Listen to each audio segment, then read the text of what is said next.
as Duncan, having successfully intercepted the ball, loudly urged his teammates to retreat on defense. He noted that the Spurs had switched to a man-to-man defense. Liu leisurely dribbled past half-court while the Knicks maintained their V formation. Approaching the left elbow, he accelerated upward, establishing his position beyond the three-point line. With the ball in his left hand, Liu swiftly shifted laterally, utilizing a screen to momentarily evade Parker's grip. Realizing that Gasol had not rolled to the basket, David Robinson suddenly quickened his pace, raised his right arm, and thrust himself forward to impede Liu's progress. Observing the opponent's rapid footwork, Liu deftly maneuvered the ball through his legs, the basketball soaring beneath him just in time to evade the impending block. Robinson stood momentarily stunned, while Parker nearly collided with his elder teammate, both watching as Liu fully escaped his defenders.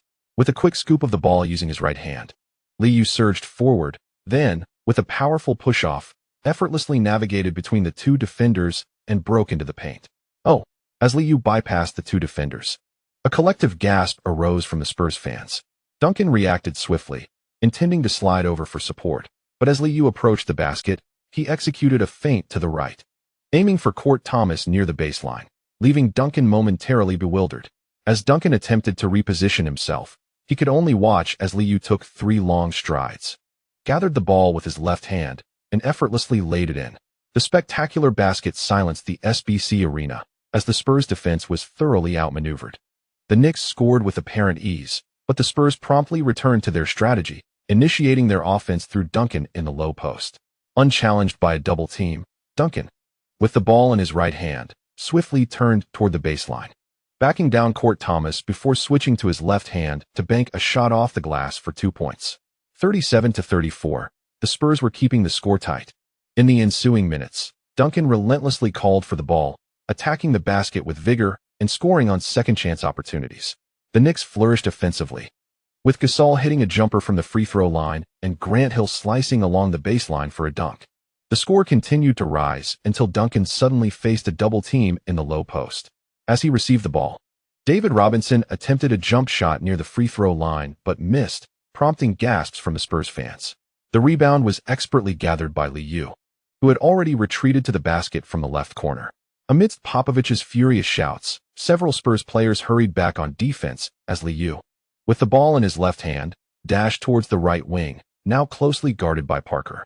Slowing as he neared the three-point line, Liu executed a rapid in-and-out dribble, his body swaying as his wrist flicked to propel the ball forward, accelerating once more.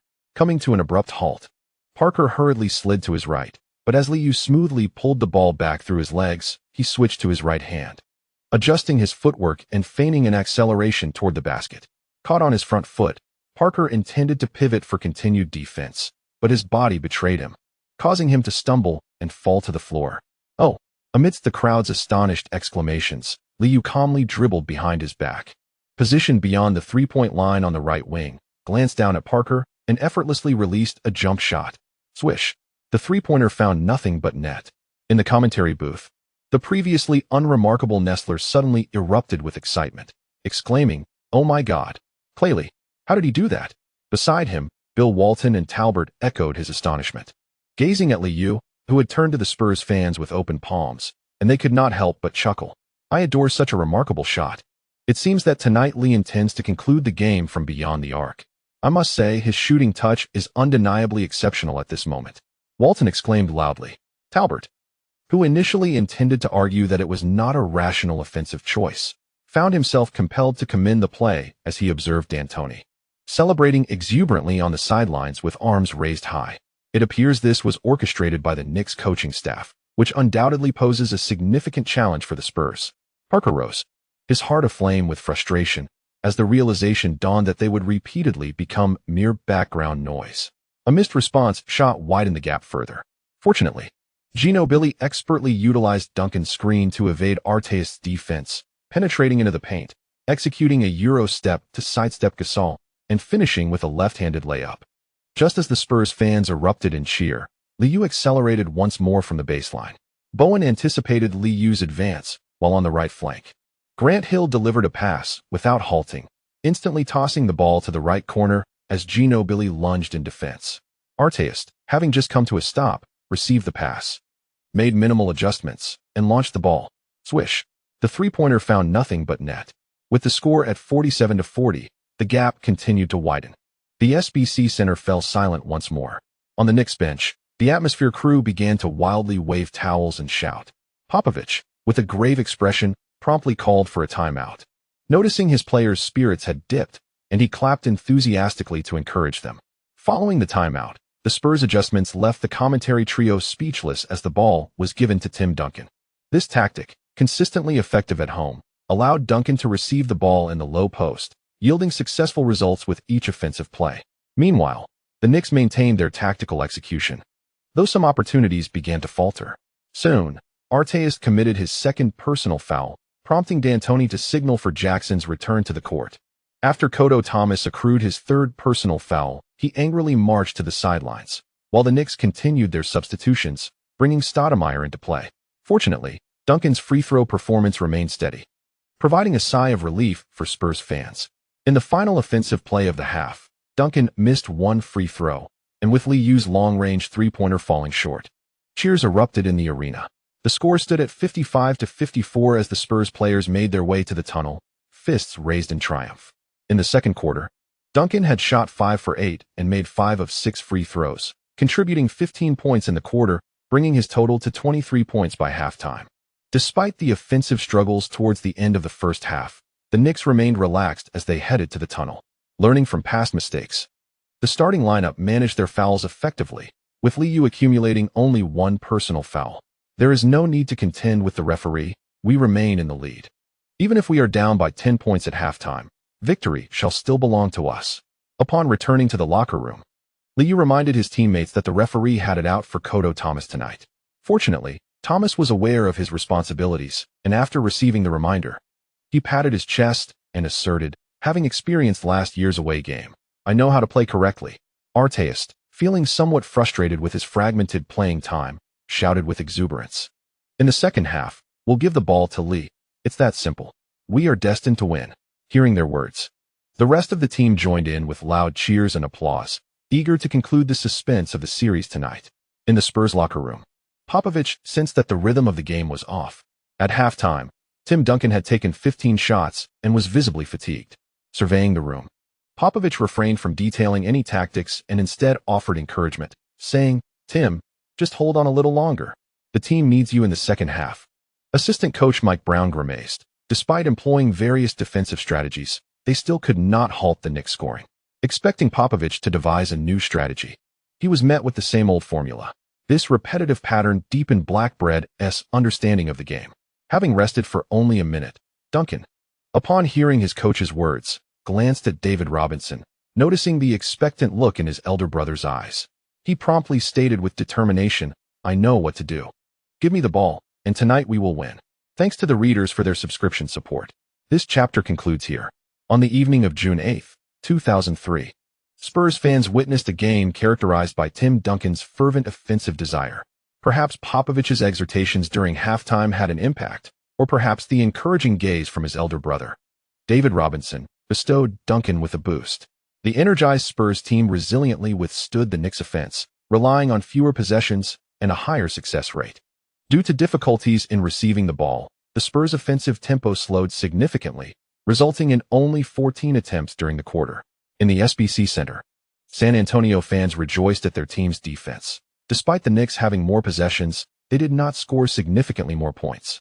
With 42 seconds left in the third quarter, Tim Duncan found himself at the free throw line. MVP, MVP, MVP. Although Duncan's first free throw clanked off the rim, the Spurs fans remained undeterred, continuing to chant for their core player. After taking aim, Duncan successfully made his second attempt, finishing with 1 out of 2. On the sidelines, Popovich was vocally reminding the players to retreat defensively. Receiving the ball at the baseline, Liu immediately accelerated, while Spurs players Parker, Ginobili, and Bowen converged to block him. Approaching the midcourt, as the three were about to encircle him, Liu casually tossed the ball toward the basket. The Spurs fans gasped as the basketball ricocheted off the rim, nearly swishing through the net. Throughout the first half, three-point shots narrowly missed their mark. And as the ball flew out of the hoop, Liu shook his head in disappointment, feeling optimistic about his shot. In the third quarter, both teams found themselves again in a stalemate. despite trailing by 1 point. The Spurs supporters in attendance were elated to see their team closing the gap after returning to their home court. The game's rhythm was fragmented by fouls and free throws. Meanwhile, the commentators at the ABC booth chose to discuss Lee Yu's performance rather than the officiating, noting, "Tonight, Lee hasn't rushed his offensive plays," which isn't advantageous for the Spurs. Following an efficient scoring spree in the second quarter, Lee appeared to bide his time for opportunities. The Spurs' strategy in this quarter proved effective. Fewer possessions slowed the Knicks' pace. Talbert offered a concise analysis based on the statistics, while Bill Walton smiled, evidently pleased with Duncan's performance. This is the tempo the Spurs thrive on. They employed more double teams and quicker defensive rotations to stifle their opponents. Back on home turf, Tim Duncan fully showcased his dominance in the paint.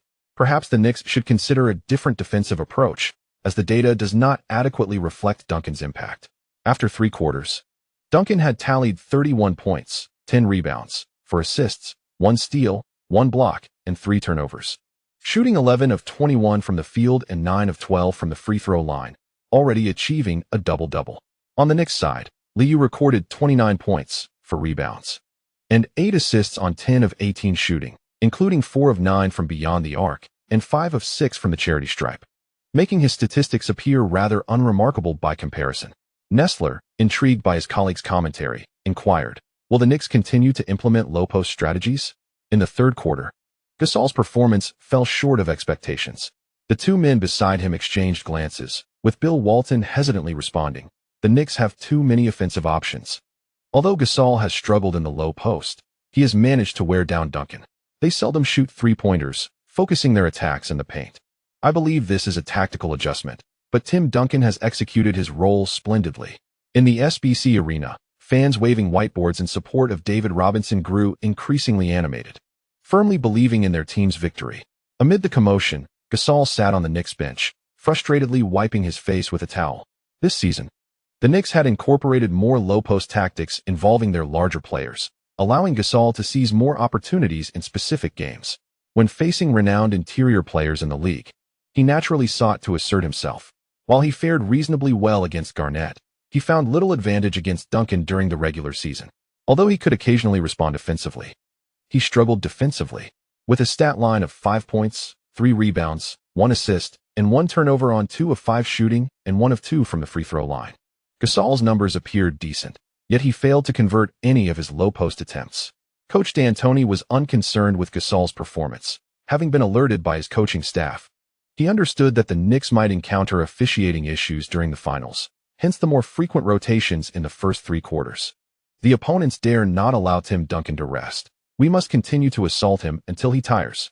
He'll drive to the basket, run, be vigilant for off-ball cuts. And we must continue to score near the rim, for we possess a physical advantage." Lee sees every opportunity to attack. A mere 22 attempts in a single quarter is far from sufficient.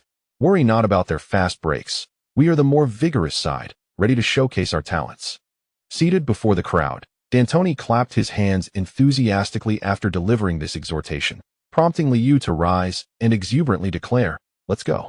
This is our game." Houston had previously hinted that Coach Rivers cherished this phrase, for its motivational impact was remarkable. Jackson, poised to enter the game, was suddenly ignited with fervor. To avert foul trouble, the Knicks now featured Lee Yu alongside 4 substitutes for the first 3 minutes. In stark contrast to the vibrant energy of the Knicks players, Duncan on the Spurs bench was still gasping for breath. Having been relentlessly tested both offensively and defensively, Duncan bore a heavier burden compared to the 1999 finals. Fortunately, in the third quarter, Parker found his rhythm, sinking 2 jump shots and converting 2 free throws, alleviating the Spurs' offensive woes. After a brief 1-minute intermission at halftime and a 2-minute respite in the middle of the third quarter, Popovich had no intention of substituting Duncan. He first offered some words of encouragement to the team, then patted Duncan on the back, saying, "Tim, just hold on a little longer." Duncan had heard this phrase countless times before. He simply nodded in acknowledgement. David Robinson was set to take over in the latter half. While at the beginning of the fourth quarter, Malik Rose continued to partner with Duncan in the paint. At this moment, Tony Parker sat on the bench, rallying his teammates, while Speedy Claxton re-entered to team up with Gino Billy in the backcourt. Popovich harbored concerns regarding this lineup, as Parker had logged considerable minutes and could only afford a brief 2-minute respite. As Liu received the ball near the baseline, the Spurs fans erupted in unison, chanting, "Defense." Rather than opting for the conventional matchup, Bowen took the initiative to guard Liu, as he was the Spurs' most formidable perimeter defender, tasked with helping the team weather these crucial minutes. Ignoring the opponent's attempts to disrupt his movement, Liu accelerated past half-court with the ball in his left hand, quickly assessing the Spurs' defensive assignments. With swift tactical gestures, Liu chose not to execute a pick-and-roll. Prince cut diagonally from the right corner, swiftly arriving in the left low block. Despite Claxton's relentless defense from behind, the height disparity was insurmountable. Prince disregarded the defensive actions behind him and called for the ball with outstretched arms. On the left wing, Liu delivered a high lob pass, and soon, the Knicks spread out, observing as Prince engaged in a one-on-one matchup against the smaller guard. Stoudemire positioned himself at the free throw line, the towering right station near the right baseline, while Jackson occupied the right wing. Throughout this final series, Duncan had encountered numerous such situations. At this juncture, he could only defend against two opponents or hope that Prince would miss his shot. As the forward faced the defender's tight coverage, he skillfully maneuvered the ball with his right hand before executing a series of quick, calculated movements. Though Prince possessed a slender physique, his height and long arms allowed him to establish position near the paint, swiftly pivoting towards the baseline against his opponent. Both Duncan and Malik Rose converged towards the basket. Yet upon completing his turn, Prince refrained from forcing a layup. Instead, he adeptly passed the ball back to Stoudemire, who was cutting into the lane. Upon receiving the pass, Stoudemire took a quick step before charging towards the hoop, resulting in a foul by Malik Rose for holding. The game, lacking in excitement, drew boos from the Spurs fans, and the commentators remained largely silent, their attention fixed on Stoudemire as he prepared for his free throws. "Why not take it upon yourself to score?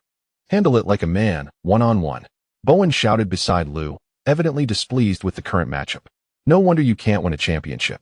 It turns out a bunch of fools are playing out there." Liu, propped against his knee, turned his head to mutter a couple of retorts before dismissing the boisterous Bowen. Despite Bowen's incessant chatter, Liu merely offered him the back of his head, ignoring him entirely. Stoudemire sank both free throws and bounced back to the half-court, eliciting a chorus of cheers from the crowd. "Go Spurs, go!" Claxton, closely guarded by Liu, found it challenging to shake off his defender, while Prince and Jackson diligently guarded Bowen and Ginobili from receiving the ball. Under the pressure of their combined defense, Claxton struggled to make a timely pass after crossing half-court. With no outside options available, Duncan proactively moved to the right wing to set a pick. Liu continued to navigate around the screen, but the opposing team opted not to shoot from beyond the arc, instead delivering the ball to Duncan. Receiving the pass at the high post, Duncan positioned himself just inside the three-point line. After a momentary pause with the ball in his left hand, he swiftly executed a lateral move and engaged in a handoff with Ginobili. Jackson, having fought through the screen, closely trailed behind, while Ginobili struggled to shake off his defender, who had managed to occupy half his space. With Jackson applying pressure, Ginobili launched himself towards the basket with a powerful stride, attempting a layup with his right hand. However, under duress, the ball ricocheted off the rim, and Stoudemire, positioned near the left baseline, secured the rebound. Liu swiftly maneuvered from the right corner to receive the pass. The Spurs maintained their defensive strategy, and after signaling for a play, Liu changed direction, with Prince receiving the ball in the low post on the right. Amidst the shouts of defense from the crowd, the Knicks executed a similar tactic, with Prince facing off against a smaller defender. He dribbled the ball with his left hand, making two strong moves before pivoting towards the baseline once more. This time, Duncan's help defense was swift, and together with his teammates, they disrupted Prince's attempt at a layup, causing the ball to bounce off the rim. Malik Rose battled fiercely to box out Stoudemire, as the two pushed against each other, colliding in front of the basket. Meanwhile, the towering Wright, unbothered, positioned himself beneath the hoop. Though Duncan attempted to leap for a second chance at the rebound, Wright was quicker, tapping the ball before seizing it and immediately going up for a shot. Under duress, the ball ultimately found its way through the hoop, prompting another round of boos from the disgruntled Spurs fans. As Coach Popovich watched anxiously from the sidelines, he was taken aback by Liu Yujin's decision to provide opportunities to the rookie players rather than charging headlong into a double team. After missing a shot over a 1.8-meter-tall guard, Prince awkwardly raised his hand in acknowledgement, while Liu Yujin encouraged the novice with a reassuring pat. Cliston, visibly perplexed, glanced at the head coach while preparing to receive the ball, questioning the earlier assurance that the opponent would certainly be stationed in the corner. The Spurs launched another offensive. And away from the three-point line, Ginobili executed a handoff. As he advanced to the left wing, Duncan had already arrived at the restricted area, positioning himself away from the basket to receive the pass. After a probing step and a left-handed ball placement, Duncan backed into right, driving straight to the hoop. Attracted by Stoudemire's defensive double team from the left lower side of the basket, he promptly distributed the ball to Arose, who, upon catching it, executed a mid-range jumper that found its mark. Upon witnessing the narrowing score gap, Popovich let out a sigh of relief, vocally urging his players to maintain their focus. In the ensuing possessions, the Knicks capitalized on several opportunities beneath the basket, while Arose responded with 4 consecutive points for the Spurs. Despite the ongoing scoring exchanges, Popovich still opted to call a timeout, recognizing Duncan's need for a brief respite. The match lacked excitement, and the commentators, including Nessler, resorted to platitudes. Both teams' rotation lineups were performing admirably, suggesting that the game might stretch to the final moments. Talbert, perceptive of Duncan's condition, offered a contrasting view. Lee's minimal exertion was undoubtedly troubling news for the Spurs, as they were unable to exhaust him on the offensive front. After the timeout, both starting lineups returned to the court. The Spurs initiated their offense, with Parker crossing half-court before promptly passing the ball from the left elbow at the free throw line. After David Robinson delivered a pass, Gasol followed the ball to position himself defensively against Duncan. In the left low post, Duncan struggled to pivot towards the baseline under pressure, ultimately retreating and passing to Robinson at the free throw line. Robinson, unguarded, noticed Gasol shifting back and quickly attempted a mid-range jumper, which clanged off the rim, securing the rebound. Gasol swiftly passed the ball to Lee Yujin, prompting the Knicks to launch a counterattack. Bowen had ceased to guard Lee, leaving the Spurs unable to accept Parker's matchup against Artest or Grant Hill. Parker, sliding laterally and engaging in physical contact, still found it impossible to slow Lee down. Approaching the left wing, Lee noted that the Spurs had not fully retreated to the paint. Slowing down near the three-point line, he dribbled between his legs before suddenly halting, causing Parker to lose half a step due to inertia. Switching to his right hand, Lee feigned a drive, prompting Parker to slide defensively to his left. As they collided, Parker involuntarily took a step back. Seizing the moment, Lee executed a behind-the-back dribble while swiftly retreating back to the three-point line, denying Parker any chance to react. With a slight lean back from the left wing, he quickly released a jumper, swish. The three-pointer found nothing but net. The SBC Center erupted in a chorus of boos as the Spurs, having just returned to their half of the court, were compelled to restart play from the baseline. As the Knicks completed their goal, the team rushed back to the half-court while Liu continued to closely guard Parker.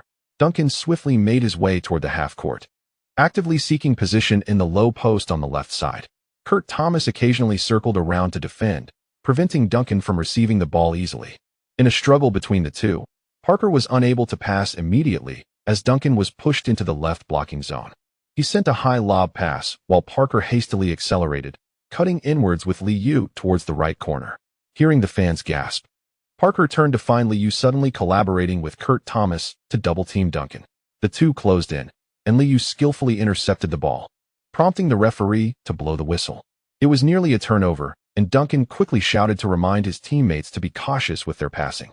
After taking the sideline throw-in at the top of the arc, Parker moved away from the basket to receive the ball, and Duncan immediately set a screen. Holding the ball in his right hand, Parker could not shake off Liu's relentless defense, and the screen was bypassed directly.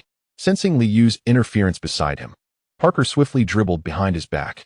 Switching to his left hand, he attempted to use Duncan's screen again to elude Liu, but Kourt Thomas promptly switched to defend.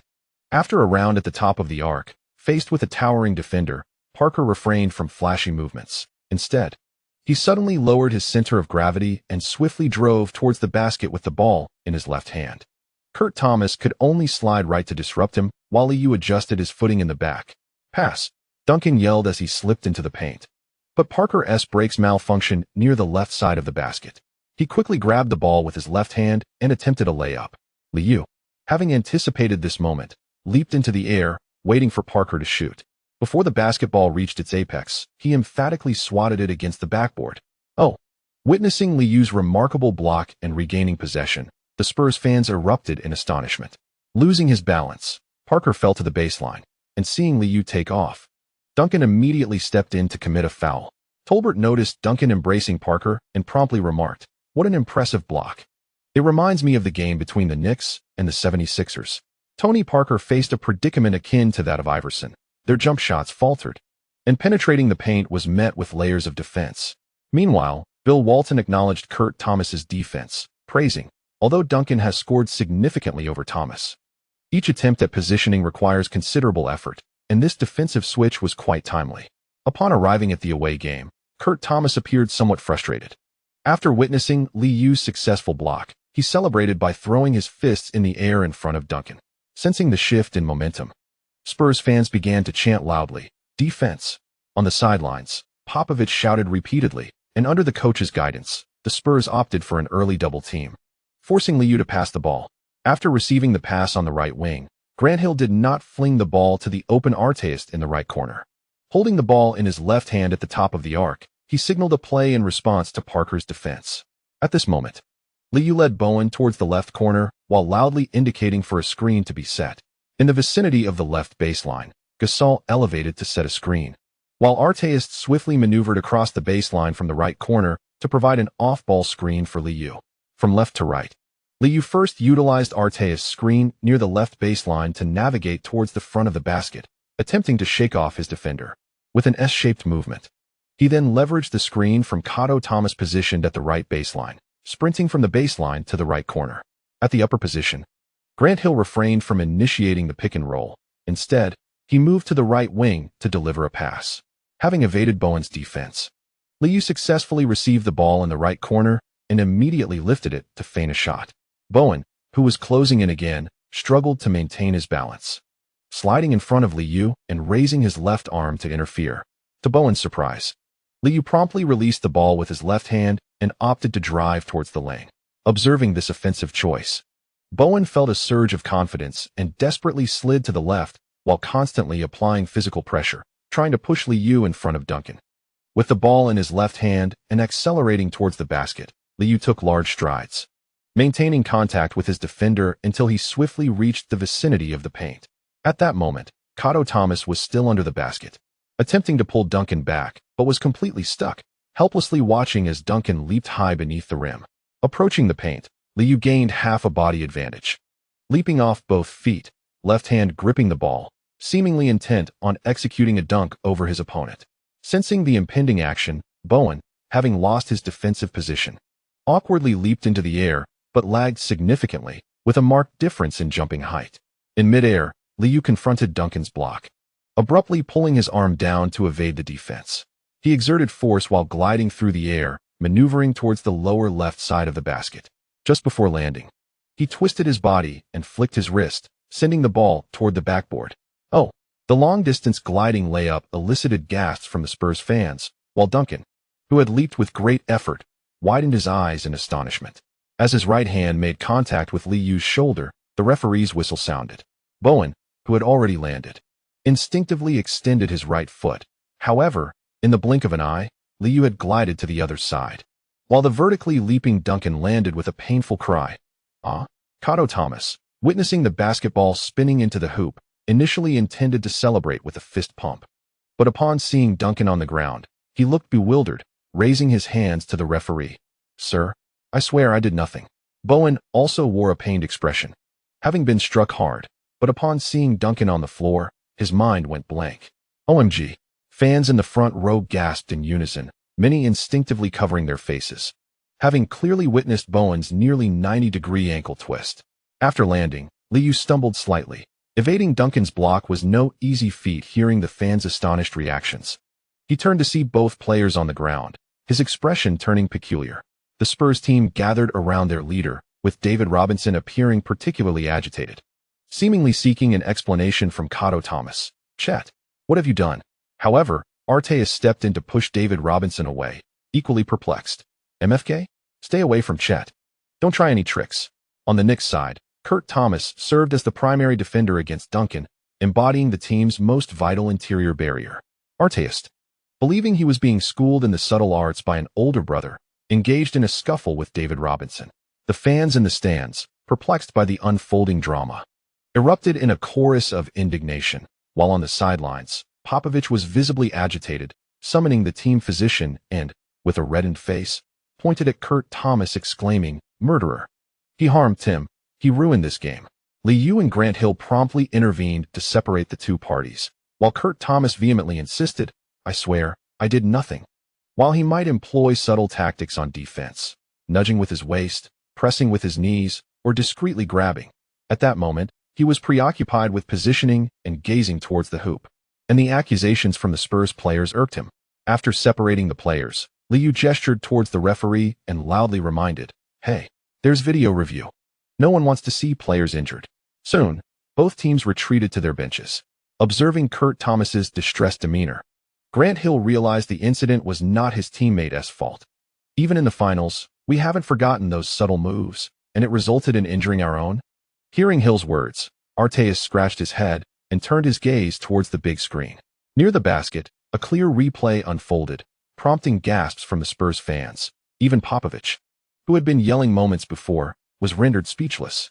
He had indeed discreetly suggested to Bowen that a timely kick could be beneficial, yet that very kick had taken out one of his own. Standing on the sidelines, Popovich stared at the replay, then quickly turned to the team physician.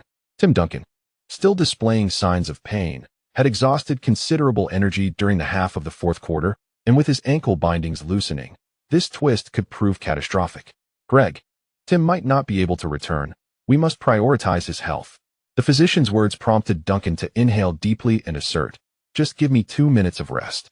I promise I can return." The Spurs players, having witnessed the replay, were momentarily bewildered, their gazes towards Bowen shifting. He hurt one of his own? Realizing that they must withstand the pressure, Popovich hastily called for Arose, declaring loudly, "We still have a chance. Solidify the defense, David. Just hold on for a few more minutes. Tony, go score. We must make our shots." At the SBC Center, with the replay concluded, the Spurs fans fell into a stunned silence, while the three referees wore bewildered expressions, ultimately declaring the game to continue. "Hush!" Liu stepped up to the free throw line, and the jeers diminished significantly as Spurs fans understood that the championship might slip away. With a score of 93-84, the free throw was successful, widening the gap to a daunting 9 points. "Go Spurs, go!" Parker received the ball at the baseline, and the Spurs fans shouted themselves hoarse. Unfazed by the unexpected circumstances, Liu continued to guard Parker. As the two players engaged in a fierce struggle through the first half, David Robinson swiftly positioned himself at the arc to set a screen. Rapidly dribbling and changing direction, Parker, with the ball in his left hand, attempted to accelerate but was deftly thwarted by Liu's tight defense. In the left elbow area, Parker found himself unable to shake off his defender and promptly initiated another screen with Robinson. Gasol quickly moved to provide support, while Liu pursued from behind, cutting off passing lanes. As Parker attempted to penetrate into Gasol's embrace, he was unable to break through the double team and, in frustration, passed the ball to Ginobili stationed beyond the three-point line. Receiving the ball away from the arc, Arteas immediately advanced to disrupt, and after a quick change of direction, Ginobili too found himself unable to evade his marker. A physical clash ensued, with Ginobili stationed on the left wing while Robinson grappled with Gasol in the paint. With the shot clock dwindling, Ginobili was unable to make a pass, and Parker, the team's second leading scorer, proactively positioned himself beyond the three-point line to receive the ball. Faced with Liu's relentless defense, Parker, with the ball in his right hand, attempted to break through by leaning in, but Liu swiftly slid to his left. Applying physical pressure, forced to decelerate at the free throw line, Parker executed a behind-the-back dribble before abruptly stopping, creating a sliver of space, and feigned a shot. However, Liu remained undeterred, maintaining his defensive stance. Realizing the precariousness of his situation, Parker hastily lifted the ball for a contested shot, but just as it reached its zenith, Liu lunged forward, swiping the ball away. A gasp arose from the Spurs fans as Parker, caught off guard, swiftly pivoted with a fierce expression, determined to reclaim possession. Liu, with a burst of speed, seized the ball just ahead of Parker, and in their collision, an off-balance Parker fell to the floor, angrily slapping the court. Booing echoed throughout the arena as Liu, in a surge of momentum, charged into the paint, leaping with 3 powerful strides before soaring for a thunderous dunk. The score now stood at 95-84, with the deficit widened to 11 points. Observing Liu's unwavering presence under the basket, Duncan on the bench felt immense frustration, violently tossing his drink, causing the atmosphere crew to hold their breath. Returning to the baseline for a catch, Parker could distinctly sense Liu had intensified his defensive efforts. Accelerating with the ball in his left hand, Parker struggled to escape the grip of his opponent. After a sudden stop, he switched the ball to his right hand, executing a swift spin, but still could not shake off Liu as he crossed half court. The noise in the arena escalated, with Spurs fans growing increasingly anxious. Without initiating another screen, Robinson positioned himself in the left block, demanding the ball, while Gasol continued to provide defensive support. Parker's high lob pass was of subpar quality, landing too high for Robinson. As Robinson lowered the ball with his right hand, Liu swiftly slid in to intercept, while Gasol extended his long arms to interfere. Under the dual pressure, Robinson hurriedly reclaimed the ball, lifted it above his head, and quickly returned it to Parker on the left wing. Upon receiving the ball, Parker immediately dropped it with his right hand, charging into the lane from the left side, prompting Gasol to collapse in defense, while Kourt Thomas also shifted towards the basket. Noticing that Liu was still pursuing him from behind, Parker took a swift step into the paint and leapt, executing a right-handed layup. Bang! The hurried shot amid the triple coverage resulted in the ball ricocheting off the rim, allowing Gasol to effortlessly secure the rebound. On the sideline, Popovich was vocally expressing his dissatisfaction with Parker's offensive choice, yet at that moment, the Spurs players seemed bewildered.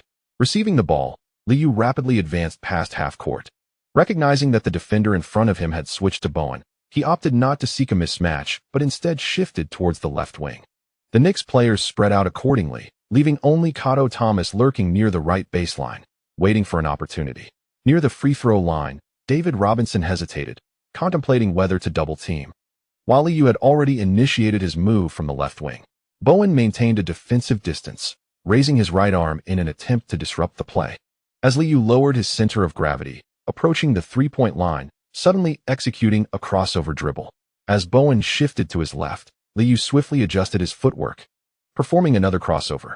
The two consecutive crossovers were nearly seamless. Bowen, caught off guard, failed to react as Liu, with his left hand scooping the ball, lowered his shoulder and accelerated, brushing aside Bowen's outstretched arm, charging towards the basket. Arose, surprised that Bowen was so easily bypassed, was still inching towards the basket when he spotted Liu leaping outside the paint, both feet off the ground. With his head parallel to the rim and his body slightly bent, Liu pulled back his right arm, soaring high above, and unleashed a thunderous dunk. Boom! The rim reverberated as Arose stood frozen, dumbfounded, watching Liu land and celebrate with an emotionless chest thump. Hushed murmurs filled the arena, as many Spurs fans turned towards the bench, hoping for a miracle. At that moment, Kourt Thomas embraced Liu, jubilantly shouting, while the Knicks bench erupted, everyone rising in unison to celebrate. OMG! Lee had effortlessly breached the Spurs' best perimeter defense. The game had completely shifted to the Knicks' rhythm. Nessler was left astonished. The Western Conference backcourt had not shown such prowess against Bowen. Bill Walton noted that on the Spurs bench, Duncan had his hands covering his face, exclaiming, "Tim Duncan is indeed the core of this team's offense and defense." Without his support, the Spurs were utterly incapable of countering the Knicks' onslaught. The score had now widened to a 13-point gap, and some Spurs fans had fallen silent. As the Spurs mounted their offense, David Robinson finally drew a foul for free throws, making both and helping to narrow the deficit. Turning back, Liu initiated a pick and roll at the top of the arc. Gasol set a quality screen, forcing Robinson to step up and delay. With the ball in his left hand, Liu faced the lateral moving defender, executing a swift in and out move before accelerating past him, lowering his center of gravity to squeeze by Robinson's side. Realizing he had completely lost his defensive position, a desperate Robinson attempted to grab Liu's jersey, but it failed to impede him. Approaching the basket, Liu grasped the ball with his left hand, leaning forward to execute a layup. Swoosh! Bang! The referee's whistle pierced the air as the basketball soared past David Robinson's block, hitting the backboard with precision before finding its way into the net.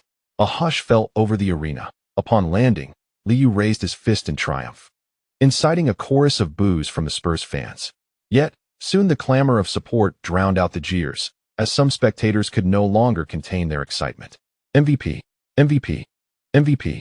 The chant echoed as Liu stepped up to the free throw line, with a handful of Knicks fans vocally rallying behind him. A small contingent from New York waved their blue handkerchiefs, rising from their seats in a spirited display of enthusiasm. With a smooth execution, Liu sank the additional free throw, further widening the score gap. At that moment, the Spurs players were visibly rattled. Parker and Ginobili became increasingly frantic, desperately seeking opportunities from the perimeter as they passed the ball around. Ginobili attempted to breach Arteis' defense, but ultimately redirected the ball back to Parker at the top of the arc.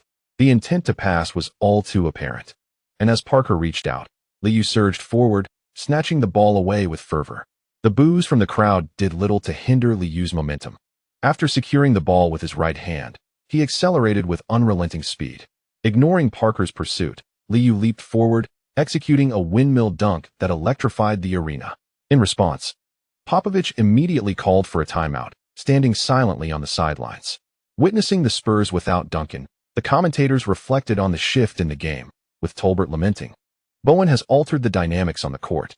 Regrettably, the Spurs appeared to have lost their chance, as the Knicks were poised to seize victory. Bill Walton, contemplating Duncan's injury, found himself at a loss for words. It was evident that Bowen had a deliberate aim to maintain the purity of the game. This season, the 73-win Knicks were undoubtedly the finest team in the league. Following the timeout, the Knicks wore expressions of ease, while the re-entering Spurs seemed dazed, still reeling from previous setbacks. With a 16-point deficit, Liu began to deliver assists with remarkable finesse.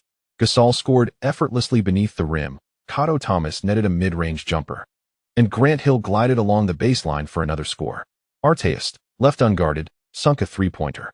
As the clock ticked down, the Spurs managed to score through free throws. And soon Liu found himself at the charity stripe once more. The SBC Center fell into a deep silence.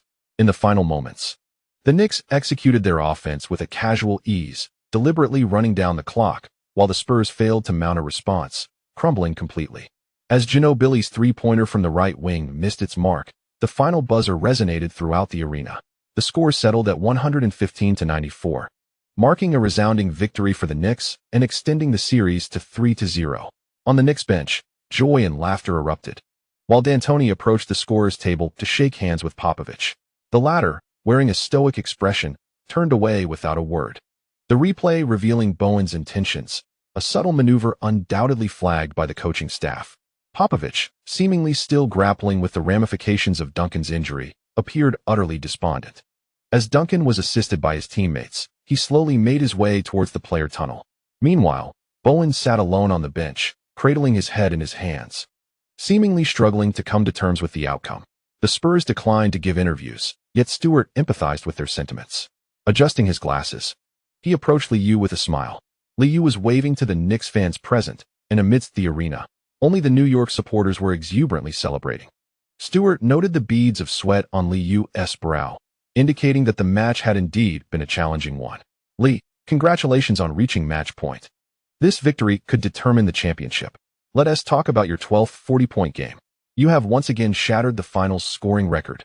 With a remarkable performance of 43 minutes on the court, where he scored 46 points with 16 of 24 shooting, including 5 of 10 from three-point range, alongside 5 rebounds, 11 assists, for steals, 1 block, and 2 turnovers, Liu simply smiled politely. "In comparison to the record, I cherish tonight's victory more." It was not until the fourth quarter that the outcome was decided. The Spurs are a formidable team, and it is unfortunate to see them afflicted by injuries. Stewart nodded thoughtfully before posing a poignant question. "Lee, through video replay, we noticed certain details. How would you assess Bowen's actions?" Upon hearing this controversial inquiry, Liu spoke earnestly. That should be Bowen's instinctive reaction. He certainly did not intend to harm Tim Duncan, but he is unable to control his body's instincts. Regrettably, this instinct has harmed the Spurs. I do not admire his defensive style. It is not that his defensive skills are exceptional. Rather, his defensive maneuvers instill fear in players. True stars would not let such matters trouble them, but perhaps the league should implement regulations. These tripping fouls have too low a cost, and there are always fools looking for shortcuts. Stewart felt a surge of delight. Such a response would surely provide fodder for post-game discussions. After concluding their commercial exchanges, Liu made his way to the player tunnel, where Ewing awaited and patted him on the shoulder. Once they entered the locker room, the The gorilla spoke up with fierce intent. Such garbage deserves a stern lesson. Wasn't he the previous experience sufficient? Liu and his teammates celebrated with high fives. And when he overheard the ongoing discussions, he shrugged upon returning to his seat. The coaching staff has turned a blind eye. If they choose to engage in a boxing match, I would still regard them with a degree of respect. Arteist, bare-chested, was playfully bantering with Jackson. Upon hearing Liu's words, he immediately assumed a boxing stance, throwing a couple of punches, and excitedly declared, "In the final game, I can send him home." Oh, thank you to the readers for your subscription support. End of chapter. Chapter 299. The Clumsy Consequences. On June 9, 2003, Richard Sandymeyer, a columnist for the New York Times, unleashed a barrage of criticism, with a headline that consisted of a single word: clown. The San Antonio Spurs are nothing short of a joke. They have showcased to all fans the true limits of mediocrity, ruining the finals. The ABC broadcasters, akin to the Spurs, exhibited similar foolishness. Brad Nessler is utterly unfit for sports commentary. Nessler exhibited a palpable lack of rhythm during the match, devoid of enthusiasm, scarcely interacting with his partner, and neglecting the score, even overlooking Lee's remarkable performance. The entire broadcasting team disregarded the intentional tiptoe after the game. Did Bruce Bowen truly wish to harm anyone? It isn't yet April Fool's Day. The undeniable truth is that divinity has consistently favored Lee. God cherishes the city of New York. And those who defy divine shall not find fortune. The initial segments of the article delve into Lee's adeptness at dismantling the Spurs' zone defense and how the Knicks exploited mismatches to create opportunities. However, as the article progresses, the tone shifts dramatically, veering into an unrelenting barrage of commentary. In a bid for sensationalism, the New York Post invoked further conspiracy theories. Murderer. The article referenced Popovich's remarks during the game, providing a well-reasoned account of the Spurs' four-year scheme to undermine the Knicks. Several prominent newspapers in New York simultaneously escalated the narrative surrounding this foul, while the Los Angeles Times, having indulged in the Lakers' internal conflicts, suddenly took a keen interest. Following the conclusion of last night's game, the Lakers beat reporter resolutely proclaimed, "Bruce Bowen is the dirtiest defender. The Spurs employed such tactics to intimidate our players. We did not lose to our opponents, but rather to the leniency of the referees. The Lakers should have reached the finals. We were destined to defend our title." With the Lakers faltering against the zone defense and their outside shooting faltering, it took just one night for an alternative narrative to emerge. Deluding themselves. Lakers fans found solace in the Los Angeles Times assertions, questioning how the dynamic duo could possibly lose to the Spurs. The finals are typically a walkover. The Knicks enjoy resounding victories, and the Lakers would never succumb to such adversaries. The following day, the Los Angeles sports media appeared to suffer collective amnesia, scrambling to fabricate excuses for the Lakers while simultaneously delivering a sharp kick to the Spurs. The most riveting aspect post-game was not the match itself, but Popovich's dramatic shift in demeanor during the interview. In the midst of the game, when Duncan fell, Popovich's face reddened with rage as he berated Kourt Thomas. Yet in the post-match interview, he displayed amnesia. Unfortunately, that was merely an accident. Bruce is an exceptional defender who never intended to harm anyone. Upon reviewing that play, it was evident that Lee leapt too high, resulting in a physical confrontation among three players, with Bruce colliding with both before the unfortunate incident unfolded. Bruce is nearing 32 years of age. As a seasoned veteran, he could not retract his feet swiftly. He simply acted clumsily. This year, he was recently named to the all-defensive second team, and San Antonio fans hold him in high regard, as he consistently contributes to the community off the court. Bruce is a kind-hearted individual. When discussing on-court performance, Popovich invariably highlights the other side of Bruce Bowen's character. As a cohesive unit, Popovich and Duncan, as leaders of the team, are undoubtedly aware of Bowen's defensive prowess. The entire team benefits from this, and at such a moment, unity prevails, resolutely denying any notion of intentionality. Due to injury, Tim Duncan was unable to attend the interview. His teammates from the Spurs rallied in support, collectively voicing that it was merely an unfortunate incident, emphasizing that Bruce is a good person. With the finals lacking suspense, the New York media quickly seized upon the matter, and although the neighboring Nets had been eliminated, the New Jersey Devils had advanced to the finals. On the night of the 9th, the 7th game of the Stanley Cup Finals, NHL, was set to take place. And prior to the match between the Devils and the Anaheim Ducks, players from both teams began urging more viewers to tune in. ESPN and ABC were also set to broadcast the hockey game. Chief commentator Gary Thorne, while discussing the previous night's NBA Finals, couldn't help but mockingly remark, "I appreciate Nestler for promoting tonight's game, but I must say that this year's NBA Finals have been rather dull. Without Lee's records, I wouldn't even pay attention to this series." When a playoff series is memorable primarily due to the injuries of key players, it undoubtedly signifies a failure. Competitive sports should not be this way. There was over 2 days of rest between Games 3 and 4 of the finals. Although sports journalists sought to uncover more gossip, the Spurs remained a united front, maintaining a tight-lipped stance. On the morning of the 10th, the Spurs officially announced Tim Duncan's injury, a grade 2 sprain of his left ankle. Such an injury necessitates at least a week's rest, and the Spurs confirmed Duncan would miss Game 4 of the finals. Without their true star, the series had lost all suspense, and the honor of competition was diminished. NBA Commissioner David Stern and league officials flew to San Antonio, as they were set to present the award to the Knicks the following evening, necessitating a rehearsal ahead of time. ABC, taking over the finals' first award ceremony, received significant attention from both parties. Stern appeared grim during interviews, as NBC's decision not to renew their contract was attributed to the viewpoint that the NBA was on a decline, suffering annual losses. This year's finals saw a drop in viewership. Despite ABC and ESPN's vigorous promotions, the results were still lackluster. The outcome of Game 4 seemed predetermined, inevitably leading some fans to forego watching. In recent days, the league had been promoting Lee's 12th 40-point performance in the finals, but aside from these records, this year's finals offered scant appeal. When asked about Tim Duncan's injury, Stern merely stated before the media, "The league does not wish to see any players injured. Injuries have always been the athlete's greatest adversary." Lee's suggestion is commendable. "We will discuss adding rules in the offseason to protect our players, as the league hopes fans can enjoy the most exhilarating basketball events." Although TNT was unable to broadcast the finals, they had been fervently riding the wave of current events. Just yesterday, there was discourse on whether Tim Duncan could make a heroic return and if the Spurs could turn the series around.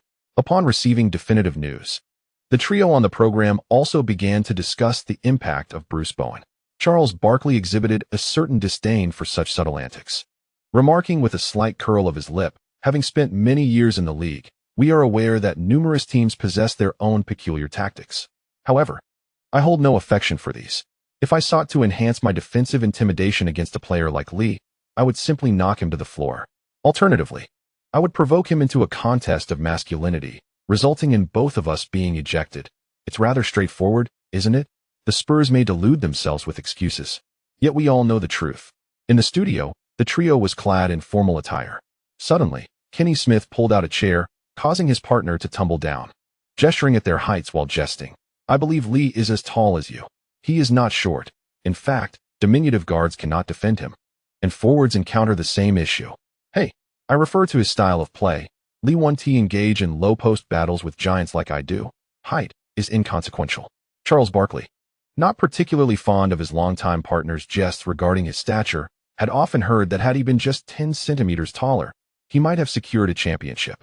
Ernie Johnson, chuckling, observed the two as they returned to their seats and did not shy away from addressing this sensitive topic. Coach Popovich believes that this incident was merely an accident. He asserts that Bruce Bowen has never intentionally harmed any player. What are your thoughts on this? Kenny Smith raised an eyebrow, quickly providing an example. "In fact, Bowen is a notorious rogue. He secured contracts in the league through such defensive tactics. I do not wish to judge this mode of survival. Yet he has certainly injured many players. If memory serves, during the 2000 regular season, Bowen had previously tripped Vince Carter when the Heat faced the Raptors, leading to a week-long injury for Carter. As for his flying kick against Brent Barry of the Supersonics and tripping Željko Rebrka of the Timberwolves, some fans may have already forgotten those incidents. That was not a normal landing. We all know his intentions." Upon hearing the question, Charles Barkley began to dredge up past grievances. Such situations are quite common in the league. Chuck Daly was a magnificent coach, yet during his tenure with the Pistons, he could indeed be quite a cad. The Spurs should openly acknowledge this aspect of their team culture. It's nothing to be ashamed of. Ernie Johnson cast a glance at his outspoken colleague, realizing that his statement would surely provoke complaints from San Antonio fans.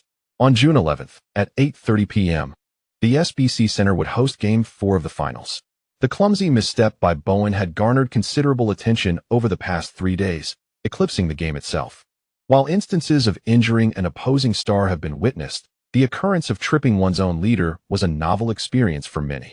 To safeguard his players, Popovich had consistently refrained from allowing Bowen to engage with the media until the afternoon warm-up when Bowen, at the center of public scrutiny, finally declared, "I have never intentionally harmed any player, nor do I desire to harm anyone. I feel worse about Tim's injury than anyone else," repeatedly asserting his virtue. Bowen, akin to a player who, after a controversial maneuver, raises his hands in innocence before the referee, conveyed his sincere remorse to the sports media interviewing him. Present as a victim, Tim Duncan also made an appearance in the arena. Although clad in Spurs training gear, he remained seated on the sidelines throughout warm-ups. As the team's leader, Duncan is not without his complexities. Perhaps it was not his intention, yet the beneficiaries of Bowen's actions were undoubtedly the Spurs. If a mere adjustment of his foot could secure the championship, Duncan, having been awarded the Finals MVP, would only receive accolades for triumphing over a 73-win team. In the realm of competitive sports, only champions are immortalized, while the vanquished are relegated to the realm of if only. A throng of journalists encircled Duncan, eager to hear his reflections. In recent days, the San Antonio sports media have continued to call for Popovich's dismissal, having been swept out of the finals. David Robinson's championship dreams lay shattered, and all blame fell upon the head coach, Popovich, who once again found himself the scapegoat. Duncan briefly shared his injury status, and when queried about Bowen, he echoed Popovich's sentiments. "It was merely an accident. There were 4 players under the basket, and I inadvertently stepped on a teammate's foot. Bruce is a good person. Off the court, he has consistently supported our community. Everyone likes him, and I believe he harbors no intent to harm any player. Right now, our focus is solely on tonight's game. The series is far from over." Observing the composed demeanor of Tim Duncan, a reporter from the New York Times suddenly inquired with a grin, "Duncan, by how many points do you think the Spurs will lose tonight?" After a moment of silence, Duncan resumed his formalities, prompting a few New York journalists to stifle laughter. Tonight, they were there to witness the awards ceremony and, in passing, the Spurs' potential downfall. Since yesterday, NBA staff and ABC broadcasters had begun rehearsing for the awards ceremony, and upon witnessing this scene, the Spurs players fell into a state of post-game silence. James Dolan, following Game 3, made a provocative remark. "I understand Texas. Just as this place may see cases of human trafficking, they always relish challenging the rules." Dolan's comments stirred a hornet's nest, especially given that a recent egregious smuggling incident had occurred in the city, which is merely a transit point, bearing the brunt of blame.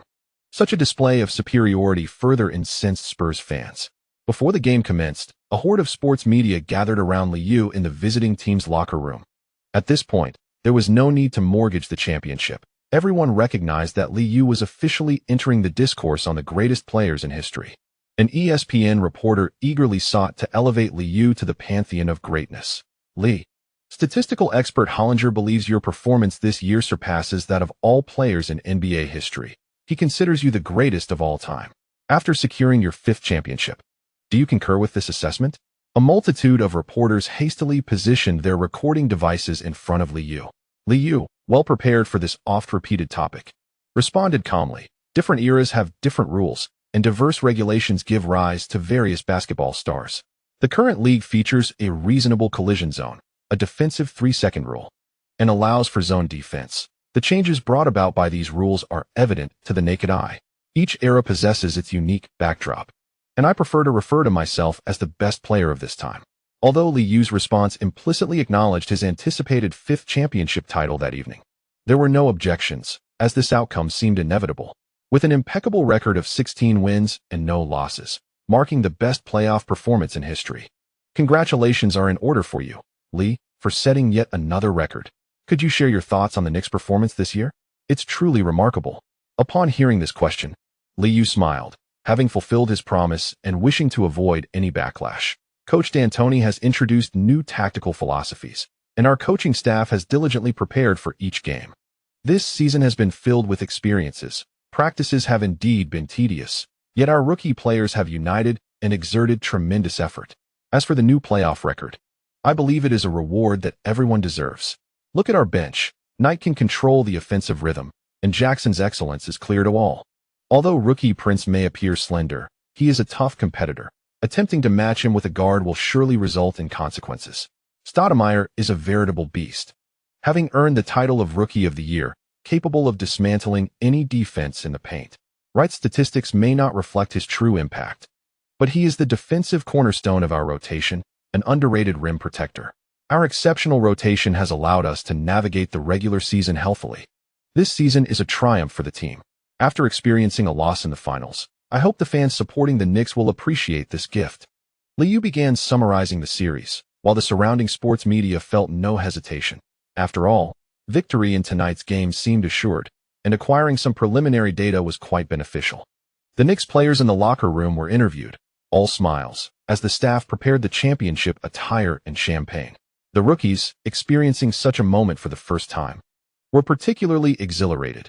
Even if they would depart the team within 2 years, many atmosphere-building players continued to relish the experience.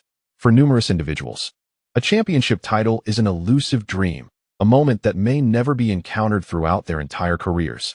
D'Antoni had even styled his hair, a meticulous side parting complementing his black striped suit, which made him appear several years younger. The coaching staff, donned in black suits with red neckties, embodied the spirit of the 73-win champions, a moment worthy of remembrance, one that may be recounted repeatedly in the years to come.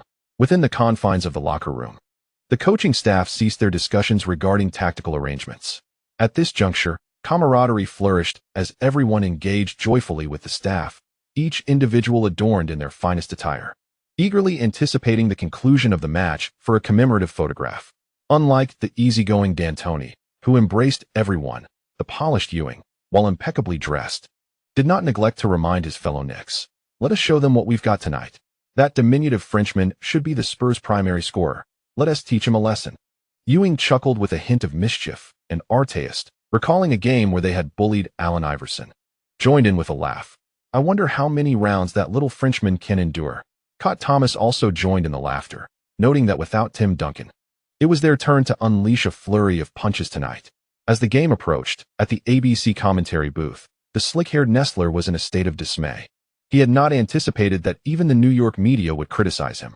Admittedly, this was his first venture into sports commentary, and his reaction time had been somewhat sluggish. In contrast to his previous commentary alongside Al Albert during the Liu game, he recognized his lack of flair in delivering praise. Nevertheless, he had earnestly endeavored to evoke the right emotions during the broadcast. Despite his efforts, he found himself on the receiving end of criticism, feeling unjustly maligned. After introducing the Spurs starting lineup, he inwardly lamented, "Bruce Bowen has tarnished the series." Tonight, the Spurs interior duo comprised Malik Rose and David Robinson. Due to injuries, the General's playing time would be limited, allowing backup center Kevin Willis more opportunity on the court. In the Spurs starting lineup, both Parker and Ginobili were newcomers, while the front court featured a mix of age and vulnerability, leading to a one-sided pregame prediction. Bill Walton, seated in the commentary booth, refrained from discussing the victory or defeat of the match. Instead, he focused on Liu's performance in this series. This year's finals should be the easiest series Lee has encountered. In previous years against the Lakers, Derek Fisher, while unable to contain Lee, certainly provided ample physicality in defense. Tony Parker, however, failed to deliver on both fronts. His speed was commendable, yet his lack of physicality did nothing to hinder Lee's performance. Talbert also noted a decline in the excitement of this year's finals, lamenting the Lakers, compared to Bowen. Kobe Bryant performed better defensively against Lee. Although neither player could restrict Lee's scoring, Kobe managed to keep pace with Lee's offensive rhythm. While the Spurs might employ zone defense to thwart the Lakers, they seemed utterly helpless against the Knicks' three-point shooting. From this perspective, the Lakers' defeat was hardly surprising. Their perimeter shooting had been abysmal since entering the playoffs. As the two commentators engaged in their meandering dialogue, Nestler waited for his partner to finish before interjecting. It appears that the Knicks coaching staff is well prepared, and the team's personnel seem to be dressed to the nines tonight. For Spurs fans, this undoubtedly represented a challenging moment, as they would witness their rivals claim yet another championship in the new arena. As the conversation meandered into this topic, Nestler could hardly contain himself, unwittingly touching upon sensitive matters that would inevitably draw complaints from the San Antonio fans. Go Spurs go! The players from both teams converged at the center of the court, while the fervent Spurs supporters continued to chant passionately, eager only to witness a victory for their home team. With the commencement of the match, the Knicks initiated their V-shaped offensive strategy. Liu, utilizing Gasol's screen, effortlessly penetrated David Robinson's defense to score, causing the cheers to diminish significantly. When the Spurs commenced their offensive, Parker found himself momentarily bewildered by the Knicks' aggressive perimeter defense. Instead of opting for a quick jump shot after receiving Robinson's screen, he chose to drive towards the basket, maneuvering in circles. After ineffective ball circulation beyond the arc, the ball eventually returned to Parker's hands. Under Liu's relentless defense, Parker struggled to shake off his pursuer, ultimately halting near the free throw line, feigning a move before launching a jump shot against the incoming block. Alas, it clanged off the rim, nearly exhausting the 24-second shot clock. On the Spurs bench, Tim Duncan's eyes widened as he intently observed the unfolding events. Meanwhile, Popovich, visibly agitated, expressed his dissatisfaction with Parker's defensive choices, vociferously urging from the sidelines, "Stay with him. Do not relinquish your defense." With less than 3 minutes into the first quarter, the Knicks executed their tactical plays methodically, while the Spurs found themselves ensnared in a scoring drought. Grant Hill's three-point attempt from the right corner missed, and the rebound was secured by Ginobili, who immediately accelerated towards the basket. He sped down the middle, noticing Artest's delayed reaction, and swiftly passed the ball to Parker, who had positioned himself near the right sideline. Upon receiving the ball, Parker attempted to leverage his speed to maneuver past Liu's tight defense. However, the physical confrontation he encountered proved overwhelming, pushing him closer to the sideline. Despite his efforts to cross half-court, he soon found himself besieged by a double team, trapped against the right sideline. Surrounded by Liu and Artest, Parker felt engulfed by a sea of arms. Ultimately, he failed to make the pass, and Artest seized the ball with a decisive grip. Despite Parker's vigorous attempts to reclaim control, he lost possession. With the ball now in Artest's hands, he charged forward, noting the Spurs' lack of defensive response, and executed a thunderous dunk in the paint. The Spurs fans reacted with a chorus of boos, while Artest celebrated, pounding his chest in triumph. As a series of plays unfolded, the Knicks effortlessly established a commanding offensive surge. As the game progressed, Popovich's shouts became increasingly sparse. By the end of the first quarter, the atmosphere on the Spurs bench had turned somber, with everyone downcast and silent. Duncan stared intently at the players on the court, disheartened by the stark contrast to his expectations for the finals. As he was substituted out, David Robinson patted Duncan's shoulder encouragingly, saying, "It's all right, Duncan. You are still young. There is plenty of time to pursue a championship." Yet, Duncan remained silent, having grown immune to the repetitive reassurances surrounding championship aspirations.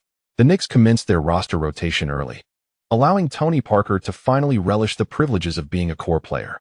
He ventured into the paint for a jump shot, only to tumble to the floor.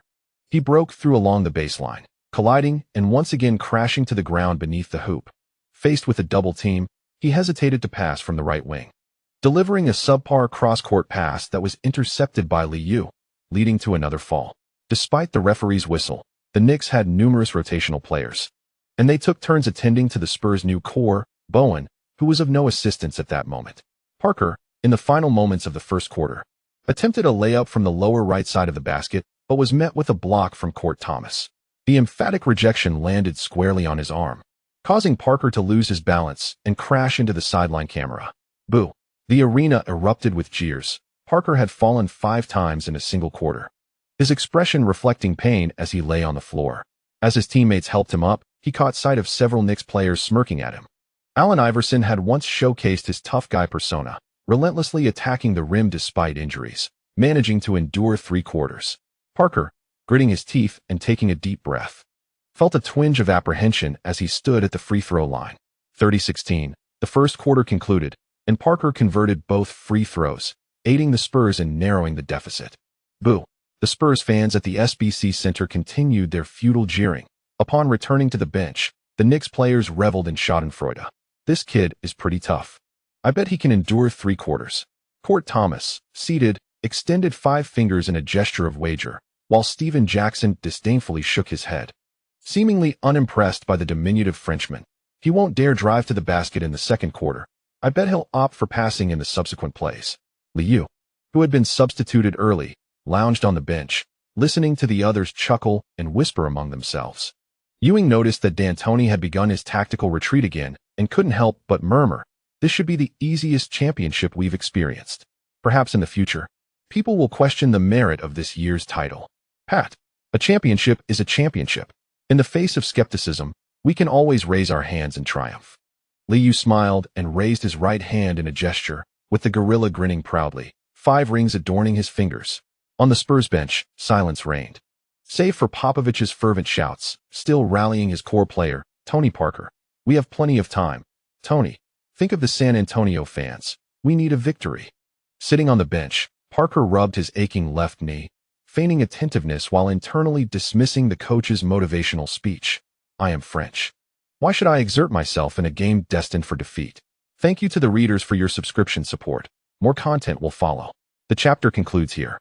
Chapter 300, Future Championship Award, Daily Chapter. On the night of June 11th, 2003, at the SBC Center, Spurs fans bore witness to the birth of a new record. As the game progressed into the fourth quarter, both teams had already resorted to their bench players.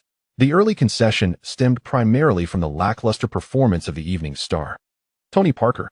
When the French speedster transformed into a sluggish tractor, it became evident that relying solely on faded veterans and inexperienced Argentinian rookies could not secure victory.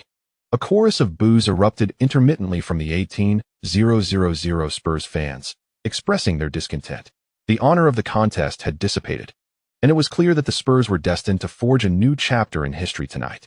In the commentary booth, Talbot and Bill Walton had long ceased discussing the game, while Nessler reluctantly introduced a historical fact during the 1998 finals. The matchup between the Jazz and the Knicks had established the largest margin of victory in NBA Finals history at 42 points. With 1 minute and 58 seconds remaining, Danny Ferry made both free throws, yet the Spurs still trailed by an astonishing 44 points. We might witness a new record in the finals this evening. Both commentators hesitated to mention this statistic, fearing backlash from the San Antonio fans postgame. Following his comment, Nessler felt a twinge of awkwardness. Such a revelation was hardly a positive note. Talbot cleared his throat and quickly shared another record, with the Spurs' impending loss. We would also witness the 7th instance of a 40-point defeat in NBA Finals history. The injury to Tim Duncan was a sight no one wished to see. After eliminating the defending champions, the Spurs had the potential to perform better, but such is the nature of competitive sports. Injuries are sometimes an integral part of the game. Upon moving into their new arena, fans had hoped to celebrate a championship in their new home, envisioning the banner of their triumph soaring above them. However, tonight's game shattered the spirits of many. Even the longtime supporters holding up signs for David Robinson found themselves disheartened. The absurdity of it all was overwhelming. In the back row, Spurs fans could no longer contain their frustration, erupting in chants of refund. "Do you honor us?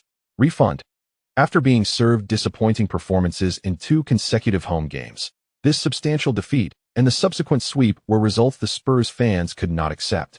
Coach Mike D'Antoni, arms crossed and a grin on his face, awaited the conclusion of the game from the sidelines.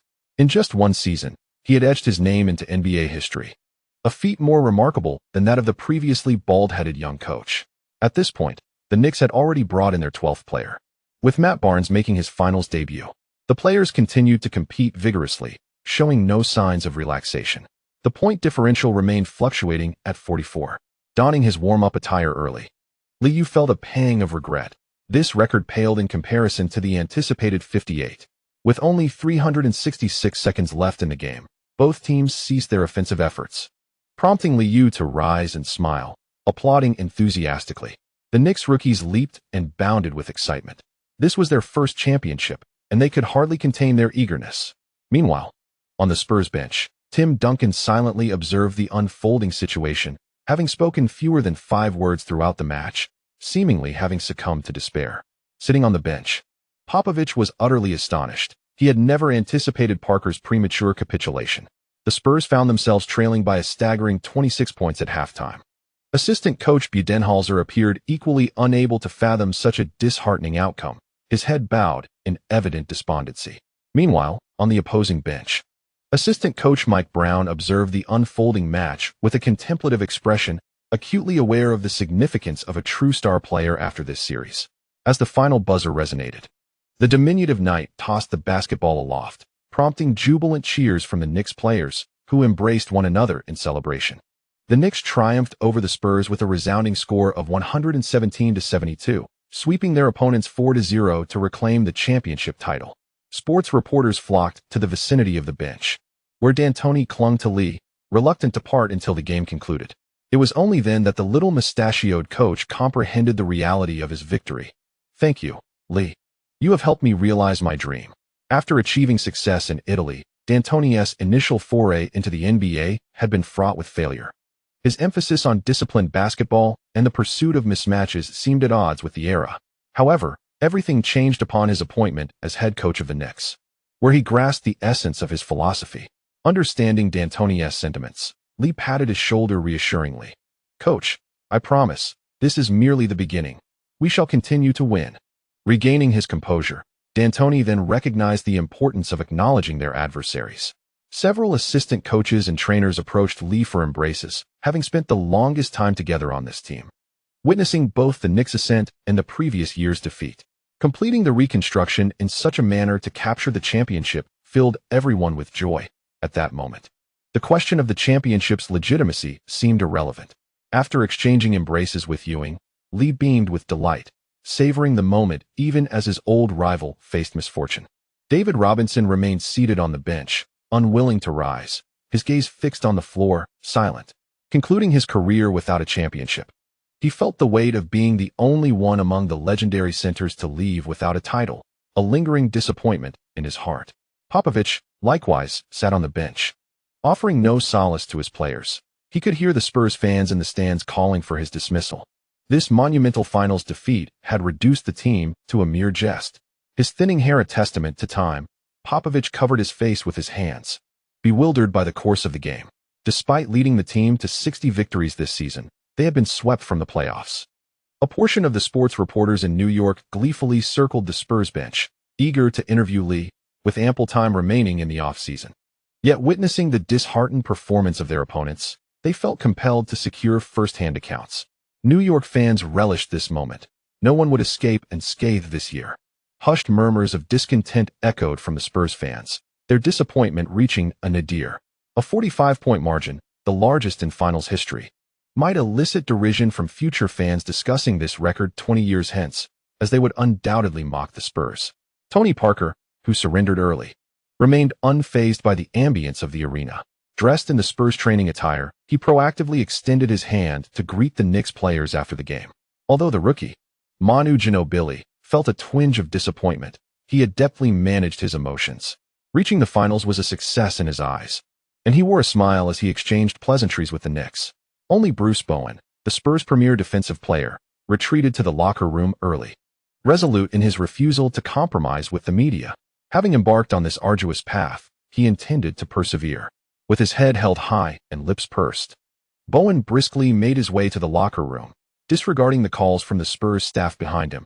He had no desire to shake hands with his adversaries, as this series had been a nightmarish ordeal.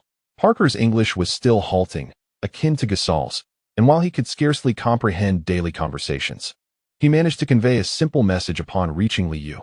"Congratulations, Lee. You are the superior team. It has been an honor to compete against you." Although the Frenchman had capitulated early, Liu appreciated this choice, as he had only played 28 minutes, spending most of the game idly on the bench. "Thanks to Parker's performance, I see your talent. Add some toughness, and you will become a great star in the future." Hearing such praise brought a smile to Parker's face, prompting him to approach and embrace Lee once more. Experiencing his first finals defeat, Parker felt satisfaction with his journey, especially since this was only his second season. The rookie Ginobili was pleasantly surprised by Liu's fluency in Spanish. Their mutual compliments brought joy to the young player. At this moment, Ginobili still sported a full head of hair, quite different from his future bald appearance. "Thank you for your advice, Lee. I will continue to refine my physique, and I hope to face you again on the grand stage of the finals." Ginobili smiled and extended a fist bump, demonstrating that international players adapt their mindsets swiftly after a loss. For many of them, representing their nation in the Olympics may hold greater significance than league play. Meanwhile, Ewing was still comforting the distraught David Robinson, who remained unwilling to accept the defeat and bore reddened eyes from the crushing loss. Surrounding sports journalists followed Liu to the center of the court, where Robinson composed himself before approaching to offer his congratulations. Congratulations, Lee. Your 5th championship. Will you not play another season? Trust me, you are still more remarkable than many big men in the league. Upon hearing Lee use words, Robinson shook his head, unwilling to change his decision lightly. This is your era now. Next year, at 39, as I defend against screens, I can only watch you score. I am too old. It is time to return to life and embark on another chapter. After sharing these thoughts, Robinson patted Lee Yu's shoulder, feeling a sense of relief. And a faint smile emerged on his face. Grant Hill offered a comforting gesture to Tim Duncan, who was leaning on crutches, fully empathizing with the anguish brought on by injuries. Tim, opting to rest is indeed the right choice. You are still young, with a lengthy career ahead of you. I advise you to undergo a thorough examination once more. One must not take ankle injuries lightly, often. You must take responsibility for your own body rather than solely relying on the team's opinions. Perhaps we shall meet again next season. Grant Hill patted Duncan on the shoulder in encouragement. His experience with the Pistons had cost him some of his explosiveness, a physical setback that could not be reversed. Having secured this year's championship, Grant Hill felt a profound sense of relief, imparting his advice with utmost sincerity. After exchanging pleasantries, Duncan made his way to the center of the court. Though fortunate to have only sustained a grade 2 sprain, Duncan was still unwilling to accept defeat. Unlike his elder brother, whose eyes were red with emotion, Duncan's face remained stoic. Congratulations, Lee. The Knicks are the superior team, and you have set a new record. Observing Duncan, who was propped up by his crutches, Lee could not help but acknowledge his misfortune. However, he felt no sympathy for his opponent. Approaching him with a fist bump and a smile, he remarked, "Take care of your injury. You'll be back on your feet in a few weeks. The Spurs are still in their developmental phase. I have been there myself. Trust me, the future still belongs to you." Duncan managed a faint smile. He had heard such words back in '99. For years had passed, and while Lee had entered discussions of the greatest players in history, Duncan found himself still yearning for achievement. Receiving the Future Champion award for the second time, Duncan, expressionless, exchanged fist bumps with each member of the Knicks before swiftly retreating to the players' tunnel. Spurs fans on either side continued to cheer for Duncan. Unlike the early surrender of Parker, he remained their true hero. At that moment, David Stern was engaged in casual conversation with Spurs owner Peter Holt at the sidelines. Unbothered by the sentiments of his counterpart, James Dolan, who had made some disparaging remarks, approached once their conversation had concluded, boasting, "The league should implement regulations to protect perimeter players. Lee is a treasure for all of us. Honestly, he has salvaged this year's finals viewership." The commissioner had already acquiesced, stating, "We have much work ahead of us this offseason, Mr. Holt. I hope you will cast your vote when the time comes. This is a mutually beneficial choice." Few journalists noticed the exchange, and consequently, no one perceived the grim expression on Peter Holt's face as the Spurs became the second laughingstock of the season. David Stern was keen to avoid headlines the following day, featuring James Dolan ridiculing his rivals. "We have plenty of work ahead. But now let us celebrate the young men who have secured the championship." NBA staff quickly approached the Knicks players. This year's award ceremony was hosted by Mike Tirico, with Spurs legend Elliott also present at the venue. For Elliott, emotions ran high. The disappointment of the '99 defeat had cast a shadow over his career, and this year, David Robinson had also begun to tread a similar path. As Elliott entered the Spurs locker room, he was met with an atmosphere of profound silence. Sighing softly, he approached his old teammate, David, offering words of comfort. "David, should you choose to play another year, I will support you. Next season, the Spurs will be in even better form." David Robinson cast a glance at the silent Duncan, ultimately shaking his head in refusal. His career had officially come to an end today. In stark contrast, the visiting team's locker room was filled with laughter and joy. The Knicks, seasoned in the art of award ceremonies, understood the typically lackluster atmosphere of receiving accolades on the road. Hence, this year, the players had brought their family and friends along to enhance the celebratory spirit. Miranda and Jean had been watching the game from a luxury box, accompanied by Tamia, the singer-wife of Grant Hill, as well as family members of the Knicks staff. The trio had little interest in competing with Spurs fans and had changed into championship t-shirts early, waiting in the locker room for others to join them. In comparison, Arte's entourage was the largest, comprising not only relatives and friends, but also their neighbors and the friends of those neighbors. With such a sizable gathering, they had chosen to occupy the front rows, engaging in playful banter with the Spurs fans. Most of the other players' entourages also preferred to sit close to the front, as it would be uncomfortable not to show off. By the time the award ceremony commenced, they had surrounded the podium. This season's white championship t-shirts were specially made, emblazoned with 7 trophies and the Knicks emblem, with the sleeves marked 739 and 160.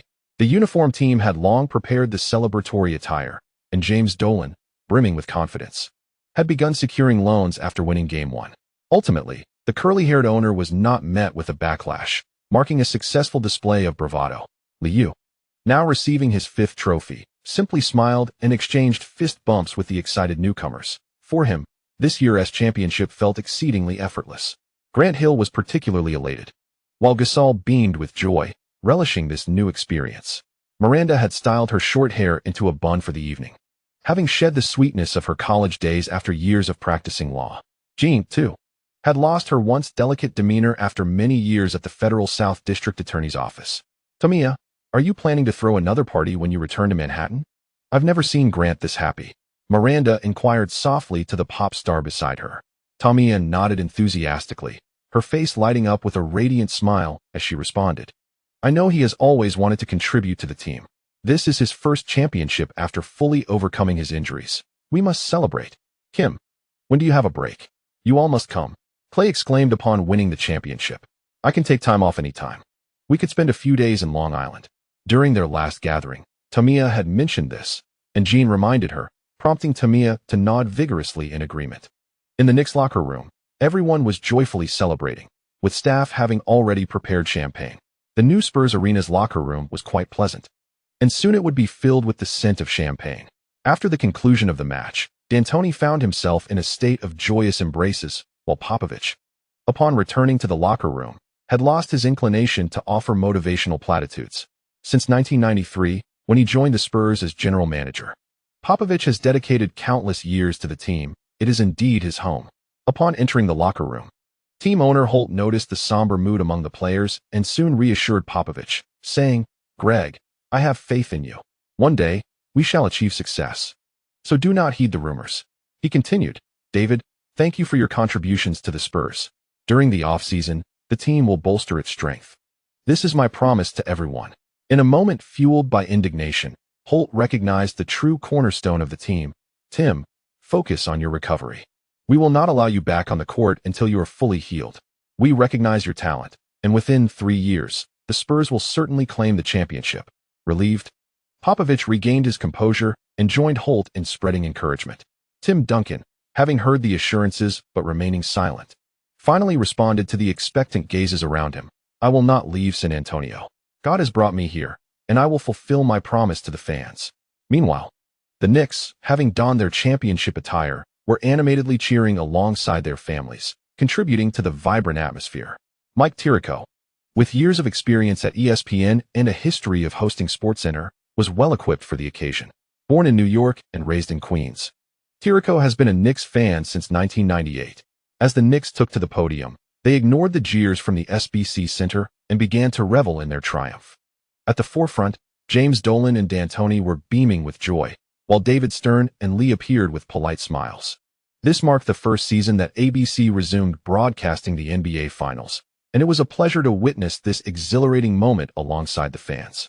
Ladies and gentlemen, let us welcome NBA Commissioner David Stern to present the trophy to the championship team. Receiving the microphone from the staff, Stern commenced the announcement of statistics, enlightening the fans on the remarkable success of the NBA this season. After a round of jubilant statistics devoid of any negative tidings, Stern finally lifted the trophy. Smiling as he proclaimed, this season, we witnessed the Knicks achieve an astounding 29-game winning streak. Following the regular season, we again witnessed the birth of the best record in NBA history. Entering the playoffs, the Knicks showcased their dominance with a record of 73 wins, 0 losses, the best playoff record in history.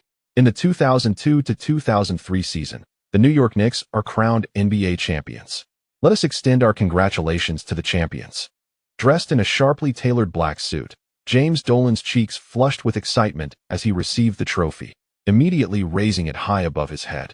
Behind him, the entire Knicks team erupted in jubilant cheers. Wow! With a sense of effortless triumph, Dolan basked in his success. exuding pride over his ability to select Mike D'Antoni. Mike's arrival has rendered the Knicks a force to be reckoned with. He promised me an average of 110 points per game, and he delivered. We fulfilled our promise together. Lee, the greatest player in NBA history. If you missed the era of Magic Johnson and Larry Bird, or the Chicago dynasty forged by Michael Jordan in the 90s, fret not. From this moment forward, focus on Lee and the Knicks, and you shall witness the greatest player in NBA history lead the team to extraordinary feats. Dolan, caught up in his exuberance, clutched the microphone tightly. Had it not been for the NBA's regulations, he would likely have shared the Knicks ticket hotline. Do you wish to see how a dynasty team dominates the league? Better call. Eventually, host Mike Tirico had to gently interrupt Dolan's fervent oration, the crowd's boos intensifying in response to the owner's exuberance. David Stern, unfazed by the commotion, took the microphone once more, cradling the golden FMVP trophy, and proclaimed loudly, in 4 finals, he averaged 35. 8 points, 4. 3 rebounds, 11. 5 assists, 2. 5 steals, 0. 3 blocks, and 2. 0 turnovers. Throughout his career, he has recorded 40-point games in the finals on 12 occasions. Words cannot express his excellence.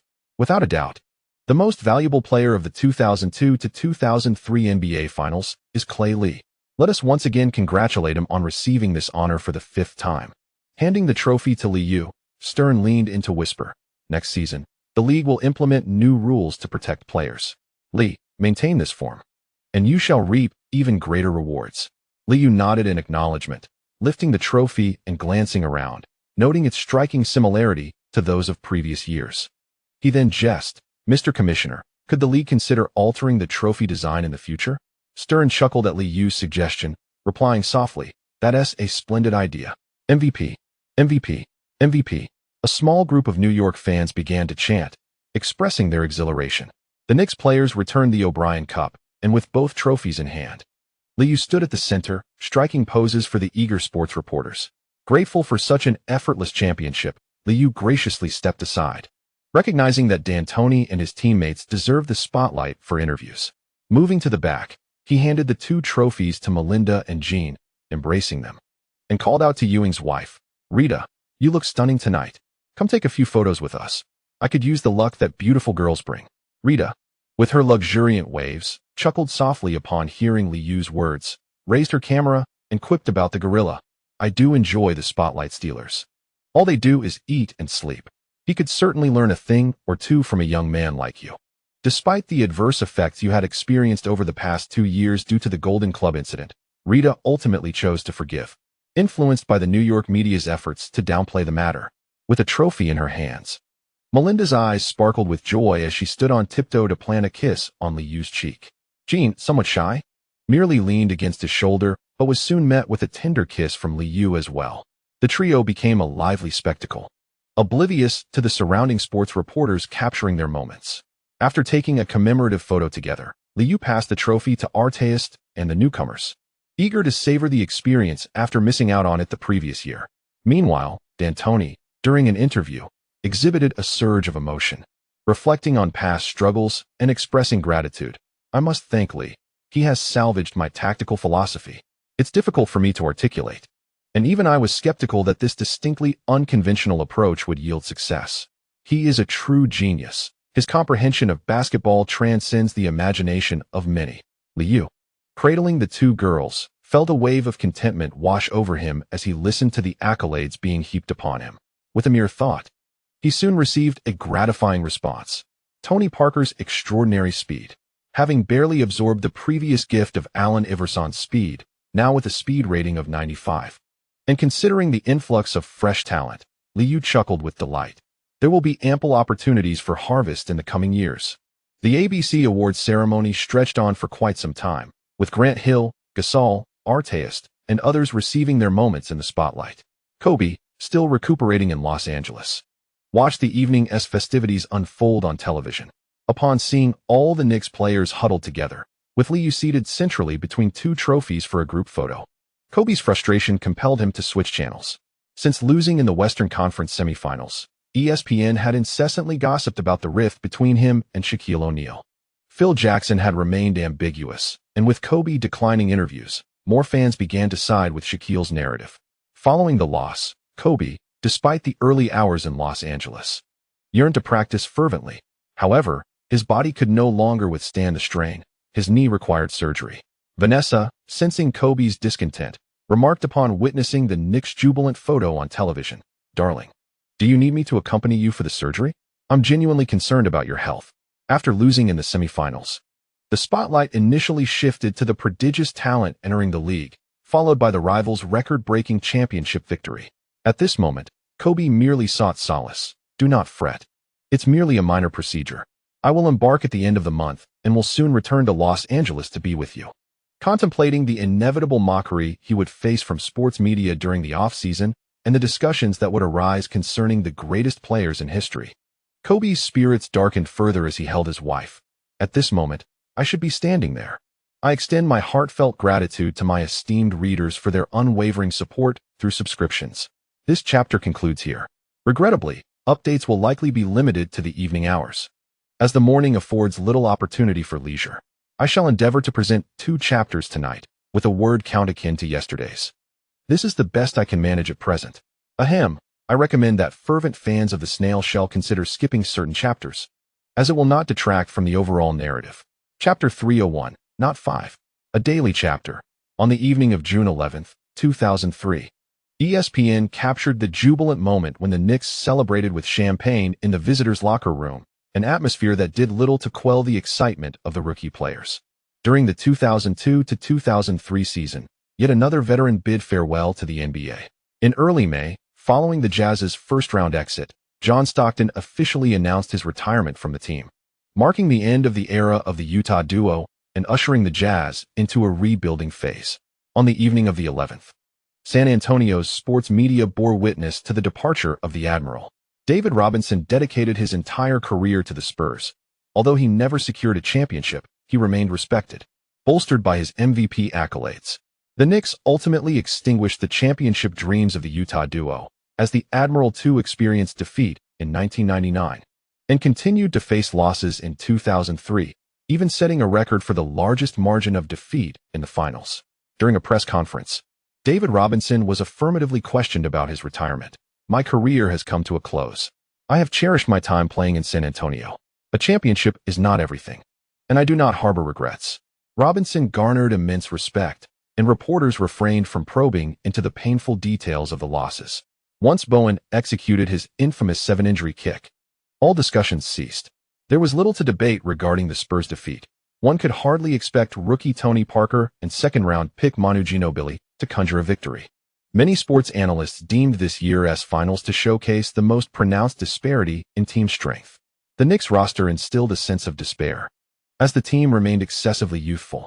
With Liu entering his prime at 25, the team completed its rebuilding phase, situated as it is in the Eastern Conference, leading many analysts to share the sentiment that Lee will grace the final stage in the coming years. The ease of this championship did not afford Liu a heightened sense of accomplishment. Rather, it was his teammates who were in greater need of this victory. Despite impressive statistics in the finals, Liu appeared dampened at the press conference, where inquiries predominantly revolved around the team's future. Given that the Knicks' salary cap this season was only $67 million, and they had avoided triggering the luxury tax, an ABC reporter posed a pertinent question. "Lee, after securing the championship, will the Knicks pursue another all-star player? It is indeed a commendable notion. Yet our general manager has repeatedly informed me that no one wishes to engage in trade with us. With the current talent at our disposal, we can continue to thrive. Our rookies will continue to develop, and I believe the team remains in a rebuilding phase." Upon observing Liu's earnest expression, many sports journalists found themselves momentarily speechless. A championship during a rebuilding phase for the team. The TNT reporter shifted focus to the Knicks contract renewal issue. "Lee, does the team intend to extend Stephen Jackson's contract? He has performed exceptionally well in this year's playoffs." Certainly, the team would offer substantial contracts to its championship members. Yet it remains a mutual decision. I am genuinely pleased for Stephen, as I am well aware of the effort he has invested. Liu harbors no concerns regarding the team's roster. The benefits of rookie contracts will remain for a few more years, and health is the paramount issue to consider for the future. Each year, they endure a greater number of games than other teams, which inevitably takes a toll on the players. Shall we indulge in a few glasses of champagne? Upon seeing Liu cheerfully place a bottle of champagne on the table, several members of the San Antonio sports media suddenly lost their jovial demeanor. On Thursday, June 12th, the TNT program also broached the subject of the finals. This year's draft will be broadcasted by ESPN, which has already begun to hype up the 2003 rookie class, while TNT's program will also discuss the newcomers. The primary focus remains on the finals. Another veteran's career continues sans a championship, and Charles Barkley seems somewhat wistful, unusually refraining from ridiculing the unsuccessful. This is the NBA. Winning a championship requires not only a strong team, but also a stroke of luck. Had Tim Duncan not been injured, perhaps we would be discussing Game 5 of the finals now. Regrettably, this is the Knicks' most effortless championship. I am reluctant to delve into Lee's performance, as they have not faced any true adversaries this year. The TNT program will also reflect on the careers of the Utah duo, and for these veterans, Kenny Smith can only express admiration. David Robinson truly deserves a championship, but regrettably, he encountered Lee. This season, Lee has secured the championship, the Finals MVP, the regular season MVP, the scoring title, the steals leader, and the assists leader. He even had the opportunity to claim the All-Star Game MVP. Although this accolade holds little significance for him, I relish seeing my co-lift that distinguished trophy. This season unequivocally belongs to him, and among active players, none can rival Lee. At this moment, I am more inclined to discuss the Knicks' tactical approach, which is remarkably distinctive. Earl the Pearl Monroe, wary of Barkley seizing the conversation to discuss some notion of real men in one-on-one matchups, hastily interjected, "In truth, we have long witnessed this basketball philosophy. It is simply that the Knicks have magnified it to an extraordinary degree. In the past, teams in the league would sometimes match guards against Michael Jordan for defense. The Spurs attempted to employ Bowen against Lee, yet they failed. The Knicks' sweep of their opponents in the finals primarily stemmed from the Spurs' inability to match Lee on the perimeter, and their zone defense could not contain the three-point shooting." Seemingly recalling less favorable finals memories, Charles Barkley reluctantly conceded to this viewpoint, quickly adding, "Earl is correct. It is not only in the finals, but from the onset of the playoffs, Lee has enjoyed a positional advantage.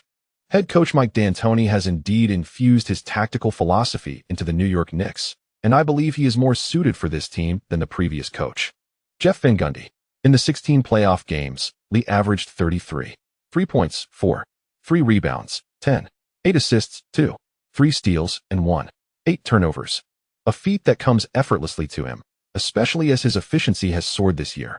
Following this statement, the broadcast team showcased Lee's player efficiency rating, PER, of 43 from this season's 16 playoff games. Although analysts had anticipated that Lee would undoubtedly surpass Hakeem Olajuwon's record for the highest single-season PR set in the 1987-88 season, the sight of the actual figure still elicited exclamations of disbelief.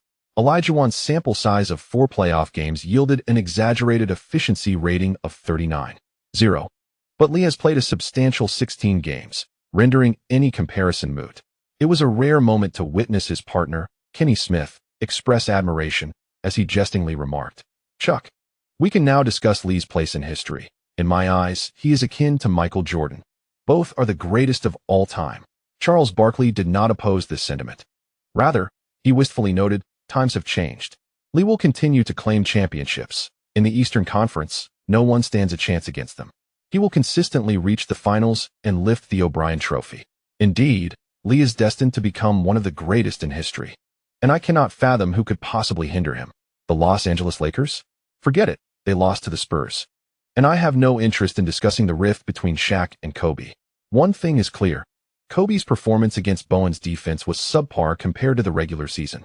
While he dominated everyone on the Spurs, I have no desire to hear any more boasts from Shaq and Kobe. They are utterly incapable of achieving anything."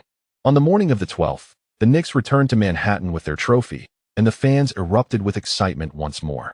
The previous night in San Antonio had not fully satisfied their revelry. The real celebration began upon their return to Manhattan. That evening, Lee took everyone to a nightclub near Chelsea Park, a newly opened establishment known for its high quality, frequented by New York's elite. The primary reason for choosing this venue was its proximity, a mere 10-minute drive from home. This nightclub boasts excellent security measures and values privacy, with a modern decor style and top-notch sound equipment that appeal to the younger crowd. The invited DJs are typically prominent figures, and the ambience, paired with alcohol and lively company, can lead to a gradual descent into euphoria. The nightlife in Manhattan can easily disorient, and with ample cash at hand, the atmosphere that night was particularly animated. As midnight approached, a massive LED screen began to showcase scantily clad dancers. The vibrant lights and rhythmic music prompted the crowd on the first floor to sway unconsciously. However, the lively scene downstairs belonged to the youth. On the second floor, Lee and several former teammates were savoring cigars and exhaling clouds of smoke. Recently retired Starks had noticeably gained weight and currently paled in comparison to the more robust Ewing. But one could visibly discern that his neck had shortened considerably. Larry Johnson is similarly situated, ever since being bought out by the Pistons and receiving a substantial sum. He has indulged in a lifestyle of leisure and revelry, resulting in noticeable weight gain, perhaps overly immersed in this hedonistic existence. Even his facial hair and hair have turned white, evidently drained by the attentions of younger companions, likely adding to his list of illegitimate offspring. Among his contemporaries, only Oakley has managed to maintain his physique, as he continues to serve as a spirited presence for the Wizards this season, with only his beard showing signs of aging. This newly opened nightclub is indeed delightful, though lacking in greenery, which diminishes the overall enjoyment. Johnson chuckled as he expressed his thoughts, prompting Starks to join in the laughter. The nightclubs we used to frequent have all closed down. Maintaining a venue in Manhattan to attract the big stars requires a different approach than before. Due to the Golden Club's restrictions, the gorilla has been pent up for over a year, his eyes now gleaming with desire, eliciting hearty laughter from Oakley. Quick, bring in a few ladies to give Pat a thrill.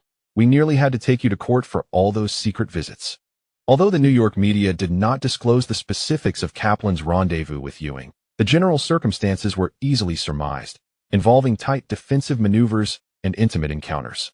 Watching a waitress sway her hips as she departed, Ewing wistfully remarked, "Who would have thought so many would partake back then? Yet those girls clung to me relentlessly. I nearly faced divorce over this, damn." Kaplan's words were nonsense, and he deserves the consequences. Reflecting on the tumultuous events of the past 2 years, Ewing couldn't help but vent his frustrations.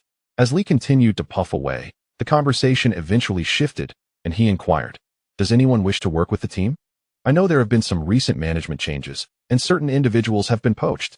The group shook their heads in unison. Ewing felt a twinge of regret, yearning for the opportunity to become head coach, yet recognizing that such prospects were now unattainable. After his buyout, Johnson found himself with considerable wealth, rendering ordinary positions beneath him. However, he refrained from dismissing the idea entirely, keeping it as a potential fallback. "Thanks, bro. But post-retirement, one ought to enjoy life. James Dolan is no old Charles.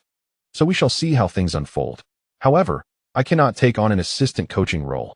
I truly detest the notion of flying around aimlessly for months on end." Apart from Ewing, the others shared a similar sentiment. In the absence of financial need, none were inclined to pursue work. Starks was primarily engaged in parenting, occasionally conducting basketball camps, seemingly aiming for a position in schools to teach children the sport. Oakley soon articulated his own plans, expressing his desire to return to Chicago for another season while accompanying champion guard Sprewell. "If this guy gets traded by Krause, I'll retire next year. But I have no inclination to work. I simply wish to live peacefully in New York." It was clear that Oakley intended to return to his roots, relishing the opportunity to bask in nostalgia. Upon hearing their intentions, Lee ceased further discussion on the matter, understanding that unless a significant financial catastrophe befell his good friend, none of them would opt to return to the team for employment. After several individuals indulged in joyous revelry, they soon returned to the first floor, where the gorilla had vanished in the blink of an eye, and they seamlessly blended into the crowd. At that moment, Arteist, bare-chested, was shouting exuberantly, with Jackson by his side, amidst a cacophony of cheers from the surrounding revelers. Those players not inclined to wild dancing were mostly relaxing in the bar upstairs, engaged in conversation. With no disturbances in sight, Liu felt reassured. Arteist, known for his exuberance, could sometimes become particularly impulsive. Fortunately, Manhattan was not San Antonio, and there was no one here to provoke him. Dressed in understated attire for the evening, Liu sported a snug white t-shirt, dark denim jeans, and white sneakers, topped off with a black baseball cap and adorned with a gleaming silver chain around his neck. Meeting old friends tonight, he found himself amidst a crowd that favored chains. However, he preferred not to wear ostentatious gold pieces, opting instead for more modest adornments in different hues. The blaring music and vibrant lights made Liu blink in resignation. Every time he frequented such places, Old Mike would inevitably tag along. Over the past year, Old Mike and Nacho had been responsible for the security of Axe Capital, mostly shadowing Bobby, and it seemed they were somewhat out of practice in nightclubs after a long absence. It was far too chaotic here. The club chosen 2 years prior had been far superior, offering greater safety and privacy. Liu playfully draped his chain around Old Mike's neck and quipped, "The youth are drawn to scenes like this. I think they're having a splendid time."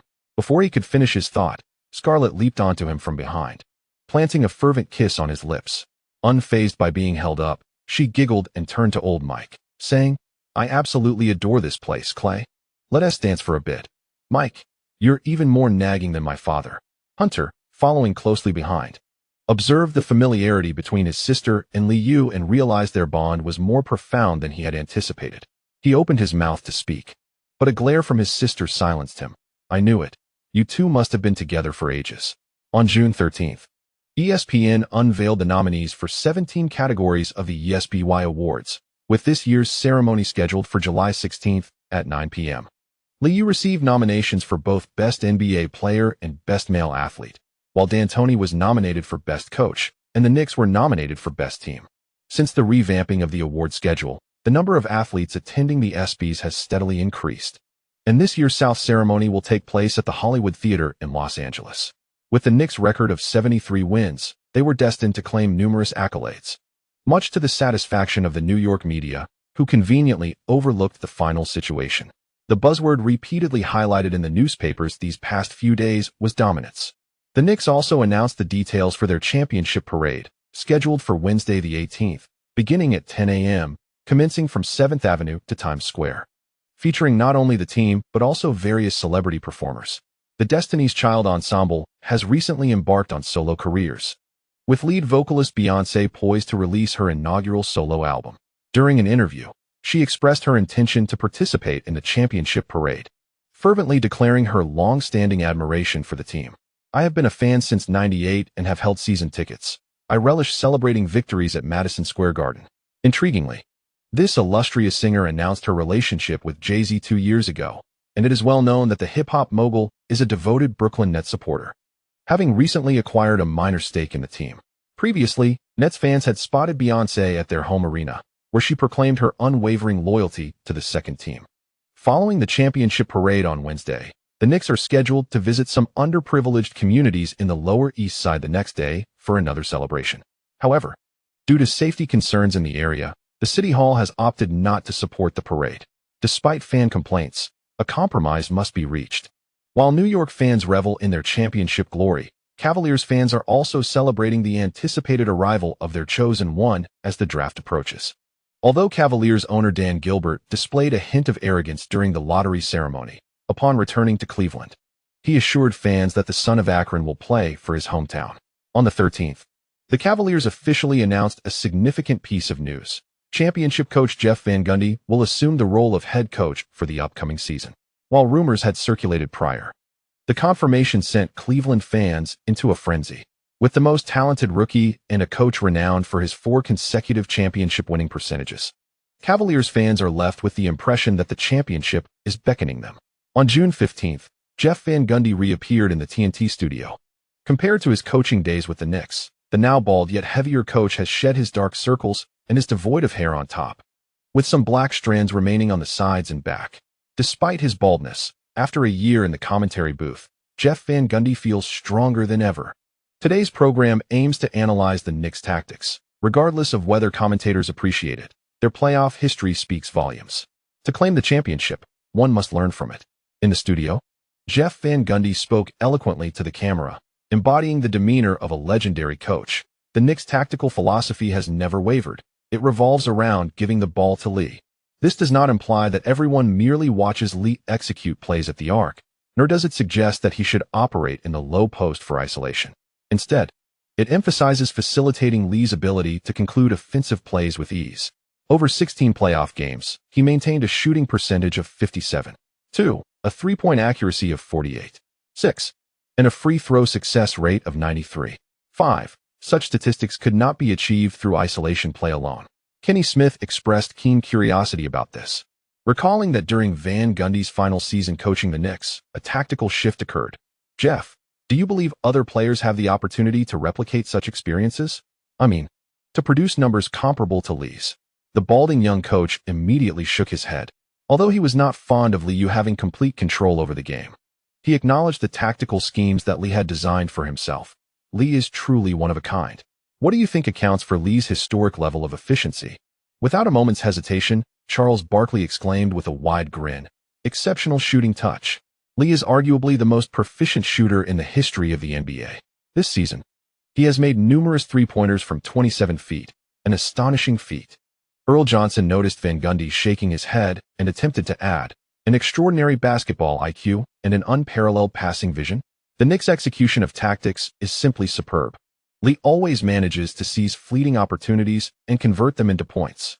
Jeff Van Gundy still slightly shook his head, and upon noticing that the three were looking at him, he offered his perspective. Everyone seems to overlook Lee's most significant talent, his unparalleled physical attributes. As he has aged, Lee's finishing rate at the rim, which barely exceeded 50% during his rookie season, has now soared to an impressive 70%. I have witnessed Lee's growth and the transformation of his physique. Scientific training has gradually unlocked his physical potential. His explosiveness, coordination, core strength, and recovery speed have all improved remarkably with age. Astoundingly, Lee's physical capabilities far surpass those of current star players. Tim Grover once confided in me that Lee's physical gifts may even surpass those of Michael Jordan, a sentiment with which I wholeheartedly agree. Charles Barkley, somewhat skeptical, remarked on Liu's build as a heavy guard, but was unaware of the changes over the years. Jeff, do you think it is his exceptional physical gifts that have led to Lee's success? Physicality is the foundation of everything. In the playoffs, it often comes down to talent, and Lee's achievements are undoubtedly linked to his remarkable physical gifts. Jeff Van Gundy nodded immediately, displaying an expression of having seen it all. Earl Johnson pondered for a moment before suddenly asking, "Is this the reason you chose to join the Cavaliers and coach LeBron James? Do you see those outstanding talents in him as well?"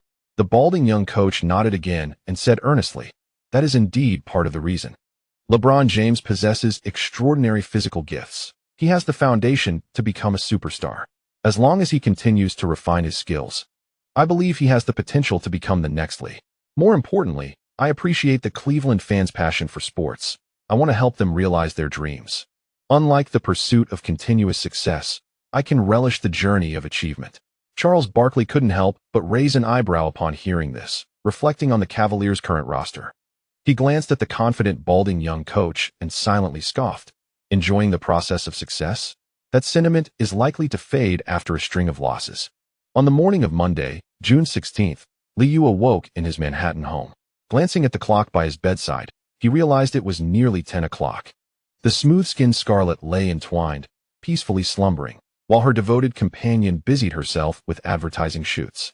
This weekend, only Liu remained to enhance her acting skills. Last night, Scarlett's portrayal of a sultry secretary was quite commendable. After multiple angles of filming, the two succumbed to sleep until the present moment. Upon awakening, Scarlett still felt somewhat dazed, until her gaze fell upon the garments scattered on the floor, reminding her of the liberated performance she had indulged in after a few drinks. Noticing Liu seemingly organizing the footage, Scarlett gasped and swiftly snatched the handheld DV from him, declaring, "No more watching that from last night." Propping herself up, she began to peruse the DV, her cheeks flushing as she beheld her own appearance in that embarrassingly revealing lingerie, causing her body to momentarily weaken. Although she proclaimed her intent to delete the footage, Scarlett held onto the DV for a while longer, her voice sultry and slightly hoarse as she murmured, "This is our secret. We mustn't let Alice see." Liu nodded casually, beckoning her closer, and soon Scarlett nestled back into his embrace, toying with the soft device in her hands. Seizing the moment as his breathing grew heavier, she shifted the topic, saying, "It seems you haven't worked in a month. I recall your mother found you many suitable scripts." Since Liu had been residing in Manhattan, Scarlett and her companion had been blissfully swiping cards in New York, reveling in life's luxuries. Designer items, custom clothing and jewelry, dining at renowned restaurants, attending fashionable gatherings, learning equestrian skills, and returning home each night to hone her craft and acquire new knowledge filled their days. The remainder of her time was spent caring for her younger brother and occasionally visiting her father, Scarlett had embraced a carefree existence for a month now. I simply wish to rest for a while. I quite enjoy this lifestyle. If only you could stay in Manhattan forever, she said, not elaborating on her reasons for her laid-back attitude. She leaned in to kiss Liu, then darted toward the bathroom, waving her hand and saying, "Join me for a bath. I'm not accustomed to being alone without Alice." The recent competition had been intense. Liu ruffled his tousled hair, but ultimately allowed the girl to pull him into the bathroom. As the water in the tub gradually enveloped their bodies, Scarlett giggled. Showcasing her stand-up comedy skills, Sister Mirinda was right. You do enjoy this. No wonder the young lady had nearly taken the lead in their playful banter. Liu, watching Scarlett hasten her pace, gasped. Hunter has already sent me several messages. Remember to visit him. Scarlett did not respond to his inquiry. Instead, she quickened her pace again, looking up with a smile, then twisting her body to display her newfound knowledge, saying in a husky voice, "It's only been one weekend, Clay. Are you tired?" Liu held her delicate waist, and soon they both gasped, the splashing water carrying a muffled reply. "Tonight, I'll let you take on a different role." On June 18th, the morning's championship parade brought great joy to New York fans, and upon reaching Times Square, the crowd of onlookers grew ever larger. In a manner reminiscent of the annual New Year festivities, the stage was set, and adorned in a champion's hat and commemorative t-shirt, Jimmy Fallon eagerly volunteered as the host. He quickly began to jest about this year's playoffs. "When we lost last year, I was furious. Everyone knows that Lee is my friend. Yet he never complained to me about those dubious calls on the road. True superstars never dwell on such matters. They merely seek to reclaim what they have lost. It is with a tinge of regret that I note Lee's presence at this year's finals, while last year's opponent faltered early. Hi, Shark. Where are you?" The joyous crowd responded enthusiastically, fans leaping and waving posters of the missing persona, their voices rising in unison. This inside joke would linger well into the offseason, and the next season's Saturday night games would likely feature new anecdotes about this year's finals. At that moment, seated on stage, Liu sported the newly released commemorative t-shirt of the Knicks, which had just hit the shelves. The team store was abuzz, and the entire championship parade was a seamless advertisement for their merchandise. Unlike the invigorated artist and his companions, Lee's complexion appeared somewhat pale. The toll of filming had drained his energy. Each player taking the microphone primarily expressed gratitude towards the fans, as the Knicks season tickets had commenced pre-sale, with those who purchased tickets being the team's greatest supporters. When Lee finally grasped the microphone, he spoke little but instead invited the fans to reminisce. "Do you recall our victory over the Bulls in '98 and the promise I made at Madison Square Garden? Back then, I was just a rookie, and the sports media mocked my audacity, yet here I stand, having fulfilled my promise. Wow. MVP, MVP, MVP." Old fans from that era joined the championship parade, their spirits lifted by the recollections. As Lee surveyed the crowd, he noticed a sea of fans clad in Knicks #1 jerseys. A wave of excitement swelling around him. He raised his hand to quiet the throng, then embraced Jimmy Fallon beside him, grinning as he remarked, "Jimmy, you surely know what I am about to say next. Indeed, we shall continue to triumph. The Knicks will secure more championships." After exchanging knowing glances with Fallon, Lee raised his voice, his tone buoyant. "This is my 5th championship since joining the team, and I pledge this is merely the beginning. 5 championships are far from sufficient. Not 5, not 6. Upon hearing the familiar refrain, the fans erupted with enthusiasm, echoing loudly, "Not 7, not 8. The crowd followed Lee's lead, counting to 10 before the deafening roar of cheers engulfed the venue, a palpable excitement permeating the air. Among the throngs of Knicks fans were also newcomers who had arrived in New York in anticipation of the draft. As a native of Chicago, Dwayne Wade, despite expressing his admiration for Lee during interviews, harbors no fondness for the 1998 Knicks in his heart. Yet, the electrifying atmosphere and the gleaming trophies on stage evoke a deep envy within Wade. In the NBA, victories account for a significant portion of the experience, and Wade is acutely aware of the advantages that triumph brings. LeBron James, who arrived in New York early with his agent Goodwin, witnessed this scene and felt a surge of enthusiasm. He chose not to push to the front, but stood at the back with his agent. As the entire city seemed to celebrate the championship, this was an experience that James had never encountered before. The nod from Lee left a profound impression on him. And Goodwin, noticing the glimmer in LeBron's eyes, whispered, "LeBron, trust me, if you can lead the Cavaliers to a championship, you will receive the same treatment. You will become a hero in Cleveland. Hooks will offer you a lifetime contract. Clad in a white printed t-shirt, the youthful LeBron nodded at his agent's words, firmly believing in his destined success. Observing the cheers diminish slightly when Grant Hill delivered his speech, LeBron reflected, indeed, a team can only have one leader. The championship parade of the Knicks has recently become a topic of discussion among sports commentators. Although Lee allowed the coaching staff and teammates to take the spotlight, his renewed promises left a lasting impression. His words during his rookie season carried little weight, but after securing 5 championships and entering discussions of the greatest in history, such promises became particularly compelling. After all, Lee is only 25, with at least a decade left in his career. Major media outlets in New York jubilantly reported on the Grand Championship Parade, simultaneously granting the Knicks a championship loan. As the draft approached, with the Knicks holding late-round picks this year, General Manager Glenn Fillmore found his workload significantly reduced. Lee has fully entered vacation mode, attending premiere events with the laid-back Scarlet and filming short movies to help young actresses hone their craft. As the draft neared, the Knicks' buzz was quickly overshadowed by the rising stars of the 2003 class. On the evening of June 26th, the 2003 NBA draft commenced at Madison Square Garden in New York. Dressed in an oversized white suit, LeBron James naturally became the focal point of sports media. Even before entering the league, he graced the cover of Sports Illustrated, and ESPN broadcasted his high school games, where he later earned the MVP title at the McDonald's All-American Game.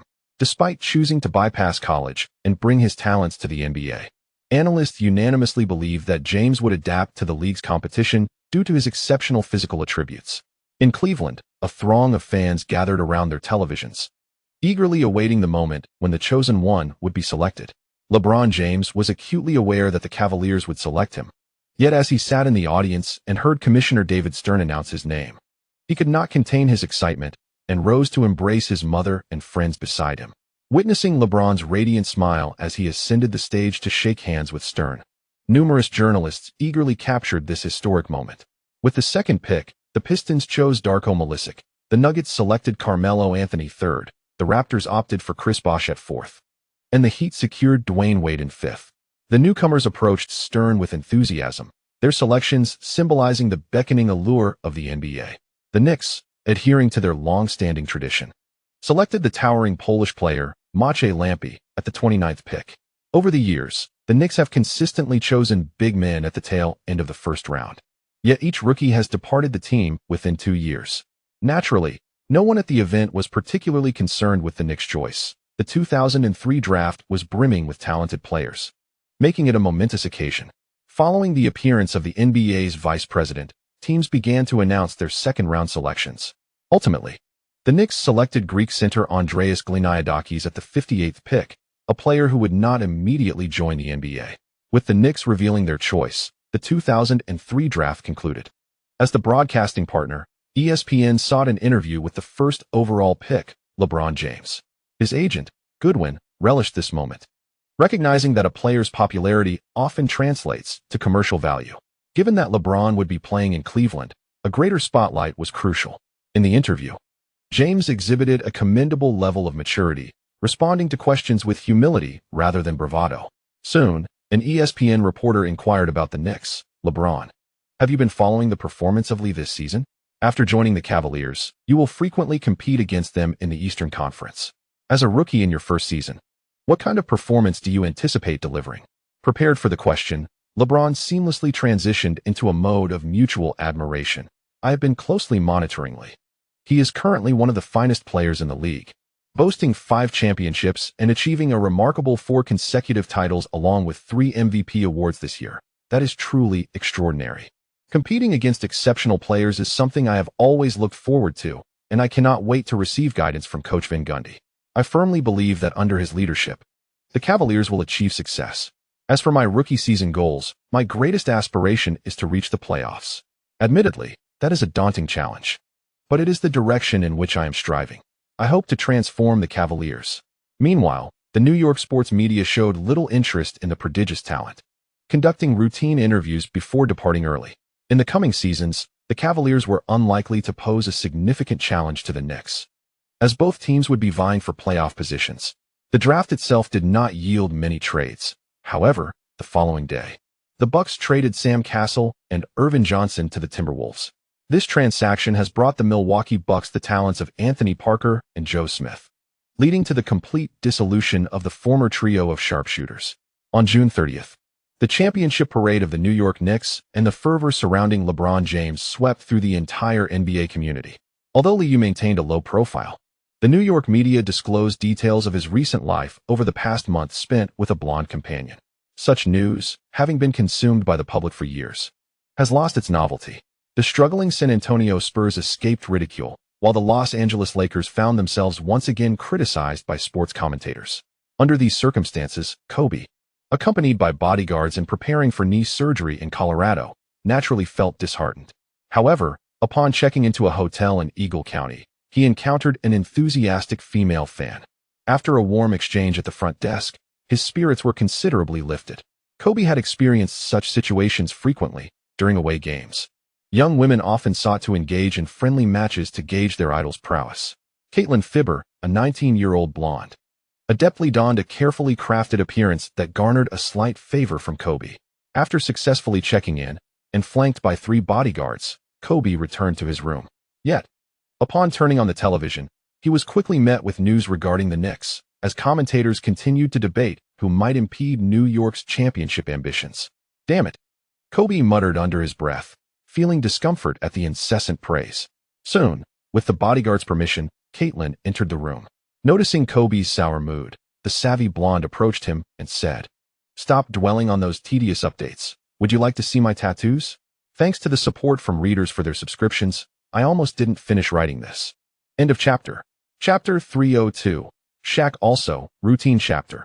On July 1st, 2003, the NBA announced the salary cap for the 2003 to 2004 season, $43.84 million. Compared to the previous season, the salary cap had seen a slight increase, yet when juxtaposed with the $42.5 million cap of the 2001 to 2002 season, the NBA appeared largely unchanged. The luxury tax threshold had risen to $55 million, due to the Knicks' significantly low payroll last year. The total player income across the league did not surpass the stipulated basketball-related income, BRI, meaning the financially burdened Portland Trail Blazers did not incur a luxury tax either. In light of this, Blazers owner Paul Allen humorously remarked, "While I am indifferent to paying hefty luxury taxes for my team, the Knicks' championship experience has made it clear that a change in team-building philosophy is necessary."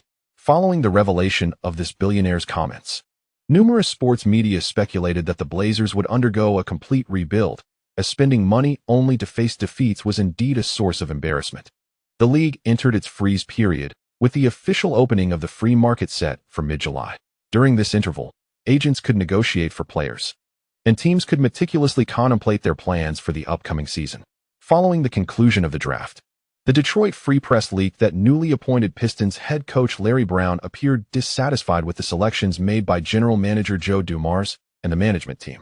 This season, the Detroit Pistons once again fell to the Brooklyn Nets, marking the second consecutive year of defeat against the same adversary, leading to scrutiny of Rick Carlisle. However, the management initially had no intentions of replacing the head coach. After the draft lottery, Joe Dumars and Carlisle even celebrated together. The Pistons' management remained indecisive until mid-June, and after the Knicks completed their championship parade, possibly spurred by the events surrounding Not 10, they announced on the 19th that Rick Carlisle would no longer serve as head coach. On the 21st, just 5 days before the draft, the Pistons announced that Larry Brown had signed a 5-year contract with the team, earning $5 million annually. Such perplexing maneuvers left Pistons fans bewildered, especially considering Carlisle had led the team to a second-place finish in the Eastern Conference during the regular season, despite a lackluster playoff performance. Yet, Brown's record was no better. The Philadelphia 76ers, with Allen Iverson at the peak of his scoring prowess, suffered a similar fate, being overwhelmed by the Knicks in the Eastern Conference Finals. Essentially, Larry Brown's postseason achievements in the Eastern Conference were no different from Carlisle's. The management's baffling decisions during the draft left fans scratching their heads. Nonetheless, Joe Dumars, having received accolades as the best manager and a revered Pistons alumnus, managed to quell the discontent. As a coach of academic repute, Brown seemed to feel a lack of respect, leading him to voice some complaints after the draft concluded. The management did not respond in depth, but rookie Malisic sensed trouble. Having just turned 18, with a language barrier and a head coach who appeared disinclined towards him, his prospects with the Pistons seemed dim. On the morning of July 1st, NBA sports media reported on the fallout between Larry Brown and Allen Iverson, with Brown seemingly expressing dissatisfaction. Meanwhile, the post-draft news that captured the attention of sports commentators was the welcoming of Jeff Van Gundy by Jan Campbell, the 56th mayor and first female mayor of Cleveland. Cavaliers fans celebrated with a grand welcome ceremony for the Akron native and championship coach, attended by the mayor and city hall staff. The sports section of the Cleveland Plain Dealer featured headlines for several consecutive days showcasing the balding young coach raising his arms in promise to the fans. With a straightforward title, The Savior of Cleveland Sports.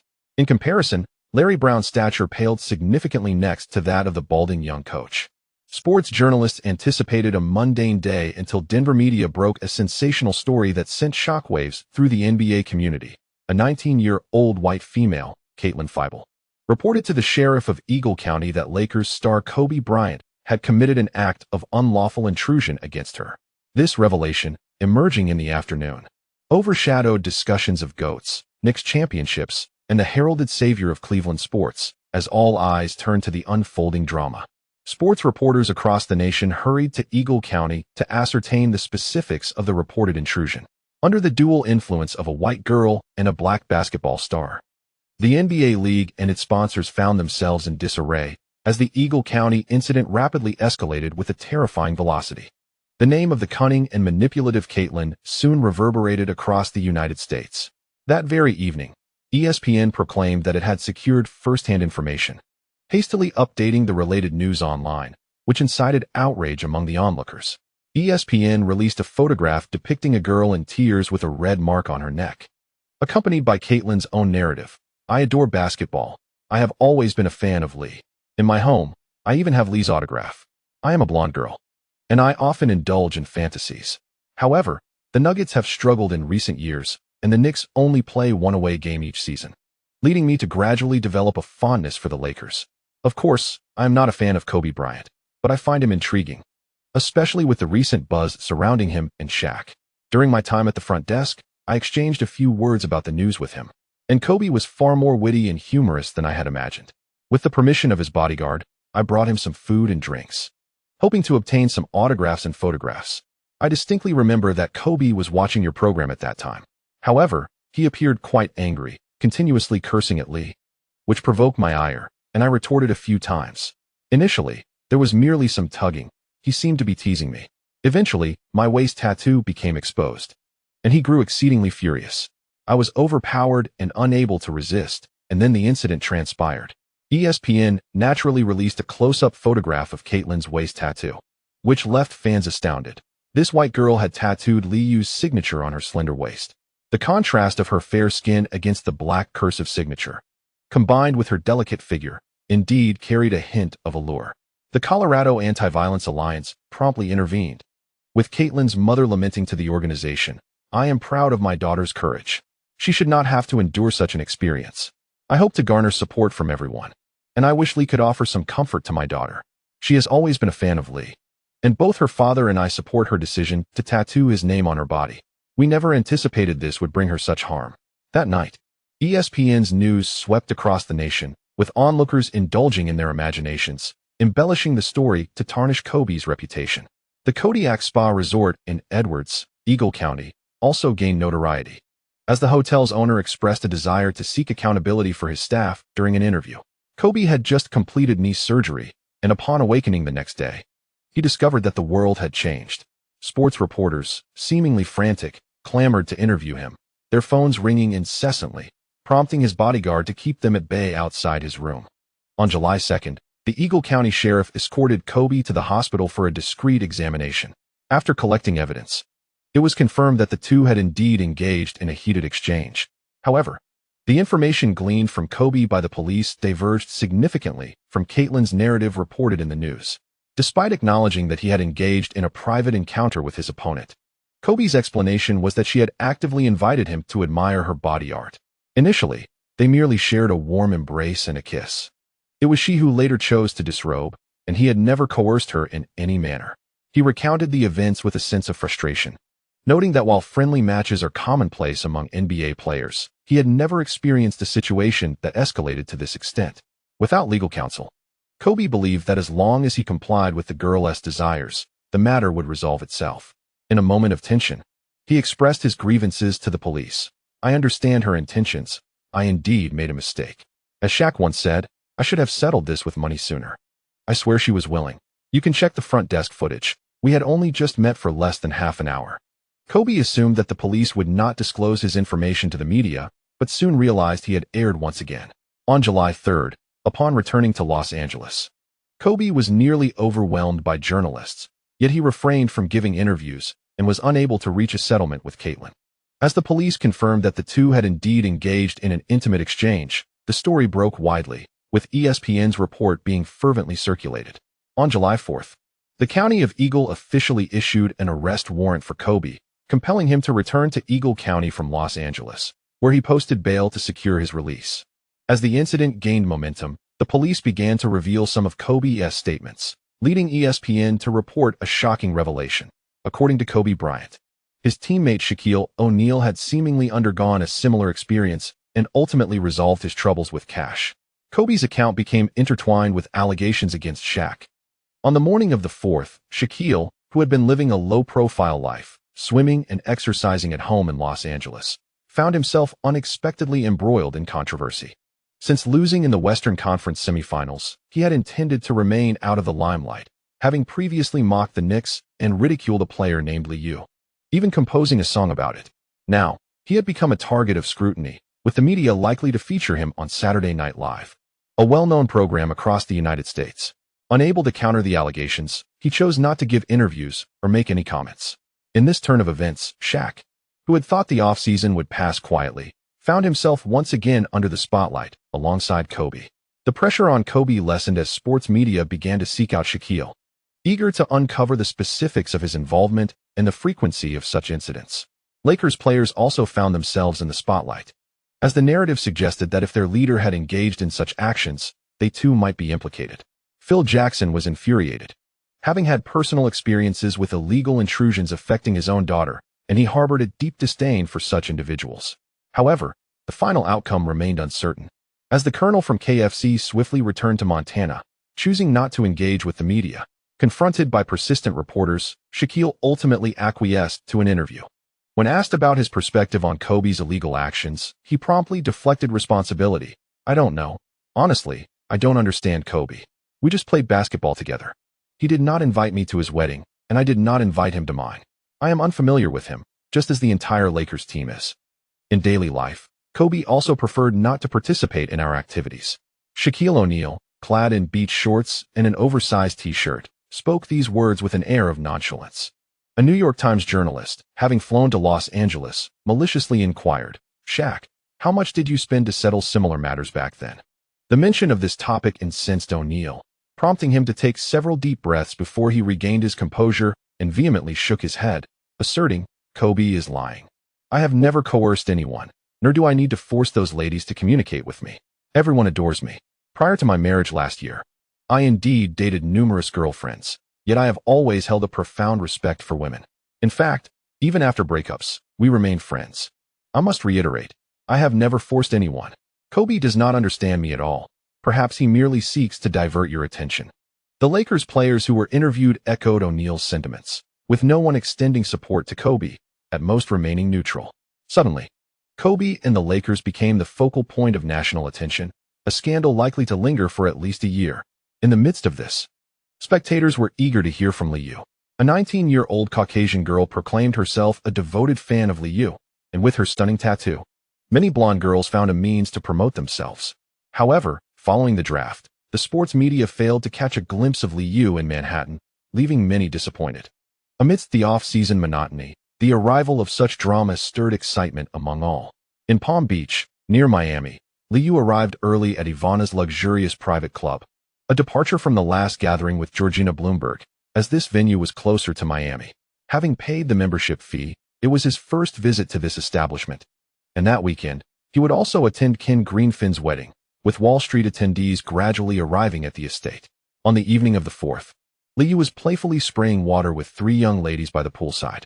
Miranda and Liu drenched Ivana and Jean, leaving them thoroughly soaked.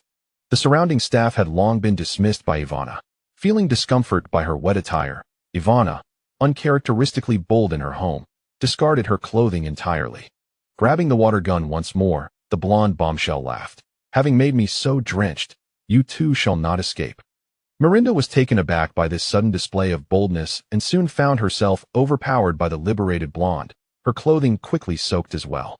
At this moment, Liu had already tackled Jean into the pool, and shortly thereafter, Ivana joined in, embracing Miranda and tumbling in together. Water splashed everywhere, and before long, all 4 were devoid of clothing.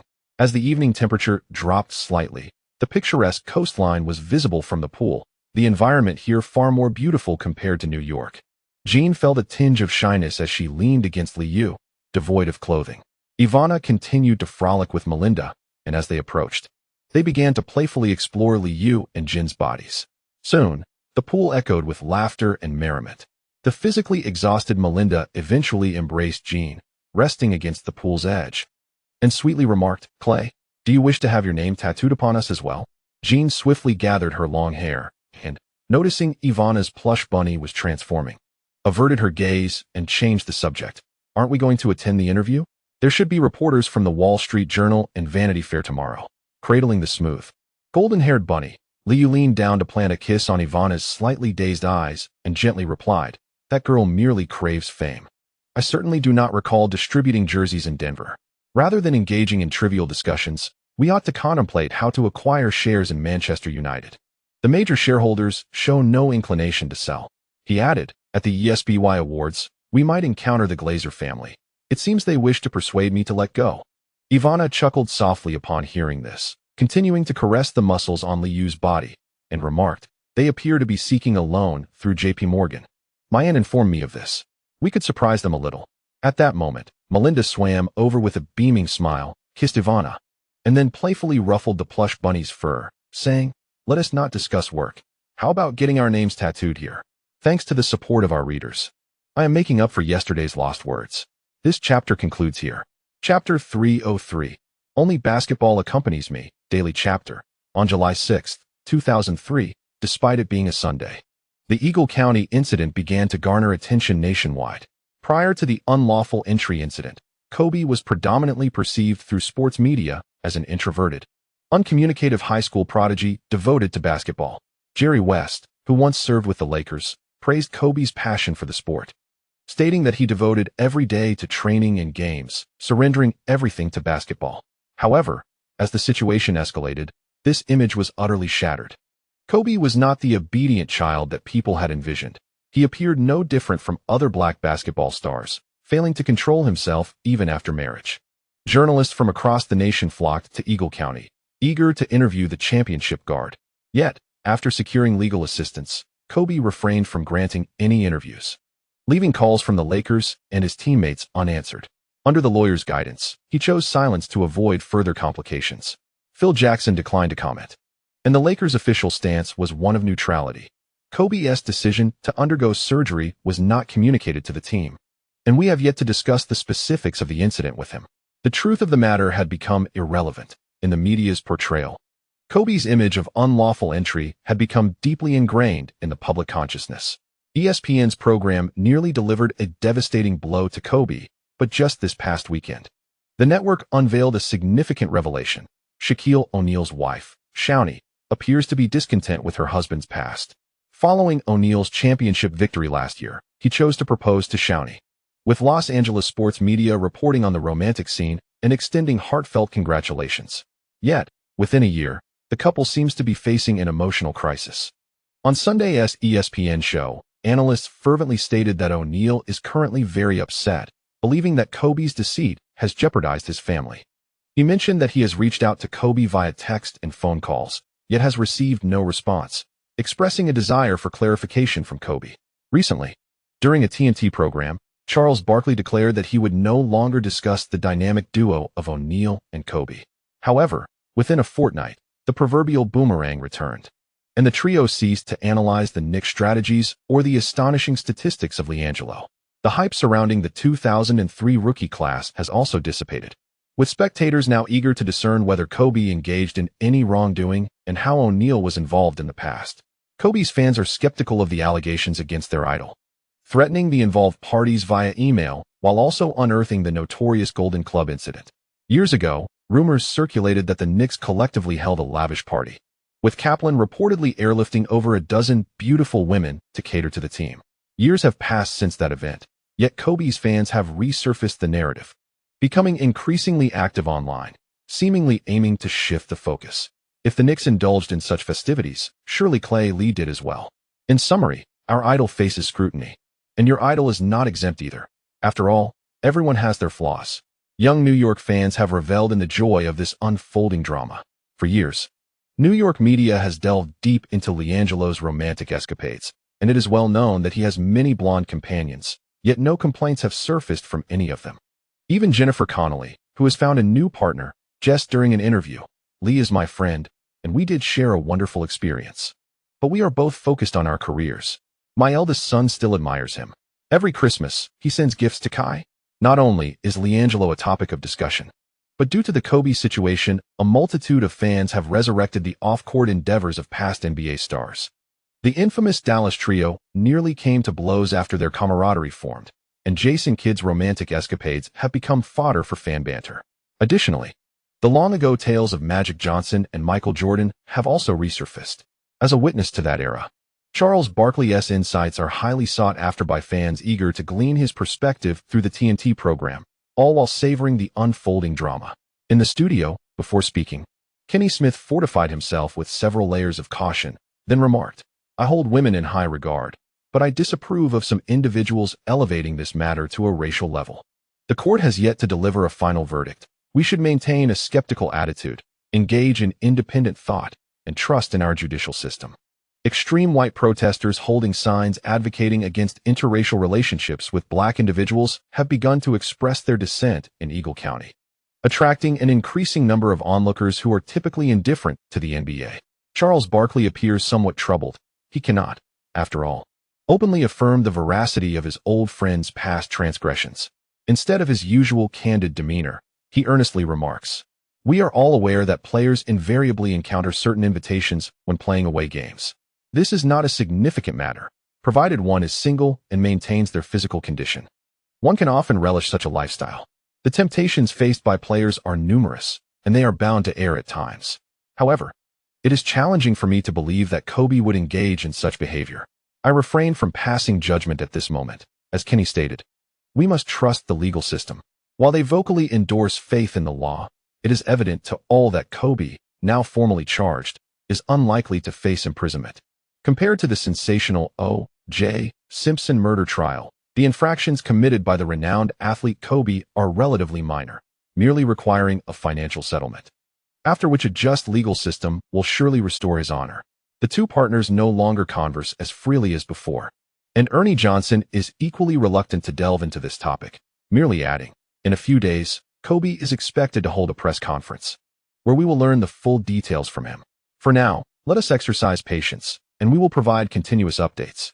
Throughout the program, the trio engaged in vague discussions, and after recording concluded, Charles Barkley quietly lamented, "Regardless of the outcome, Kobe is finished. Sponsors will swiftly terminate their contracts with him, and it is highly probable that his fellow Lakers will not speak in his defense. If Vanessa chooses to divorce him at this juncture, I would not be surprised. He will find it exceedingly difficult to garner support from the league." Kenny Smith, recalling the rookie class of 2003 and reflecting on Kobe's current plight, nodded in agreement. "This is truly unfortunate. The case is likely to drag on for quite some time. The absence of surveillance in the hotel room has granted that young white woman the upper hand." Ernie Johnson fell silent, yet internally mused, "No one can save you now." On the morning of the 6th, in South Palm Beach, Liu donned a black suit to attend the wedding of Ken Griffin. The attendees primarily consisted of investors and acquaintances of this hedge fund prodigy, while the presence of family members was notably sparse. Annie Diaz, a French-American woman, had initially envisioned her grand wedding taking place in France. However, disagreements arose during the signing of the prenuptial agreement. Following a somewhat contentious dispute, Ken Griffin ultimately opted for a ceremony in Palm Beach. Ivana's family estate is particularly opulent, frequently hosting weddings, and this time, Griffin secured the entire venue, with staff exhibiting exceptional warmth and hospitality. In attendance, alongside various partners and Wall Street figures, were members of the Republican Party. As Ken Griffin may well become their financial benefactor in the future, warranting their utmost consideration. Beneath the azure sky and amidst the billowing white clouds, the verdant grassland painted a picturesque scene, bearing witness to the exchange of vows and the tender kiss shared by the newlyweds, eliciting a chorus of cheers from the gathered crowd.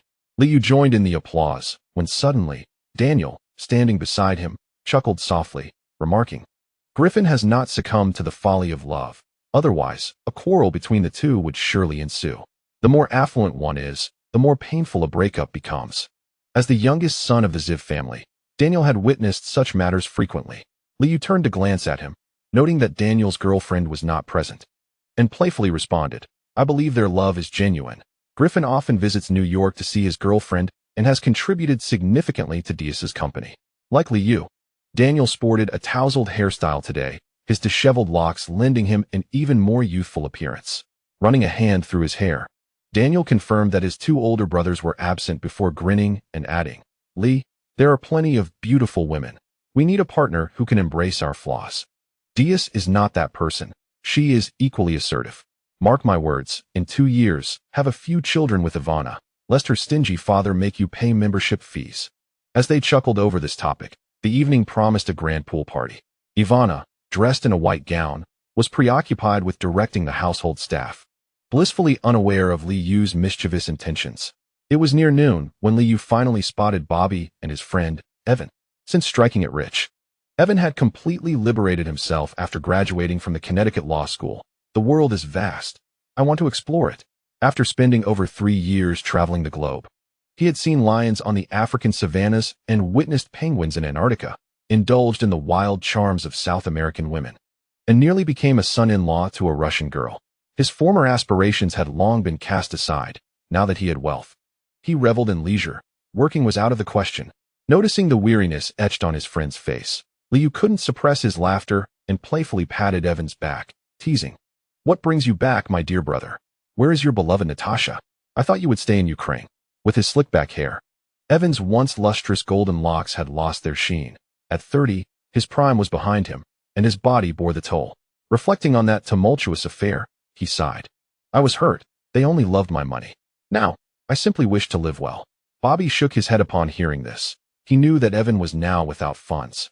"Work diligently in Fairfield County.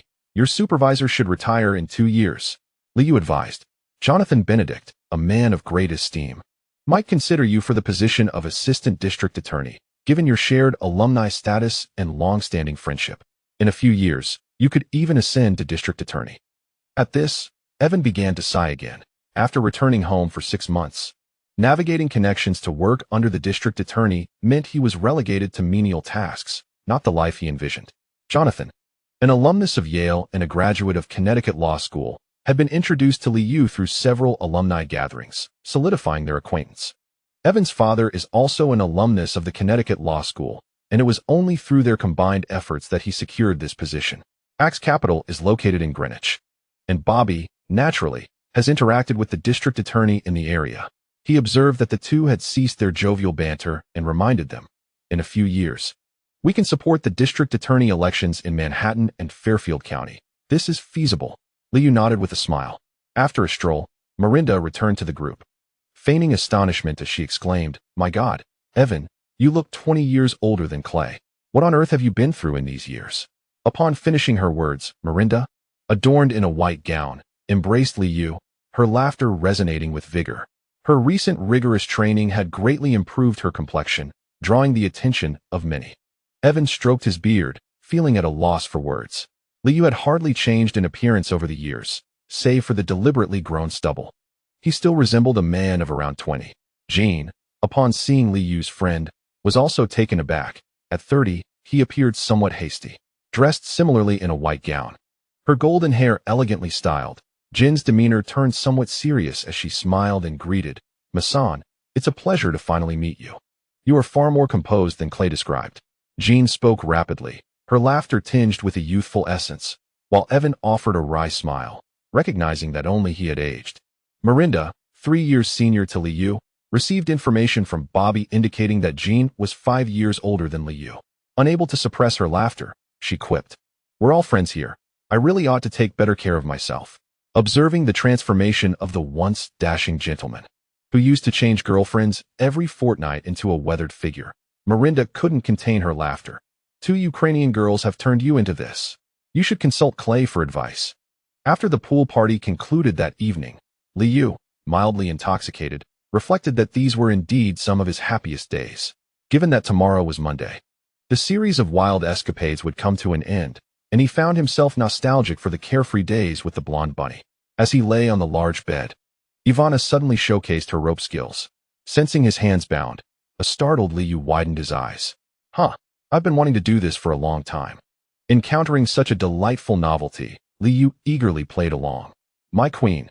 As the first week of July came to a close, NBA fans had entirely forgotten about the free agency, their attention now consumed by the unfolding situation in Eagle County. On the 9th, numerous media reporters cornered Vanessa. Although she did not grant an interview, the relentless journalists uncovered a tantalizing tidbit. Vanessa appeared to be pregnant. Following the revelation, aside from Kobe's fans, no one sympathized with him anymore, and everyone began to vehemently condemn his actions. Each individual donned the guise of a moral arbiter, positioning themselves atop the ethical high ground to judge the matter. As Kobe continued to ignore Shaquille's texts and calls, the Shark was now infuriated. In a recent interview, O'Neal once again delineated boundaries, even publicly urging Kobe to clarify the truth. "I cannot accept such slander. Perhaps your information is inaccurate, but all I desire now is an apology. We won a championship together, and I regarded Kobe as my little brother, yet he cannot treat me this way. If you've seen the news, give me a call. I am indifferent to your trivial matters, but you should not involve me." The journalist could discern O'Neal's genuine anger. What was initially not his concern had become a source of ridicule for him. ESPN recently sensationalized the perspectives of the Lakers regarding Kobe, extensively publicizing the rift between O'Neal and Kobe. On the 11th, reports emerged that Vanessa was contemplating divorce from Kobe, intending to take their daughter away from their home. NBA players shared their opinions during media engagements, revealing their gossip. With only one championship to his name, Kobe lacked substantial accolades, and the recognition from the Liu Award held little significance at this juncture.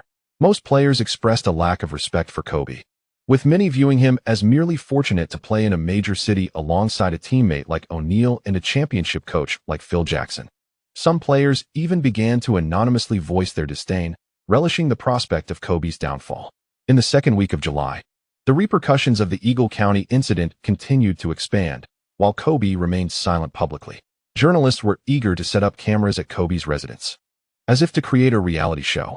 On the morning of July 16th, the Knicks arrived in Los Angeles to attend that evening's ESPY Awards. D'Antoni had been frequently interviewed, with a special issue of Sports Illustrated featuring the Knicks due out at the end of the month, showcasing a group photograph on the cover. As the coach of the 73-win championship team, D'Antoni was afforded considerable interview space. However, upon arriving in Los Angeles, the coaching staff soon realized that the city's spotlight still shone brightly on Kobe Bryant. Just yesterday morning, Kobe finally granted an interview, but he refrained from addressing pertinent questions, merely issuing a statement. "I will appear alongside Vanessa at a press conference on the 18th, at which time I will answer all inquiries." Following this announcement, the media buzzed with excitement. After waiting for 2 weeks, the anticipated revelation was finally imminent. This year's ESPY Awards would feature numerous athletes, and as Liu arrived in Los Angeles, he had yet to greet anyone else. Upon his appearance that evening, he found himself surrounded at the Hollywood Theater. The ESPY event was not inundated with journalists, yet it was clear that everyone was eager for the impending news from Kobe's press conference. Unlike previous occasions, today's audience included many editors, writers, and seasoned reporters from the ESPY Academy. Not only local media from Los Angeles were present, but also prominent figures from the Associated Press, USA Today, Fox Sports, The Washington Post, Miami Herald, Denver Post, and other esteemed outlets. Steve Serby, a columnist for the New York Post, inquired without hesitation, "Lee, it is said that you visited the Golden Club quite early on. Is this true?" Dressed in a deep blue suit, Liu found himself both amused and bewildered by the inquiry. as this was indeed the very news they had initially reported. Yes, there is nothing to conceal. Kaplan was a devoted fan of the Knicks, and naturally, I visited the club as well. A couple of years ago, the apprehended Kaplan had provided a lengthy list of celebrities who frequented the Golden Club, which included not only Liu and NBA stars, but also luminaries like Bill Gates. Woody Page, a reporter from the Denver Post, showed little interest in such outdated news. He gazed at Liu with anticipation and quickly posed a question. Lee, have you been following the Eagle County incident? How would you evaluate Kobe Bryant's actions? Aware that such inquiries were forthcoming, Liu shrugged and replied earnestly. Perhaps we should await Kobe's own response at the press conference the day after tomorrow. During my time at the Connecticut Law School, a senior once told me that justice is blind. The goddess of justice cannot see the pleading eyes of the offender. Ultimately, she will judge all. We must have faith in the judicial system. Time will reveal the truth. Many journalists nodded in agreement. In the West, the statue of the goddess of justice is depicted with her eyes covered, one hand holding a scale and the other wielding a sword. This statue signifies that the goddess will weigh the sins and deliver judgment upon the guilty. It is common to see depictions of the goddess in law schools and judicial institutions, and in the United States, many cherish this notion, symbolizing the nation's strong adherence to the rule of law.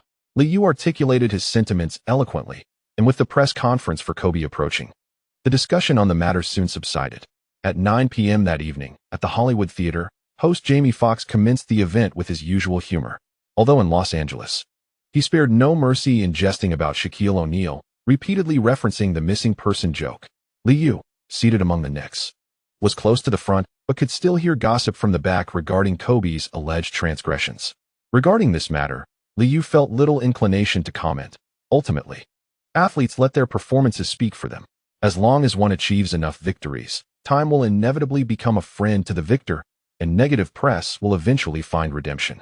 Although Liu previously spoke beautifully within the realm of law, the figure of Lady Justice embodies a different connotation. She may not perceive the pleading eyes of the offenders. Yet if your assets are substantial enough to evoke the weight of the scales and the melodious clink of coins, the goddess may lift her blindfold to cast a glance in your direction. Should you be a person of great influence, capable of constraining the neck of Lady Justice with the rules, feeling the tightening grip upon your throat, she may also yield to such pressure. Conversely, if you possess neither wealth nor power, but only a robust physique, charging towards Lady Justice with fervor, the exhilaration derived from shame might just persuade her to show leniency. During this award ceremony, Liu effortlessly claimed the title of NBA Most Valuable Player. The Knicks, with their remarkable 73 wins, secured the accolade for Best Team. Mike D'Antoni was honored as Best Coach, and in a triumphant moment, Liu bested Armstrong to once again hoist the trophy for Best Male Athlete. While Kobe was preparing for the press conference scheduled for the day after, he found himself seated on the sofa, staring vacantly at the SBY Awards. He had often envisioned himself winning the championship, receiving the finals MVP, standing on the podium, lifting the Best Male Athlete award, and basking in the cheers of the audience. The jubilant roars emanating from the television jolted Kobe back to reality, and as he watched Liu raise the trophy, smiling and speaking eloquently, he felt abandoned by the world. Despite Vanessa and their daughter being at home, communication between them had dwindled in recent days. Thank you to the great predecessors. Thank you to my opponents for shaping the person I am today. Upon hearing Liu's voice once more from the television, Kobe could no longer suppress the anguish within. He grasped the basketball beside him and silently wept. Only basketball remains by my side. Thank you to my readers for your unwavering support. End of chapter. Chapter 304. F4. League of the Unfortunate, Daily Chapter. On July 18, 2003, following the conclusion of the SBY Awards, the NBA lifted its freeze, and the free agency market officially commenced. In previous years, sports media would likely have leaked tidbits of information at this juncture for fans to discuss. However, this year was markedly different, as Kobe and Vanessa were set to hold a press conference at Staples Center to address all inquiries regarding the Eagle County case. Consequently, reporters covering the SBY event no longer needed to scurry about.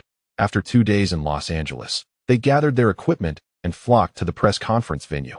To the surprise of some journalists, despite Vanessa appearing somewhat fatigued, she still held Kobe's hand tightly, conveying her support. Yet, they underestimated the malice harbored by certain media representatives. An ESPN sports reporter eagerly posed the question, "Kobe, we want to know, did you truly have an affair with Caitlin?"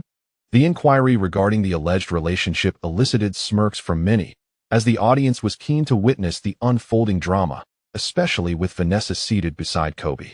Subconsciously tightening his grip on his wife's hand, Kobe, clad in a deep gray t-shirt, pursed his lips, seemingly reluctant to speak. Noticing the impatience of the crowd, he finally stated solemnly, "Yes, we did engage in relations, but I swear, I never forced her." The multitude of reporters below could see Vanessa's expression growing increasingly distressed. Yet at that moment, no one seemed to care about their feelings. Soon, a journalist from the Denver Post inquired, "Kobe, can you elaborate on how Shaquille O'Neal managed to navigate similar incidents? Can we assume you were lying?" Caitlin maintains her claims. "Have you ever used money to manipulate other girls?" The questions became ever more uncomfortable, and Kobe could feel Vanessa's hand trembling. After he restrained his discomfort to respond to these inquiries, someone asked, "Vanessa, has your relationship already fractured? After this incident, will you separate?" Vanessa, unsure of which reporter had posed the question, her eyes slightly reddened, softly replied into the microphone, "No, for the sake of our children's better upbringing. I will face this incident alongside my husband."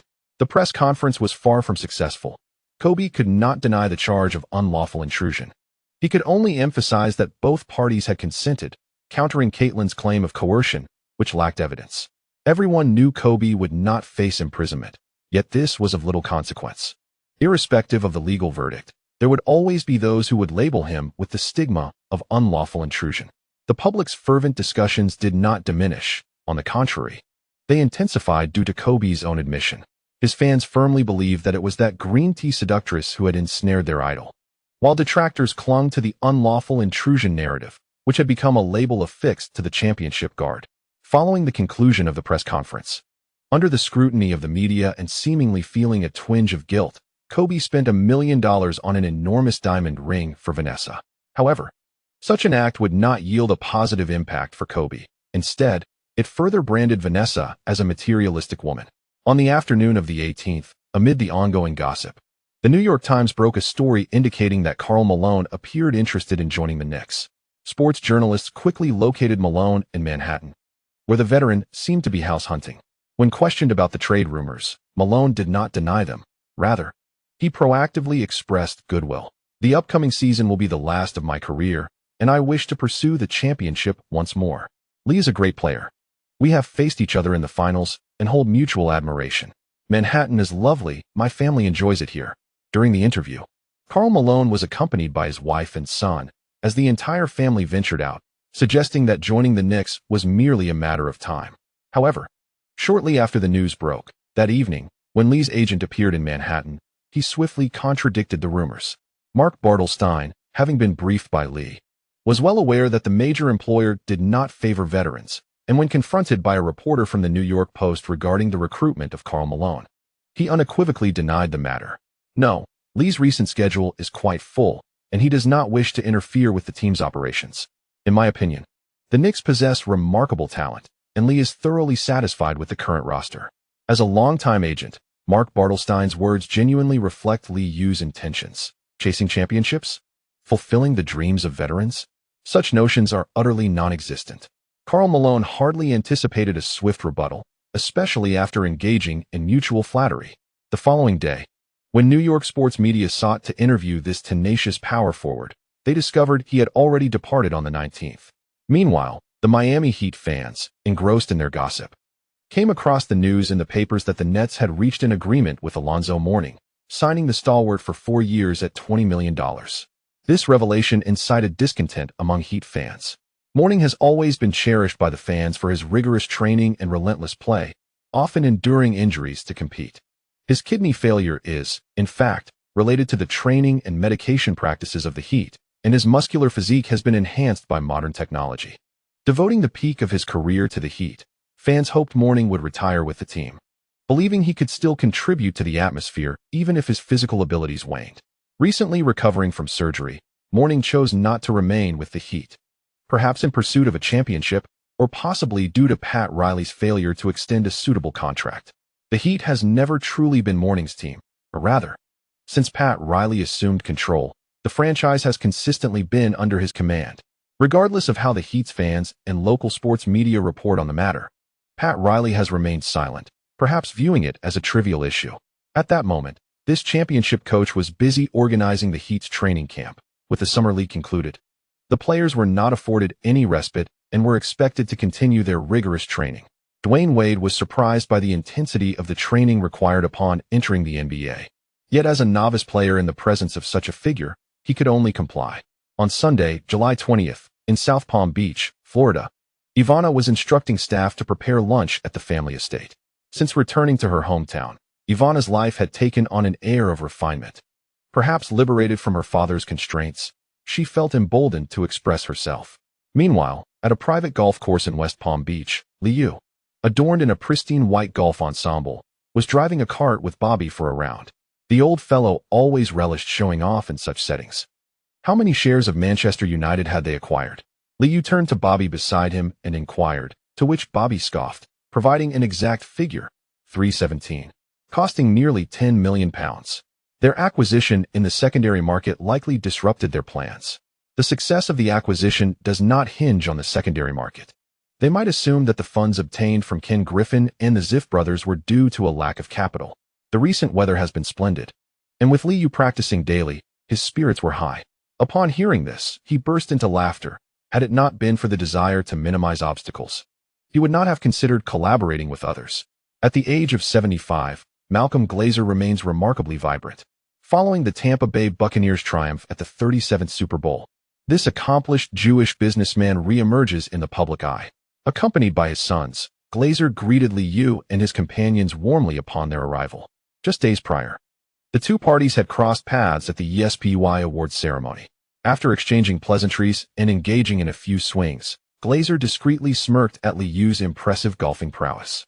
Perhaps unaccustomed to conversing about business with the younger generation, Glazer found himself engaging in idle chatter, only to realize that Liu was in no rush. While on the other side, Bobby was conversing merrily with the caddies. Eventually, the elder Glazer leaned on his golf club, his demeanor softening as he candidly stated, "Lee, perhaps your desire to acquire Manchester United is merely a fleeting impulse. Managing a sports enterprise is far more intricate than you envision. Our success in the NFL took over 5 years to achieve, and the returns on investment in the sports industry are not as high as one might hope." Noticing that several of his sons were attentively observing, Liu, also resting on his club, replied with a smile, "I understand, but I am unconcerned.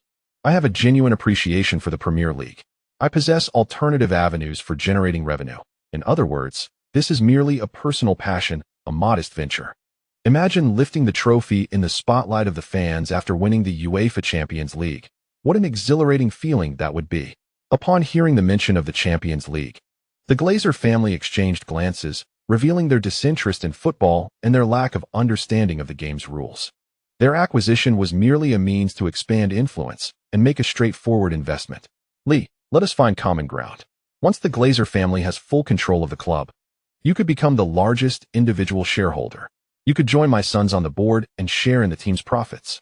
Seemingly believing he had made a significant concession, Malcolm's smile faded, and he fixed Liu with a haughty gaze, his sons equally attentive. "You seem to have forgotten that I have already initiated a takeover.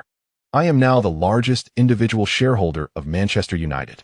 What gives you the confidence to adopt such a condescending stance?" "Oh, I nearly overlooked the fact that you have served the Bush family," Malcolm continued. "You would do well to give up.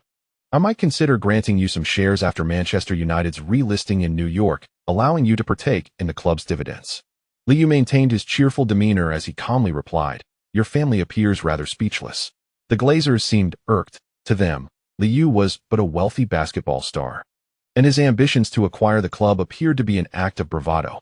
"Wiley, we could clearly achieve a mutually beneficial outcome." Malcolm, struggling to comprehend Liu's confidence, was soon met with a response that left him flabbergasted. "Because I have substantial cash reserves." Liu laughed heartily, observing the Glazer family's silence, and with a powerful swing, sent his golf ball soaring into the sky like a shooting star. Bobby, harboring disdain for these old families, was reminded of unpleasant past experiences. Witnessing the breakdown of negotiations, he quickly approached, raising an eyebrow. "I relish competition. If you continue to acquire shares in the secondary market, We shall match you stride for stride. After Liu tossed the golf club to the caddy. He paid no heed to the displeasing expression on the latter's face and beckoned Bobby to get into the car, leisurely driving away. What audacity! Joel Greaser seemed inclined to rush forward and scold, but soon realized that this was not his territory. In contrast, old Greaser remained silent, continuing to swing his golf club. Then advised his sons, "We must acquire shares from individual shareholders." The group exchanged glances and nodded in agreement, having already reaped the benefits of the sports industry. They were not inclined to yield easily. Liu, driving his small car, remained unfazed. It was Bobby who could not tolerate the old man's pretentious display of generosity. "Let me think. They have invested in food, energy, and, of course, real estate ventures, along with a family fund. Acquiring Manchester United would be a straightforward affair for the well-funded Hacks Capital, especially with the collaboration of Sidar Law Firm." Bobby had never anticipated another party's involvement. Liu, aware of his partner's intentions, shook his head with a smile. "Perhaps this is fortuitous for us. I do not wish to pay those exorbitant interests, so a reduction would be welcome. However, the Ziv brothers are well aware of my circumstances, and they will not relent easily, at most. They may express a willingness to lower some loans, just like Griffin. Find out where they secured their funds. I cannot believe they possess such a substantial amount of cash." Bobby pondered this for a moment, realizing he had previously overlooked such details. Leaning back in his seat, he replied, "I will keep an eye on it. But as long as there is an opportunity, I still intend to make a profit from them." I wouldn't mind. I have a fondness for dollars." During lunch, Bobby returned to the club, busy dining with investors. In the restaurant, Liu noticed Ivana occasionally glancing at the old man at the adjacent table, prompting him to look over as well. Perlmat, the owner of Marvel Entertainment, discerned Liu's gaze and, while cutting his steak, casually remarked, "Li, Ivana simply dislikes my frequent invitations to this establishment for fine dining." This Jewish tycoon had long been labeled as miserly, yet Perlmat seemed to relish this public image. "The club welcomes everyone. I merely worry that today's lunch may not suit our tastes."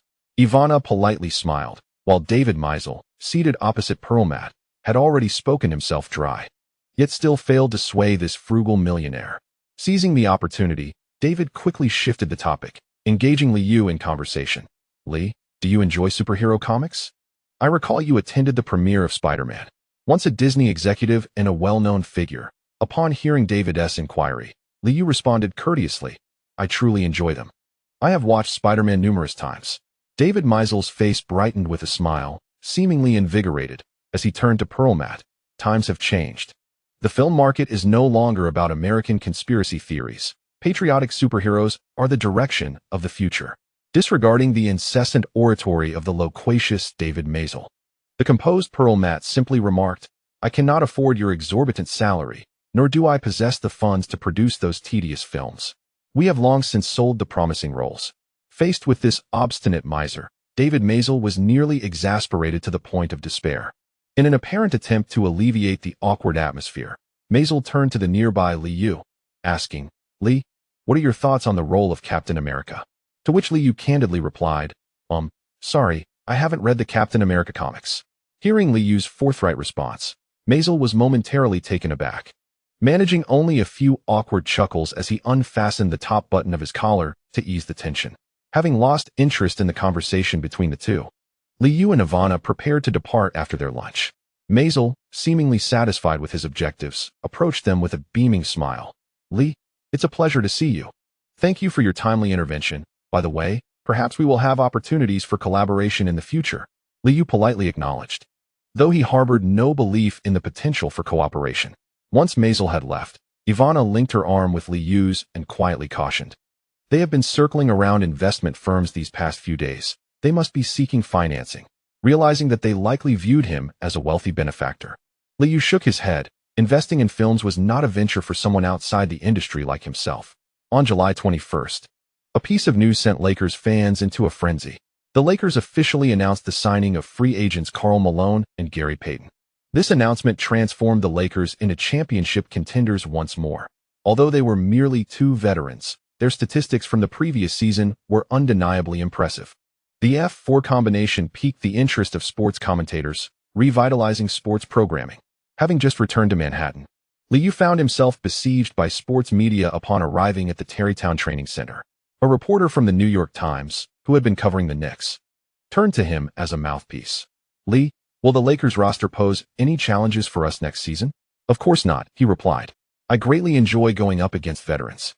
I can learn many valuable techniques from them during the game. However, in terms of strength, the Lakers have fallen out of the championship race. They need to resolve their locker room issues before discussing the title." He concluded, "In any case, we will continue to win next year. No one will be our match next season." Liu exchanged friendly pats with a few familiar reporters, leaving behind a smile as he briskly headed toward the office area. The Knicks staff, having overheard his remarks, greeted him with calm expressions, accustomed to such interactions. Conversely, the rookie reporter from Yahoo Sports gasped quietly, seemingly taken aback by Liu's confidence. Observing the young reporter's silence as he merely gazed at Liu's retreating figure, the New York Times reporters chuckled, joining in to jest. "What F for? Merely a league of losers. Shaquille has recently been clamoring for a showdown with Kobe. Perhaps they will falter in the first round this season." Thank you to the readers for their subscription support. Chapter complete. Chapter 305. The Taste of Power, Daily Chapter. On the morning of July 23, 2003, a significant four-team trade captured the attention of sports commentators. The Atlanta Hawks traded Glenn Robinson and a second-round pick in the 2006 draft to the Philadelphia 76ers. The Minnesota Timberwolves sent Terrell Brandon to the Hawks and traded Mark Jackson to the 76ers. The Chicago Bulls dispatched Latrell Sprewell to the Timberwolves, while the 76ers traded Randy Holcomb and a protected first-round pick in 2007 to the Hawks, sending Keith Van Horn to the Bulls. The championship guard was unexpectedly traded. The Bulls had just signed veterans Pippen and Oakley, and Sprewell was in high spirits, intending to coast through the new season. However, his joy was short-lived as he was abruptly moved from Chicago to Minnesota. Naturally, this left Sprewell in a foul mood, and following the trade, he managed to suppress his discomfort, casually remarking, "The Bulls are on the rise. I helped the team through its low period, yet they chose to trade me. I don't want to say too much. I will bring my championship experience to the Timberwolves. Garnett is a good brother. I can teach him how to win a championship." Sprewell's physique remained intact, and in comparison to some stars who ballooned in their later careers, he was still quite dedicated, maintaining the physique of an athlete. However, his comments left Garnett in a difficult position, as the Timberwolves were his team. Without waiting for Garnett's response, the audience's attention shifted to Ray Allen's comments from Seattle. Every offseason, Ray Allen meticulously crafted his training regimen. As a candid star, he nearly laughed upon witnessing Gary Payton's departure from Milwaukee. In an interview with the Seattle Times, Allen effortlessly revisited the past. "I have long maintained that Gary Payton was not the answer for Milwaukee. Coach George Karl made a foolish decision. He cannot secure a championship. He merely stifles the players' talents while reminiscing about past finals. But times have changed. No one is willing to pay for his outdated tactical ideas. Joining the Lakers is not a wise choice either. Basketball is not about assembling star players, and Gary Payton will not succeed there." However, when asked if the Supersonics could reach the finals, the forthright Allen faltered slightly, responding quietly, "The Supersonics are talented. But I have only been with the team for half a season. We still need time to integrate our roster." As Sprewell prepared to report to Minnesota, claiming he would teach Garnett how to win a championship, Ray Allen, still in Seattle, continued to critique the Bucks, George Karl, and Gary Payton. The audience's focus gradually shifted from the Hawks incident to Gary Payton, who had already arrived in Los Angeles. During an interview, he stated, "I do not care about the complaints of those minor players. I love the Supersonics, but unfortunately, Ray Allen is not a qualified leader. His play is rather lackluster. As the new season approaches, I am more than willing to impart further lessons to him. A player who has never graced a finals match has no right to critique me." Gary Payton's voice is somewhat thin, and coupled with his rapid speech, the sarcasm reaches its zenith. On July 24th, the Knicks announced the signing of the future Defensive Player of the Year, Ron Artest. This news was first leaked by the New York Times, which, through several column articles, naturally bestowed upon Artest the accolade of Best Defensive Player. General Manager Glenn Grunwald completed the signing with a 6-year contract worth $45 million, with the 5th year being a player option. This marks the team's first signing of the offseason, with the Lakers opting to bolster their roster with veterans while the Knicks choose to extend a contract with a promising rookie. Artest's lucrative contract brings immense joy to his entourage, as the rookie's salary, after taxes, is hardly sufficient for living expenses. This time, he can comfortably rely on his support system. The Lakers announced the signing of Karl Malone, which naturally impacts Robert Horry. Malone, uninterested in being the 10th man for the Lakers, is destined to secure a starting position given his enduring physical prowess. Additionally, it seems the Lakers' locker room may encounter issues in the upcoming season, prompting Robert Horry to ultimately depart. The Knicks, of course, have little interest in this veteran. Earlier in the day, the Spurs announced the signing of free agent Robert Horry. The Pacers also followed suit, revealing that they signed free agent Stephen Jackson to a 4-year, $24 million deal, guaranteeing him a starting position. Jackson ultimately declined the Spurs' offer in favor of playing in Indiana. This decision is also influenced by the coaching style of Isaiah Thomas, who, despite consistently losing in the playoffs, excels at enticing players with grand promises. Subsequently, the Pacers, Kings, and Spurs engaged in a three-way trade. The Pacers sent Brad Miller to the Kings and Ron Mercer to the Spurs. The Kings dispatched Scott Pollard to the Pacers and Hedo Turkoglu to the Spurs. The Spurs sent Danny Ferry to the Pacers. Through these consecutive trades, the Pacers have effectively strengthened their roster, although Jalen Rose is likely not part of their future plans, and thus far, no buyers have been found. On Friday the 25th, the New York Times bestseller list featured Lee Yu and Tim Grover's book Win, once again claiming the 8th position. Winning serves as the best advertisement. Although a portion of the book's content may seem somewhat far-fetched, many choose to believe in Lee Yu's statistics and on-court performances. As for why other basketball players cannot replicate such feats, it is simply due to a lack of talent and capability. After all, Michael Jordan paved the way, followed by Lee Yu, both trained by the same coach, boasting statistics that exceed the league's average, and both are undeniable champions. The data and on-court performances lend credence to this book, and with the Knicks poised to claim another championship this year, Win has become an essential manual for young players. As long as the NBA exists, this book will continue to provide Lee Yu with a steady stream of pocket money. The Tarrytown Training Center witnesses Lee Yu's return to Manhattan primarily to synchronize with the team and modernize a series of training apparatus. The expansive training facility is not solely home to the Knicks. It also accommodates the NHL's Rangers within its complex. The Knicks boast 2 complete basketball training courts, while the Rangers possess an ice rink, each team having its distinct wing. After years of construction, the training center has reached completion. The current focus is on upgrading strength training equipment and incorporating advanced technological training amenities, alongside enhancing player lounges with recreational facilities. The commute from the training center to Manhattan takes over 10 minutes, and during periods of intense scheduling, Lee Yu often opts to rest at his residence near the training center. For rookie players, some may be reluctant to part with the vibrant allure of Manhattan, necessitating their frequent travels. The addition of recreational facilities aims to foster a more conducive working environment for the players. General Manager Glenn Filda has finally found respite this year. With the draft selecting a team of morale boosters, the Knicks are unlikely to secure a lottery pick in the coming years, prompting Glenn to seek Lee Yu's insights. Observing the newly installed steam rooms and ice bath facilities, while listening to staff describe the Whirlpool underwater training apparatus, Lee Yu suspects that some individuals within the team may have received kickbacks. Glenn, however, remains unconcerned, gazing at the pristine training facilities and cheerfully exclaiming, "Our training center is undoubtedly the finest in the league. Apart from its distance from Manhattan, it possesses no shortcomings." Regarding Lee and Stephen's contracts, "You are aware that we lack a starting position and cannot offer him more than what we provide Ron." Prior to the SBY Awards, Stephen Jackson had reached out to Lee Yu, having reclaimed his stature, securing a lucrative contract and a starting position on a playoff team. Stephen Jackson has become a paragon of player resurgence. Naturally, Lee Yu extends his best wishes for his success, acknowledging that there is simply no room left on this roster. "I discussed this matter with Stephen. Securing that contract is indeed a positive development. Young players who have yet to make a name for themselves may view the Knicks as an ideal destination, which could foster a harmonious team atmosphere." Lee Yu speaks with ease, yet Glenn can only manage a wry smile. Within the Knicks, only Lewis and Jackson have managed to shine over the years. Numerous late-round rookies have departed, and this season's morale-boosting roster will continue to dwindle. Glenn and the management team have exerted considerable effort to trade these players for draft picks. Yet other teams remain uninterested, citing inflated statistics from the morale squad. The Knicks' overwhelming dominance in the regular season often results in three-quarter games. And although the bench's statistics appear impressive, opportunities in the playoffs are scarce. Limited playing time is often relegated to garbage time, rendering the Knicks a graveyard for late-round rookies, who may leave the team without securing their next contract.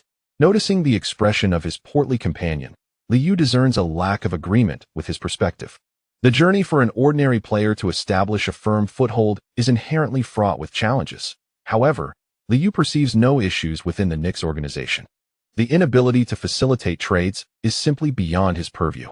Glenn Field has received an influx of resumes from various agents, although the last-round rookie cannot yield additional draft picks. The Knicks remain a sought-after entity in the free market. Lee, which positions do you wish to bolster within the bench lineup? We have an extensive shortlist, and several players have been invited to the Summer League. However, Coach Crawford believes none are suitable for the team he contemplated. The bench is lacking a shooting guard. And Liu, not inclined to overthink, casually remarked, just reduce some competition pressure for Tyshawn. Adding a shooting guard would suffice. The Atmosphere team includes Matt Barnes. Yet his lackluster performance in the Summer League has not garnered the trust of the coaching staff. Glenn Field nodded discreetly within the bench lineup. The primary scorer has transitioned to Stoudemire, a rookie who is greatly favored by D'Antoni and is sure to consume significant playing time in the upcoming season. Liu continued to engage with the staff regarding training equipment and team operations, quietly absorbing knowledge. General Manager Glenn Field pondered for a moment, struggling to recall which shooting guards were among the myriad resumes. It seems he would need to converse with the agents and invite a few players for tryouts. The Knicks had long since divided the spoils, leaving no room in the bench lineup. Any supplementary players would inevitably serve as defensive tools. Considering that Stoudemire is a high-draft rookie, and the playing time of Kourt Thomas would certainly be affected during the regular season. In stark contrast to the Knicks' situation, Jeff Van Gundy, upon joining the Cavaliers, finally experienced the long-awaited respect he had missed. Arriving in this city, he felt a singular sense of elation. The Cavaliers have maintained a collaborative relationship with medical institutions at their training center. Although the facilities are somewhat outdated, they remain entirely adequate. General Manager Jim Paxson, a former Trail Blazers luminary, had been an All-Star and a member of the All-NBA second team. In 1999, Paxson was promoted to general manager, but following several years of disappointing performance, he was relieved to welcome a prodigious talent, though he feared someone might seize the opportunity from him, leading him to excessively flatter the bald-headed young coach. In his view, the four-time championship coach was destined to remain with the Cavaliers. Paxson had no desire to find himself at odds with such a renowned figure. During this time, Jeff Van Gundy experienced the definitive authority of his role. On July 28th, the Cavaliers announced a trade, signing Charlie Ward, a favored player of the bald-headed coach. Having received early notification, Charlie Ward arrived at the Cavaliers training center and, upon seeing Jeff Van Gundy, felt a profound sense of nostalgia. With reddened eyes, Charlie Ward struggled to contain his emotions. Upon seeing Jeff Van Gundy wave at him with warmth, he could no longer hold back. "Coach, thank you. You have salvaged my career. I shall play for you for the rest of my life." General Manager Paxson and the Cavaliers staff were taken aback, and an involuntary thought crossed their minds. Truly, this championship coach is cherished by his players. Charlie Ward, in stark contrast to his days in New York, has fallen into disrepair. Freed from the constraints of the team, he no longer dons a tailored suit. Instead, he adopts a hip-hop style, sporting oversized t-shirts and faded gold chains, his visage now bearing the marks of time. Over the years, Ward has wandered through various teams, perpetually seeking trust that eluded him. Often, he found himself signing fleeting 10-day contracts, only to be cast aside. The mere recollection of his experiences with the Knicks stirs a profound sadness within him, leading him to privately criticize Liu as a mere statistician. Much of the material for the Los Angeles Times was sourced from him, yet with the Knicks basking in success and Liu's Excel numbers soaring, the negative narratives fell on deaf ears. Observing his weeping protege, Jeff Van Gundy is reminded of his time with the Knicks. Upon hearing Ward's heartfelt declaration, he gently pats his shoulder in consolation, saying, "Charlie, I recognize your talent. When you join the team, you must commit yourself to the game and train diligently. I hope you become the hardest working player on the roster. Let your dedication inspire others. I believe you can achieve this." Unlike before, in Cleveland, he shares a pleasant rapport with Paxson. As long as you can showcase your abilities, the the Cavaliers will provide you with an optimal stage. Charlie Ward eagerly absorbs this motivational discourse, fervently assuring the balding young coach, "I will not betray your trust. It's wonderful. I can finally return to the court." After uttering these words, tears well up again, and Paxson, witnessing this scene, marvels at the coach's profound ability to stir emotions with mere words. The Cavaliers staff remains unaware of the Knicks' internal intrigues. They only know that the two men share a history of collaboration. Yet, none anticipated Ward's profound emotional response. The way they regard the bald young coach shifts. Compared to the former head coach Paul Silas, it is evident that the championship coach is indeed extraordinary. Jeff Van Gundy, sensing the respectful gazes around him, feels a slight sense of elevation. With just a word to the general manager, he finds the other party unreservedly willing to sign the players he desires. There is no need for clever maneuvering or consultations with core team members. Van Gundy savors the taste of power, finally comprehending why Pat Riley chose the Heat. Seizing the moment, Paxson inquires about the coach's plans. With LeBron James joining the team, fans harbor great expectations. "Jeff, should we strive for the playoffs this season? If so, what specific areas should we target for reinforcement?" Van Gundy ponders the Cavaliers roster.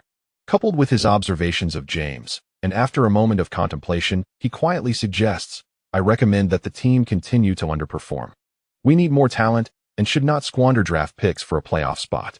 We must acknowledge that, regardless of how the Cavaliers bolster their lineup this season, they will not break through the Eastern Conference.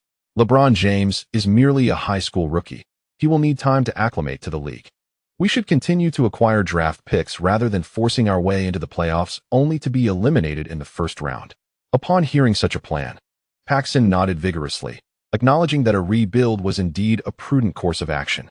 Once the core is established, the roster can undergo a thorough cleansing. And with a few high draft picks, the Cavaliers could complete their reconstruction in under 2 years.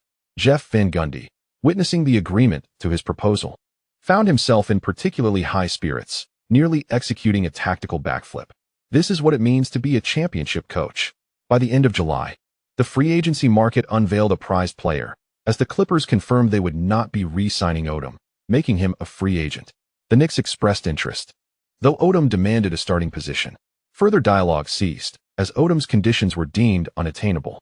The Lakers, on the other hand, made a new move by re-signing Horace Grant, a transaction that left New York media in stitches, prompting several columns the following day to recycle old narratives. Los Angeles Lakers, the League of Losers. The rebuilding philosophies of the two teams could not be more contrasting. The Knicks boasted no veterans, with all players in their prime, while the Lakers had signed 3 seasoned players, resulting in a significant drop in team vitality. On the 29th, Andre Miller also declined the Knicks' invitation, showing no interest in being a backup to Liu. Ultimately, Miller chose to join the Denver Nuggets, teaming up with rookie Carmelo Anthony. With still time left in the month, Liu accompanied general manager Glenn Feld to observe the tryouts of invited players. Upon arriving at the Territon Training Center, the players were somewhat disoriented, expecting a scrimmage, only to be met with Liu leading them through a series of fundamental drills.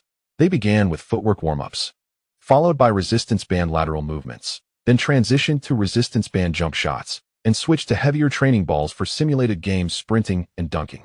After several shuttle runs, they concluded with 5 designated three-point shots, making every single one with astonishing speed. Most impressively, Liu appeared effortless, as if it were merely a routine warm-up. The Knicks trainers were accustomed to this regimen, having already streamlined the drills. Liu's intense routine was primarily designed to minimize complaints from the invited players. After exchanging greetings, Liu joined the trainers to experience the new training equipment. The newly appointed assistant coach, Michael Malone, who also served as a scout, was awestruck by Liu's performance and clapped his hands to rally the group. "All right, gentlemen, complete these sets of drills just like Lee." The players exchanged glances, forcing smiles while thinking, "Are we really aiming for the lottery pick here?" On July 30th, the Knicks announced yet another trade, signing the free agent Lajabelle. As a non-drafted player, he initially served as a morale booster for the 76ers and made a name for himself with the Mavericks last season. During the tryouts, only Lajabelle's performance was noteworthy. Upon receiving the team's notification, the rookie's eyes welled with tears as he learned of his 2-year contract worth $2.1 million. At the Territon Training Center, Lajabelle fought back tears as he inscribed his name onto the contract. General Manager Glenfield nodded approvingly. This player had earned his place on the team through sheer merit. As he accompanied the team staff on a tour of the training facility, Lagabell managed to compose himself. Gazing at the championship banners adorning the walls, he could not help but murmur in awe, "Is this what it means to be a champion team?" I express my gratitude to the readers for their support and subscriptions. This chapter concludes here. Ahem, I seem to be experiencing a bit of writer's block. Early this morning, I checked the trade information and found myself utterly bewildered. The salary cap calculations seem off. I have only managed to write over 1,000 words thus far, which is still slower than yesterday's pace. It appears that I won't be able to write anything further this morning. And that's the reason for the recent brevity in my chapters. The confusion is rather disheartening. Chapter 306, The Thrill of Mediocrity? Daily Chapter, on Monday, August 4th, 2003. The Wizards announced the signing of free agent Gilbert Arenas. Following the announcement of this transaction, a reporter from the Warriors expressed their outrage, claiming, "The Wizards have stolen our core player." However, due to the rules permitting such actions, it could not be deemed theft. The Warriors had only possessed Arenas' early bird rights for 2 years, and according to the regulations, his next contract would naturally not command an exorbitant salary. Therefore, when the Wizards offered a first-year salary of $8.5 million, totaling $65 million over 6 years with a player option in the final year, the Warriors found themselves unable to match the contract and, lacking salary cap space, had to watch him depart. In contrast, the recent contract offered to Stephen Jackson by the Pacers was similarly structured, made possible only after Reggie Miller chose to take a pay cut and cleared out several members of the Atmosphere team. This method of poaching players undoubtedly undermined the interests of the teams involved. While the Knicks appeared indifferent, the Warriors lamented the loss of a vital player and expressed intentions to appeal to the league. On the same day, the Pacers bid farewell to Jalen Rose, ultimately trading him to the Raptors in exchange for Jerome Williams, a 2006 first-round draft pick, and a $7.29 million trade exception. After weeks of preparation, which included clearing the Atmosphere team and re-signing Shaquille O'Neal, followed by Reggie Miller's pay cut and the signing of Stephen Jackson, the Pacers finally parted ways with Jalen Rose. With the acquisition of the trade exception, the Pacers could now proceed with their plans to sign additional players. Prior to this, the Raptors had already traded Antonio Davis to the Bulls in exchange for Donyell Marshall and a 2005 second-round draft pick. The Bulls also completed a 3-team trade involving the Bucks and Hawks, with Van Horn heading to Milwaukee before even arriving in Chicago. The Bucks had become a laughingstock. Despite acquiring Van Horn, who had been plagued by injuries, it was unlikely that this second coming of Larry Bird could carry the team, making their chances of reaching the playoffs in the upcoming season exceedingly slim. Each time the Bucks made a trade, Ray Allen would express his discontent, and coach George Karl appeared to be a mere jester in this unfolding drama. However, the Hawks, Bucks, and Bulls remained bottom-tier teams, and the Pacers, by reducing veteran salaries, likely aimed to save money following their trades. Last season, Jalen Rose and Reggie Miller consumed a significant portion of the salary cap, placing the Indiana Pacers among the highest spenders in the Eastern Conference. However, this investment resulted in consecutive years of disappointment. Most Eastern teams have succumbed to despair, particularly with the overwhelming dominance of the New York Knicks, leading many to lose interest in making substantial acquisitions. The Knicks have also parted ways with some role players, including Trenton Hassell, who was left without a job after the expiration of his 2-year guaranteed contract. As August approached, the impact of the Hawks incident began to wane, and with the Knicks making only minor adjustments, analysts turned their attention to the Cleveland Cavaliers' developments. In a surprising turn of events, Jeff Van Gundy candidly expressed in an interview with a local Cleveland sports outlet that the Cavaliers would continue to amass talent in order to challenge the Knicks, asserting that relying on a mediocre roster would inevitably lead to failure.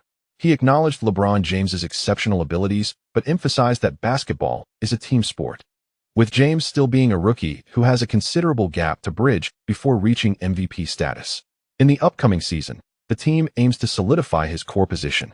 Yet their aspirations do not extend to victories or playoffs. Rather, they hope James can fully acclimate to the league over the course of the season. Van Gundy, buoyed by the support from the organization, is focusing on nurturing James's skills, having identified another foundational piece for the team.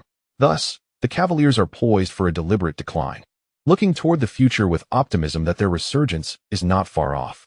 Had a less esteemed coach suggested that the prodigal son should underperform, he would likely have faced harsh criticism from analysts. However, when a four-time champion coach makes such assertions, many find them credible. To distill Van Gundy's remarks into simpler terms might inadvertently harm the self-esteem of the Cavaliers players. Apart from LeBron James, none can be considered integral to a championship puzzle. With the backing of the team, Van Gundy is now free to express his vision.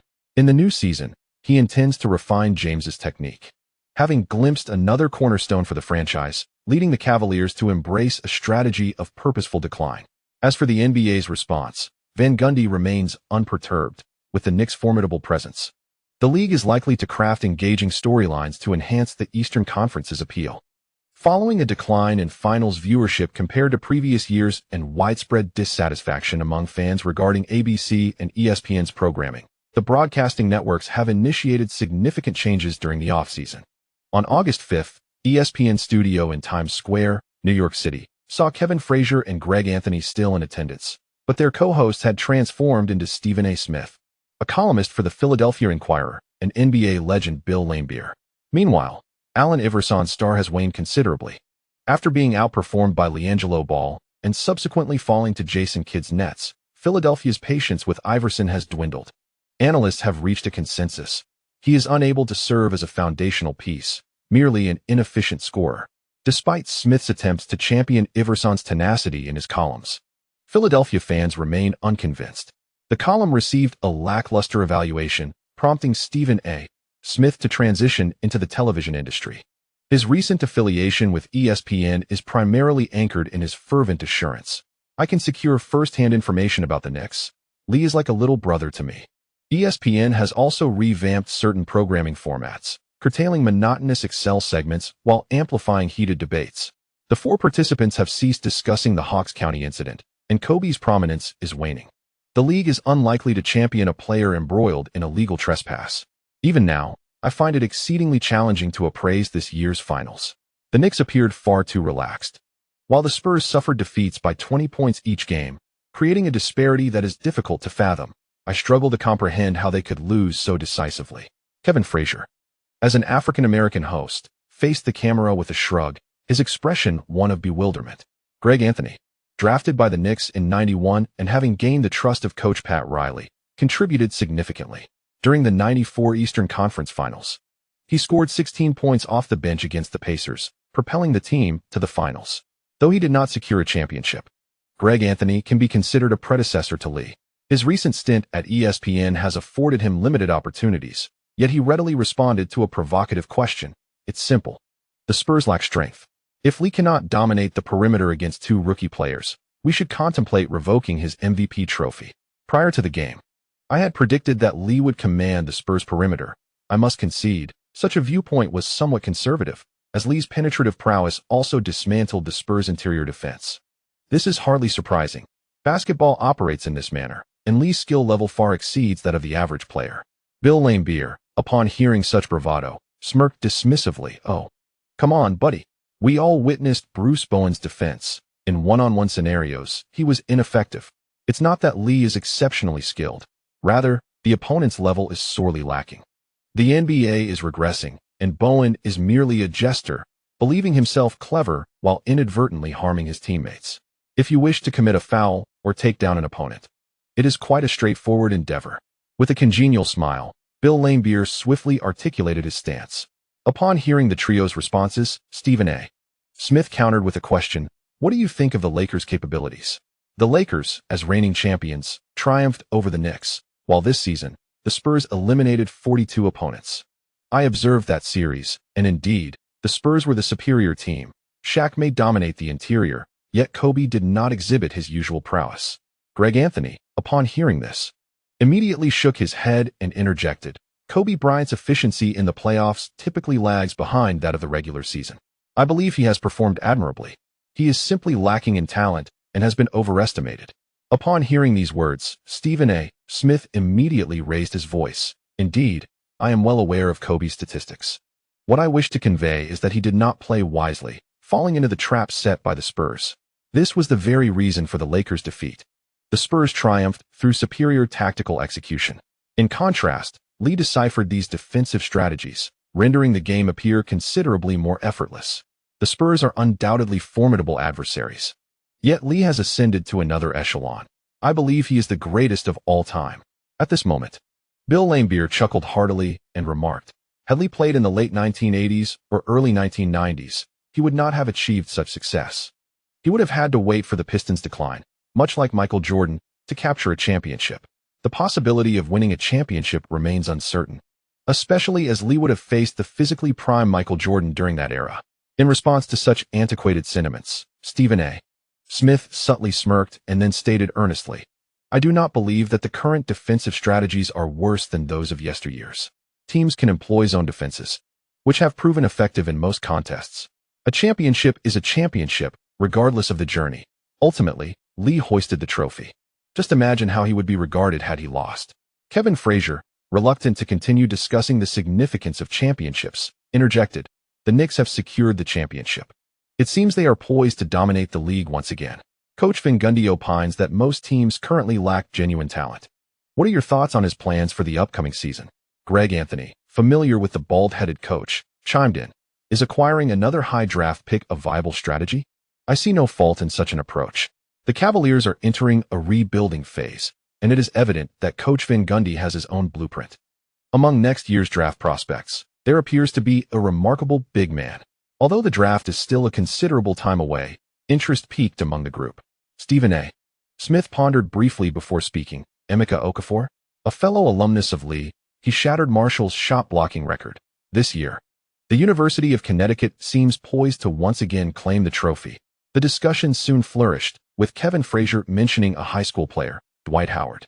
Cavaliers fans, having watched this episode, felt invigorated. The new season must be approached with fervor, with some even chanting Jeff Van Gundy's name outside the training facility. In response, the bald-headed coach merely smiled. His year had not been wasted. With connections at TNT and ESPN, a slight nudge in public opinion would garner support for his plans. On the morning of the 5th, when LeBron James appeared at the training facility, he could not help but further endorse the championship coach. Arriving early to familiarize himself with the coach, the novice James felt an overwhelming sense of potential with such a coach. He believed half of his career success was already secured. Assistant coach Thibodeau observed the diligently training James with a sense of satisfaction, nodding in approval of the bald-headed young coach's plan. Jeff, if we can secure the first pick in next year's draft, the team will complete its rebuilding. This plan is utterly flawless. Having previously coached the Knicks, Thibodeau expressed his discontent with the Cavaliers' current roster. Hearing his old partner's words, Jeff Van Gundy feigned calmness but couldn't help but lean back with tactical enthusiasm as he settled into his seat. In just 2 seasons, the team will return to the playoffs. We are destined to become heroes in Cleveland. On August 7th, Mayor Bloomberg announced the implementation of a smoking ban beginning in early 2004, prohibiting smoking in all restaurants, bars, and other public venues. This legislation was prompted by the increasing number of tourists visiting New York in recent years. The fiscal deficit at City Hall had also improved. The billionaire mayor had weathered the most challenging phase and had set the city back on course.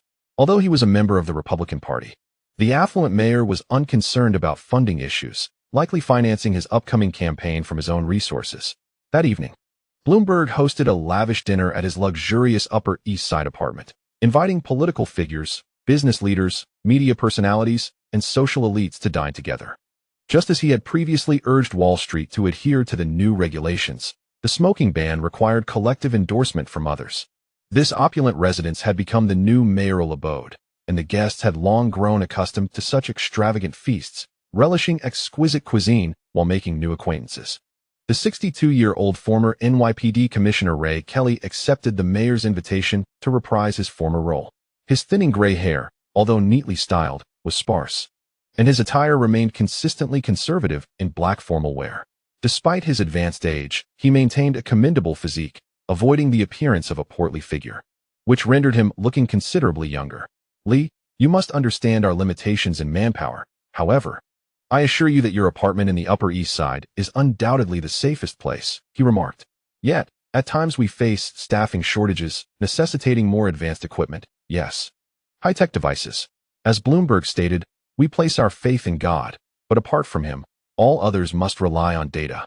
The current challenge for the police department was the scarcity of big data. which correlated with the city's surveillance capabilities. I believe we should bid farewell to empiricism and incorporate data to combat crime more effectively. Recently, during a dinner gathering, Liu frequently encountered the elderly gentleman, hiding on the second floor to admire antique murals, only to be caught by him, dressed in a deep blue suit. Liu nodded helplessly at the loquacious old man beside him, giving his shoulder a reassuring pat. My foundation will certainly donate to the NYPD, but I hope to see an improvement in the treatment of Asian police officers. Just a few days earlier, PepsiCo announced the continuation of its partnership with Liu, signing a new 5-year contract worth $25 million. The amount remains undisclosed, yet Pepsi has always been a favored beverage among party officials. The funds have yet to arrive, and Liu is expected to incur some expenses for attending the banquet. Upon receiving a positive confirmation, Kelly from Raymond displayed an immediate smile, raising an eyebrow as he continued. New York is under immense counterterrorism pressure, prompting the police department to establish a special operations unit. We require more effective weaponry to safeguard this city. Compared to other cities, Manhattan's downtown is undoubtedly the safest locale, devoid of homelessness and crime, allowing for worry-free nighttime outings. Lee, you must surely understand the efforts we have invested in this. Naturally, Lee was quite satisfied with the public safety in the Upper East Side, especially since his home had suffered a burglary 2 years prior, leading old Mike to bolster security measures. However, since the old chief's appointment, disregarding issues in other areas, Liu's vicinity has indeed become remarkably secure. I shall contribute additional donations to the Special Operations Unit. Their work is truly arduous. When Georgina Bloomberg, clad in a crimson gown, appeared beside Liu, the old man ceased his discourse and bid farewell with a cheerful smile. Everyone knows you are fond of charitable endeavors, Lee. In the future, I shall establish a foundation as well. Georgina winked at Liu, then took his arm, guiding him toward the restaurant. During the SARS period, De Yao organized a fundraising event where Liu donated $3 million, a substantial sum even when converted to RMB, solidifying his status as a true friend of China. Although Liu did not publicize this act, New York media had leaked information about it, resulting in a cascade of invitations to charitable gatherings. Liu has consistently contributed to the New York Police Department, and the Fire Department also receives an annual donation from him. This year, the University of Connecticut will benefit from his generosity as well, especially since the Huskies have a chance to contend for the championship next year. And Liu naturally wishes to lend his support. For an average NBA star, such expenditures might strain their finances, but for Liu, it merely represented a slight depletion of endorsement fees. The young lady beside him chattered incessantly, prompting Liu to feign enthusiasm. I also enjoy equestrianism. Rest assured, Georgina, I will certainly assist with your foundation. Bloomberg, affluent enough to indulge during her tenure as mayor, certainly does not lack for funds. This young woman merely seeks a gesture of commitment. With his assurance, Georgina smiled and handed Liu a glass of champagne, leaning in suggestively as she whispered, "Will you stay tonight? I seek some inspiration for my writing." Sensing her hand brush against his chest, Liu realized her intentions were far from innocent. "Next time. For sure. You know, I have to study this month. I wish to graduate from law school as soon as possible." On August 8th, Steve Kerr chose to retire from the Spurs, thus concluding his professional career. Fans of both the Bulls and Spurs extended their well wishes. In an interview with San Antonio sports media, Steve Kerr expressed a tinge of regret. "I often ponder what might have transpired had the Bulls not lost the Eastern Conference Finals back then. We had a chance to make a comeback, yet ultimately, the Bulls disbanded. I do not harbor any resentment towards Klaus, for he was the architect of the Bulls dynasty. I merely feel a sense of regret, as I truly yearn to experience the exhilaration of a three-peat. Joining the Spurs was undoubtedly my most astute decision, as I have immersed myself in a distinct basketball culture here. I hold a deep affection for San Antonio, though it saddens me that I could not bring a championship to the team. Tim Duncan will undoubtedly succeed. He is a true leader, and under his guidance, the Spurs will find their trajectory. We will surely claim the championship." In a recent interview, Steve Kerr reminisced about his career and extended his well wishes to the Spurs. A journalist from Yahoo Sports, evidently seeking to capitalize on the moment, abruptly inquired, "Steve, do you believe that Lee is already among the greatest in history? Having faced him, how would you evaluate his current achievements?" Upon hearing this question, Steve Kerr smiled with an air of relief and responded earnestly, "Though I am not fond of the loss in '98, championships are devoid of luck. Lee has reached the finals for 6 consecutive years, achieving a four-peat and securing 5 championships. In his 7-year career, he has also garnered the MVP title 3 times in succession. There is no doubt that Lee is the premier player of this era. Of course, for me, I still hold a greater admiration for Michael Jordan, who transformed the NBA. In my heart, Michael reigns supreme. Recently, sports media has ignited discussions regarding the greatest of all time, as Lee Yu's triumph this year has come far too effortlessly, raising questions about the caliber of his championships. The most unfortunate case is that of the Lakers, who have become a laughingstock after being eliminated by the Spurs. Regardless of the excuses proffered by the Los Angeles media, they cannot alter the ultimate outcome. The Lakers faltered in the Western Conference semifinals. The Spurs posed virtually no challenge to the Knicks in the finals, further underscoring the Lakers' inadequacies. Last year, they merely stumbled upon a championship. On the afternoon of the 8th, accompanied by his agent Mark Bartelstein, Lee Yu commenced filming this year's promotional video in collaboration with the staff of Pepsi and members of the advertising agency. Pepsi advertisements are typically stylish, with the iconic campaigns of Michael Jackson and Britney Spears' factory shoot from 2 years ago receiving widespread acclaim. However, sports stars' advertisements often lean towards simplicity. While soccer stars occasionally collaborate on more intricate scripts, Lee Yu, as Pepsi's sole basketball ambassador, has also pivoted to a new approach this year. After reviewing the script, Lee Yu's expression was somewhat peculiar, encapsulated in 3 words: spreading warmth. In the aftermath of the terror attacks, Manhattan fell into a state of panic, with numerous grocery stores shuttering their doors. Yet, one Italian-owned grocery store persevered. Coincidentally, this establishment is also a partner of Pepsi and a dedicated fan of the Knicks. Lee Yu simply needed to assist the staff in spreading warmth, culminating in a toast with the owner over a refreshing Pepsi. After exchanging heartfelt declarations, the short film concluded. As for the scenes highlighting Manhattan's cultural essence, filming was completed earlier in the month. Lee Yu's role was merely to stroll and address the camera. As the week-long filming draws to a close, Mark Bartelstein begins to engage in casual conversation. Unexpectedly, Coach Van Gundy insists that the team will embrace a rebuilding phase next season. Undoubtedly, this decision will place considerable pressure on him. However, what truly surprises me is the unwavering support he receives from Cavaliers fans.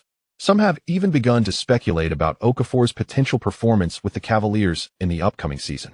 I believe this indeed presents a splendid opportunity, and Okafor seems open to the idea of joining Cleveland.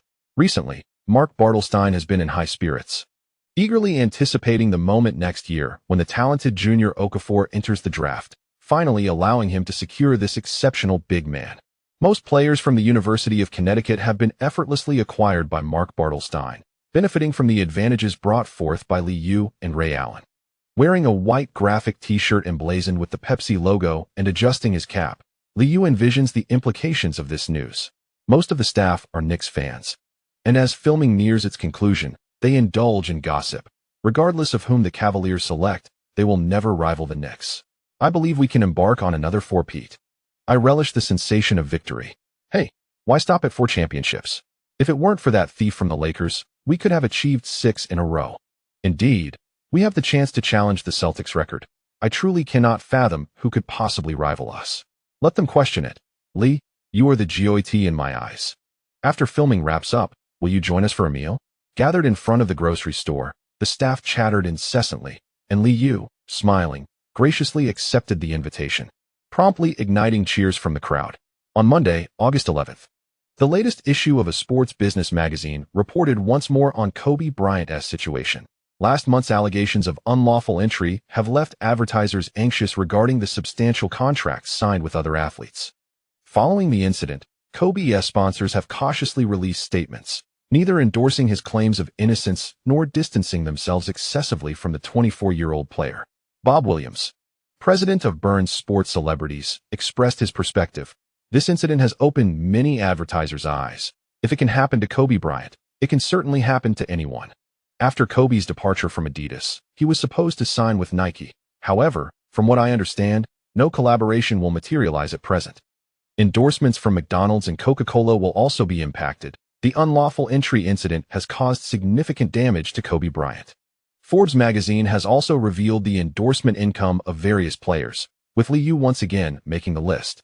surpassing Michael Jordan among basketball players to become the highest earner in endorsements. Following the magazine's release, Kobe has once again captured the spotlight, with public interest shifting to discussions about his future. After a month of anticipation, Shaquille O'Neal still has not received a direct apology from Kobe.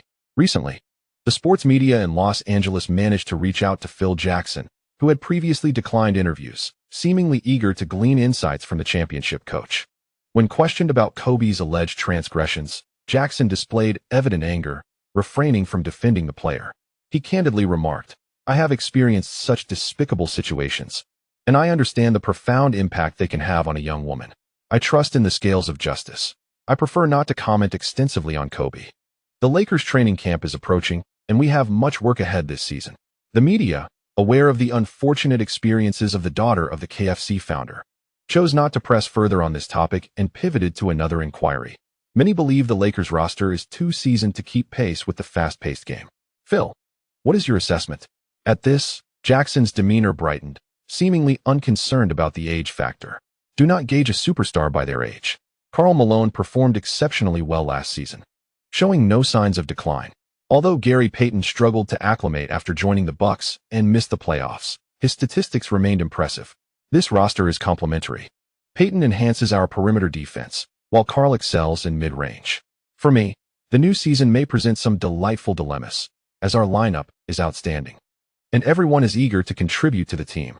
I will have thorough discussions with the players. It is time to secure another championship. Jackson's confident statements appeared to resonate with the Los Angeles sports media, and upon reflection, they found merit in his words. However, during an interview with Shaquille O'Neal, the Big Diesel chose not to discuss the upcoming season but rather addressed the camera, stating, "All I seek is an apology. This should not be difficult. Yet I have yet to receive a response from Kobe. I detest betrayal from a brother. He has no idea the extent of the trouble his lies have caused me. If I were to see him, I would even consider throwing a couple of punches.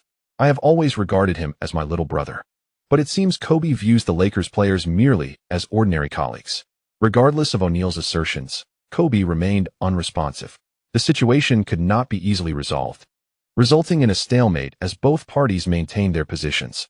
Kobe lost some endorsements, but on the other hand, Liu's agent, Mark Bartelstein, secured him a contract to endorse the Cadillac Escalade. On the night of the 12th, after receiving a phone call and briefly discussing the contract amount, Liu tossed his phone aside. The deal was for 3 years at $6 million, with plans to promote across the ocean.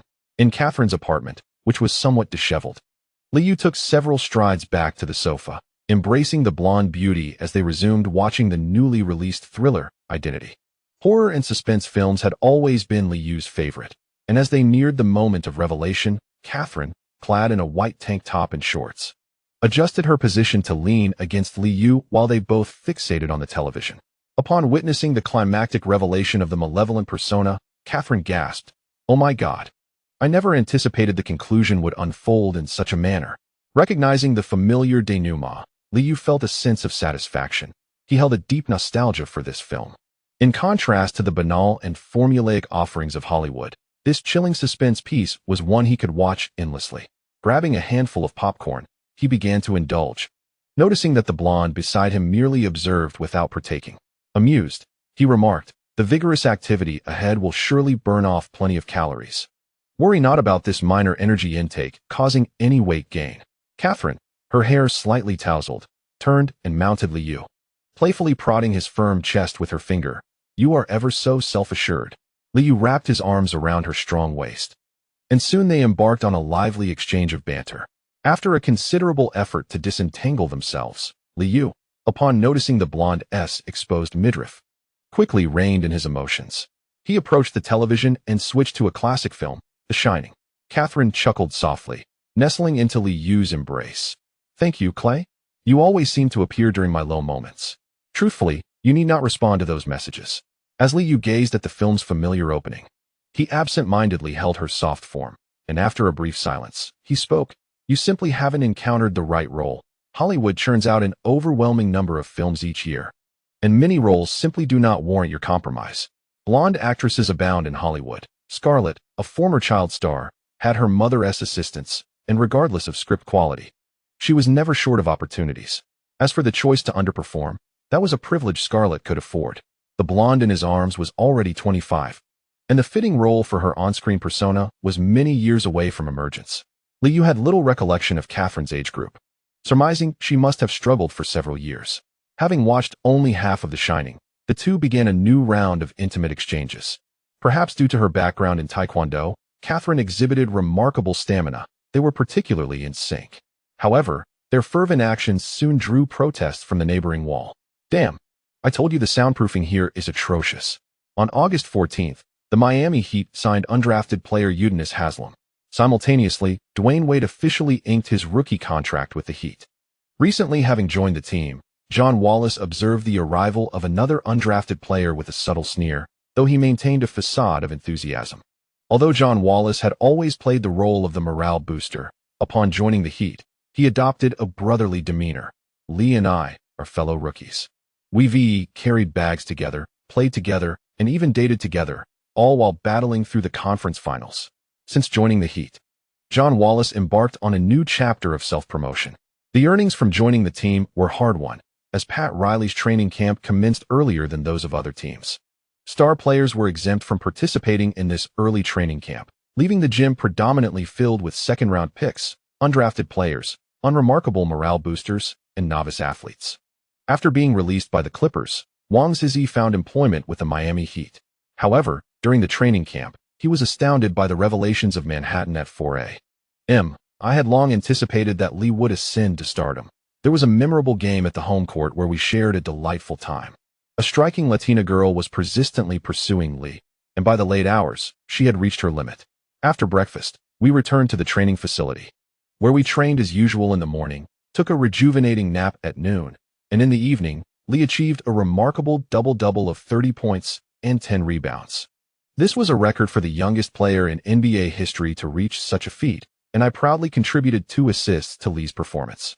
John Wallace enthusiastically recounted his stories from New York, and although he only spent a year with the Knicks, it was his most cherished experience. The newly joined Haslem remained silent, while Wade appeared perplexed, thinking, this is not how it is depicted in the books. As a rookie and a child from Chicago, Wade was certainly aware of Michael Jordan's trainer. Prior to the draft, he sought out Tim Grover for private training, investing a significant sum but deeming it worthwhile. Under the trainer's recommendation, Wade eagerly purchased the book When. The training methods and the concept of the white-hot space theory left an indelible impression on Wade, particularly the scene of Manhattan at 4 a.m. Therefore, upon joining the Heat, despite Pat Riley's stringent demands, Wade never complained, believing that the book outlined the correct path to success. When John Wallace began reminiscing about the wild nightlife of Manhattan during the era of flying leaves, Wade could no longer contain himself and quietly inquired, "Does Lee partake in leaves?" Noticing the interruption, John Wallace quickly donned a smile and replied earnestly, "Lee abstains from such substances and tattoos, yet he possesses an exceptional tolerance for alcohol and is generous with his gestures." Although we were all financially constrained at that time, we did not expect the veterans to foot the bill continually. Wade remained curious about his draft prototype. Tim Grover, as a trainer, merely informed him that Lee's training regimen was more extensive and challenging than he had imagined. Contemplating such an assessment, Wade felt a twinge of defiance and provocatively asked, "John, in your opinion, how does my current level compare to Lee's during his rookie season?" Upon noticing that everyone was attentively listening, John Wallace perked up and confidently declared, "Perhaps your speed is superior, and your physique is more robust, but I dare say, Lee's shooting during his rookie year was the benchmark for some stars. While his scoring may not have been high, that was merely a result of tactical positioning. Lee's true shooting percentage in his rookie season was an impressive 61.5. I distinctly remember the New York media reporting on this, asserting that Lee would inevitably become a major star. The sports media has referred to him as a diminished version of Liu, a characterization that naturally irked Wade. Instinctively, he retorted, "I can achieve similar statistics. I eagerly anticipate facing the Knicks. By the end of this season, my performance may well surpass that of Lee in his prime." Observing the rookie dribbling the ball, John Wallace shrugged and remarked to the Atmosphere crew, "Confidence is commendable. However, we might also find ourselves underperforming this season. Once we arrive in New York, my good friend will host everyone. Rest assured, Lee will not hold grudges against the newcomers. Gratitude is owed to the readers for their continued support." Chapter 307. Earning too little is not acceptable. Routine chapter. On August 18, 2003, the Knicks silently released Randy Holcomb, a member of the Atmosphere crew. This power forward seldom saw playing time, and despite his earnest pursuit of a new contract, he is likely to fade from the NBA scene. Coincidentally, it was a Monday, and a New York Times journalist managed to interview general manager Glenn Feld. The Lakers had signed Karl Malone using the biannual exception, with the veteran earning $1.5 million. They also secured Gary Payton with the mid-level exception, the All-Star guard's salary being $4.92 million, exactly the full mid-level amount. The Knicks could also execute similar contracts, as the team's current salary situation was remarkably favorable, thanks to 2 consecutive seasons of healthy salaries and the general lack of competitiveness among Eastern Conference teams, which resulted in player earnings not exceeding 61 of BRI, thus avoiding luxury tax implications. However, this state of affairs would not endure beyond the 3rd season of luxury tax enforcement, as several Western teams experienced salary inflation and rising player earnings, necessitating the Knicks to pay taxes as well. Following the conclusion of the July settlement period, numerous NBA team owners expressed concerns over unreasonable salaries. With Gilbert Arenas being poached by the Wizards in early August, some owners began clamoring for supplementary clauses. For small market owners, avoiding luxury tax means forfeiting dividends. Not only do they fail to contend for championships, but now they also face financial losses, which is discontenting. The call for supplementary clauses reflects a shared desire among all owners. After all, if one Arenas can emerge, another might follow. And losing core players without justification must be prevented. Training for the team is set to commence in mid-September, with the NBA League expected to address these issues during the media day in early October. The Knicks have upgraded their training facilities and recently invited select members of the New York media for reporting, inciting envy among the onlookers. However, the training center remains closed to the public. After all, it also accommodates an NHL ice hockey team, and both parties must negotiate fan access. The questions posed by the New York Times reporter primarily revolved around the team's plans for the upcoming season. Initially, they photographed the training facility before inquiring, "Ernie, we seek to understand why the Knicks decided to part ways with Karl Malone, especially given his significant pay cut." Glenn Feld, visibly confident with a smile, responded, "For the Knicks, salary is not paramount. Accumulating stars does not guarantee championships. The team requires a harmonious chemistry. Karl Malone is an all-star player, and he would not accept a position at the bottom of the team standings. Stoudemire requires additional playing time, and our big men, including Wright and Gasol, also need their share of minutes. Let us not forget that Gasol is still young. Next season marks the final year of his contract, and he too needs ample playtime. Our youth brims with competitive spirit within the team, and while we welcome seasoned veterans, it is imperative that they embrace the coaching staff's arrangements." It brings to mind Robert Horry's departure from the Lakers, and many nod in agreement to this reasoning, subsequently posing the pressing question on every fan's mind: will the Knicks continue to bolster their roster? Our financial standing is quite robust, and we are fully capable of further enhancing our lineup through the mid-level exception. When discussing this year's mid-level exception, Glenn Grunfeld did not dismiss the idea outright, but rather stated candidly, the team indeed harbors such intentions, with the ideal enhancement being the addition of a point guard. Knight has shown great promise, yet he faced injuries last season. The coaching staff is keen to minimize Lee's minutes, as he has played more games than most over the past few years. We all hope to alleviate some of his burdens during the regular season. Regrettably, we currently lack suitable candidates, and the Knicks roster of 14 has been finalized. The Knicks welcome any player aspiring for a championship. In the free market, Andre Miller was initially a player the Knicks ardently pursued, but he has shown disinterest in a backup role. Last season, the diminutive Knight recorded the lowest attendance on the team. Thus, the Knicks find themselves somewhat deficient in the point guard position. The New York Times is aware of Miller's rejection of the team, much to everyone's discontent. As how could the Nuggets possibly compare to the Knicks? After the interview, Grunfeld returned to his office and leisurely prepared a cup of coffee. This season has been the most relaxed for him, as maintaining a complete roster suffices. The backcourt features Lee, Brevin Knight. The front court includes Grant Hill, Ron Artest, Kourt Thomas, Pau Gasol, Tayshaun Prince, Amar Stoudemire, and Glenn Wright. The Atmosphere team consists of Matt Barnes, Raja Bell, Rasul Butler, Dan Gazurek, and Mason Lape. This season, Lee's salary stands at $13.5 million, the highest on the team, with Grant Hill close behind at $13.28 million. At this juncture, the Knicks' total salary has reached $59.24 million, not excessively surpassing the luxury tax threshold. In comparison to Shaquille O'Neal's $20 million salary, Lee's maximum contract offers remarkable value. Once the coffee was brewed, Grunfeld reviewed the roster and considered the owner's calls for Lee to earn more quite reasonable. However, the labor agreement of '99 was a collective decision by the owners, and none anticipated it would ultimately backfire on them. The Knicks have already profited significantly, and any subsequent regulations are of little concern. Yet, upon noting the remarks made by assistant coach Mike Malone, Grunfeld frowned. If conditions allow, he should indeed consider parting ways with Wright. This is not a place for complacency. If one does not strive to perform, we shall bid you farewell. The New York Knicks' aspiration to secure a competent backup point guard through a mid-level exception was promptly revealed by the New York Times the following day. The streetball king, Rafer Alston, once again presented himself for consideration, only to be met with rejection. This year's full mid-level exception amounts to $4.92 million, and rather than splitting it, it would be more prudent to utilize the entire sum to acquire a player of considerable prowess. On August 19th, the Brooklyn Nets announced the re-signing of their cornerstone player, Jason Kidd. New Jersey sports media reported intriguing insights, suggesting that Kidd felt humiliated during his time in San Antonio. Knicks fans reveled in the news, as Kidd candidly shared his experiences in San Antonio.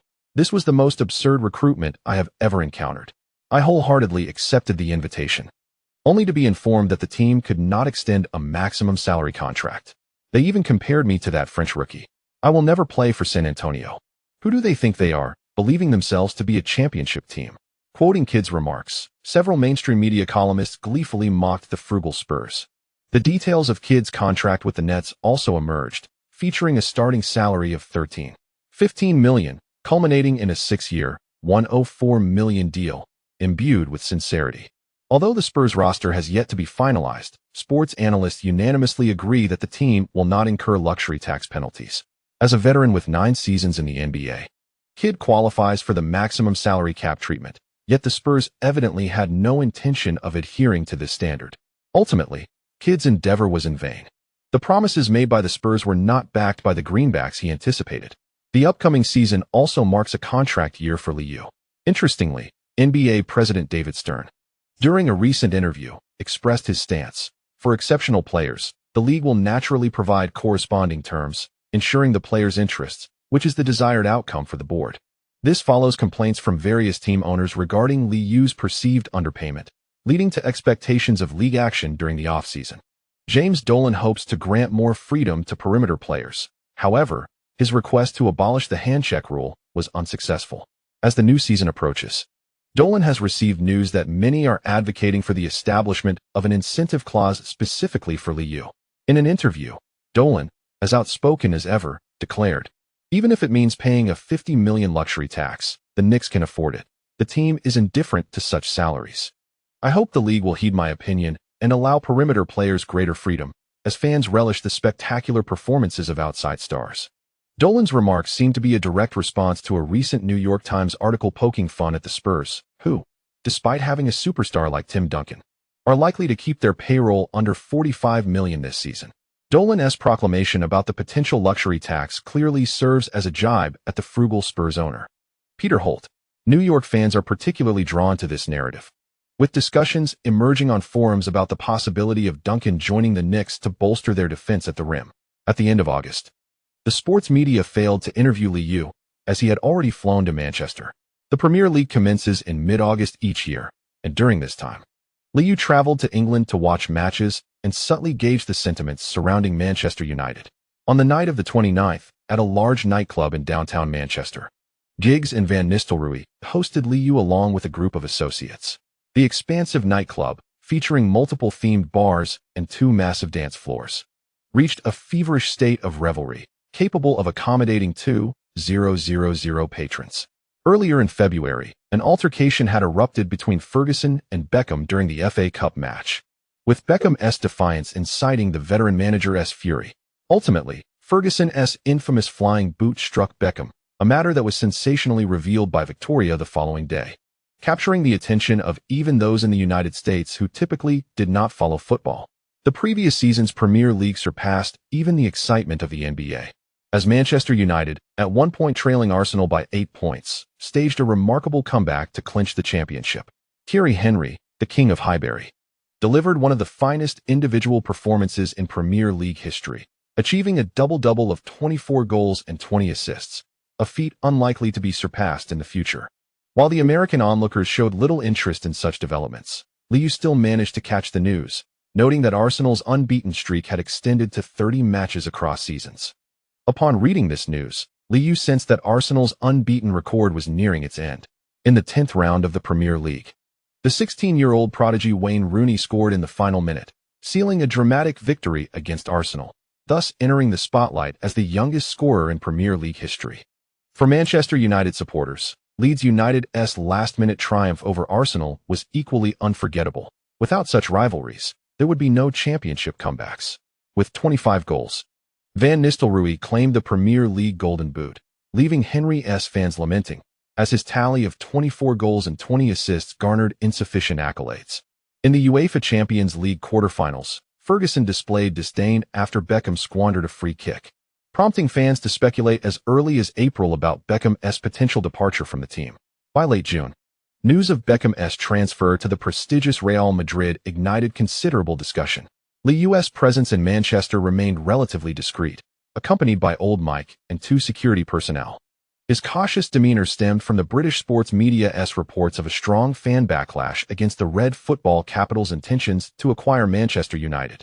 Athletes, typically brimming with energy, flocked to the dance floor in search of excitement. Only Giggs and Liu remained at their booth, sipping drinks. They were just discussing Abramovich's takeover of Chelsea when a tall, dark-haired woman squeezed between them. Recognizing Natasha, Giggs showed no hesitation and playfully slapped her pert backside. Dressed in a shimmering, form-fitting dress, the 21-year-old Natasha seemed unfazed by the advance, instead flashing a flirtatious glance at the two. This somewhat renowned model in the UK unexpectedly exhibits a bold demeanor, often engaging in discussions about football. Why not join me for a while, Lee? Experience the vibrant nightlife of Manchester. Amidst the raucous music, Natasha leaned closer to Liu, whispering these words while gently exhaling. Although Giggs is married and recently welcomed a daughter, he revealed his flirtatious side. Natasha, is this an invitation? As he spoke, he grasped her hand. Seemingly unsatisfied after a brief flirtation, he pushed Natasha onto the sofa. Liu couldn't help but smirk, if memory served him right. The Sun had reported that this young lady seemed to be involved with Giggs' brother, their closeness raising eyebrows. Natasha teasingly scratched Liu's palm, as if inviting him to partake in a simple 2-on-1 training session with Giggs. I prefer to enjoy a few drinks in such an atmosphere. Manchester is indeed a charming city. Gazing into her eyes, Liu offered a few compliments, causing Natasha to giggle and nearly collapse into his embrace. As the conversation shifted away from football gossip, Liu felt a tinge of regret. Many Manchester United players were discontent with the club's potential acquisition. It was rare to encounter a character like Giggs, and he had hoped to glean more insights. At that moment, the Premier League's top left winger was utterly captivated by the female company before him, and observing their flirtation left Liu speechless. Their training sessions must be quite frequent.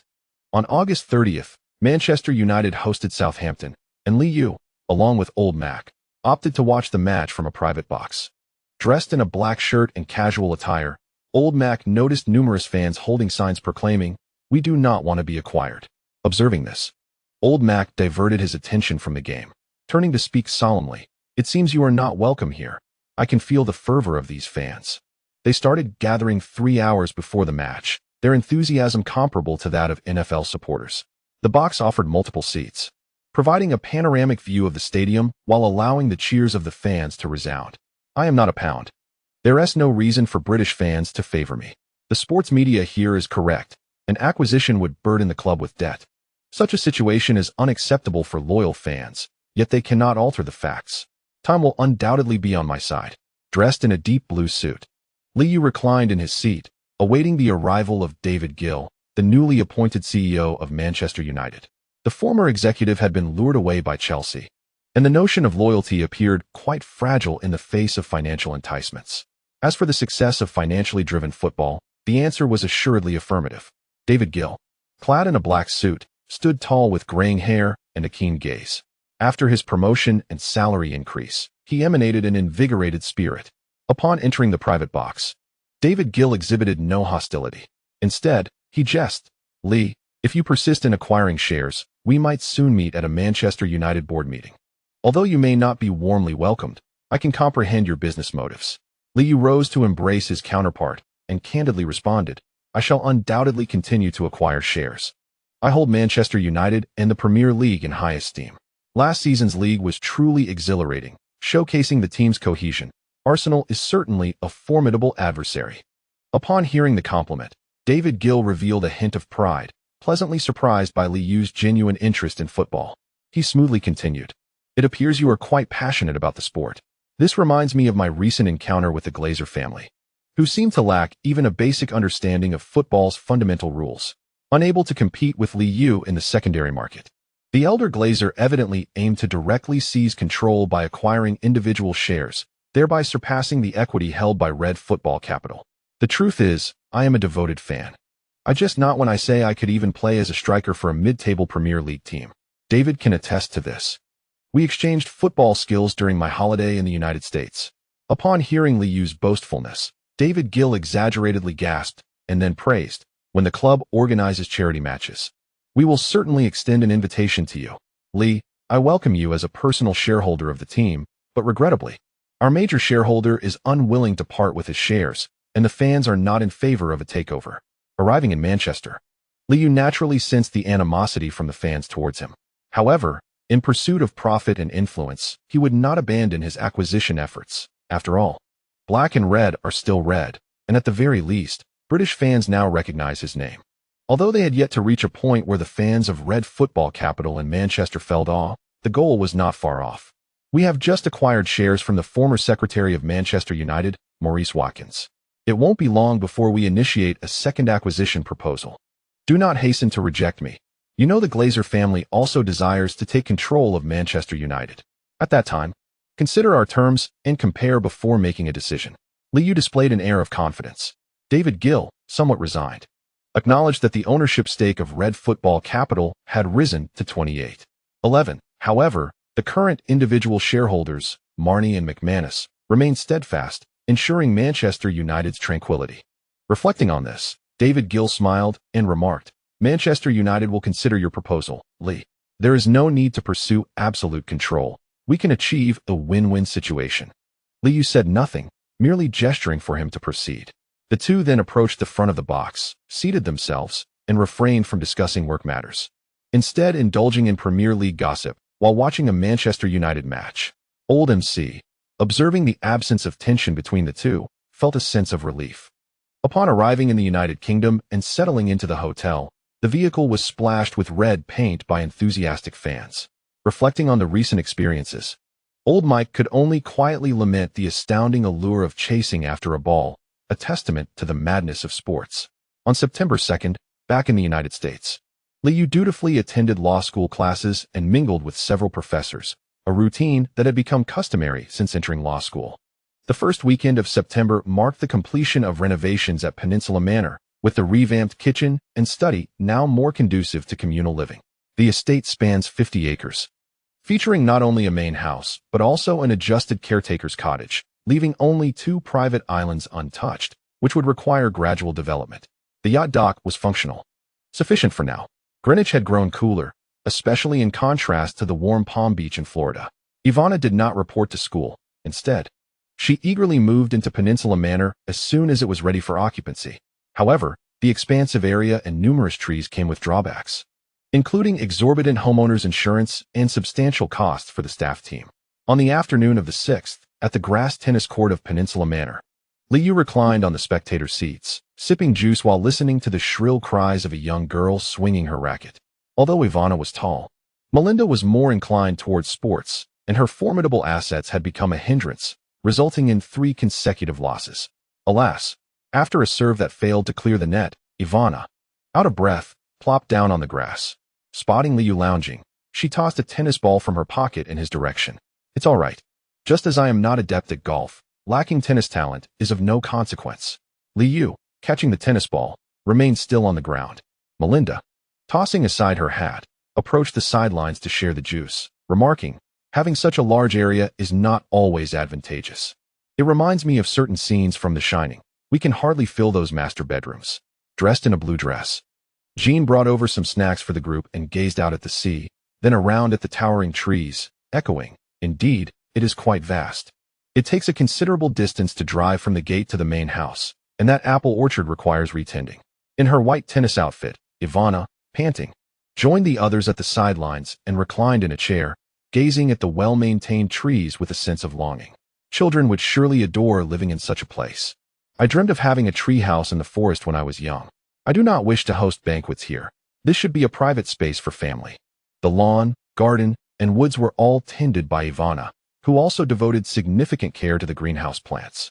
Observing Ivana's wistful expression, Melinda playfully teased, "Perhaps within 2 years, we shall see children playing here." At just a month shy of 22, Ivana recalled the knowledge she had acquired in recent days, a blush creeping to her cheeks. However, after their recent exertions, none could discern any unusual expressions from the blonde beauty. During dinner time, the expansive dining table was occupied by only 4 individuals, creating a somewhat desolate atmosphere, though the music emanating from the room alleviated this sensation. The trio engaged in lively chatter about the latest gossip, while Liu continued to explore the vast estate after his meal. As Melinda had remarked, it was evident that the group could not fully inhabit such a grand dwelling. For the past few days, they had all been sharing the large bed in the master suite. The fresh surroundings indeed imparted a novel experience, and Jean, sandwiched between the three, had long forgotten the classic film still playing on the television. Observing Jin's dreamy expression, the perceptive Melinda noted Ivana, affectionately clutching Liu and showering him with kisses. With a mischievous grin, she leaned in to whisper in Jin's ear, "Soon, this place will be filled with adorable little children." In mid-September, many teams in the NBA had commenced their training camps ahead of schedule. The league had initially planned for several teams to embark on overseas preseason games, but this arrangement faced unanimous opposition from the players. The reasoning was straightforward: flying internationally to play posed safety concerns.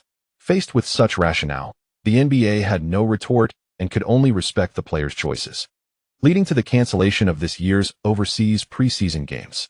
According to the original plan, both the Knicks and the Rockets were set to play in China, but with that plan thwarted, the coaching staff opted to extend the players' vacation. Meanwhile, fans across the ocean in China experienced disappointment. However, with no preseason games, they still had the Asian Championships to look forward to.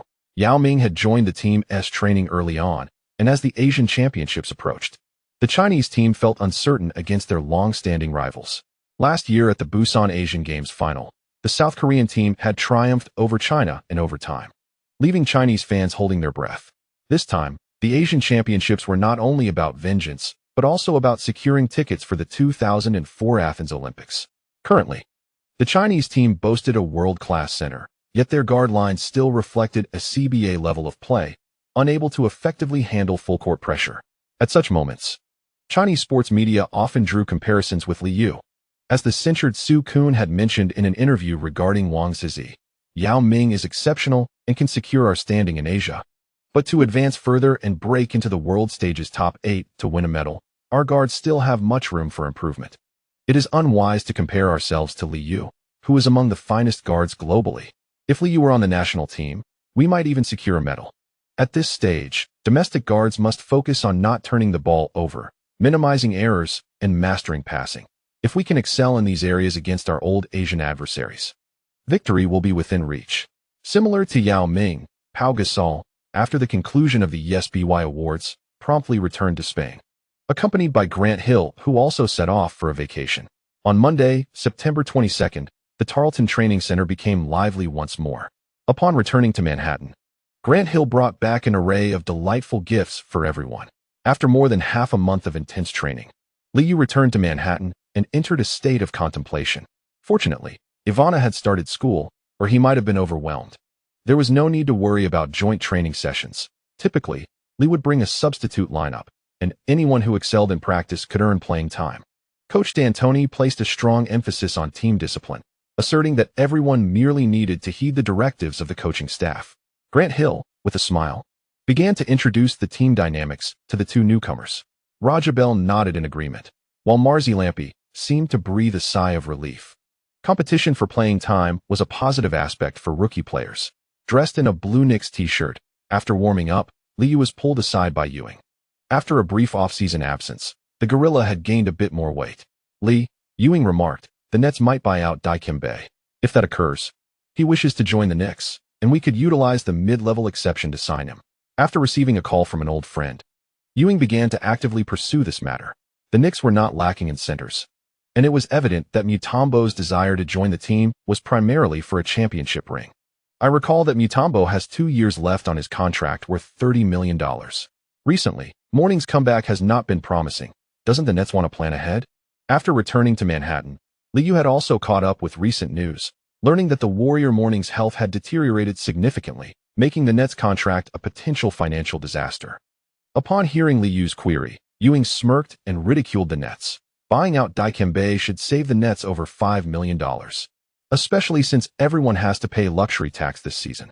Recently, Nets owner Todd had expressed his intentions, asserting that the team felt sufficiently stocked at the center position.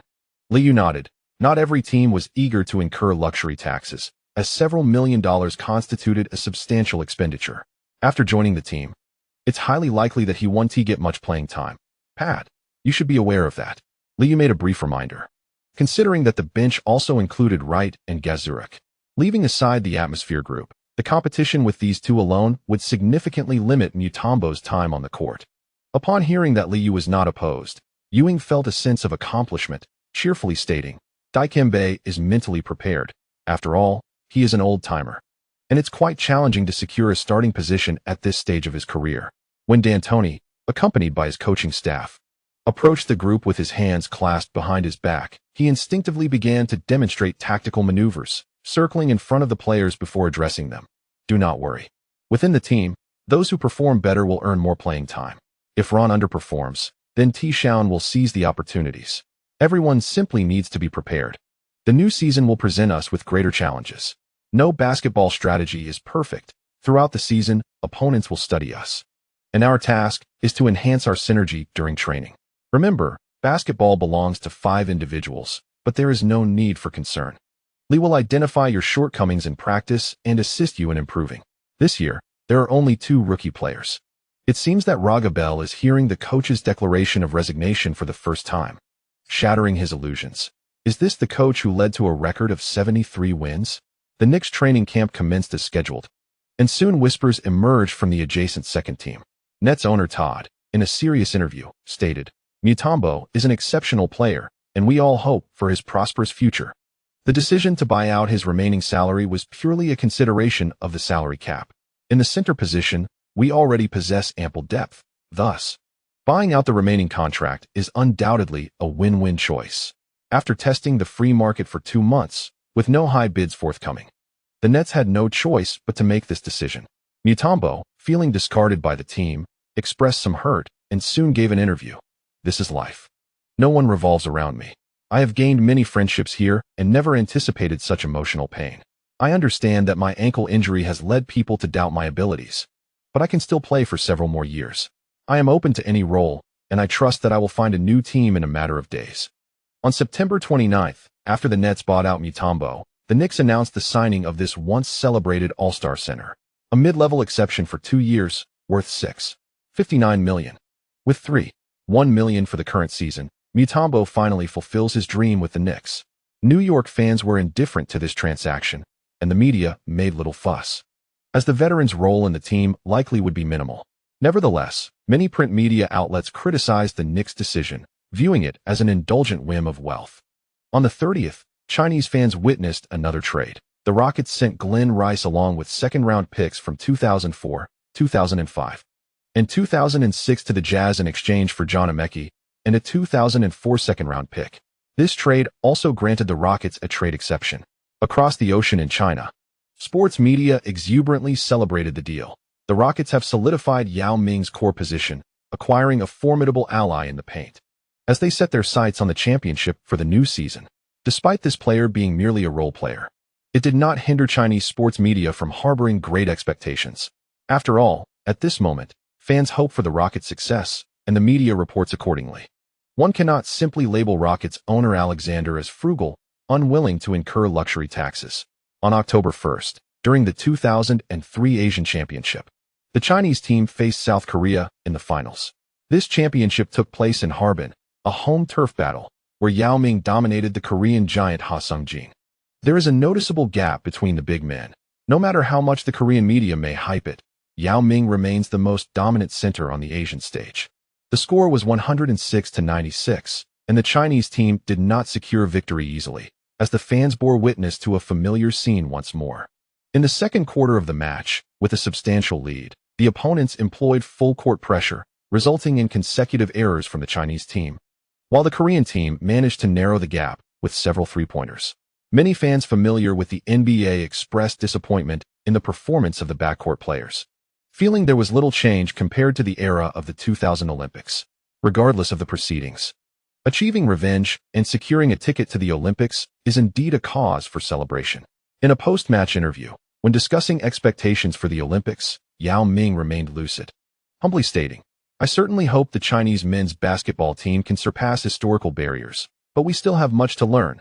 Basketball is not an endeavor that yields immediate results. If we can advance from the group stage and reach the quarterfinals at the Olympics, that would be a victory." On the same day, designated as NBA Media Day, the Knicks began their photo shoots for the upcoming season. Sports media continued to orbit around Liu, while the Lakers formed their own version of an F4. As the old rivals seemed to resurface, eager to hear Liu's insights. "I understand Fisher, in terms of roster structure. He is more suited to the current Lakers than Gary Payton. I share the same view as Ray Allen that it would be challenging for Payton to succeed with the Lakers. He would need to alter his playing style, which is no simple task for him. As for Karl Malone, he also requires more pick-and-roll plays. From an individual player's perspective, the Lakers do possess formidable strength. Yet basketball is not merely about accumulating stars. I harbor doubts about their chemistry. As I have previously emphasized, the atmosphere in the locker room is crucial. The Knicks locker room is exceptionally united. Our goals align, and we play for one another, which is a significant factor in our pursuit of the championship." Sports media in New York nodded in agreement, recognizing that a second-round pick making a name for himself within the team is a testament to the absence of a meritocratic hierarchy in the Knicks. A reporter from the New York Post quickly inquired about Jeff Van Gundy's strategy of tanking. "Lee, what is your perspective on the Cavaliers' plan for this season? Will they potentially become rivals to the Knicks in the future, having selected the chosen one and continuing to tank for talent?" Liu expressed approval of the bald-headed coach's approach upon seeing the news. Coach Van Gundy's resolve is not misplaced. To accomplish a rebuild, one must inevitably endure growing pains. As for the Cavaliers, they may emerge strong post-rebuild, but I maintain my stance that we have no rivals in the Eastern Conference. Hearing this, the surrounding sports media felt a sense of relief, enjoying Liu's bravado. Conversely, the atmosphere at the Lakers Media Day was somewhat tense during the photo shoot. Shaquille O'Neal did not even glance at Kobe Bryant, as he still awaited a personal apology from him. Throughout the offseason, the Shark was on edge, fearing that a money-hungry young woman might pen a piece that could drag him into controversy. Fortunately, such misfortune did not transpire, as O'Neal exhaled in relief. He also developed a profound animosity towards Kobe. It was indeed an undeserved calamity. The dynamic duo remained silent, while Karl Malone showcased his muscles to the media. Meanwhile, Gary Payton was in high spirits, confidently proclaiming during an interview, "I couldn't care less about others' opinions. I simply wish to convey that this season, the Lakers will claim the championship. No one shall be our adversary. I extend my gratitude to the readers for their unwavering support and subscriptions." Chapter 308. You are all here to assist me. Daily chapter. On October 18, 2003, following a series of preseason games, the fervor for spectating returned to New York fans. Recently, the New York Yankees and the Boston Red Sox met once more, with the Yankees exacting revenge and securing the American League Championship. New York's sports media buzzed with excitement in anticipation of the forthcoming World Series. In addition to filming commercials, Liu took the opportunity to enjoy the games with his daughters, often bringing the whole family to the stands for snacks. The Yankees' dominance is well known, having claimed 12 American League East titles, 39 American League championships, and 26 World Series titles. During the years the Knicks secured their championship, the Yankees also basked in their victories. Fortunately, the Knicks have made significant strides in recent years within the four major sports leagues. Otherwise, they would struggle to attract the numerous winning enthusiasts. The preseason game on the evening of the 18th marked Jeff Van Gundy's return to Madison Square Garden as head coach. Coupled with the incessant media discussions surrounding the immensely popular LeBron James, the spectators were eager to witness the prodigious talent in action.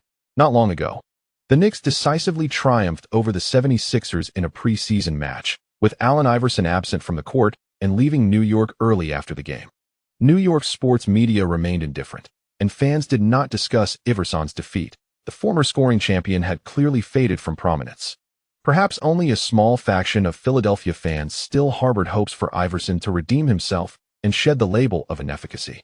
As the game commenced at 8 p.m., the MSG commentary team, led by Marv Albert, delightedly discussed the ongoing rivalry between the Yankees and the Red Sox.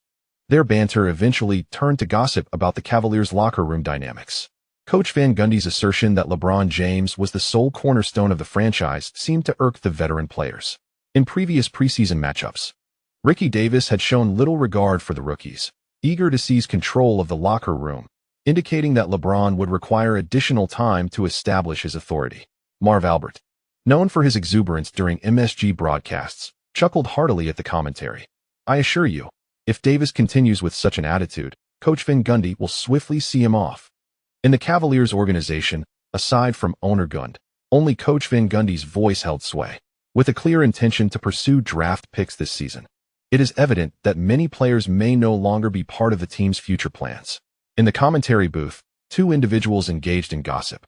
While in the visiting team's locker room, Jeff Van Gundy opted for silence rather than engaging in tactical adjustments, choosing instead to observe LeBron James's performance. The balding young coach remained unfazed by the opinions of the veteran players. Wielding absolute authority, he intended to thoroughly cleanse the team of his predecessor's influence. "Keep pace with the tempo of the Knicks. I am indifferent to the outcome. I wish to witness your performances against varied opponents." Disregarding the significance of victory did not imply that you could resort to clever antics on the defensive end. Take a look at Charlie's performance. If you are unwilling to play, then let your agent converse with Paxson. With a stern expression, Jeff Van Gundy concluded his remarks, prompting Charlie Ward to puff out his chest, embodying the demeanor of a favored disciple. In the locker room, Carlos Boozer expressed his discontent. Although merely a second-round pick, he felt that the previous head coach would not have displayed such bias. Ricky Davis shared similar sentiments, surprised by the coach's desire to control the locker room, which starkly contrasted with his expectations. With his braided hair, Davis shot a glare at LeBron James in the corner, growing increasingly displeased. As it was clear he had once been a core player, sometimes the coach's good intentions could inadvertently trouble the players. LeBron had originally intended to play the role of a supportive younger brother upon joining the Cavaliers, but the balding young coach swiftly identified the core members, leading to an immediate eruption of discord within the locker room. James, wearing a headband, remained silent, nodding earnestly at the coach's words. Since the commencement of training camp, few had spoken to him, save for Ilgauskas, who occasionally checked on him. The discontent among the Cavaliers was largely due to the looming specter of trades. After imparting a few more instructions, Jeff Van Gundy turned to leave, needing to greet old friends in New York, with little time to connect with players outside his plans. The balding young coach departed decisively, leaving assistant coach Thibodeau to clap his hands and reiterate the tactical requirements. At this moment, LeBron James paid no heed to the hostile gazes of his teammates. Watching Van Gundy's retreating figure, he felt a swell of admiration. Truly, he was a championship coach with a legacy of 4 consecutive titles. As the game approached, New York fans cheered for Jeff Van Gundy, and the Knicks players eagerly approached to greet him.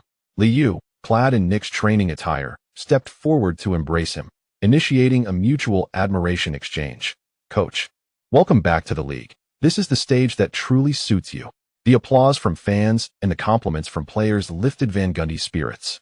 And upon hearing Liu's words, he couldn't help but chuckle. "I knew you would succeed last year, Lee. I hope you don't mind facing multiple rivals in the Eastern Conference." Observing the spirited Jeff Van Gundy, Liu couldn't help but reflect on the allure of power.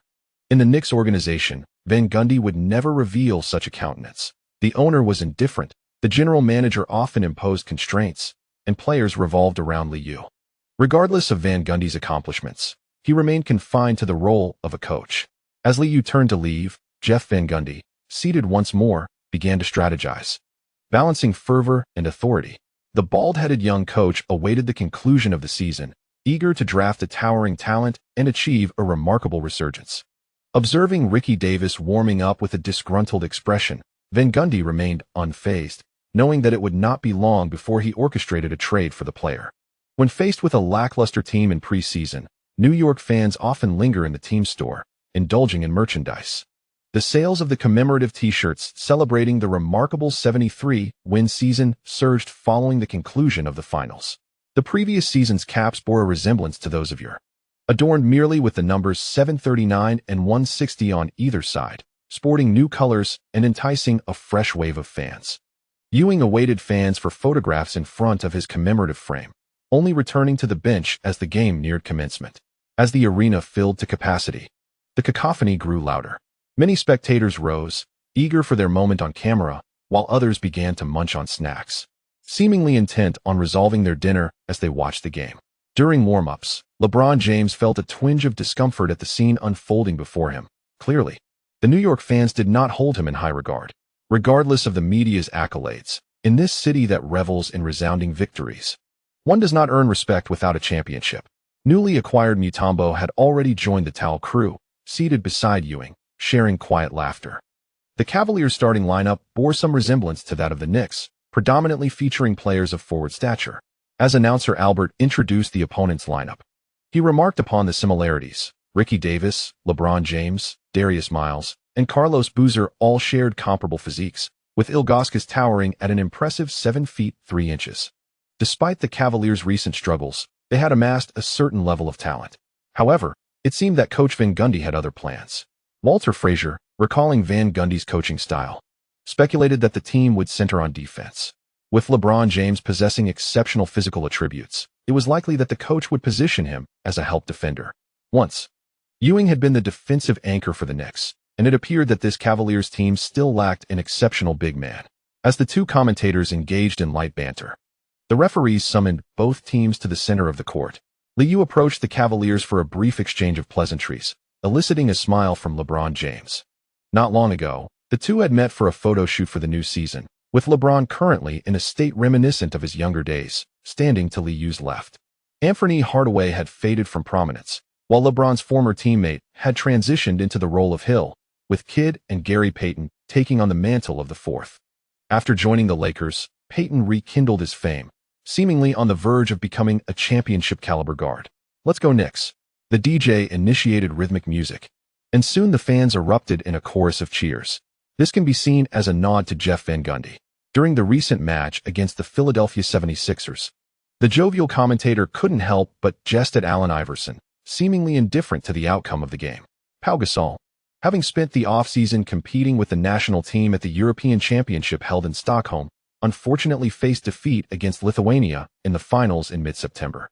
Among the New York Knicks, Gasol has played the most minutes, having only rested in late July before rejoining the national team for training in August.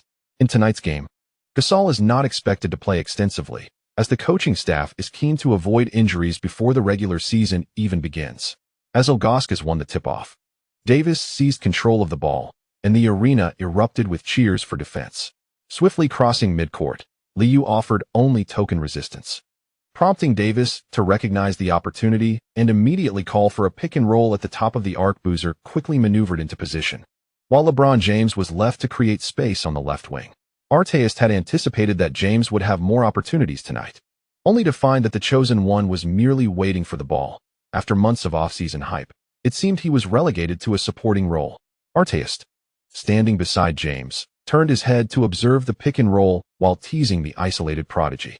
From the onset of the game, James sensed that Artest harbored ill intentions towards him and chose not to respond to such provocations. However, as he witnessed Davis break through the defense and penetrate the paint only to be thwarted by Gasol's timely block, James maintained a stoic expression while internally cursing the foolish offensive choice. Wow. After a rigorous offseason training with the European Giants, Gasol had indeed become more formidable. His extensive playtime had kept him in outstanding physical condition. Securing the rebound and gaining possession, Gasol passed the ball to Liu, prompting the Knicks to swiftly transition to the offensive half. Liu, unhurried, recognized that in the contract year, Gasol had been granted a higher tactical standing. and D'Antoni had incorporated additional strategies for the budding star. As Liu dribbled across half-court, Davis asserted his role as the core player, vocally directing James to focus on defense. Meanwhile, James, trailing Artest to the left corner, found himself exasperated. Hadn't he already positioned himself for a defensive play? As the first offensive possession commenced, the New York fans erupted with enthusiasm. Liu was quick to pass, lofting the ball to Gasol, who was stationed in the right block with his back to the basket. Grant Hill stood on the left wing, while Kourt Thomas occupied the right elbow.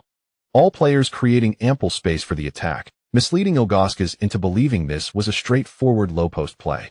After the pass, Liu executed a well-timed off-ball cut into the paint, positioning himself directly in front of the basket, then abruptly halted his movement, feigning a drive.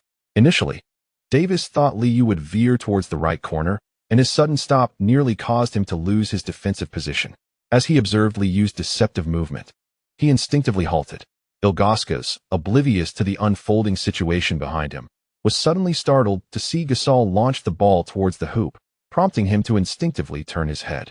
In front of the hoop, after a sudden stop, Liu swiftly retreated, pushing Davis aside. With both feet leaving the ground in the paint, he soared into the air. Despite the short distance of his run-up, Liu leaped impressively high as he reached for the ball mid-flight. Davis could merely watch as Liu's right hand seized the ball and forcefully slammed it into the basket. The arena erupted with a resounding roar as the crowd celebrated the spectacular alley-oop dunk. Such dazzling displays are what entice fans to purchase preseason tickets, with every game promising moments of brilliance. In the corner, LeBron, hoping to seize an opportunity, found himself thwarted when Boozer, during a baseline inbounds, directly delivered the ball to Davis instead. Aware that he was not part of the team's future plans, some players ceased to maintain pretense. Moments later, after a pick and roll, Davis attempted a jump shot, only to pass to Boozer, who, under the pressure of the shot clock, reluctantly forced a three-pointer. LeBron's attempt clanged off the backboard, failing to even graze the rim, eliciting laughter from the crowd. On the Knicks side, Gasol frequently dished out assists, executing the same strategy successfully 4 times. This time, however, they switched tactics. Receiving the ball on the left side, Gasol turned his back to the basket. As Liu accelerated towards the baseline and swiftly slipped beneath the hoop, he halted momentarily before darting back. Davis, unable to save face, relentlessly pursued him. In a rapid exchange, Liu, with the ball in his right hand, circled towards the right elbow, using Kourt Thomas's screen to easily evade Davis's defense. Boozer stepped in to assist, while Kourt Thomas accelerated towards the free throw line. Suddenly, Liu pulled back his arm and swiftly released the ball. It flew towards the basket, landing in Kourt Thomas's hands, unguarded, as he emphatically dunked it home. The Cavaliers had yet to score, while the Knicks continued to execute their strategy flawlessly. Hearing the crowd's cheers, LeBron, who had been lurking in the corner, could no longer contain himself. As he prepared for a baseline inbounds, he quietly chided, "You should switch defenses and cut off the passing lane." "Shut up, rookie. We don't need you to teach us how to play," Davis retorted, no longer feeling the need to appease potential future teammates, knowing he was likely to be traded. The broadcast caught their exchange, and commentator Albert laughed, remarking, "It seems LeBron James is encountering some challenges. He has only taken 1 shot since the game began." Walter Frazier, sensing the mood in the Cavaliers' locker room, chimed in with gossip. "Coach Van Gundy must be testing LeBron. Becoming the team leader is no simple task. While the head coach designates core players, it does not guarantee that everyone on the court will follow their commands." As the Knicks continued to score, Jeff Van Gundy remained seated on the Cavaliers' bench, watching LeBron become the target of frustration, repeatedly missing shots. In terms of game experience, Davis far surpassed the rookie, making each pass to LeBron uncomfortable. The breakthrough for the Cavaliers came from Boozer's mid-range jumper from the free throw line. As the first quarter dwindled to just 2 minutes and 3 seconds, Charlie Ward made his entrance, allowing LeBron James to finally receive a pass from the left wing. Without needing to shoulder the blame, and facing Artest's defense, James swiftly called for a pick, with Ilgauskas stepping up to provide the screen. With the ball in his right hand on the left wing, James was unable to shake off Artest's relentless pursuit.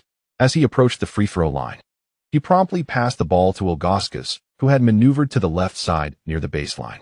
Without much hesitation, the latter executed a mid-range jumper that found its mark. After delivering an assist, James celebrated with a high five to his teammates. The New York fans were somewhat disillusioned. After months of anticipation during the offseason, was this the result? As the first quarter concluded with a score of 18-36, the outcome of the game appeared predetermined.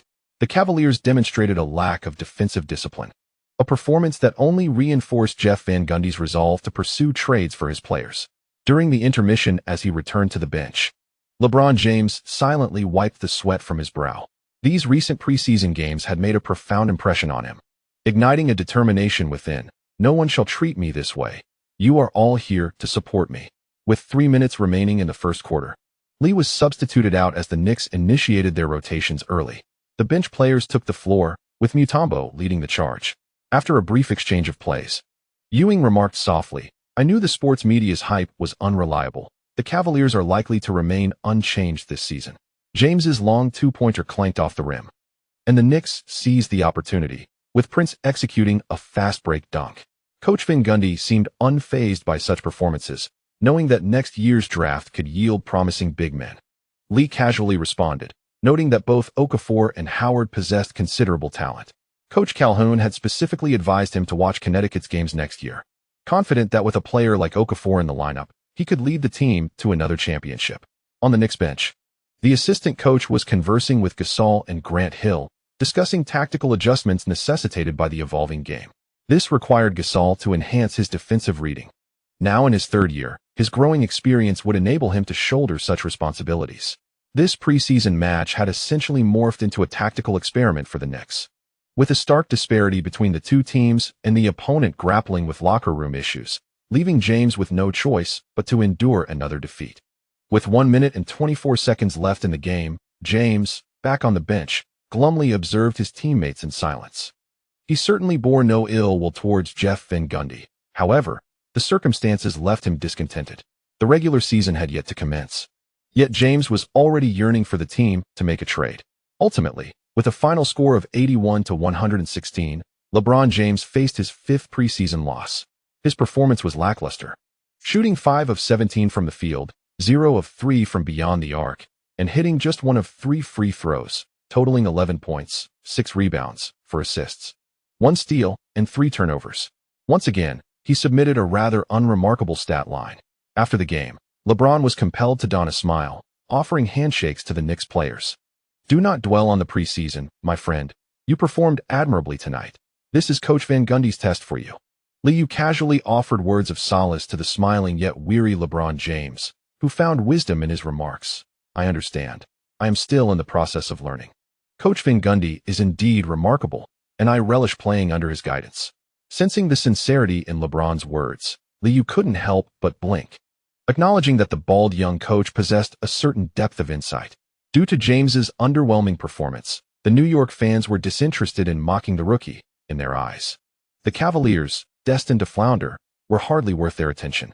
As LeBron James made his way to the player tunnel, he noticed fans on both sides vociferously chanting Liu's name, and he couldn't suppress a glimmer of aspiration to become a city hero. That is the essence of a true superstar. On October 20th, a significant trade transpired. The Celtics dispatched Tony Delk and Antoine Walker, ultimately acquiring Rafe LaFrentz, Chris Mills, Yuri Welsh, and a first-round pick for the 2004 draft from the Mavericks. Prior to this, the Mavericks had traded away their leading scorer from the bench, Van Exel, in exchange for Antoine Jamison from the Warriors. Consequently, following this trade, the team's payroll skyrocketed, surpassing $79 million. With the new season set to incur luxury tax, Mark Cuban appeared unfazed, continuing to bolster the roster. Unlike the Spurs, who merely filled the salary cap, the Mavericks were genuinely willing to invest. The Celtics' relinquishment of core players signified the complete failure of their dual-star strategy. The New York media reveled in this development, delighted that the Knicks had one less adversary. On the 24th, the Knicks faced their final preseason game, challenging the Pacers on the road. The match extended into the fourth quarter, concluding with a score of 109-96, as the Pacers regrettably succumbed to defeat. Earlier that month, Rick Carlisle had taken over as the new head coach of the Pacers, succeeding Isaiah Thomas. Despite his brief tenure, the team underwent a transformation. Stephen Jackson joined the starting lineup, showcasing his vigor and earning the trust of his coach. Reggie Miller, who had voluntarily reduced his salary, was also diligently adapting to the new coaching strategies, as the Pacers rallied to mount another championship challenge. Although they ultimately lost in the final quarter, Reggie Miller, in a post-game interview, praised his teammates and coaching staff. Coach Thomas was exceptional, and I can only express my regret at his departure. My physical condition is excellent, so there is no need for concern. I admire Jackson's energy, and Coach Carlisle has introduced us to a fresh tactical approach. The Pacers will never relent. In the new season, we will continue our pursuit of the championship. Having fully transitioned into a leadership role, Reggie Miller could no longer serve as the team's primary offensive weapon. While he still possessed commendable scoring ability, he now assumed the mantle of a spiritual leader. This statement brought joy to the Pacers fans, who placed their faith in old Miller's words. Concluding their final preseason match, the Knicks once again achieved an undefeated record. On Saturday the 25th, Liu accompanied two young ladies to the Bronx, the northernmost borough of New York, to witness this year's World Series. Due to the ongoing prosecution of local crime syndicates by Gene at the Southern District Attorney's office, only Scarlett and Kristen were permitted to join him for safety reasons. Yankee Stadium, with a capacity of over 60,000 spectators, was buzzing with excitement as Liu made an appearance in the open-air stands before the game commenced at 8:18 p.m. When the large screen revealed Liu donning a baseball cap, the crowd erupted in chants of MVP, MVP, MVP, with his return to the World Series. New York media speculated that Liu had brought good fortune to the Yankees. Upon returning to the box, Liu observed that the two young ladies had indulged in snacks, prompting him to shake his head in mild admonition. Be careful, or you might truly gain weight. Your mother has called me. You need to maintain your figure. After the release of Lost in Translation, Scarlett had worked for a brief period but returned to New York in high spirits within a month. Liu had received several calls from Scarlett's mother, who also managed her career and seemed to believe that Scarlett was entering a rebellious phase, urging him to take extra care of her dutiful daughter. Dressed in an oversized sweatshirt and fitted jeans, Scarlett, with a baseball cap perched atop her head, paid no heed to her appearance as she waved at Liu. Sitting between them, she offered him a hot dog, beaming as she declared, "I haven't had dinner. Alice can vouch for me. We've been hungry all afternoon." Playfully extending her finger, Liu took a playful suck, eliciting even more laughter from Scarlett, who whispered in a slightly raspy voice, "We'll be active later tonight, so we must eat well now." The young companion observed the carefree demeanor of Scarlett, realizing that she had fully embraced this liberated attitude. Previously, the trio would engage in playful antics only after a couple of drinks, but now Scarlett had completely adapted. Dressed in a matching red sweatshirt and sporting a ponytail, Kristen munched on cheese sticks while inquiring, "Can Jean and Melinda join us here? I think it's quite safe." Liu gently patted Scarlett, who was nestled against him, and replied with a hint of exasperation, "This is one of the cities with the highest crime rates. If it weren't for your desire to watch the game, I would likely have avoided this place. Is it really that dangerous? We want to come back here again. The Upper East Side is definitely preferable," Scarlett exclaimed, her earlier concerns forgotten as she absorbed Liu's exaggerated comment. In truth, the city was relatively safe, provided one didn't wander aimlessly at night and stayed home, thus avoiding potential dangers. The pace of the baseball game was slow and lengthy, and the two young ladies began to indulge themselves, inadvertently leading Liu to consume an excessive amount of snacks. Perhaps due to the overzealous predictions from New York sports media, the Yankees faltered under the weight of high expectations. In the ninth inning, the pitcher from the Marlins delivered a striking blow, leading to a complete shutout of the Yankees. It was a rare opportunity to watch a game, yet the Yankees suffered a staggering defeat, losing 4-2 to their adversaries and relinquishing the championship title. The fortunate star, Liu, quietly departed with two companions, and the loss could hardly be attributed to him. His devoted follower volunteered to take the wheel of a seemingly unremarkable customized Cadillac SRX. However, the vehicle was armored, ensuring maximum safety. The spacious rear seat allowed Scarlett to indulge in playful antics, while Kristen glanced nervously in the rearview mirror. As Scarlett straddled Liu, loosening her constraints, her figure revealed a distinctly mature waistline, devoid of youthful innocence. The new vehicle undeniably warranted a sense of ceremony. Liu embraced the young woman who was biting his shoulder, and upon noticing the acceleration, he cautioned softly, "Alice, do not exceed the speed limit. Focus." On October 28th, the NBA prepared 3 opening games for its fans: Mavericks vs. Lakers, Heat vs. 76ers, and Spurs vs. Knicks. The Mavericks, having engaged in significant trades, emerged as frontrunners for the championship in the new season, while the Lakers garnered attention with their formation of the F4. The rookie-Wade showdown with Iverson promised to be captivating, with many analysts predicting that Wade could ascend to become the next Liu. Last season's finals saw the Spurs plagued by injuries, with Bowen's foot affliction leading to Duncan's unfortunate defeat. The first game of the new season seemed to echo the previous finals, inciting discussions among fans about whether Duncan could exact revenge without his veteran partner, Robinson. Naturally, the NBA also aimed to promote the Cavaliers, emphasizing that the outcome of the matches was secondary to witnessing LeBron James deliver spectacular performances. On the morning of the 28th, the Knicks proceeded with their training regimen, preparing for the opening ceremony and a rehearsal scheduled for the afternoon. Following the training session, a reporter from the New York Times approached Liu for an interview. The Knicks had just announced the injury status of the diminutive Knight, who had sustained a misfortune in the final preseason game, with the severity of his condition exceeding expectations.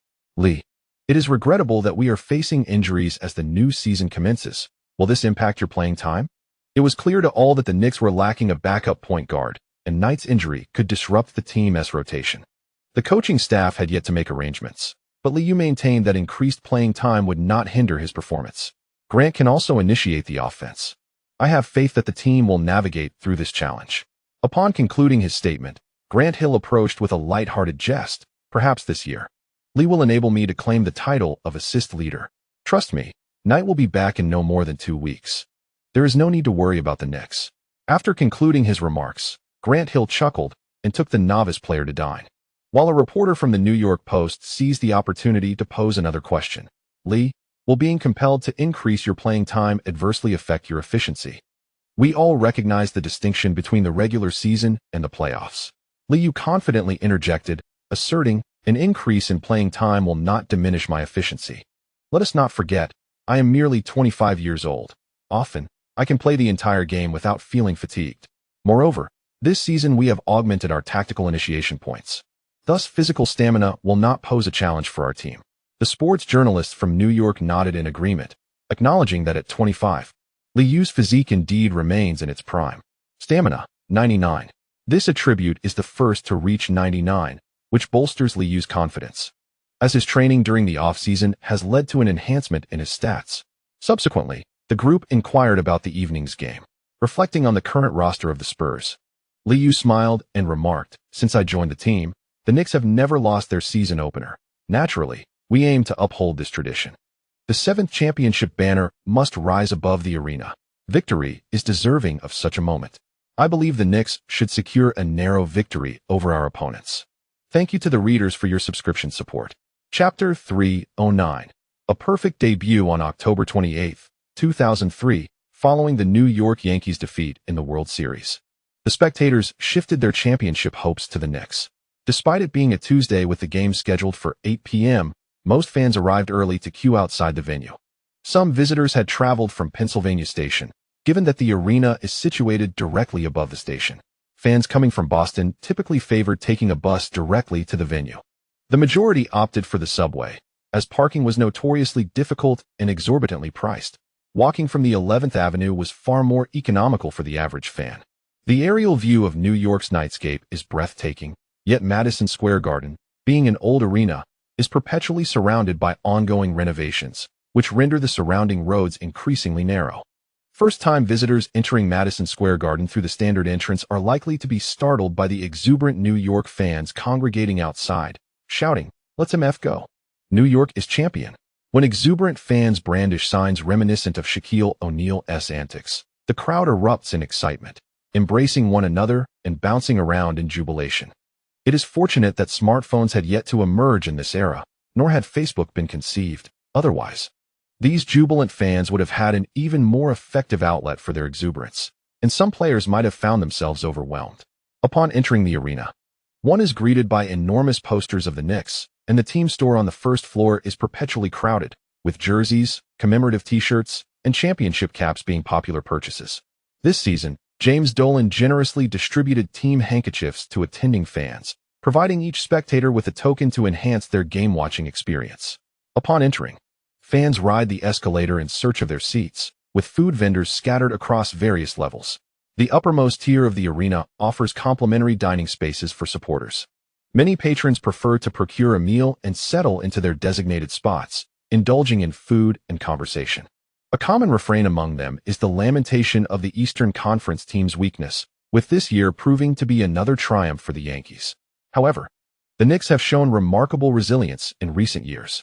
The notion of loans has become customary, and discussions of championships often evoke an inexplicable sense of superiority. With fervent declarations of the Knicks' invincibility, the atmosphere within the arena is rife with arrogance and disdain, leaving Tim Duncan feeling distinctly out of place during the pregame warm-ups. Following a disappointing finals defeat and the bittersweet retirement of his elder brother, Duncan has spent the offseason in a state of discontent. The team's owner has kept his promises. This year, the salary cap is maximized, reflecting an increase in expenditures compared to last season. Yet, this falls far short of Duncan's expectations. As the crowd swells, Duncan returns to the bench after completing his warm-ups, harboring a deep aversion to playing here. In essence, he detests this city, perceiving its basketball culture as anything but pure. Feeling increasingly despondent, Duncan gazes around the arena and suddenly exclaims, "Why have they amassed so many championships?" Having exchanged little communication during the break, Greg Popovich is at a loss for words upon hearing Duncan's inquiry, ultimately responding tersely, "Championships require both skill and luck. We have simply experienced a dearth of the latter." At the mention of luck, Duncan falls silent once more, contemplating whether it was truly his misfortune that led to Bowen's debilitating injury. As the new season commences, the Spurs' salary has indeed surpassed the cap, reaching $46 million. This season, Parker is set to receive a salary of $860,000, while Ginobili will earn $146 million. The team has indeed provided Duncan with support in the form of Rasho Nestorovic, last season's starting center for the Timberwolves, who joined the Spurs with a $5.6 million contract. Additionally, Ron Mercer, a swingman, commands the second highest salary on the team at $6.75 million. These two players represent the reinforcements the Spurs have prepared for Duncan during the offseason. On the 17th, Parker twisted his ankle during a preseason game and will miss tonight's match due to injury. Following the hasty surrender in the finals, Spurs fans have expressed their grievances towards him. However, Parker is largely unfazed. Upon reflecting on Duncan's question, a thought crosses his mind. Perhaps winning a championship necessitates greater investment? Tonight, the Knicks are hosting an awards ceremony, and NBA President David Stern, in a pre-game interview, shared his views on the new regulations. The NBA is a healthy league, and we must take responsibility for player safety. Therefore, defensive actions that endanger players must be penalized. I lament the last season's finals. That series should have been far more riveting. Mentioning Bowen's 7 injuries, Stern's demeanor shifts, as viewership for Game 4 of the finals plummeted, without Tim Duncan. Fans have lost interest. A single misstep has altered the viewership dynamics of the series, establishing an unprecedented low. As the new season commences, the league shall implement fresh regulations. When a shooter initiates a shot, defenders are required to provide ample space for the shooter to land. Should the defender fail to grant sufficient space, referees will impose technical or flagrant fouls depending on the circumstances. In an interview, James Dolan appeared in good spirits. Although his proposal did not pass, he remains hopeful. Liberating perimeter stars could enhance the spectacle of the game, aligning with the league's interests. Tonight's game is broadcast by TNT. With Spurs Parker sidelined and new players joining the roster, predictions lean heavily towards one-sidedness. TNT's reporters have shifted their focus away from the game's outcome, indulging in gossip. James, we've heard that this season you will reduce your attendance at games? Upon hearing this query, Dolan, clad in a sharp black suit, chuckled heartily. Indeed. Given that the Knicks games are all victories, I shall devote some of my energy towards the Rangers' development, and I hope everyone will pay more attention to the players. This does not imply a waning interest in the team. Quite the contrary, I have grander plans. This arena requires renovation, and we need to develop more ancillary products for the fans. The quality of food and beverages within the arena must also be elevated. We aspire to provide the ultimate viewing experience for our supporters. He even expressed a desire to host a personal program for Lee. Though Lee has remained focused on basketball throughout the offseason and has yet to agree. The final remark, of course, was a whimsical exaggeration. Like Lee, the curly-haired owner has begun to enjoy life, having hosted a concert during the offseason while the team profits effortlessly, indulging in various ventures. As the match approaches, the TNT commentary booth will no longer feature the familiar voice of Knicks fan Marv Albert. Following numerous fan complaints regarding his biased commentary on Knicks games last season, he has been replaced by Kevin Harlan. Doug Collins, after Michael Jordan's formal retirement, has also departed from the Wizards and returned to the commentary desk. As the game time draws near, the two begin to discuss tonight's matchup. Tony Parker is plagued by an ankle injury. The starting point guard tonight should be Anthony Carter, which is quite unfortunate for the Spurs. Although Kevin Harlan has not commented on many Knicks games, he did watch the finals.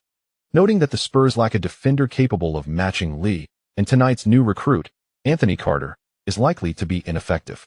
Doug Collins, despite having spent 2 seasons with Michael, has garnered valuable insights, gaining a better understanding of the player's competitive states. During his first 4 seasons with the Heat, he exhibited commendable performances, but perhaps due to injuries or a tactical misalignment, Anthony Carter has yet to regain his form in the pursuit of a championship.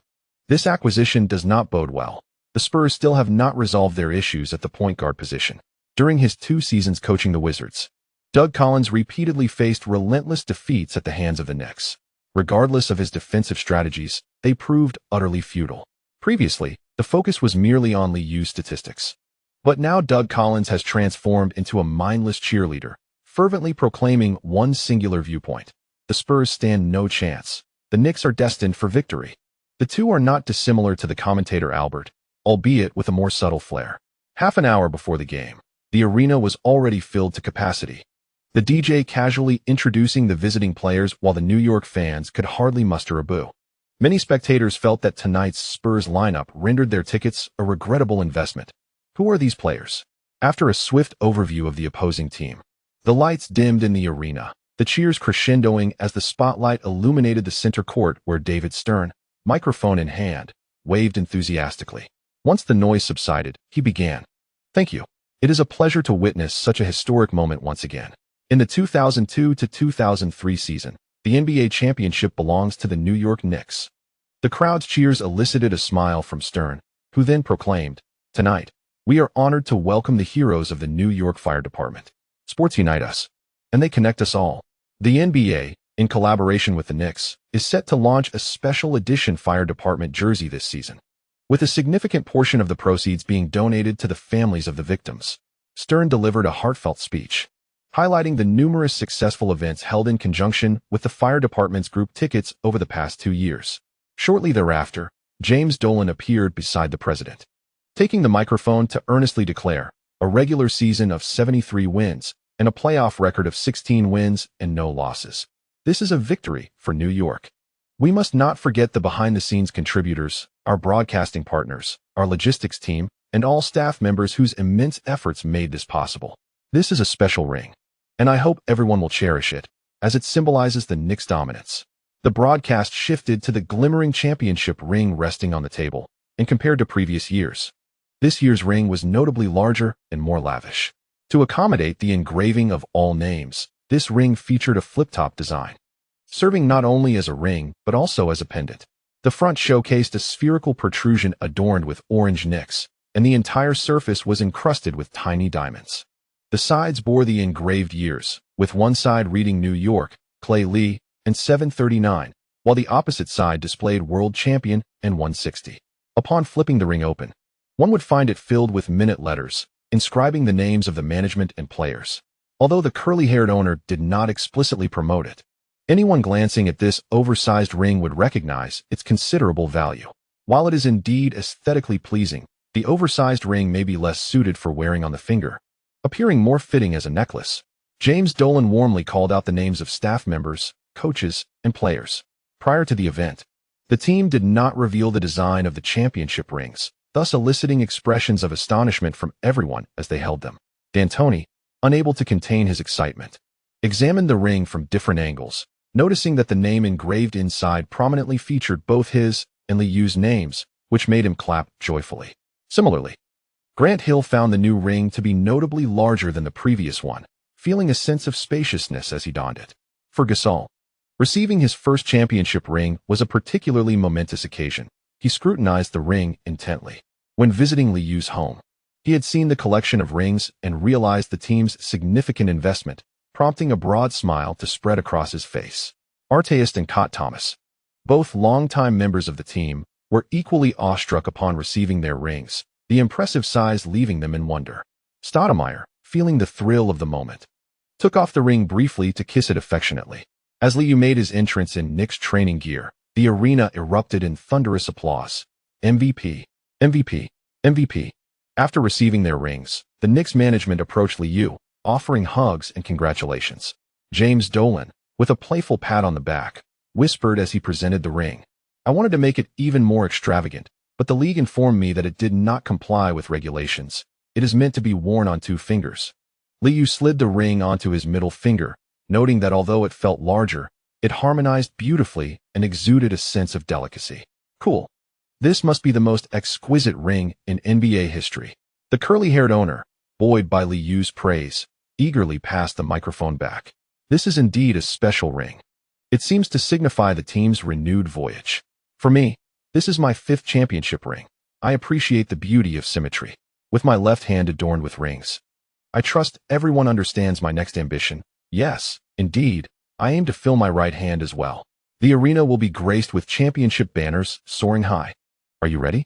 As Liu made this proclamation, he pointed with his ring-adorned left hand towards the championship banners poised for elevation. With the lights shifting, the New York fans erupted in unison. Gathered together, they watched as the championship banner ascended into the arena, now accompanied by just the 6 others, with the former division championship banners having vanished. From this season onward, the Knicks would only display the championship banners and retired jerseys. In the final segment of the award ceremony, the robust Ewing appeared at center court alongside the 33 jersey. The big gorilla, adorned with 4 rings, proudly placed the newly acquired large ring on his thumb. Sensing the camera's gaze, he immediately raised his left hand, showcasing the 5 rings prominently. Ewing's grin nearly reached his ears as he stood in a loose-fitting black suit, playfully flaunting alongside the jersey without uttering a word, continuously lifting his left hand. The only disappointment for the big gorilla was the absence of David Robinson that evening. He longed to share his joy with him. Fortunately, my old teammates gathered to show their support this evening. As the lights illuminated the arena, Ewing, with a mix of excitement and nostalgia, grasped the microphone and gazed at his jersey, exclaiming, "God has witnessed my perseverance. I wish to express my gratitude to Lee and my teammates. They have transformed my career." Reflecting on past failures, he mused that perhaps these were merely divine trials, and he conveyed his heartfelt thanks to everyone, proclaiming that his professional journey bore no regrets. As the number 33 jersey of the great gorilla ascended to the rafters, the atmosphere in the venue surged with fervor. Ewing continued to showcase his 5 uniquely designed rings. By mere quantity, he stood shoulder to shoulder with Michael Jordan. For the New York fans, despite facing an opponent of pedestrian caliber this evening, the award and jersey retirement ceremonies left many feeling that the ticket was worth every penny. On the Spurs bench, Duncan felt an increasing pang of discomfort seeing such a scene. He recalled his elder brother's retirement, devoid of any accolades, and felt a twinge of guilt. Fortunately, Robinson was absent tonight, or it would have truly been a case of bittersweet emotions. Popovich's gaze remained fixed on the championship banners overhead, 2 of which the Spurs had bestowed upon the Knicks. Grateful for Duncan's support, he found himself still coaching this season, truly wishing for his protege to seize a championship, even as losses piled up. As both teams conducted their final warm-ups, the arena erupted into a cacophony, while the Spurs remained silently prepared for defeat. The camera panned to the front row, focusing on Tina Fey and Rachel McAdams, who were given several fixed shots as they occupied Lee's seat, both sporting sweet smiles. "I'd like to invite Lee to my birthday party. What do you think?" Rachel whispered, nudging her plastic friend while glancing at Lee, observing her blonde companion. Tina adjusted her glasses before leaning in to share a secret. "Your idea is utterly dreadful. Don't expect any sensational news from Lee. He's quite conservative." They had just wrapped filming Mean Girls, and as Tina made her debut as a screenwriter, she hoped not to lead her newly acquainted friend into a pitfall. "What?" Rachel responded, her expression a mixture of confusion. She had dressed as a golden-haired sweetheart for the occasion, hoping to attract attention. Tina noticed her disbelief but chose not to elaborate, aware that most who pursued Lee with eagerness often faced harsh outcomes. As Rachel approached her 25th birthday and persisted with her invitation, Tina silently scoffed, while she kept her lips sealed. She would not disclose to her plastic friend that Scarlett had known Lee since childhood, having watched him grow up. As the match was about to commence, the commentary box featured Kevin Harlan introducing the Spurs starting lineup once more. Anthony Carter and Manu Ginobili in the backcourt, complemented by Bruce Bowen, Tim Duncan, and Radoslav Nestorovic in the frontcourt. Tonight's game would pose a formidable challenge for the Spurs backline. Doug Collins observed David Stern seated beneath the hoop, intently watching the game, and playfully remarked, "This season, new rules will be implemented. Let us see if Bruce Bowen will still exhibit his fiercely aggressive defense." As their banter unfolded, the referee tossed the ball aloft. Gasol redirected it back to midcourt, and Lee quickly signaled a tactical gesture. "Let us go Knicks." The arena erupted with cheers as the Knicks initiated their offense, eschewing the two towering figures from last season in favor of only Kourt Thomas stationed at the right elbow. Artest and Grant Hill noticed the Spurs had opted for man-to-man defense and began to shift towards the corner. As Gasol received the ball in the left low post, Lee, having completed his pass from the arc, suddenly accelerated, cutting through the middle without the ball. Anthony Carter was caught off guard, momentarily losing his defensive position. With his back to the basket, Gasol did not gaze towards the rim. Instead, he unexpectedly flicked the ball behind his head, landing it deftly in the hands of Lee, who, sensing the defense closing in, did not hesitate. With his left hand grasping the ball, he took a step and executed a layup. Thud! The two-pointer swished through the net. Such effortless scoring only amplified the jubilant roars from the crowd. Duncan observed his new teammate raise his hand in acknowledgement, momentarily silent as he jogged towards the front court. On the Knicks side, Lee held his ground, while the team maintained a 1-2-2 zone defense, primarily circling the paint. Realizing that he would be double-teamed upon receiving the ball, Duncan vocally urged his teammates to circulate the ball on the perimeter. Continuous ball movement stretched the Knicks' defense. And as Bowen and Ginobili positioned themselves at the left and right corners, Anthony Carter attempted to pass to Ginobili in the right corner. Artest, focusing on the passing lane, adjusted his position and, in concert with Lee, executed a sudden double team. Caught unprepared for such pressure, Anthony Carter was unable to make the pass promptly and struggled to shake off the defense. Surrounded by two defenders, he finally sought to transfer the ball. But before he could, Artest intercepted it. Just as Carter attempted to regain control, Lee seized the opportunity and deftly swiped the ball away. As the Spurs took their positions, the crowd erupted in another cheer. Looking up, they saw Lee had already crossed midcourt and was charging towards the basket. With no defenders in sight, he leaped from directly in front of the hoop, right hand clutching the ball, executing a 360-degree spin in midair, and elegantly slamming the ball into the rim. "Oh, Clay Lee, what a show!" Kevin Harlan exclaimed, his excitement palpable. The fans joined in, roaring their approval, having witnessed a spectacular dunk. After completing the dunk, Lee cast a glance at the frustrated Anthony Carter retreating on defense, recalling that last season, Carter had been part of the Heat's energetic squad. Though his playing time has been limited and his statistics lackluster, he possesses a commendable contract. Alas, joining the Spurs does not promise a championship, my friend. During a defensive retreat, Lee jested with an opponent, which prompted Anthony Carter to recall some unpleasant summer incidents, nearly causing him to explode with anger. With a player option at his disposal, Anthony Carter naturally opted to execute it. However, his agent, Bill Duffy, neglected to send the execution email to the Heat. Consequently, Pat Riley inexplicably saved over $3 million, while Anthony Carter's current salary with the Spurs stands at a mere $70,000. Taking several deep breaths, Anthony Carter reminded himself to perform well and earn the trust of the head coach.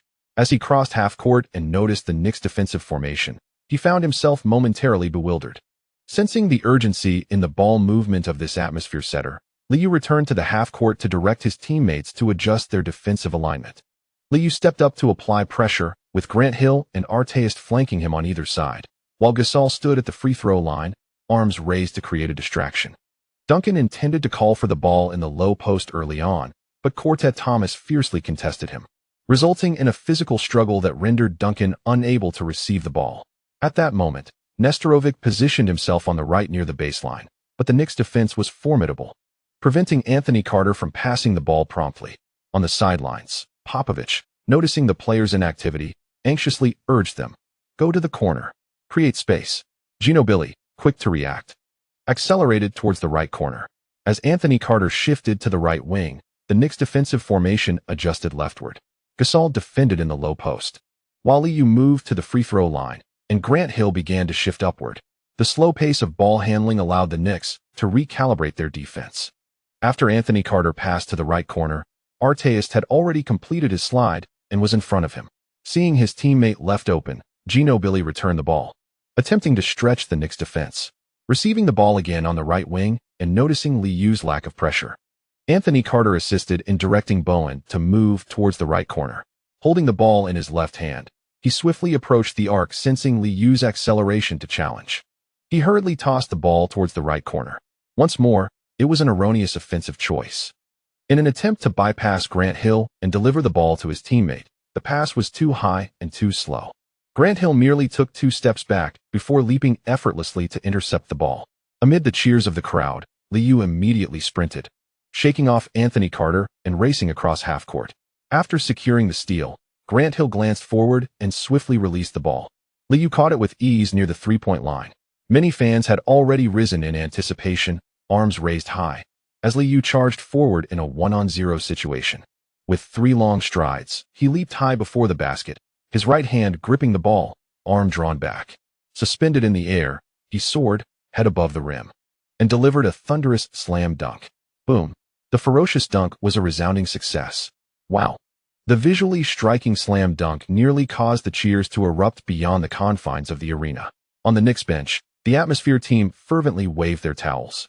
Mutombo, with both hands covering his face, displayed an exaggerated expression of disbelief. Following the tip-off, the Knicks employed no intricate tactics, instead opting for a defensive fast break, racking up points consistently. Observing the retreating Liu, Doug Collins instinctively remarked, "The Knicks have indeed maintained their dominance. If the Spurs wish to avoid a crushing defeat, they must score early." Kevin Harlan noticed that his partner had unconsciously begun to echo Collins' sentiment and quickly adjusted his mindset. He finally understood why the commentator Albert had transformed into a staunch supporter of Liu. One could not help but be captivated by the game after watching it. The Spurs' errors continued unabated. Under Liu's guidance, the defense shifted to a 1-22 zone. Duncan, receiving the ball in the low post on the left side, was immediately met with a double team. Hearing Liu's alert, Gasol swiftly repositioned himself at the top of the key, blocking Duncan's attempt at a shot from the elbow. Surrounded, Duncan instinctively passed the ball to Nestorovic, who bent down to receive it, but upon looking up, found himself thwarted by the recovering Gasol. Attempting to force a shot against Gasol's outstretched arms, Nestorovic raised the ball to his chest, only to have Gasol strip it away. The basketball ricocheted off his foot and was swiftly seized by the quick-whipped Artest in the paint. "Damn!" Duncan vociferously urged his teammates to fall back. Yet Liu surged forward with increasing speed. With a deft maneuver, he slipped the ball behind his back to evade Anthony Carter, quickly catching up to Duncan's side. Duncan, striding back into the paint, paid little heed to his teammates' positions. Observing Liu charging forward with the ball in his left hand, Duncan instinctively leaped to contest the shot. In midair, Liu suddenly reeled the ball back and, without looking, tossed it behind him. Gasol, accelerating into the play, caught the pass and soared for a two-handed slam over Duncan. Watching Gasol roar triumphantly in front of him, Duncan remained expressionless, though his inner fury ignited as he slammed the basketball in frustration. When the Spurs mounted their next offense, Anthony Carter finally made a wise passing choice, quickly distributing the ball to Ginobili in the right corner against the 32-zone defense. Facing Artest's challenge, Ginobili launched a three-point shot that clanged off the rim. As the long rebound was secured by Liu, the Spurs' morale plummeted, leading to a foul by Anthony Carter at the three-point line. The New York fans, eager for a dunk, expressed their displeasure with a chorus of boos followed by a string of colorful exclamations. Having finally executed a set play under Liu's direction, the Knicks did not delve into complicated tactics. Gasol sought the ball in the low post on the left, but was pushed towards the restricted area by Nestorovic. Liu, undeterred in his strategy, still delivered the ball to Gasol. Following the pass, Liu immediately accelerated towards the baseline, swiftly cutting from left to right towards the right corner. In the current iteration of the NBA, the most frequently employed tactical maneuvers by teams involve big men executing isolation plays. Upon receiving the ball, Gasol adeptly positions himself to face the basket. With a simple three-threat motion, he swiftly accelerates towards the hoop with his left hand. only to be met by an opponent's block as he approaches the lower left side of the rim. In a moment of deceleration, he exerts force against his defender, quickly pivoting as he uses his right hand to scoop the ball while maintaining contact with his adversary. With a deft flick of his wrist, he launches a shot against the block. Swish! The ball sails through the net. In response, Popovich, with palpable frustration, calls for a timeout, and Madison Square Garden erupts with excitement. Prior to the game, a throng of exuberant fans had shouted at the Spurs, "Who are you?" As Duncan and his teammates made their way to the bench, they were met with the same chants. Upon returning to his seat, Duncan violently hurled his drink onto the floor, staring intently at his own feet. In the opening exchanges, the Knicks persistently altered their defensive scheme, while Anthony Carter appeared sluggish in his responses, leaving Popovich yearning to take the court himself. Do not hesitate, pass swiftly, and be mindful of their movements. Avoid recklessly charging into the paint, he instructed. Bruce, we will find opportunities in the corners to make those shots. Tim, remain patient and communicate timely. We are in a precarious situation. As he scribbled on the tactical board, Popovich emphasized to his players that open shooting opportunities would invariably arise from the wings and corners. The timeout concluded swiftly, and as the players returned to the court, Popovich had no time to direct them before the Knicks unexpectedly switched to full-court pressure. Ginobili, on the verge of a 5-second violation, managed to pass the ball to Anthony Carter, who had finally found space on the right side. Holding the ball in his left hand, Carter noticed Lou closely guarding him and promptly executed a behind-the-back dribble. However, as their bodies collided, Carter nearly lost his balance, while Lou, gliding smoothly, once again swiped at the ball, successfully dislodging it. Observing Lou maneuver past him to retrieve the ball, a off-balance Carter found himself unable to commit a foul in time. The front-row New York fans rose, arms raised in jubilant celebration, as Lou took 2 strides, approached the paint, and leaped into the air. Grasping the ball with one hand, he executed a thunderous one-handed dunk. My goodness, Lou has obliterated Carter. The Spurs experienced a catastrophic start. This exemplifies Lou's dominance in the game, indicating that he did not squander the offseason, as his physical condition tonight is nothing short of exceptional. Kevin Harlan instinctively blew the whistle, and only after making the statement did he realize the bias in his commentary. Hastily nudging his partner, I believe the 25-year-old Lou is already on the path to becoming the greatest point guard in history. On both ends of the court, he completely subdued his opponents, and Coach Popovich must be reminiscing about Tony Parker. Doug Collins echoed the sentiment, oblivious to any impropriety in his remarks. As the game time dwindled, the Spurs remained scoreless until 5 minutes and 9 seconds remained in the first quarter, when Nestorovic received a pass from Duncan and drew a foul from Gasol under the basket. Through these 2 free throws, the San Antonio Spurs managed to secure a challenging 2 points. At this moment, on the New York Knicks bench, D'Antoni resumed his tactical posture, signaling a sense of stability in the game. Parker, observing the unfolding scenario from the Spurs bench, could not help but smirk inwardly. At least I persevered for an entire quarter. In a series of consecutive plays, Grant Hill and Artest, utilizing Kourt Thomas's off-ball screens, penetrated the paint to score. Popovich, standing on the sidelines, appeared flustered as Liu consistently positioned himself in the corner or on the wing, clearly indicating a shift towards a more lackadaisical approach. Apart from turnovers and missed shots, Duncan finally managed to force a basket against the defense from the lower left side of the rim. Turning back, the Knicks executed a series of passes from the perimeter, culminating in Kourt Thomas handing off to Liu at the right elbow of the free throw line. With a teammate out of position and noticing Liu's acceleration, Duncan was compelled to provide help defense. Anthony Carter did not intercept the passing lane, but rather completely relinquished Kourt Thomas at the free throw line. Liu's simple bounce pass pierced through the defense once more, and after receiving the ball, Kourt Thomas nailed a mid-range jump shot from the free throw line. Perhaps not wishing for the season opener to be too lackluster, both teams made personnel adjustments, and the Spurs' relentless attacks in the paint finally earned them free throws. The Knicks' offensive efficiency began to wane, and due to injuries, Liu remained on the court. In the second round following Stoudemire's entrance, the towering right positioned himself early near the left baseline. Liu waved from the arc, prompting Stoudemire to move from the right elbow towards the top of the arc. Malik Rose initially believed it to be a straightforward pick and roll, unaware of the looming presence of the towering right behind him. Duncan quickly sensed the situation was turning awry. Stoudemire's acting was subpar as he rushed towards the basket prematurely. The quality of Wright's screen was commendable, causing Malik Rose to collide with him as he turned. Accelerating towards the basket, Stoudemire drew Duncan into the paint. At the top of the arc, Liu swiftly released the ball, which soared towards the upper left corner of the hoop.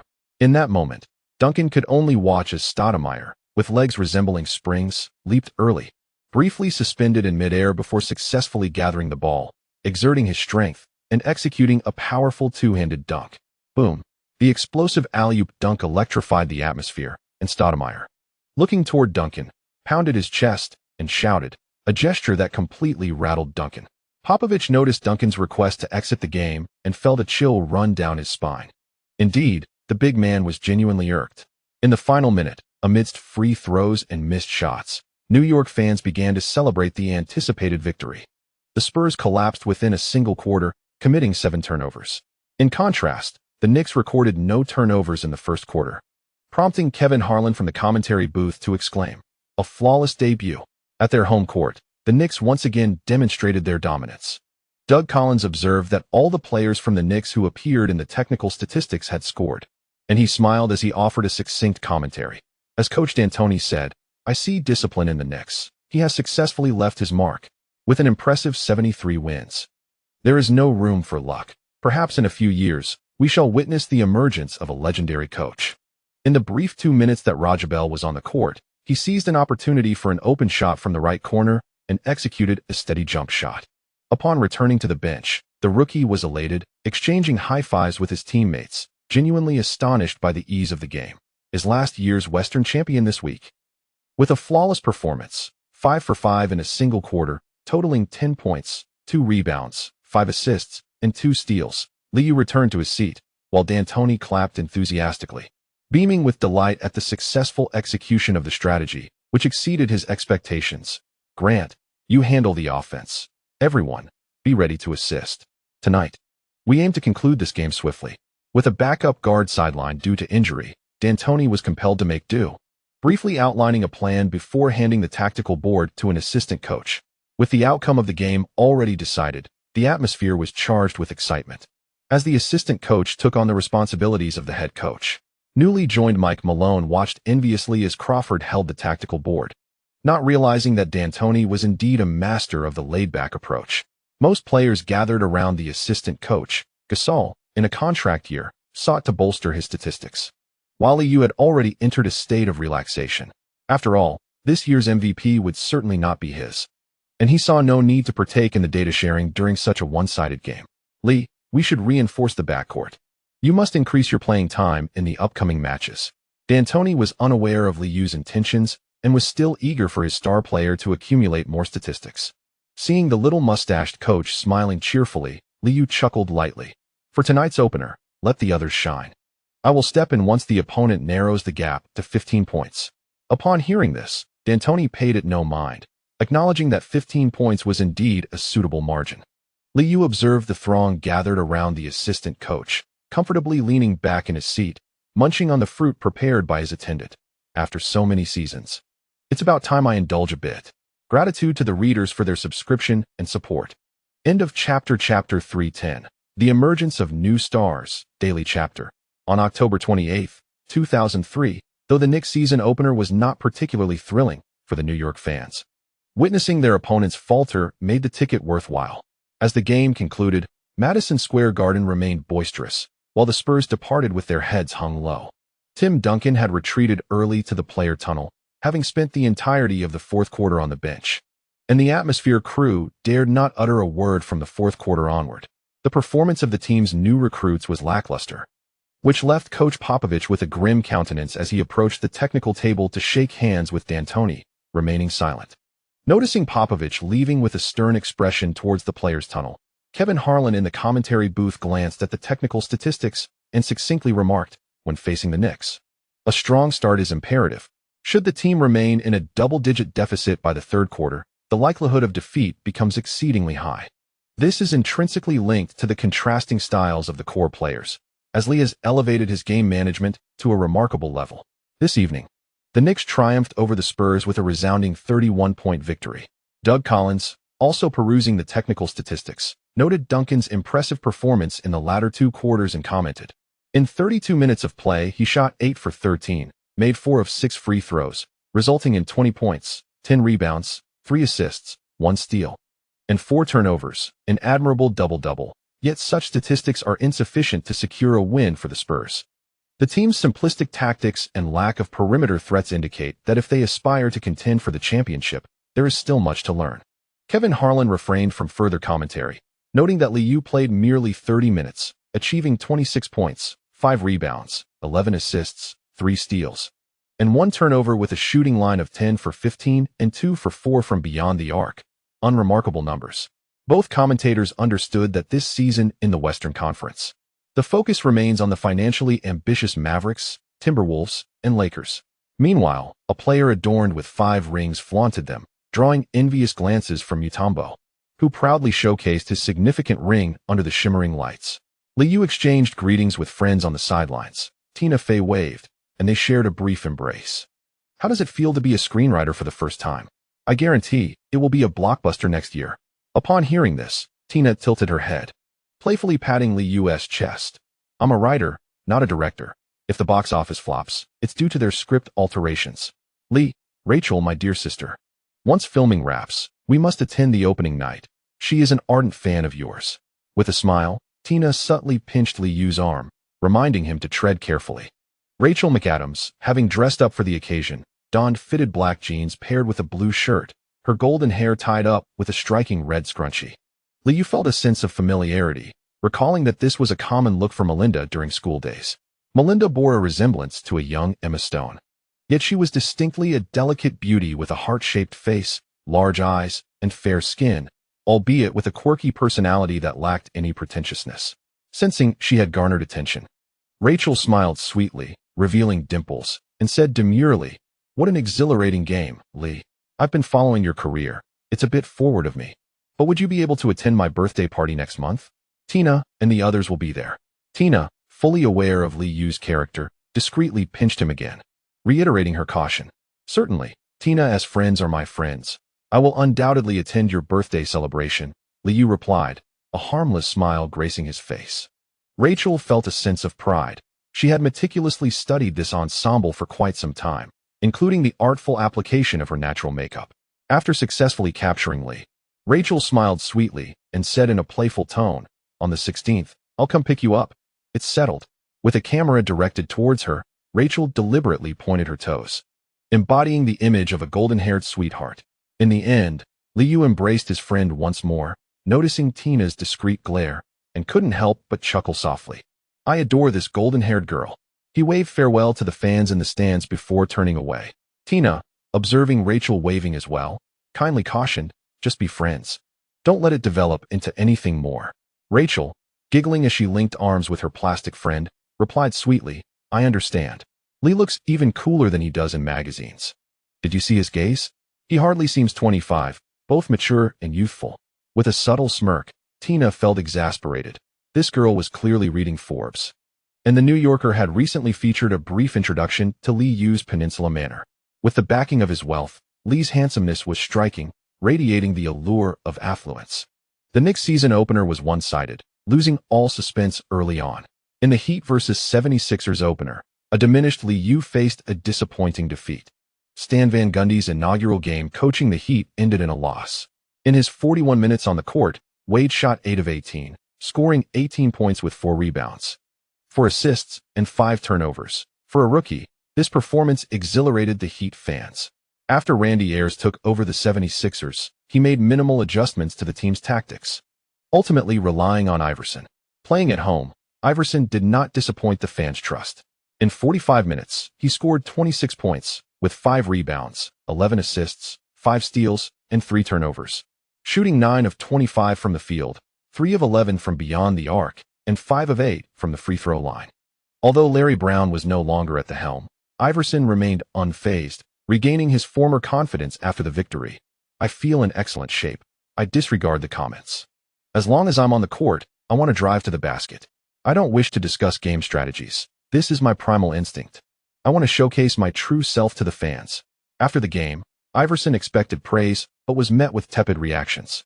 Over the years, Philadelphia sports media had come to recognize that raw, authentic basketball and a fighting spirit do not equate to championship success. Consequently, Iverson spoke passionately about his spirit. Leaving everyone with a singular impression, the 76ers' future appeared bleak. The match between the Mavericks and the Lakers garnered the most attention.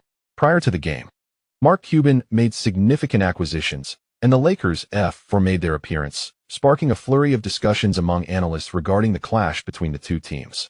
The Mavericks stumbled at the outset, leaving many fans feeling disheartened. At the conclusion of the first quarter, the Lakers had established a double-digit lead. Despite a spirited resurgence from the Mavericks, the contest lost all suspense as the Lakers executed a 22-31 run in the third quarter. The Lakers' celebrated a triumphant opening, igniting excitement among the Los Angeles fans at Staples Center. The veterans still have plenty of fuel left. Gary Payton played for 36 minutes, shooting 10 of 20, including 1 of 4 from beyond the arc, amassing 21 points, 7 rebounds, 9 assists, 2 steals, 1 block, and 1 turnover. Karl Malone contributed in 29 minutes, hitting 5 of 11 from the field and a perfect 5 of 5 from the free throw line, achieving a near triple-double with 15 points, 10 rebounds, 9 assists, 1 steal, 1 block, and 1 turnover. Both veterans started the game, and the Lakers collectively delivered 32 assists, leaving the attending Los Angeles fans with a singular impression: smooth and fluid. Shaquille O'Neal shot 8 of 15 for 16 points, accompanied by 9 rebounds, 5 assists, 1 steal, and 3 turnovers in just 32 minutes of play. Postgame, the Big Shark appeared quite satisfied with the match. "I know what you want to say. Now come watch our game. See our synergy. Join us in witnessing the new Lakers. I swear we will capture the championship." Payton expressed his contentment with his performance, confidently responding in his distinctive voice during an interview. "Age brings with it a wealth of experience. Do not expect me to perform like an ordinary veteran. My body can compete with the youth." Karl feels the same. "Trust me, this will be a season for the Lakers." Due to psychological and physical ailments, Kobe Bryant was absent from the season opener. Phil Jackson had begun to show favoritism, expressing his discontent with Kobe following an incident. Without their core player, Jackson refrained from discussing Kobe much during interviews, offering only platitudes. "Kobe is recovering well from knee surgery, but he still needs to readjust his mental state." Both veterans possessed remarkable game experience, and the Mavericks were a formidable opponent. It was gratifying to witness their stellar performances that night. O'Neal ignored Kobe, while Payton and Malone worked to foster a positive atmosphere in the locker room. The two veterans were genuinely eager to win, with Malone even comforting Kobe post-game. "Do not let external opinions affect you. Those individuals only seek entertainment. Trust me, if you perform well, the fans who hold up signs will soon be cheering for you." Despite being in the Lakers' home arena, there were still detractors in the crowd hurling insults at Kobe. Dressed in a black suit, Kobe appreciated Malone's words, recognizing this as one of the rare pieces of encouragement he received after the incident. "I know I will adjust my physical condition. Do not worry about me. I will ensure we secure the championship." Malone embraced Kobe's shoulder, embodying the role of a supportive big brother, while also waving to Vanessa, who was watching from the sidelines. "Yes, we will win the championship." On October 29th, there were a total of 11 games, with the most anticipated matchup being the encounter between the Cavaliers and the Kings. The debut of the championship coach and the chosen one was not merely a matter of victory or defeat. Rather, all eyes were keenly focused on what kind of performance the ostracized LeBron James would deliver in his first game back on the sidelines.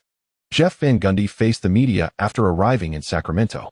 The bald-headed young coach exuded an air of authority, impeccably dressed in a tailored black suit, complemented by a crisp white shirt and a red tie, which inspired confidence among sports journalists.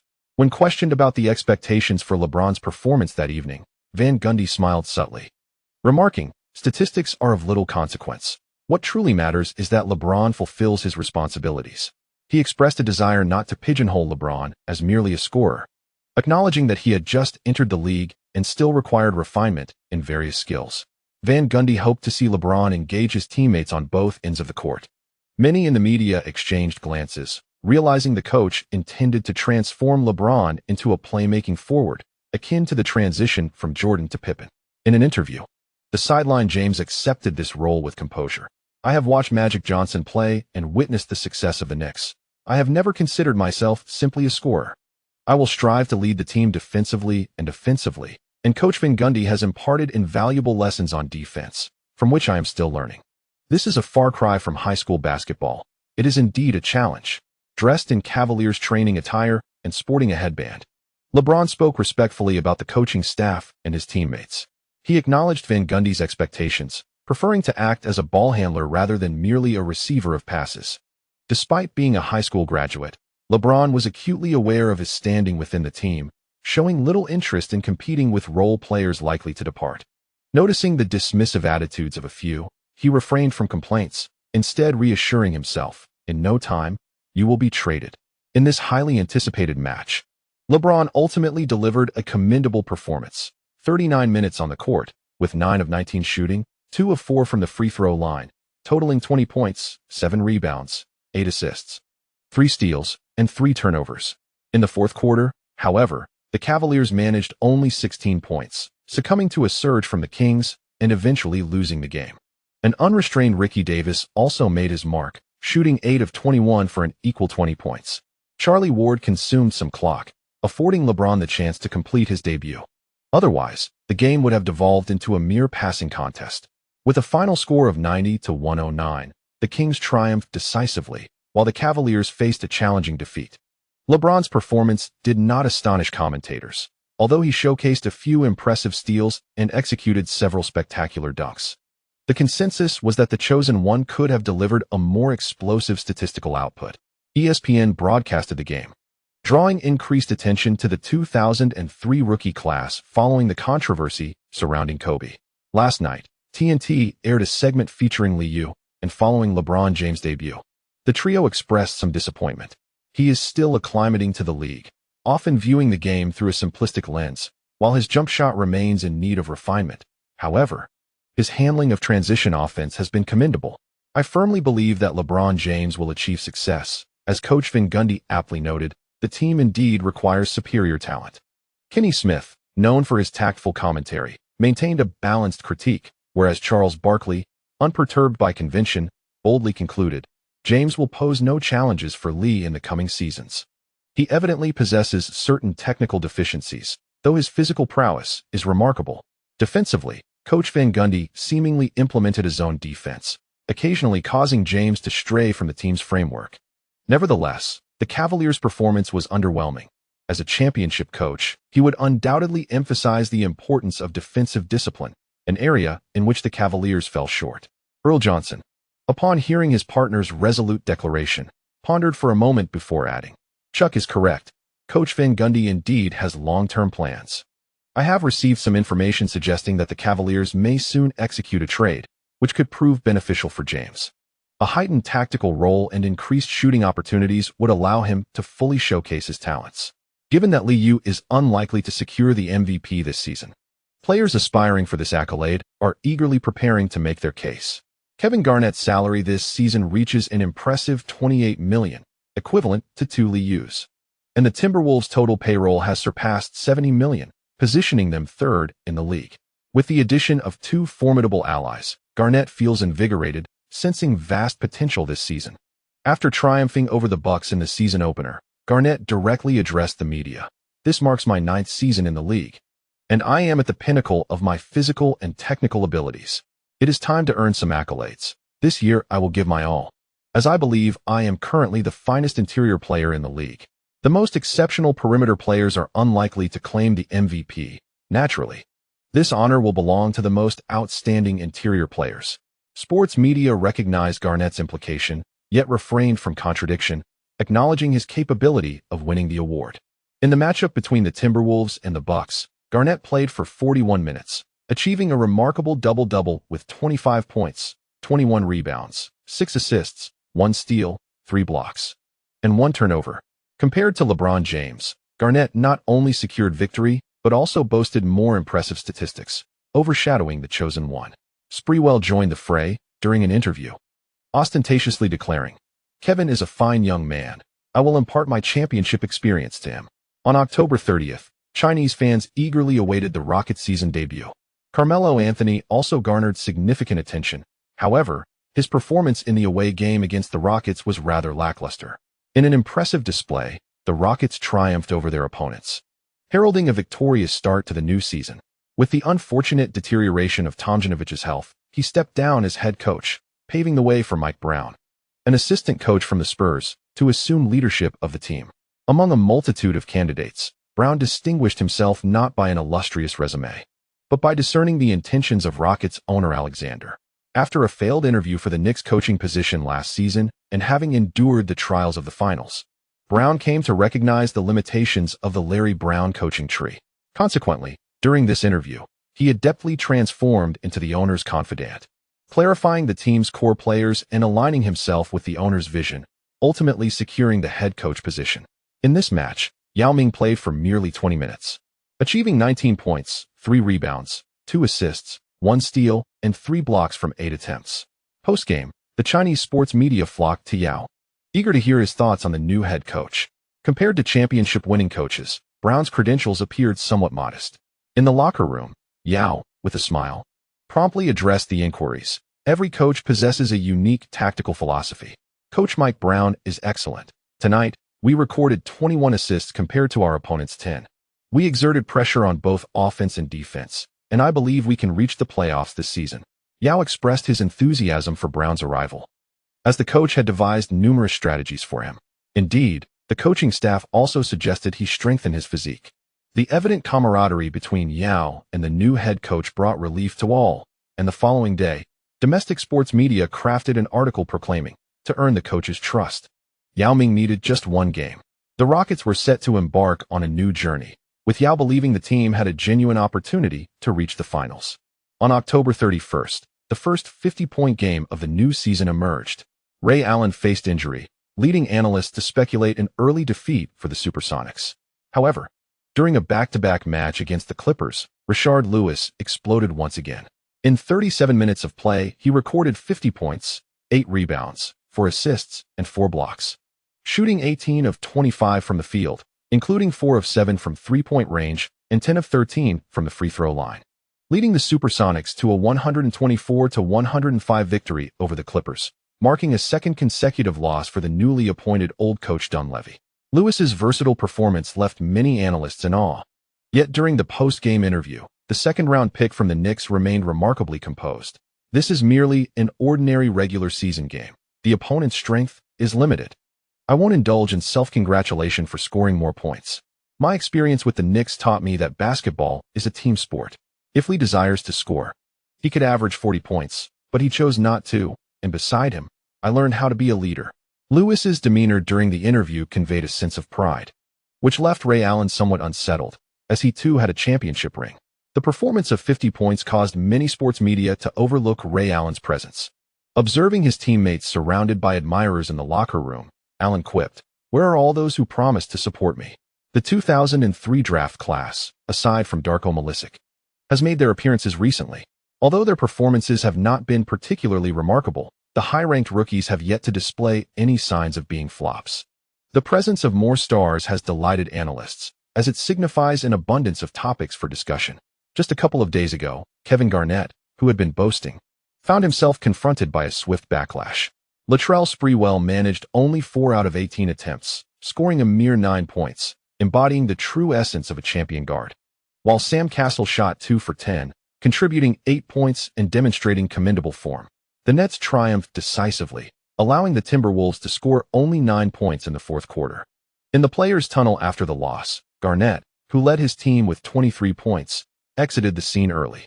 Jason Kidd, who had just signed a lucrative contract, made a rare sarcastic remark. MVP isn't about who can shout the loudest. Basketball must let the ball do the talking. He asserted, "The Eastern Conference Finals are not our destination. I hope the team can evolve, as I am aware of my teammates' potential." In a game against the Raptors, Kidd's performance was lackluster with 4 out of 18 shooting, but he rebounded strongly at home, achieving a triple-double. Kidd's comments to the media were undoubtedly influenced by his discord with head coach Byron Scott, as he sought greater autonomy in leading the team. The following day, sports media, sensing the gossip, embellished the narrative concerning Kidd's tensions with the coaching staff. On Saturday, November 1st, after a brief respite, the Knicks finally returned to their home court to face the Magic. The Magic had suffered 2 consecutive defeats since the season commenced, with both Tracy McGrady and Houston encountering physical issues. McGrady's persistent back injury had become a chronic affliction, while Houston's knee injury proved more severe than the team physician had predicted. In that evening's match, the Magic once again stumbled out of the gate, and Doc Rivers's fervent shouts did little to alter the course of the game. By the end of the first quarter, the Knicks had secured a double-digit lead. New acquisition Tyronn Lue entered the game in a state of confusion, despite following the coach's directive to frequently pass the ball to the primary scorers. His teammates repeatedly missed their shots, leaving him helpless. McGrady managed only 5 points on 2 of 6 shooting, while Houston contributed a mere 2 points on 1 of 5 attempts. Additionally, newcomer Juwan Howard also struggled, scoring just 2 points on 1 of 5 shooting. During the intermission, Coach Rivers could only dispense motivational platitudes. As the rotation players took the floor, Gilly Sick seemed to catch the shooting woes from his teammates, failing to execute the coach's strategy. With no free throws and only missed shots, the Magic's second quarter yielded just 17 points, rendering the outcome predictable. By halftime, Madison Square Garden had transformed into a jubilant sea of celebration. The Magic's offense showed no signs of improvement in the third quarter, ultimately leading to an early exit for Liu after 3 quarters of play. As Mutombo prepared to take the court, he stretched his body and remarked, "We performed adequately. Yet I did not anticipate our opponents to be in such poor form tonight. It seems the game will be far easier than expected." Reflecting on his time with the 76ers, where the team was heavily favored, Mutombo felt a twinge of discomfort, recognizing the fundamental disparity in basketball philosophies between the two sides. Liu exchanged fist bumps with the Atmosphere crew before briefing Mutombo on the Knicks situation. "Next week's schedule appears quite manageable. In fact, it's often challenging for us to lose." Ultimately, the match transformed into a practical exercise for the Knicks, resulting in a score of 83-112 and marking the Magic's third consecutive defeat. After just a day's rest, the Magic faced another disheartening loss at home on Monday night. During the first week of November, the Knicks were set to engage in 2 more contests against the Bucks, following a comfortable victory over their adversaries. Liu guided the team to a remarkable 5-game winning streak. On the evening of the 8th, after triumphing over the Bucks with a score of 88-111, MSG interviewed Liu. Having played no more than 32 minutes in each of the 5 games, Liu had effectively taken it easy. Yet his assist numbers were steadily rising, indicating his continued commitment to the game. "Could you elaborate on the team's transformations this new season?" asked Walter Fraser, grinning after the win, echoing the curiosity of the commentators. Without much contemplation, Liu responded naturally. "Pau is an exceptionally athletic big man. We are all aware of his innate abilities. In the low post, he not only scores but also assists his teammates. Allowing each player to excel in their strengths encapsulates the basketball philosophy followed by the Knicks." As the game concluded, the New York fans lingered, soaking in the vibrant atmosphere of the arena. While heading towards the player tunnel, Mutombo bumped into Ewing and said, "When you told me the Knicks could clinch the championship, I was somewhat skeptical, but now I truly believe." The towering figure glanced at his friend, instinctively raised his left hand, and declared with pride, "In this league, no one stands a chance against us. I am grateful for the support of my readers, and I acknowledge that I've been struggling with writer's block recently. I plan to accelerate the pace of my writing, potentially reducing the number of matches and increasing the focus on daily events. Today, I deleted the majority of the game details I had written, skipping over some of the less meaningful content. This chapter concludes here." Chapter 311, The Small Ball and the Radiance of One Star. On November 9, 2003. The NBA announced the players of the week for the second week of the new season. Paul Gasol of the Knicks and Andrei Kirilenko of the Jazz both received the honor. In last week's competition, the Knicks achieved an impressive record of 3 wins and no losses, with Gasol averaging 34.3 minutes on the court. He garnered an average of 23, 7 points, 7 rebounds, 3 assists, 0, 7 steals, 1, 3 blocks, and 2 turnovers per game, showcasing a remarkable shooting accuracy of 66.7 and a free throw percentage of 85.2. With an average of 120 attempts, Gasol demonstrated exceptional efficiency. The Jazz, on the other hand, recorded 3 wins and 1 loss, with Kirilenko averaging 37.3 minutes. He achieved an average of 18.5 points, 5 rebounds, 2 assists, 1, 5 steals, 0 blocks, and 2 turnovers per game, boasting a shooting percentage of 52.4, a three-point percentage of 40, and a perfect free throw percentage of 100. This Russian forward, drafted at the end of the first round, exhibited an impressively versatile skill set, showing significant improvement in his third professional season.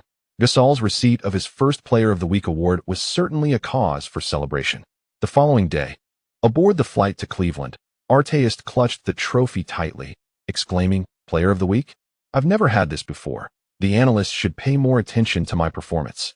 In a one-sided match, despite Artest's diligent defense, the opponents surrendered too early, resulting in a lackluster performance. However, some analysts praised Artest's defense against McGrady, though it was noted that the latter was playing through injury, which diminished the significance of the match. Grant Hill also had not received such accolades in a long while. Perhaps due to his consistent data and role, analysts seem to have overlooked him. The MVP race remains uncertain this year, with the Lakers starting strong, featuring 4 All-Stars, and poised to dominate the Western Conference. In last week's games, with Duncan and Parker sidelined due to injury, the Lakers struggled through 2 overtimes to secure a victory against the Spurs. Kobe shot 16 for 29, scoring a game-high 37 points. Yet post-game analysts did not offer high praise. Instead, many criticized the championship guard, asserting that the Lakers' offensive rhythm was completely disrupted since Kobe Bryant's return. The struggle against a Duncan and Parker-less Spurs team did not meet analysts' expectations, and the recently returned Kobe ultimately became the scapegoat. Upon hearing Grant Hill's remarks, many began to place bets, speculating that with so many star players on the Lakers, the MVP would certainly elude them. Mutombo confidently asserted that it should go to Tim Duncan, who has reached the finals twice yet has not accumulated many honors throughout his career, stating, "This year's MVP is undoubtedly his." Placing a wager of 500, Mutombo's declaration resonated with many in the atmosphere, prompting them to follow suit. Under Scarlett's guidance, Liu's shooting skills have seen tremendous improvement. Recently, while traveling for an away game, he began recording daily moments to pass the time. After documenting the coaching staff's work, Liu returned to his teammates, only to find them gathered around, gambling. He turned his camera towards Gasol, who was quietly engrossed in a book, and said, "Player of the Week, who didn't he receive the award at home? How? Let us talk about how it feels to win. It is challenging to articulate, but I feel as though I am merely going through the motions of playing basketball. Perhaps the FIBA competitions are more arduous. To this day, I still find it difficult to come to terms with our defeat in the European Championship final." Upon uttering these words, Pau Gasol, sitting upright, immediately captivated the audience. Pau is correct. The performance of the American team has been abysmal in recent years. "Lee, will you participate in next year's Athens Olympics?" When the atmosphere shifted to focus on him, Liu put down his DV, pondered for a moment, and then replied, "If we do not reach the finals this year, I will consider competing in the Olympics." This elicited a collective gasp from everyone, as the current state of the Eastern Conference boasts the Knicks as a standout team, making it quite feasible to reach the finals.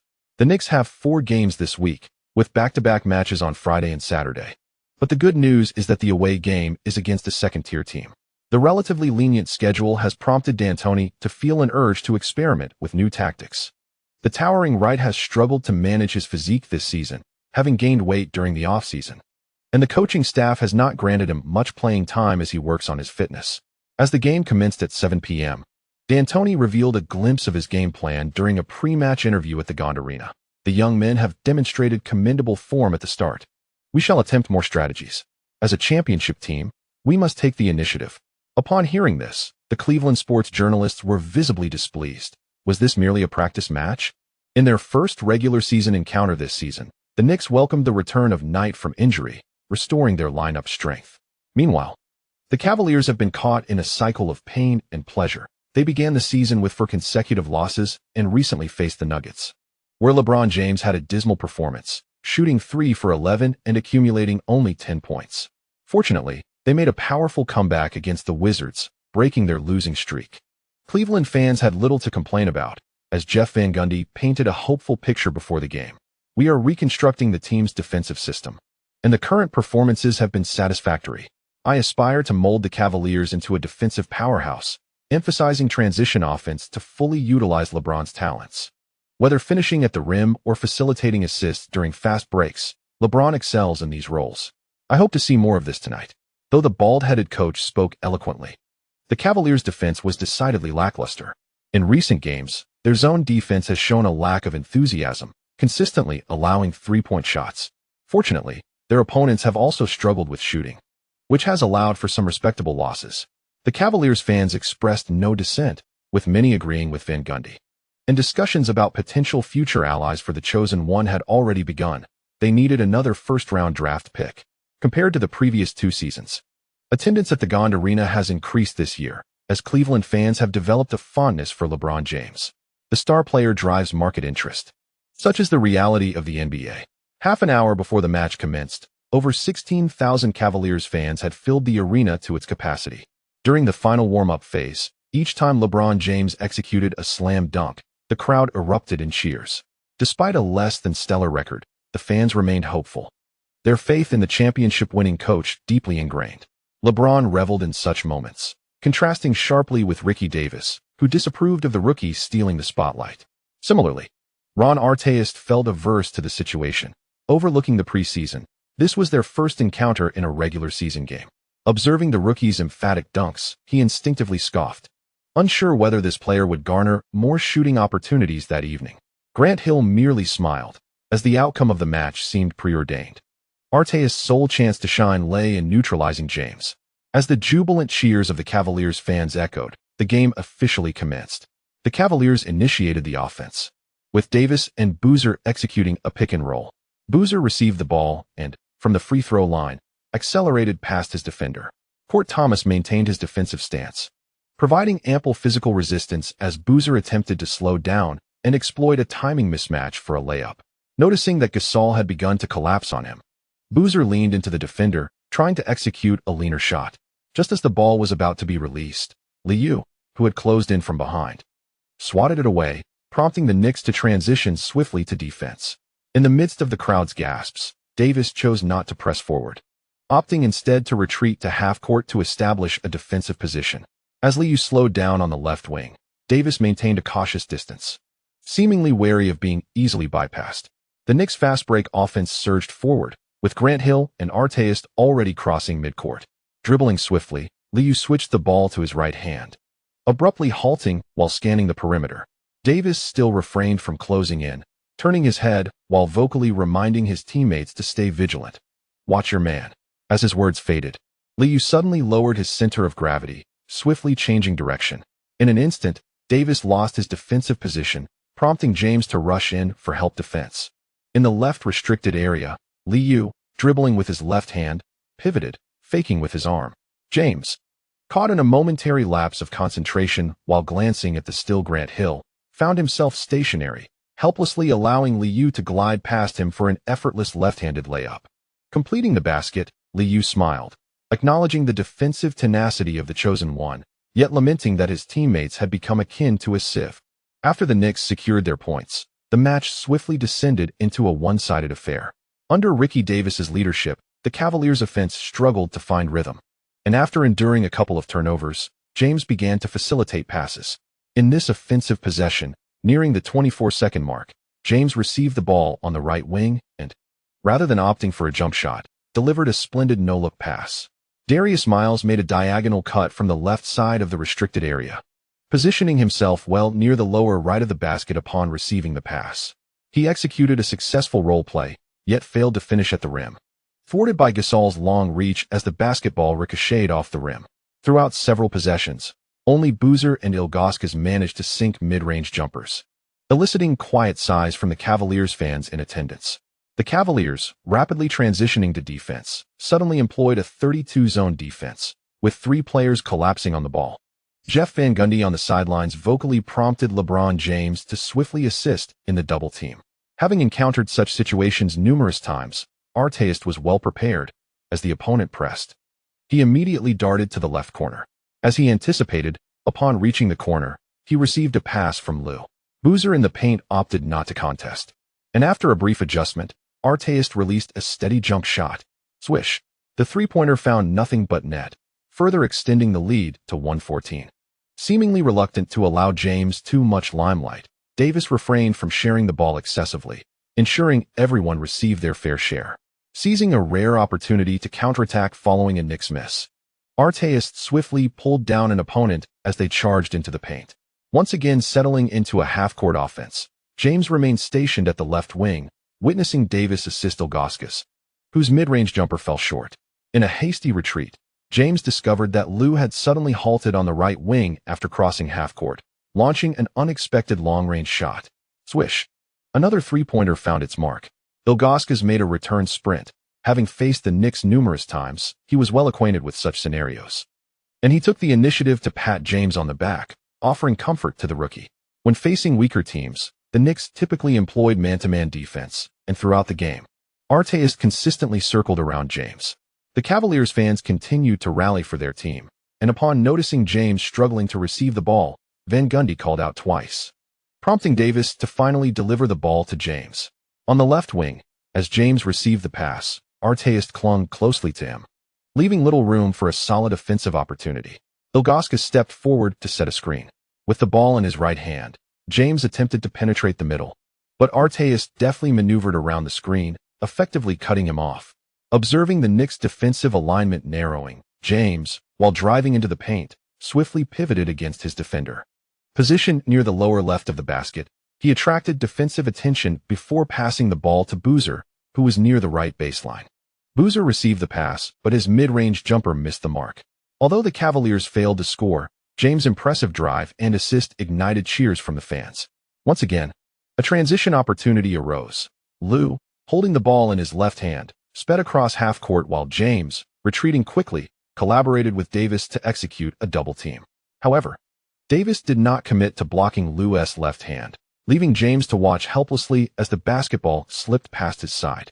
In a swift defensive transition, a simple bounce pass found Grant Hill, who, unopposed in the center, took a step forward and, with a graceful left-handed grip, executed a powerful one-handed dunk.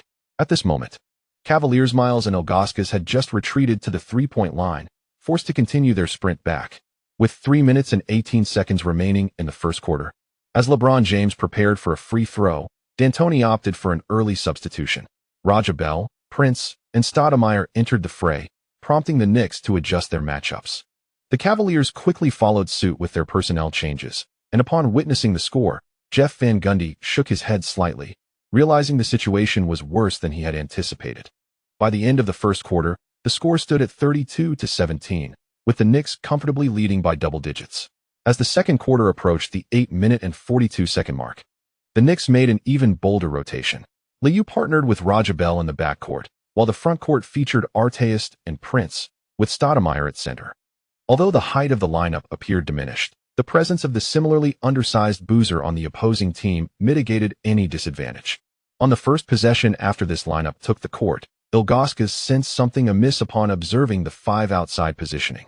With Artest and Raja Bell stationed at the left and right corners respectively, Prince settled on the right wing.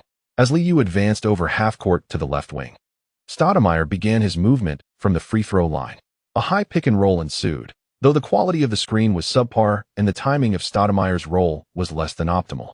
Nevertheless, as Ilgauskas witnessed Liu, with the ball in his left hand, accelerate past Davis, he endeavored to maintain a neutral defensive position.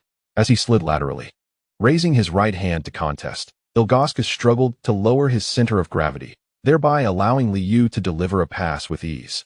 With a flick of his left wrist, the basketball sailed past Ilgauskas, and Stoudemire, receiving it in the center, made no significant adjustments before launching skyward, taking a step, securing the ball with his right hand, and emphatically slamming it down. The resounding dunk reverberated throughout the arena, eliciting gasps of admiration even from many Cavaliers fans. Compared to Ilgauskas, Stoudemire's speed was markedly superior. Following a brief period of lackluster performance since returning from injury, the diminutive Knight found his rhythm in the early moments of the second quarter. After completing his dunk, he couldn't help but let out an exuberant roar.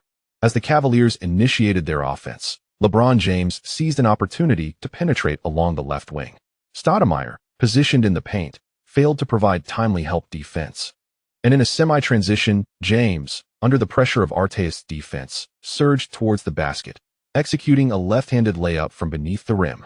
With the Knicks promptly resuming play, Liu, clutching the ball in his right hand, accelerated past half-court. The retreating Charlie Ward had just established his defensive position at the three-point line. But as Liu approached, he executed a sudden, dramatic in-and-out move. After a deceptive body sway to the left, he sank low, halted abruptly, and then burst forward, squeezing past Ward with tenacity. LeBron had returned to the left side near the baseline, and as the big man failed to retreat in time, he quickly repositioned himself beneath the basket, leaping high in an attempt to block the shot. As Liu surged into the paint, he leaned against Charlie Ward, quickly noting the defensive presence beneath the basket. With his right hand grasping the ball, he feigned a layup, then curled his body in midair, evading the block before deftly flinging the ball towards the left corner. Artest, unguarded, received the pass and without hesitation, executed a swift jump shot. Swish! A three-pointer found the net effortlessly. With the offensive play lasting no more than 8 seconds, Ilgauskas, witnessing the Knicks score from beyond the arc, had no choice but to retreat. The game devolved into a fierce exchange of attacks, as the Cavaliers recognized their declining rim protection, compounded by Charlie Ward's relentless passing. LeBron James continued to assault the basket, prompting the referee to blow the whistle. The match was lively, yet the Cavaliers fans soon realized that the tempo of the game was accelerating. On the perimeter, James collaborated with his teammates to double-team Liu, while on the right wing, Rasheed Bellal caught the ball and sank another three-pointer. Recently entered Chris Mims scored 2 points in the paint, and turning around, Stoudemire, with his back to the basket on the left block, executed a sudden, agile spin, gliding past the defense before leaping high from the left side of the rim. As the ball reached him midair, Liu's pass found its mark, and Stoudemire, with sheer force, slammed the ball home. Boom! An emphatic alley-oop dunk. Charlie Ward appeared momentarily dazed. Having just concluded one offensive play, now it was their turn again. The Knicks' strategy was uncomplicated, with Coach D'Antoni on the sidelines clapping vigorously, vocally urging his players to hasten their pace. Despite a few rapid-fire misses, the Cavaliers' failure to capitalize was due to their subpar defensive mobility. Jeff Van Gundy watched as Liu, with the ball in his right hand, executed another in-and-out move, leaving Charlie Ward momentarily frozen, shaking his head inwardly. Ultimately, Liu penetrated the lane, drawing a foul from Charlie Ward and earning 2 free throws. With the score at 56-37, Liu made both attempts flawlessly. Van Gundy, arms crossed, refrained from calling a timeout and instead substituted Ricky Davis in the final 2 minutes. Liu resumed his position on the right wing, while James remained unfazed by the treatment. After a teammate's miss, he retreated thoughtfully on defense, transitioning to a half-court offense. The Knicks shifted their focal point to Gasol in the low post. Receiving the ball on the left block, Gasol pivoted towards the baseline, dribbled once while leaning against Chris Mims, then faked the defense, finishing with a one-handed dunk. With the lead exceeding 20 points, most Cavaliers players appeared dejected, and the fans in attendance fell silent, aligning with their anticipated outcome, a night destined for defeat. James found himself bearing the brunt of the pressure, missing 2 long mid-range jump shots from the right wing. Although Prince's frame was somewhat slender, his lengthy arms proved to be a considerable nuisance for James. As the first half concluded, the atmosphere in Gund Arena was a mix of elation and despair among Cavaliers fans. The game lost its suspense as the team suffered yet another defeat, seemingly drawing closer to securing the coveted first overall pick. Head coach D'Antoni expressed satisfaction with the adjustments made in the second quarter, although assistant coach Crawford quietly noted the team's defensive shortcomings in the paint. While we might execute a commendable offense, this lineup is more suited for the regular season, he remarked. On either side of the players' tunnel, there were no vociferous Cavaliers fans. D'Antoni maintained a cheerful demeanor, responding to the reminder with a smile. This is sufficient. It will help us play more aesthetically pleasing basketball during the regular season. The exaggerated tactical philosophy made it challenging for the coaching staff to provide an assessment, yet it was evident to all that under Liu's direction. If the team could sink open three-pointers, they would achieve an astonishing offensive efficiency. In the Cavaliers' locker room, Jeff Van Gundy was scribbling on the whiteboard, dissecting the Knicks' offensive schemes while urging everyone to be vigilant in defense. LeBron fixated on the board, realizing how well the Knicks' tactics suited his style. LeBron, I need you to continue fortifying our defense. Remember, the team needs to score more effortlessly. Upon hearing Van Gundy's admonition, LeBron snapped back to attention, replying earnestly, Coach, I will fulfill my responsibilities. Could you elaborate further on the Knicks' tactics? Van Gundy nodded, scanning the room for any responses before continuing. The strategy is not overly complex, but our current focus must be on defense, showcasing our energy. Unfortunately, the bald-headed coach's motivational speech fell on deaf ears for James, who felt a twinge of disappointment, believing he had discovered Liu's secret to victory. As the third quarter progressed, both teams slipped into a lackadaisical rhythm. For the Knicks, the diminutive Knight emerged from the bench, gradually regaining his form. In the fourth quarter, bolstered by a spaced-out lineup, he delivered a flurry of assists, with three-pointers raining down. It was only when LeBron returned to the bench that he noticed the deficit had ballooned to 30 points. Ultimately, the Knicks triumphed over the Cavaliers with a score of 116-85, extending their winning streak. With 6 of 14 shooting, 5 of 7 from the free-throw line, and a stat line of 19 points, 5 rebounds, 4 assists, 1 steal, and 2 turnovers over 36 minutes. LeBron James appeared somewhat disheartened during the post-game interview. "I made a mistake. I should not have followed the opponent's tempo. This is not representative of our true potential." Local sports media in Cleveland seemed unfazed by the loss, instead approaching LeBron with jovial inquiries. "LeBron, Coach Van Gundy believes that to contend for the championship, the team must continue to accumulate talent. Could you share what kind of big man you would like to partner with?" Upon hearing this question, LeBron suddenly recalled insights gained during the game, rubbed his forehead, and responded with a smile. "Someone who can protect the rim, execute high-quality screens, and deliver precise jump shots. Much like Patrick Ewing. I witnessed the Knicks' legendary four-peat, and under Coach Van Gundy's guidance, I believe the Cavaliers will soon embrace our own Ewing."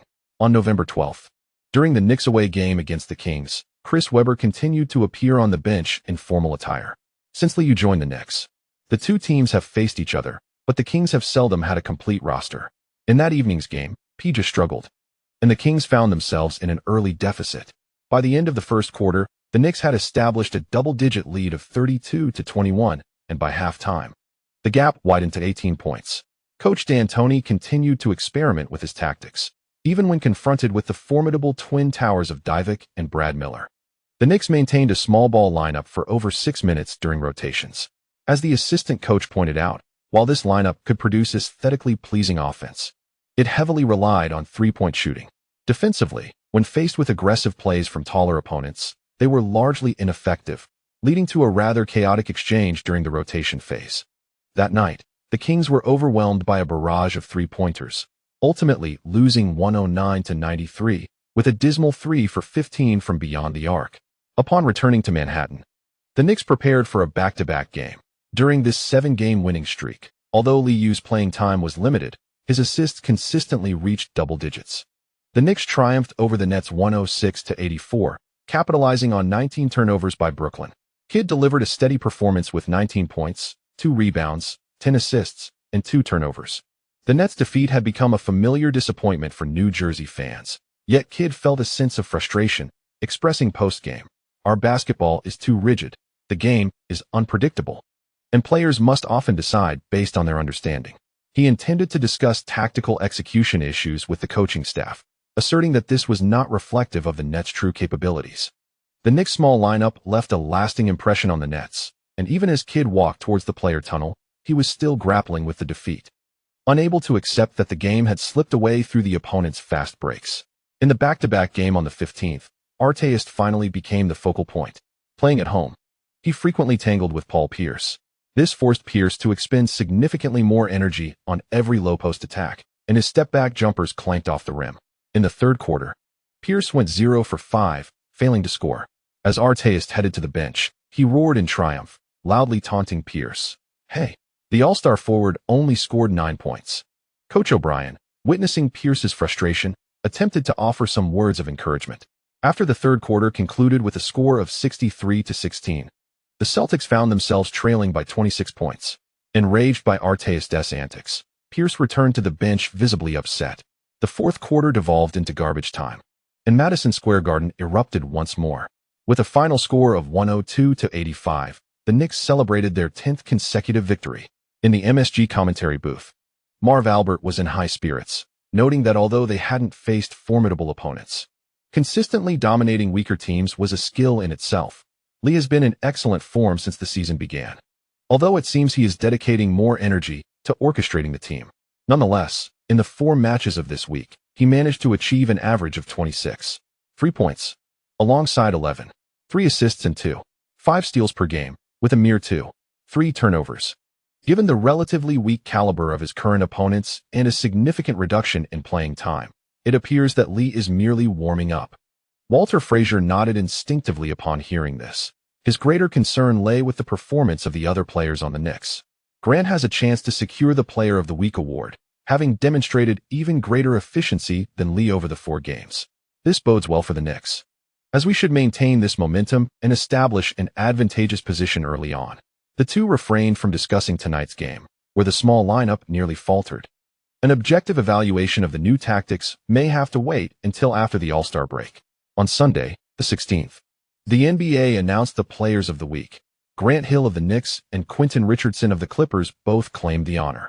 Averaging 32.0 minutes on the court, Hill recorded 22, 5 points, 6, 8 rebounds, 4, 5 assists, 2, 0 steals, and 2, 0 turnovers per game. He attempted 158 shots with a shooting percentage of 57.1 and made an average of 6, 5 free throws with a free throw percentage of 69.2, with a perfect record of 4 wins and 0 losses. Grant Hill ultimately triumphed over Iverson to receive this modest accolade. Iverson, in his unrestrained state, concluded the week with a record of 2 wins and 2 losses. He averaged 28 shots per game, with a shooting percentage of 40.9 and a three-point percentage of 33.3, scoring an average of 33.0 points, thereby drawing criticism from analysts regarding his efficiency. With a relatively easy schedule, Liu found himself leisurely passing time on the court while enjoying life off it. Rachel McAdams' birthday celebration transformed into a joyous gathering, as Liu lent his house to Tina Fey, using this occasion to reconnect with old friends from Saturday night. The cast of Mean Girls also rallied together, and that evening, the spacious house on 82nd Street was put to good use once more. In the hall on the 2nd floor, someone had already volunteered to play the piano, prompting cheers and applause from the crowd. The party company catered a Mediterranean feast, and a bartender was present at the small bar. While Tina Fey busied herself attending to old friends, Liu found himself engaged in conversation with a blonde young woman. Amanda Seyfried, just shy of her 18th birthday, one of the stars of Mean Girls, animatedly spoke of her dog. Happy is beautiful. She is the most intelligent husky I have ever seen. Look into her eyes, they seem to speak. It was evident how significant food was. Amanda declared that when she got a dog, she would ensure it ate that brand of dog food. Dressed in a striking red low-cut gown, and with her golden locks styled in soft waves, Amanda, cocktail in hand, shared her interests and hobbies with Liu. During the cold weather, Happy's gaze indeed appeared more lucid. Liu noticed the girl intentionally creating moments of physical contact, prompting him to chuckle and say, "Make sure to go home early tonight. I'd rather not hear Tina's nagging. Also, you aren't of drinking age yet. So remember not to get caught by the paparazzi." Amanda playfully nudged Liu with her shoulder, her cheeks flushed from the alcohol, and coyly remarked, "I know Rachel must have sent out an invitation, but I am no longer a child." Liu rested his chin on his hand, casting an assertive gaze over the petite figure beside him. Without her high heels, she barely reached 5 feet, yet her ample, fair complexion and slender waist lent her considerable allure. At that moment, Amanda deliberately accentuated her bosom. As the belle of the evening, Rachel donned a white gown that exuded innocence. After searching for a while, she discovered Amanda and Liu in a playful embrace, igniting a fire within her. That vixen. I knew she had ulterior motives. Thanks to the loyal readers for their subscription support. This chapter concludes. Chapter 312. Old Man Basketball on November 18, 2003. The sports section of the New York Times ignited a new round of gossip. Lee and his blonde beauties. Such articles had become an annual staple. Last year it was about Catherine Winnick, a Canadian blonde who had made a fleeting appearance on Law & Order, becoming somewhat familiar among New York fans. Following that weekend, another Canadian blonde, Rachel McAdams, also captured the attention of New York sports enthusiasts. Interestingly, Lindsay Lohan, the star of Mean Girls, revealed to the media that after attending Rachel's birthday party, she casually remarked, "I grew up in New York, I adore Lee, but I would never dye my hair blonde." The younger girls were all too aware of Rachel's intentions to seduce Liu, yet Lindsay was not naive enough to fall for it. During her stay at the townhouse on 82nd Street, Rachel did not awaken until nearly noon, having accumulated some special knowledge the previous night. She still felt languid as she stirred from her slumber. When the housekeeper brought breakfast, Rachel, clad only in a nightgown, could not resist tooling her disheveled golden locks. Unperturbed by her exposed state, and hoarsely inquired, "It seems to be noon. whereas Lee, the housekeeping team, accustomed to such scenarios, was unfazed.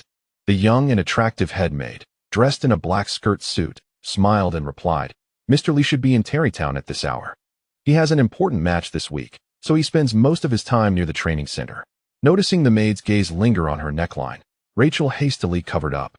As she watched the maid smile and depart, she boldly left the bed and glanced in the mirror, only to discover marks near her neck. Spotting a small note on her vanity, Rachel's cheeks flushed slightly. "A wonderful night because of you." After 2 nights of intense activity, her voice was hoarse. And while the experience had been delightful, Rachel couldn't shake the feeling that she had encountered a cad, reminded that she needed to return to work. She glanced at the sparkling necklace around her neck, let out a soft hum, and pouted at her reflection, still somewhat wistful. "I do enjoy generous men."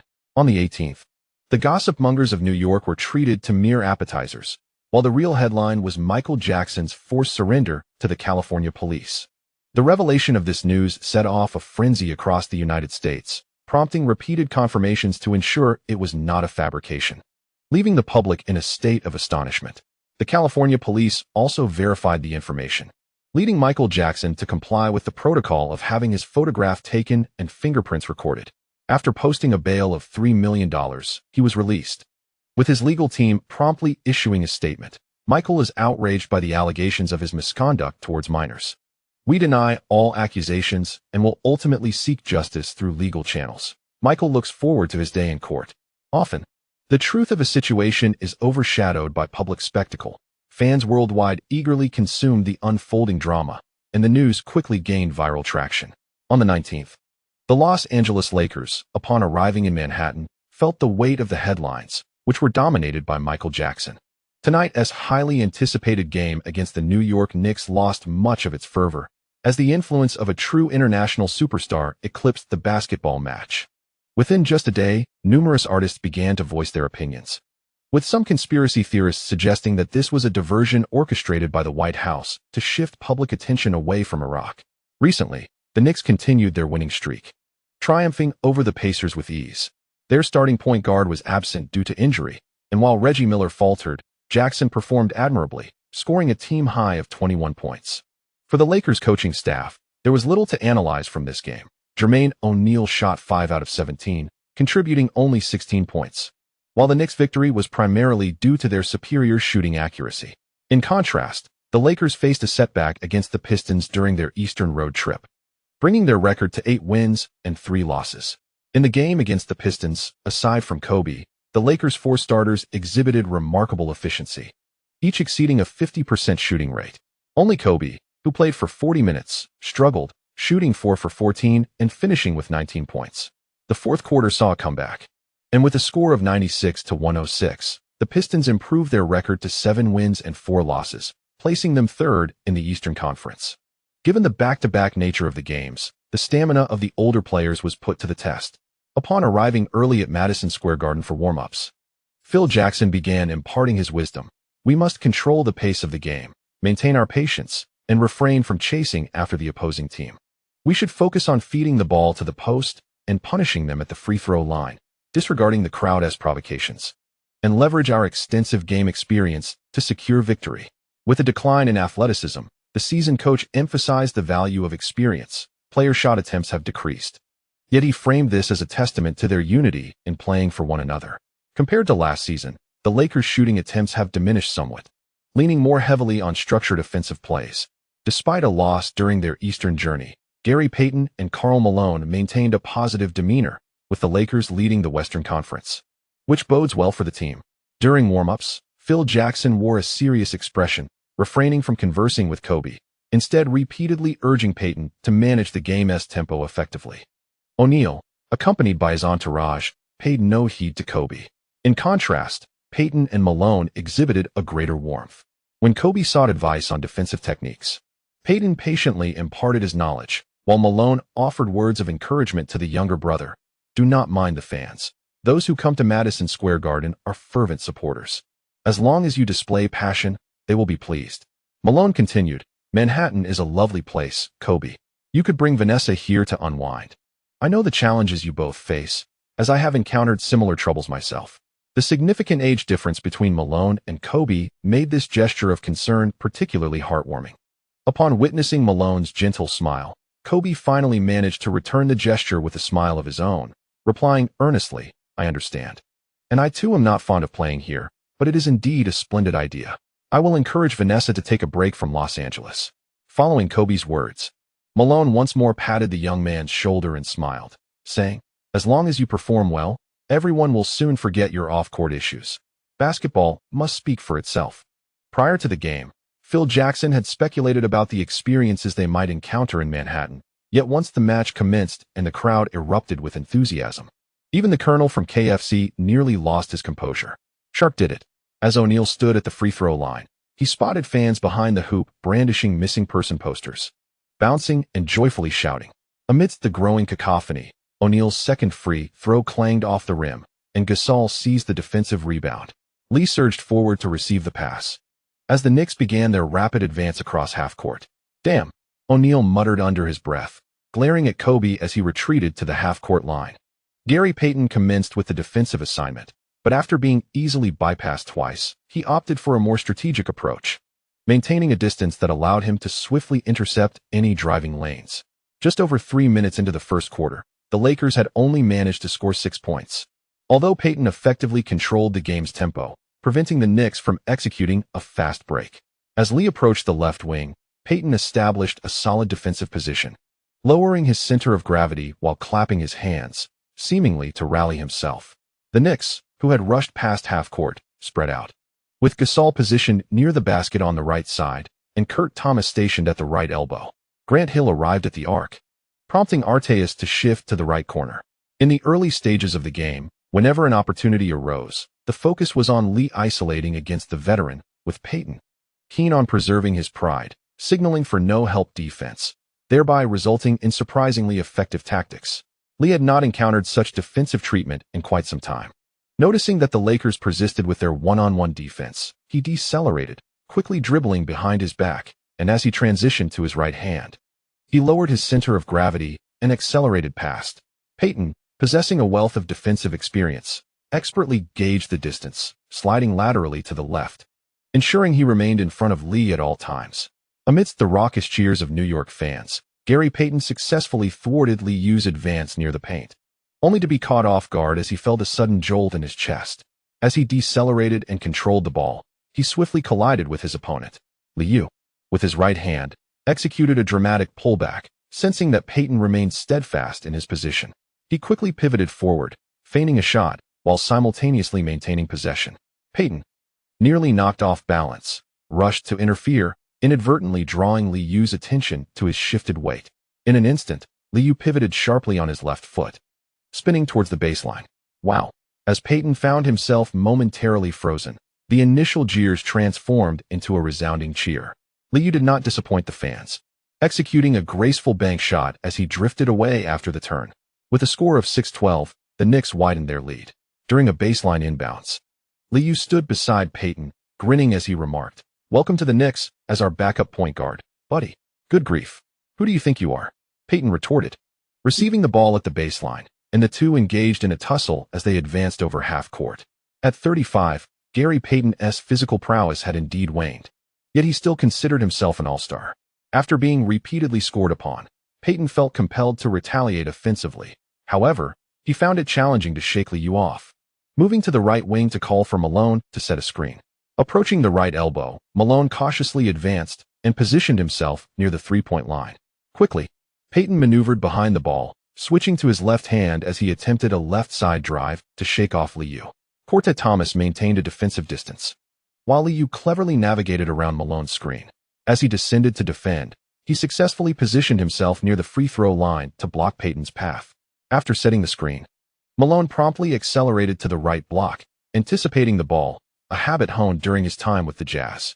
When the anticipated pass did not arrive, Malone turned to see Payton halted by Liu's defense near the free-throw line. "Gary," Malone called out, but Payton chose not to pass. Instead, he executed a quick stop, dribbling behind his back before switching to his right hand in an attempt to drive again, only to be met once more with Liu's adept defense. At this moment, Payton, attempting to create a foul with a deceptive move, lifted the ball above his head, but Liu, reacting swiftly, leapt slightly before lunging forward to poke the ball away. The basketball soared over Peyton's head, and Liu immediately accelerated. First, he pushed aside the pulling Peyton with his left hand, then seized the ball in front of his opponent, leading it forward with all his might. Oh! As Liu broke free from his defender, gaining speed, the New York crowd erupted once more in applause.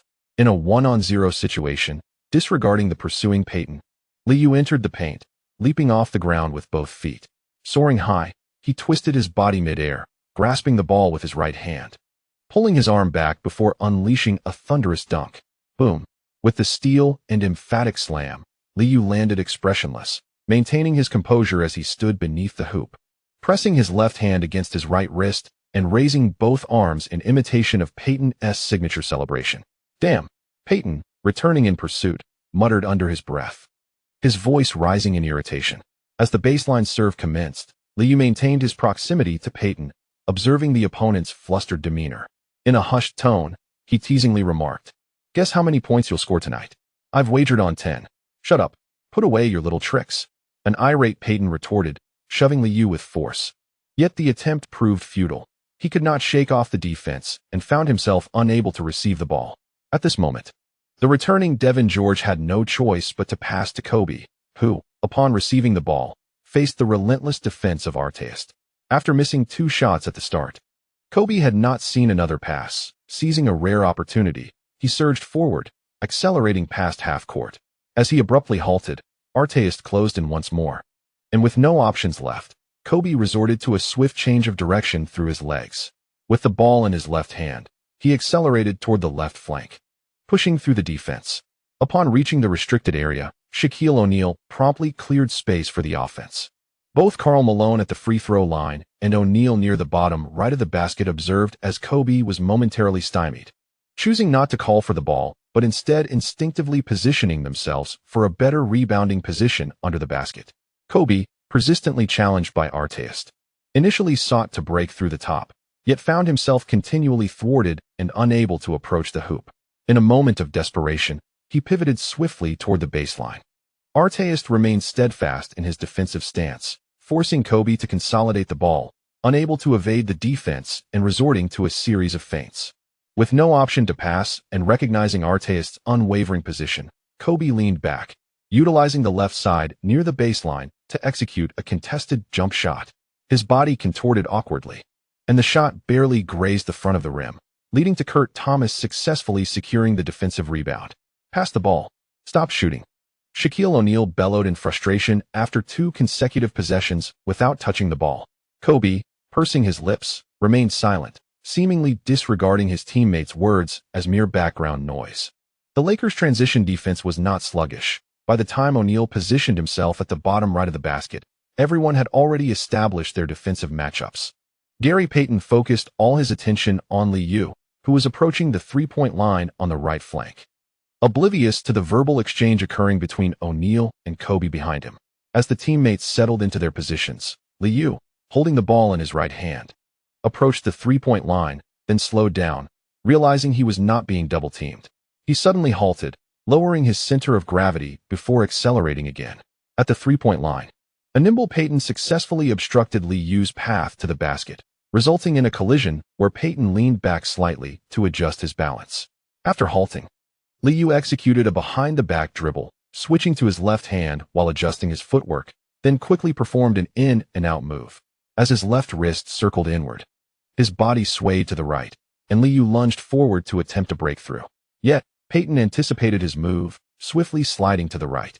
Liu, reacting quicker, evaded interference by changing direction through his legs, just as Peyton adjusted his balance, having just shifted left, only to realize the basketball had vanished before him.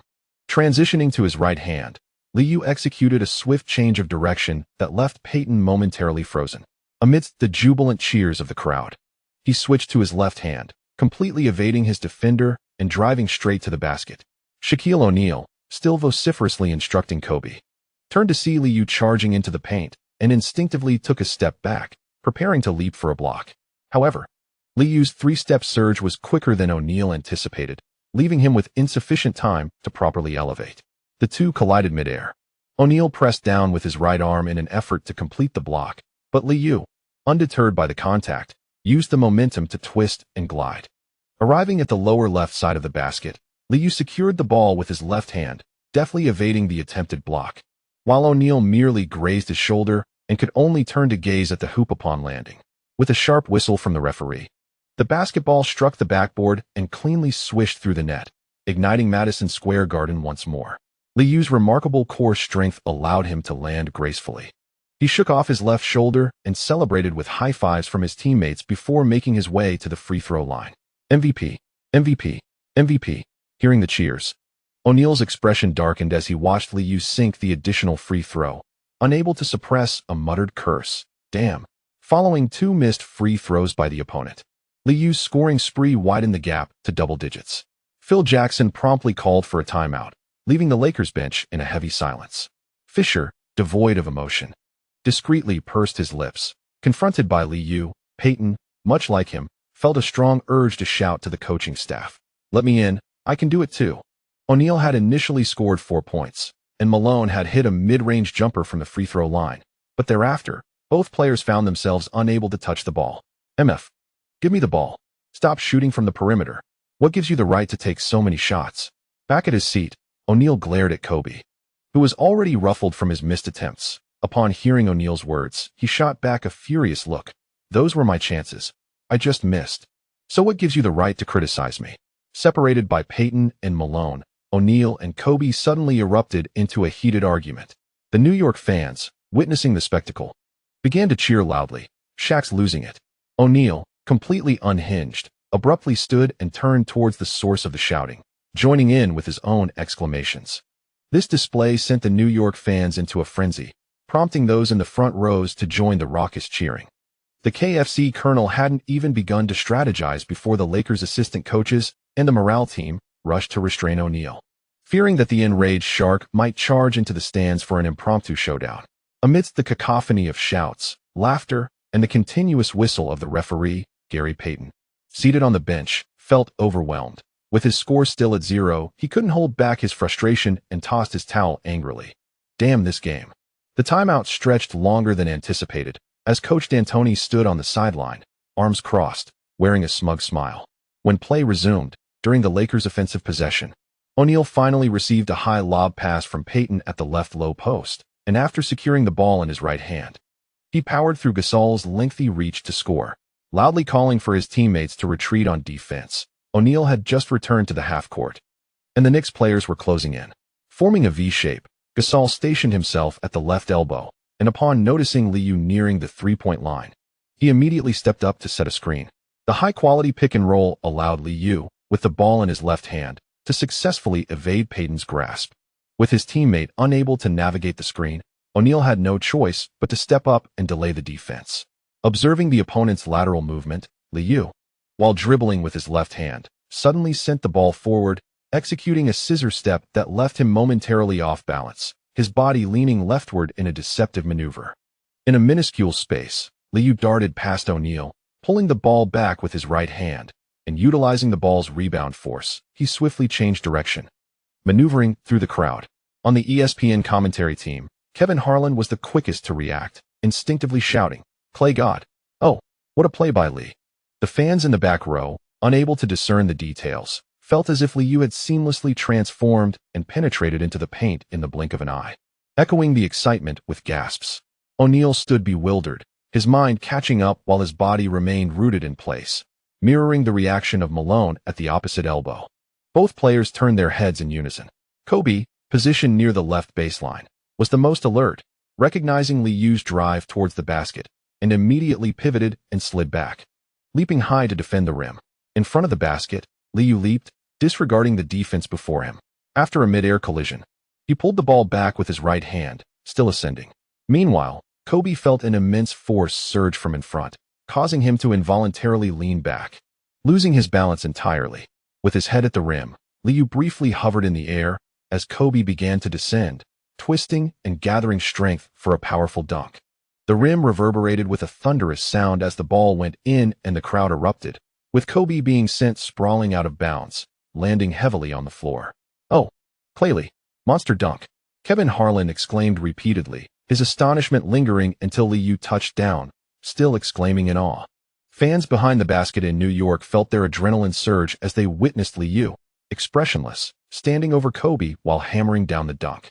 In an instant, the crowd leaped to their feet, cheering, "Oh!" Lying on the floor, Kobe felt his mind go blank, staring in disbelief at Liu's display of bravado. Finally, as the Knicks players rushed to celebrate, Kobe realized, "Did I just get dunked on?" On the Knicks bench, the atmosphere was electric. Towels flying as the excitement reached a fever pitch, with Mutombo rising, covering his face in disbelief. Doug Collins, observing his partner's calm demeanor, remarked, "It's been a while since we've seen Lee execute his signature move. He seems quite exhilarated tonight, which is undoubtedly a delight for the fans." Kevin Harlan, still savoring Liu's dazzling display, reflected, "This is why New York fans adore Lee so much." At Madison Square Garden, they not only relish victory, but also the beauty of extraordinary basketball. Simply incredible. Lee is exceptional. Kobe was lifted by Malone, glaring at Liu, only to find himself ignored. Entering a state of displeasure, Kobe focused solely on the hoop in the ensuing match. When the ball found its way into his hands, it inevitably resulted in an audacious fadeaway jumper, with a grace that seemed to transform even the sound of the ball clanking off the rim into a melodic chime. He occasionally sank a challenging shot, turning to glance at Liu, seemingly seeking some acknowledgement. Artist was taken aback by his opponent's audacious attempts. As Kobe continued to throw up shots, even when Gary Payton ceased passing the ball, at which point Kobe finally regained his composure. The elder brother, aware of the younger's desire to reclaim his pride, was supportive, yet the gap in points steadily widened, and Payton began to falter. In the final minutes of the first quarter, Malone executed a pick and roll, forcefully penetrating the paint and consistently stepping to the free throw line. Shaquille O'Neal, facing the substitute Mutombo, alternated between shooting and free throws, aiding the Lakers in their consecutive scoring. However, by this time, the Knicks had entered a phase of diversified scoring. And with the lead expanding, Liu ceased his aggressive drives, opting instead to respond from beyond the arc. With 34 seconds remaining in the first quarter, Grant Hill of the Knicks drove through the defense and found Artist in the left corner. As the Knicks swiftly moved the ball around the perimeter against the Lakers' defensive rotations, Amare Stoudemire received the ball in the left elbow area, immediately pivoting to pass to the awaiting Liu. In a seamless handoff, Liu, positioned near the left wing, launched a shot. Bang! Rarely missing. The crowd collectively sighed as Payton swiftly retreated to the free throw line, intercepting the ball just ahead of Stoudemire and promptly flinging it forward. Racing down the left sideline, Kobe crossed half court, successfully retrieving the ball and accelerating toward the basket. Payton, trailing behind, adjusted his steps upon seeing Liu re-enter the paint, shouting, "I'm here." Approaching the left side beneath the basket, Kobe took 3 powerful strides, leaping into the air, disregarding his teammates' warnings. Gripping the ball with his left hand while glaring at Liu, attempting a thunderous dunk. In that moment, Liu, arriving late but with impeccable timing, thrust his right hand against the ball mid-air, using his body to generate force, completely swatting the ball against the backboard. Oh, blocked by Lee. With an excessive exertion of force, Kobe lost his balance in mid-air, crashing to the floor after failing to steady himself. Payton, quick on his feet, seized the opportunity to regain possession just ahead of Liu, darting towards the right side of the basket for a swift layup. As the ball left his fingertips, Payton's eyes widened, and after Liu landed, he pivoted and leaped once more, using his left hand to swat the ball against the backboard. The consecutive blocks left Payton momentarily dumbfounded, stumbling as he momentarily forgot to transition back on defense. This successful defense against 2 players sent Madison Square Garden into a frenzy, as the crowd erupted in cheers upon witnessing Liu sprint across half court. Wow! At the top of the arc, utterly unguarded, Liu slowed down, executing a quick stop without making any adjustments, launching another three-pointer. As the ball left his hands, he immediately turned, a smile gracing his face as he raised both hands high, the basketball tracing a beautiful arc before swishing through the net. My goodness. Unbelievable. This is the MVP. Lee had completely dominated the game. Kevin Harlan, caught up in the excitement, momentarily forgot his neutral stance, as if possessed by the fervor of New York fans. Unable to cease his enthusiastic commentary, Doug Collins was equally taken aback by Liu's formidable performance this evening. It was the first instance of such intensity since the commencement of the new season. Only a stronger adversary could elicit an even mightier Lee. I relish such confrontations. Kobe, rising from the floor, was ablaze with determination, fixating intensely on his arch-rival. In the Lakers' final offensive maneuver, Kobe bellowed at Devin George, assertively demanding possession of the ball. Ignoring Shaquille O'Neal's calls for the ball after crossing half-court, he facetly used defense, executing a series of between-the-legs dribbles. As time dwindled, Kobe endeavored to shift Liu's center of gravity, but to no avail. Ultimately, he charged forward with the ball in his right hand, attempting to maneuver through the defense. He found himself stalled near the free-throw line by Liu. A swift behind-the-back dribble nearly cost him possession as he transitioned to his left hand. Losing his rhythm, Kobe resorted to shielding the ball with his body, swaying his shoulder before lunging forward. However, as he took a step, he realized he had lost control of the ball. Liu deftly slid in, his right hand expertly dislodging the ball.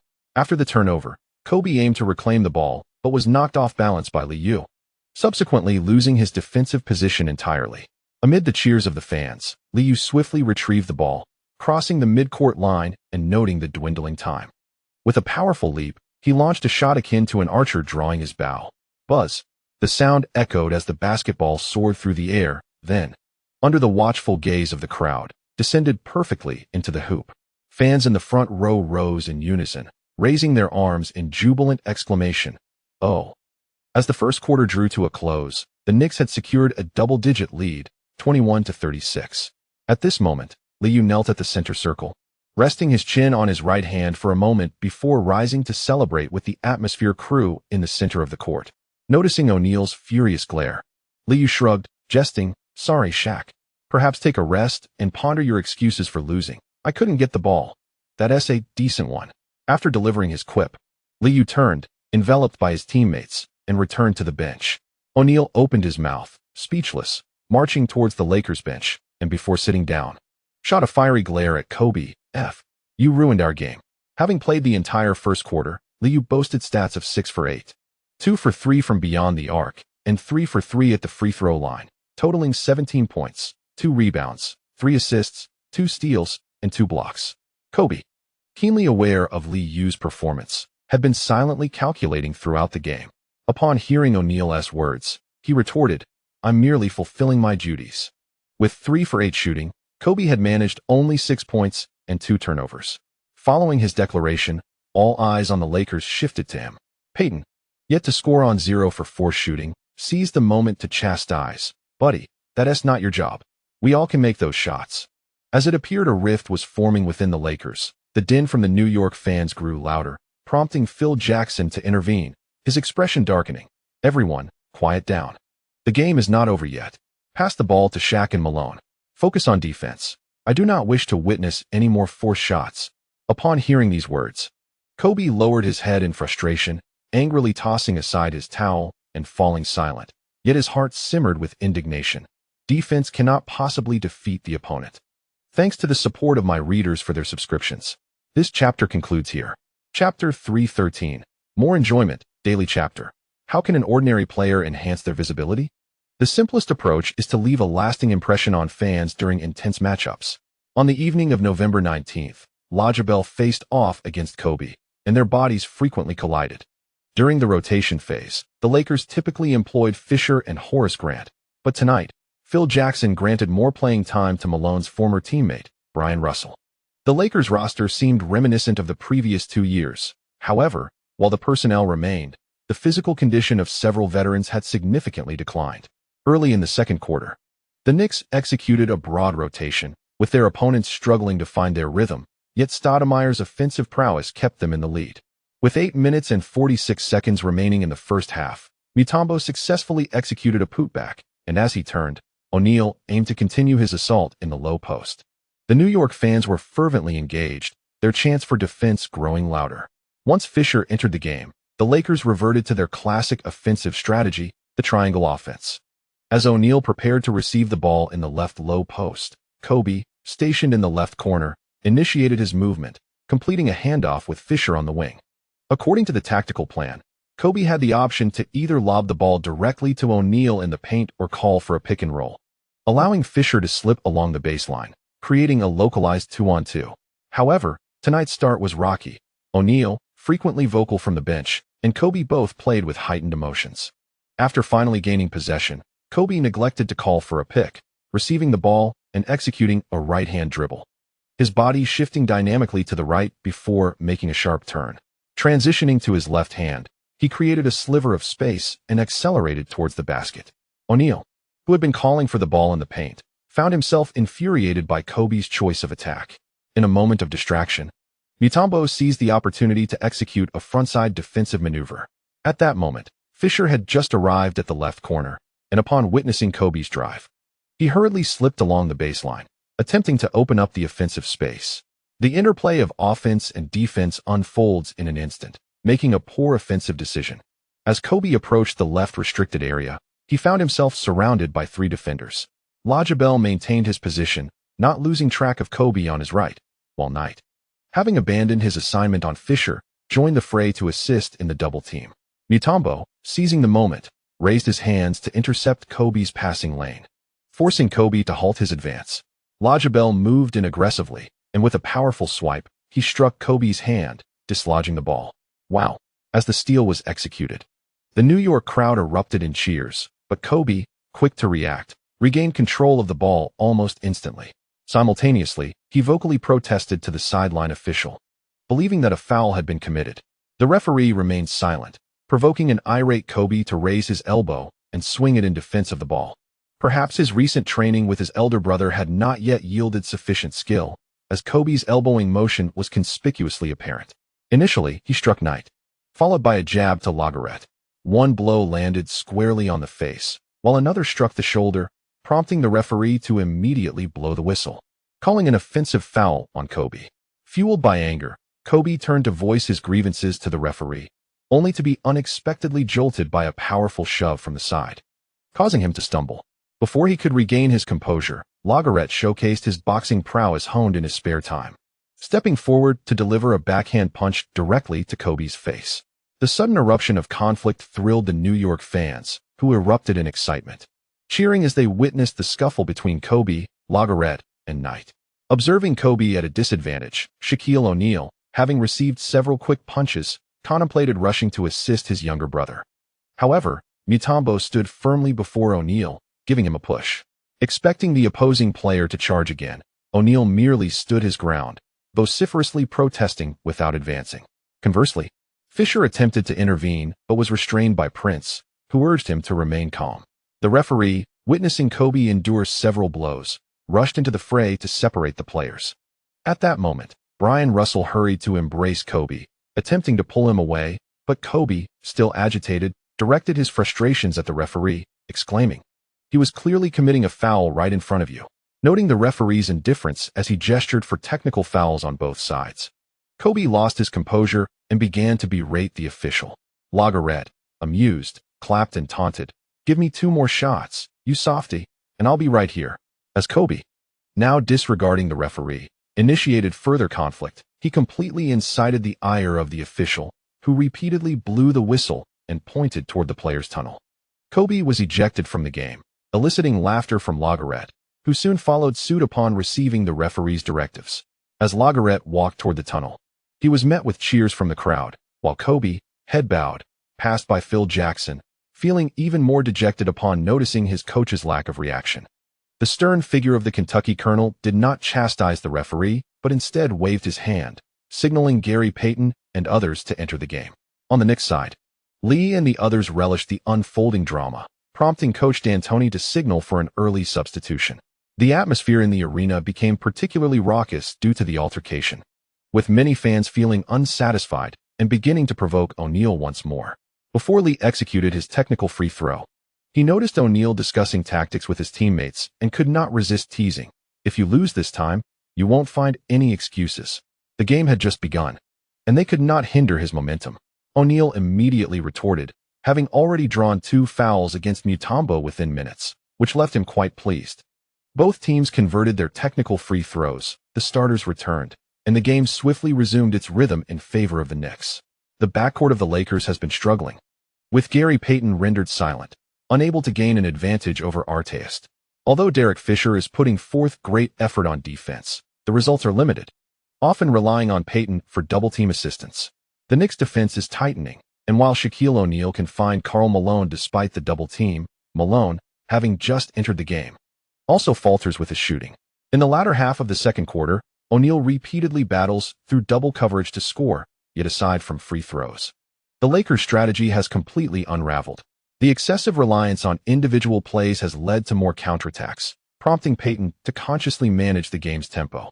Amid the chance of defense, Payton refrains from the simplistic approach of feeding the ball to the post, instead opting to initiate a pick and roll, signaling Malone to move up.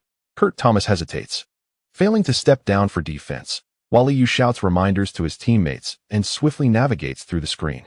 Attempting to exploit the pick for a breakthrough on the right wing, Payton first encounters a significant delay from Thomas, his explosive power diminished, unable to accelerate past. He intended to make a pass, but Liu, quick on his feet, has already positioned himself beside Payton, their bodies colliding, which prevents the wide-open Malone from receiving the ball promptly. Noticing Liu reclaiming defensive duties, Thomas quickly retreats, forcing Payton to decelerate in the right blocking zone. With the execution of the strategy faltering, Payton resorts to backing down, attempting to draw closer to the basket while repeatedly thrusting his right forearm. Liu, while maintaining his defensive stance, does not neglect to interfere with his left hand. Recognizing the offensive stagnation, Malone urgently gestures to Fisher on the left wing, moving to the top of the arc to set a screen. Fisher, utilizing this screen, swiftly shifts to the right wing, prompting Payton to deliver the pass. Upon receiving the ball, Fisher makes minimal adjustments, launching a quick jump shot against the pursuing Artist. Bang! The three-pointer veers wildly off course, the hurried shot crashing against the backboard without even grazing the rim. As the ball rebounds swiftly, Thomas is momentarily stunned, but he secures the defensive rebound at the free throw line and immediately propels the ball forward. Grant Hill, having already initiated his movement to shake off Devin George, retrieves the ball beyond the three-point line and then charges forward with 3 decisive steps. Leaping high, he catches the ball with both hands and executes a powerful dunk. The score returns to a 14-point deficit, and the arena erupts in cheers. Liu joins in applause, since re-entering the game in the second quarter. He is focused more on defense than on offense. Choosing to drive to the basket may yield points through free throws. Liu, smiling, trails behind Payton, once again offering suggestions. As Payton prepares to receive the ball along the baseline, he senses Liu's hand resting on him, growing frustrated as he swings his arms to shake off the sticky defense. The referee glances at the two, and Liu immediately releases, allowing Payton to seize the opportunity to catch the ball along the baseline. After just 2 dribbles, he finds himself entangled with Liu once more. With a sudden halt and rapid acceleration, Payton dribbled swiftly, yet he found himself entangled in a relentless defense, as Liu persistently disrupted his rhythm. Noticing Liu's close defense and attempts to intercept the ball, Payton quickly shifted his dribble under his legs, transitioning to his right hand, when he sensed something amiss and instinctively pushed with his left arm. The overt nature of this push did not escape the referee's notice, who promptly blew the whistle, calling a foul on Payton. The crowd erupted with a cacophony of cheers, which grated on Payton's nerves as he glared and muttered in frustration, "Damn this game." The Knicks' strategy was straightforward yet aggressive, leveraging their perimeter players' defensive prowess to stifle the opposing backcourt, denying Shaquille O'Neal the comfort of receiving the ball in a favorable position. On the offensive end, despite Pau Gasol's lackluster performance against O'Neal's defense in several sequences, Liu continued to feed him the ball. After 2 unsuccessful attempts at the basket, Gasol received a pass from Liu on the left block and swiftly pivoted to face the basket. O'Neal lowered his center of gravity, raising his right hand, resolutely maintaining his ground against Gasol's triple threat position. In a swift motion, Gasol eschewed any elaborate moves, instead opting for a sudden burst of power, executing a pull-up jump shot that found its mark. Securing 2 points, Gasol exhaled in relief, knowing the weight of squandered possession could be immense. As the Lakers launched yet another straightforward offensive play, O'Neal approached the free throw line. Commentator Kevin Harlan noted the widening gap in the score and began to converse about matters beyond the game. The Knicks have significantly increased Gasol's role this year. In his 3rd season, compared to his entry into the league, he has become much more aggressive. Doug Collins expressed his admiration for the Knicks team culture, reminiscing about his time coaching Kwame Brown, and remarked, "Even the most talented players require ample playing time and opportunities to flourish." The Knicks evidently possessed a long-term vision, viewing Gasol as the cornerstone of their interior game, and naturally, they were gradually elevating his tactical significance. Meanwhile, the Pistons' Malisic seemed to have yet to earn the trust of coach Larry Brown, a troubling sign for the rookie. As the two continued their discussion, O'Neal's second free throw clanged off the rim, and Gasol secured the rebound, immediately launching a long outlet pass. Payton exerted himself in pursuit, employing subtle tactics. Yet Liu successfully retrieved the ball at midcourt. With relentless acceleration, Liu, holding the ball in his left hand, surged forward, swiftly reaching the left wing. Realizing his teammates had failed to retreat in time, and noticing the fatigue in Malone and O'Neal from their continuous sprinting, Payton, feeling a momentary lapse, instinctively slid to the right rear. In a rapid crossover step back, Liu performed a sudden stop, switching to his right hand, retreating to the three-point line. Gazing at the basket while feigning a pass with his left hand, Payton, guided by instinct, leapt to contest the shot, only to watch helplessly as Liu lowered his center of gravity and effortlessly maneuvered past him. The crowd erupted in cheers once again as Payton landed, rooted at the three-point line. The Lakers have yet to complete their defensive transition when Liu, soaring into the paint, elevated gracefully, clutching the ball with his right hand and executed a thunderous dunk. With an awkward lift of his arm, Payton wore a long face, signaling to his teammates that the fault lay with him. As he prepared to receive the ball from the baseline, Payton noticed Liu waiting beneath the basket, lips pursed in silence, enduring the taunts of the fans. The Lakers' game had devolved into a spectacle reminiscent of Shaquille O'Neal's free throws and Karl Malone's foul shots. In the final minutes, this situation prompted a chorus of boos from Madison Square Garden. Although the referees afforded the Lakers some opportunities, the gap in points steadily widened. With the score at 46-64, the New York fans began to celebrate an impending victory as the lead approached 20 points. As O'Neal walked toward the players' tunnel, he observed fans on either side brandishing signs demanding his return, and he took a deep breath to steady his emotions. Hitting 4 out of 8 shots and making 4 out of 7 free throws for a total of 12 points, O'Neal accounted for half of his team's score. Back in the locker room, settling into his seat, O'Neal ignored the sullen Kobe on the opposite side and instead turned to the low-voiced inquiry of the Colonel Sanders figure. "Why are we trailing by so much? This is not aligned with our game plan." Phil Jackson, of course, would not admit that the backcourt had been utterly overwhelmed. Gazing at O'Neal, he earnestly crafted an excuse. "We simply couldn't make our shots." As Fisher returned to his seat, he awkwardly lowered his head to drink water upon hearing the coach's words. 0 points on 5 attempts. His open jump shots had repeatedly clanked off the rim. Payton, too, wore a grim expression, having scored not a single point in the first half. Jackson's words were directed at him as well. Knowing the game was lost, Malone transformed into the wise older brother, comforting Kobe. "Everyone has their moments of frustration. It's just a regular season game. Losing doesn't warrant complaints. Like a man, we'll reclaim victory when we return home." This brotherly advice prompted a nod of acknowledgement from the guilt-ridden Kobe, who took the blame for the loss upon himself. "It's my fault. I shouldn't have engaged with the opponent's role players or complained to the referees. I ruined the game. I promise, when we return home, we will prevail over them." Kobe, serious in demeanor, quietly confessed his errors to the group.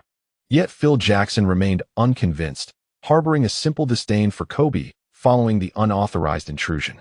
As the second half commenced, the gap in points showed no signs of diminishing, and the Knicks began experimenting with various tactical plays.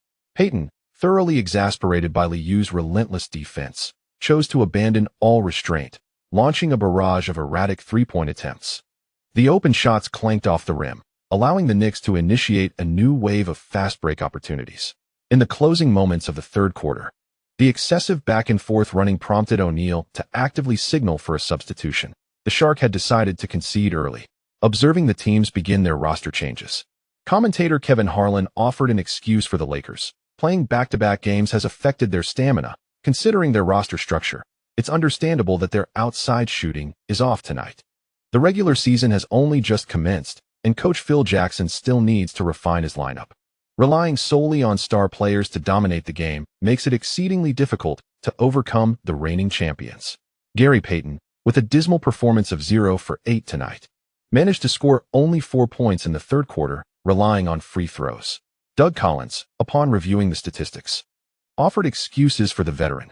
Payton is evidently yet to acclimate to the team's tactical framework. We ought to afford him more time. I firmly believe that as the season progresses, he will gradually regain his form. As the fourth quarter began, Coach Mike D'Antoni sat on the sidelines, arms crossed, with a smile as he observed the unfolding events.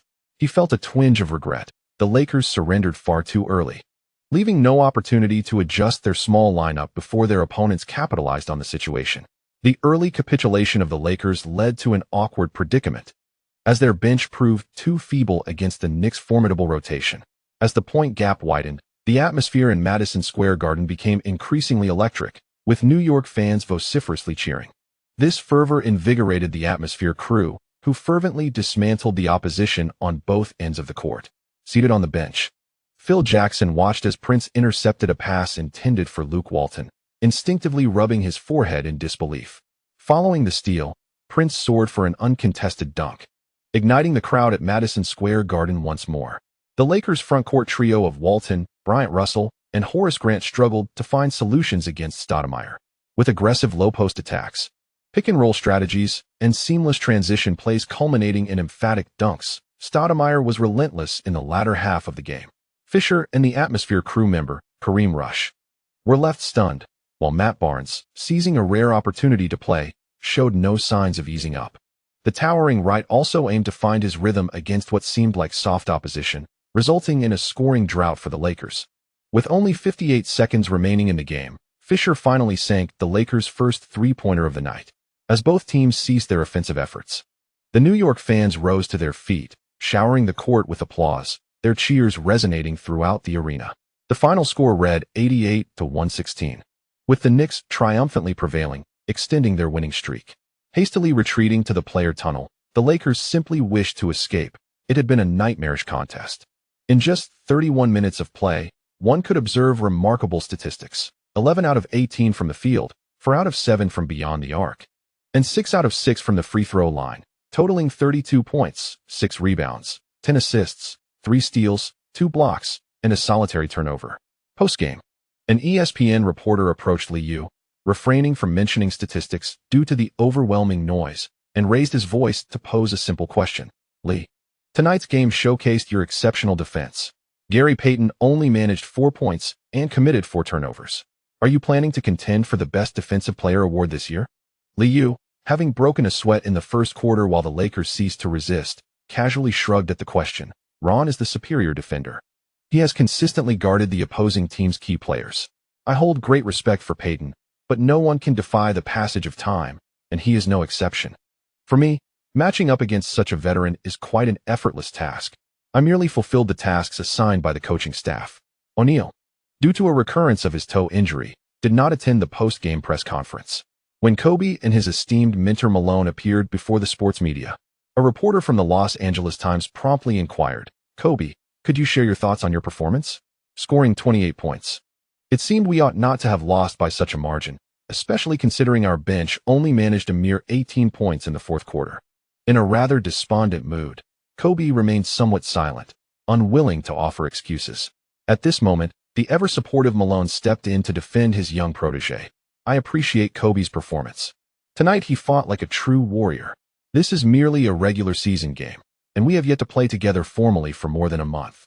Our opponents are the defending champions. I do not wish to emphasize their prowess, but let us not forget they achieved an impressive 73 wins last season. Time will reveal the truth. By the end of this season, you will witness the Lakers hoisting the championship trophy.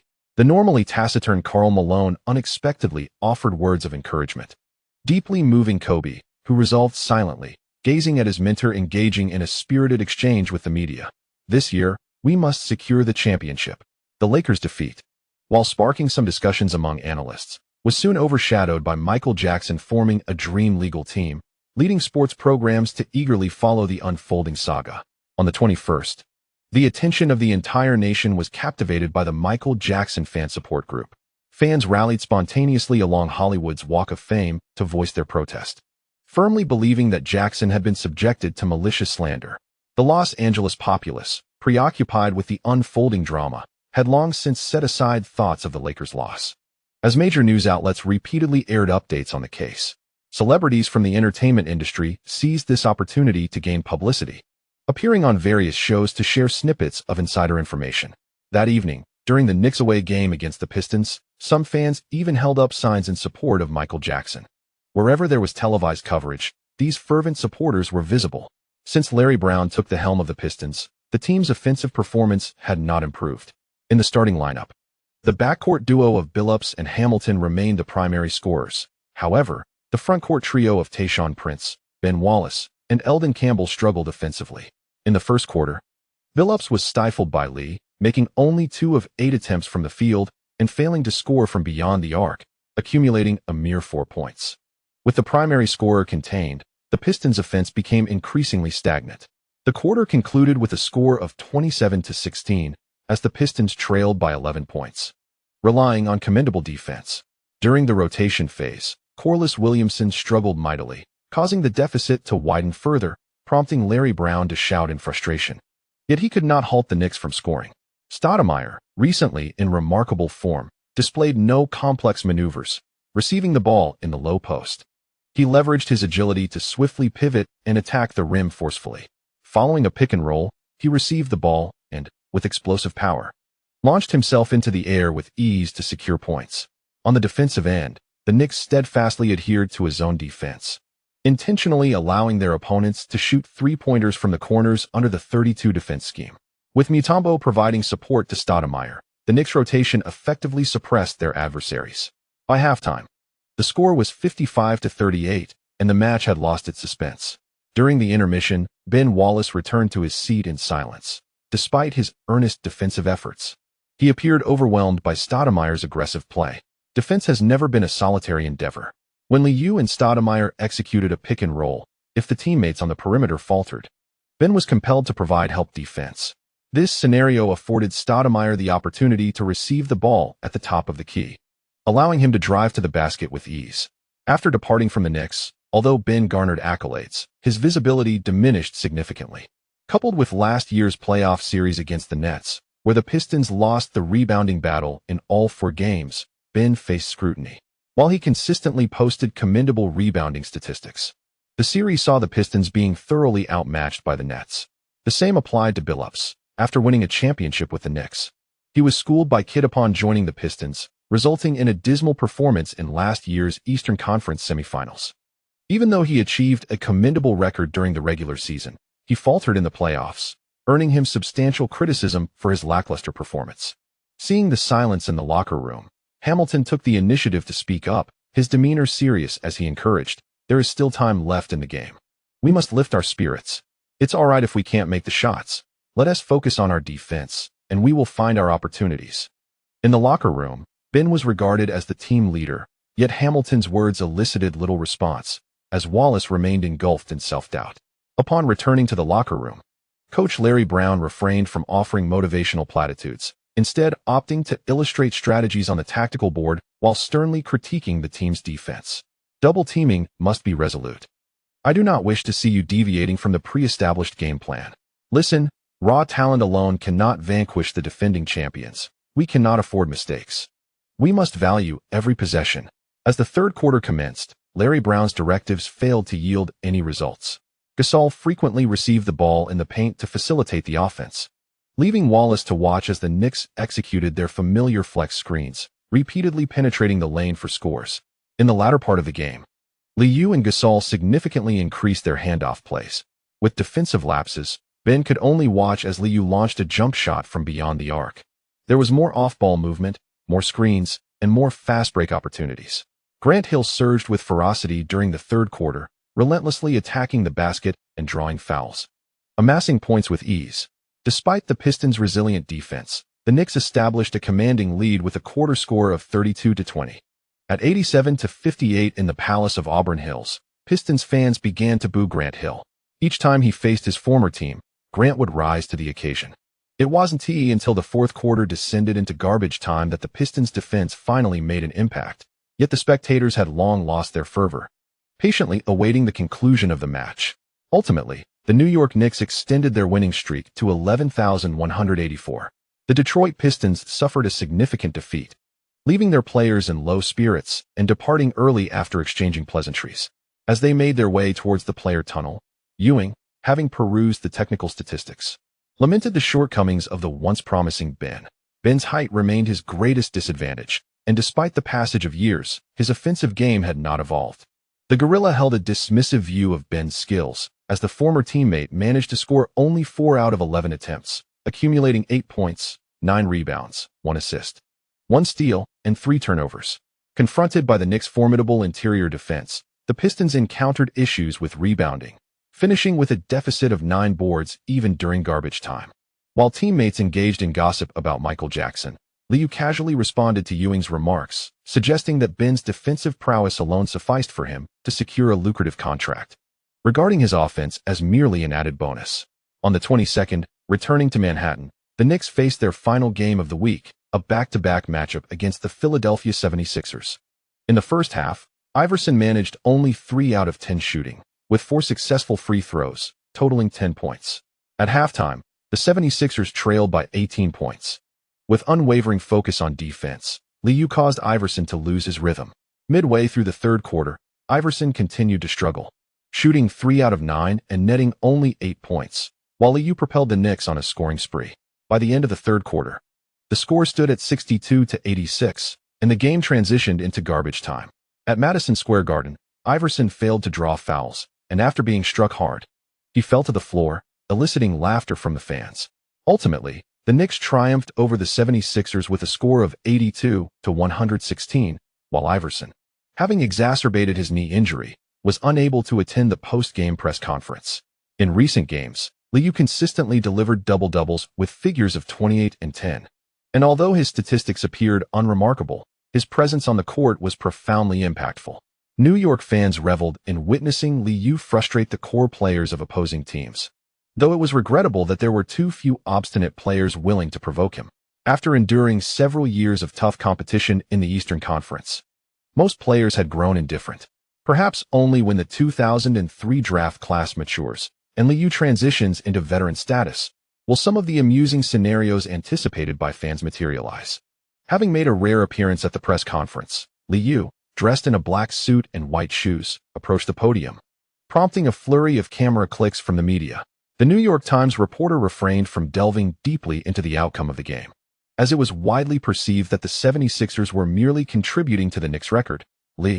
"We have noticed that Red Football Capital seems to be pursuing a takeover of Manchester United once again. The reaction from fans in England has been significant, with protests erupting at Old Trafford. Does this signify the potential failure of the acquisition?" The onlookers, no longer satisfied with mere NBA news, piqued Liu's curiosity, as he remarked on the journalist's keen awareness. "I certainly will not abandon the acquisition. The English fans simply do not understand me. The process of acquisition will be lengthy, and all I must do is remain patient. Opportunity always favors the prepared." The journalist from the New York Post has recently shown greater interest in Liu's defensive prowess. "Li, could you elaborate on your defensive performance in the new season? In several matches, you have remarkably limited your opponent's scoring to under 20 points, a truly outstanding feat. Ron has performed even better. His performance merits attention. As always, Liu supports his teammates. He has indeed intensified his defensive efforts, yet finds himself bemused by the continued praise for his defense. He simply seeks to enjoy the game more. Thanks to the support of my readers, this chapter concludes. Chapter 314. Encountering Stars requires a strong approach. At the end of November 2003, as the fervor surrounding Michael Jackson's child molestation case diminished, the public's attention finally shifted. New York fans noticed that Liu had frequently appeared in the British BBC and The Sun. These media outlets began to educate the British public about Liu's personal growth and wealth. As 2004 approached, Liu's influence began to transcend the basketball realm. Regrettably, he found himself in a state of mixed notoriety. Loyal Manchester United fans have been protesting incessantly, much to the amusement of onlookers, as the intrigue between Ferguson and major shareholder John Magner has been nothing short of sensational.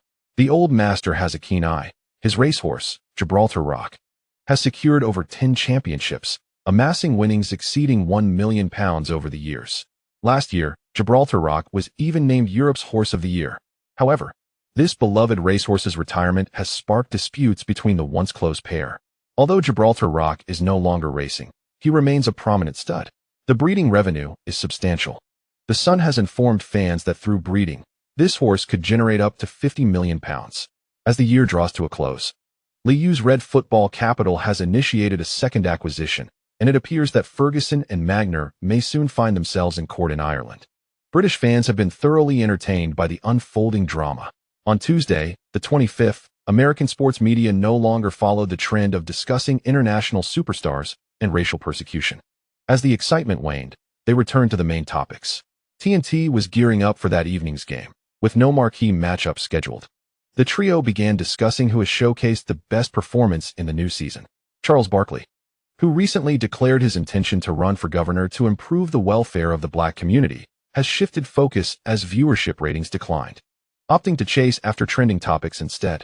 I must say, I admire Lagerbielle's backhand punch. However, the Lakers' performance has been disappointing. 4 seasoned All-Stars on one team have failed to demonstrate significant dominance. I refrain from discussing age. We are well aware of the performances delivered by Malone and Payton last season. They had no excuses for losing. In the studio, the director revisited the incident of Kobe being assaulted, capturing the moment when his teammates merely watched, including Shaquille's inaction. Charles Barkley has always been fond of critiquing players. In the studio, sitting to the far right, Kenny Smith chuckled softly. "Chuck, can you enlighten the fans on where the Lakers faltered?" In truth, the Lakers have exhibited remarkable dominance in the new season, having lost merely 3 games thus far. Upon hearing his partner's retort, Charles Barkley responded with a smile. "They can dominate weak teams, yet fail to overcome stronger opponents. I acknowledge that the Lakers can achieve commendable records in the regular season, but what does that matter? They remain unchanged, still unable to contain Lee. I will no longer place Kobe among the MVP players. The reality is, he is merely an ordinary all-star. If there is anything exceptional about him, it might only be that his style resembles that of Michael Jordan." Earl Johnson, wary that his partner might inadvertently divert the conversation back to Kobe's indiscretions, hastily interjected, "Losing is never solely a player's fault. I quite admire Lee's defensive performance this season. Could he potentially secure the DPOY? His impact on defense is palpable."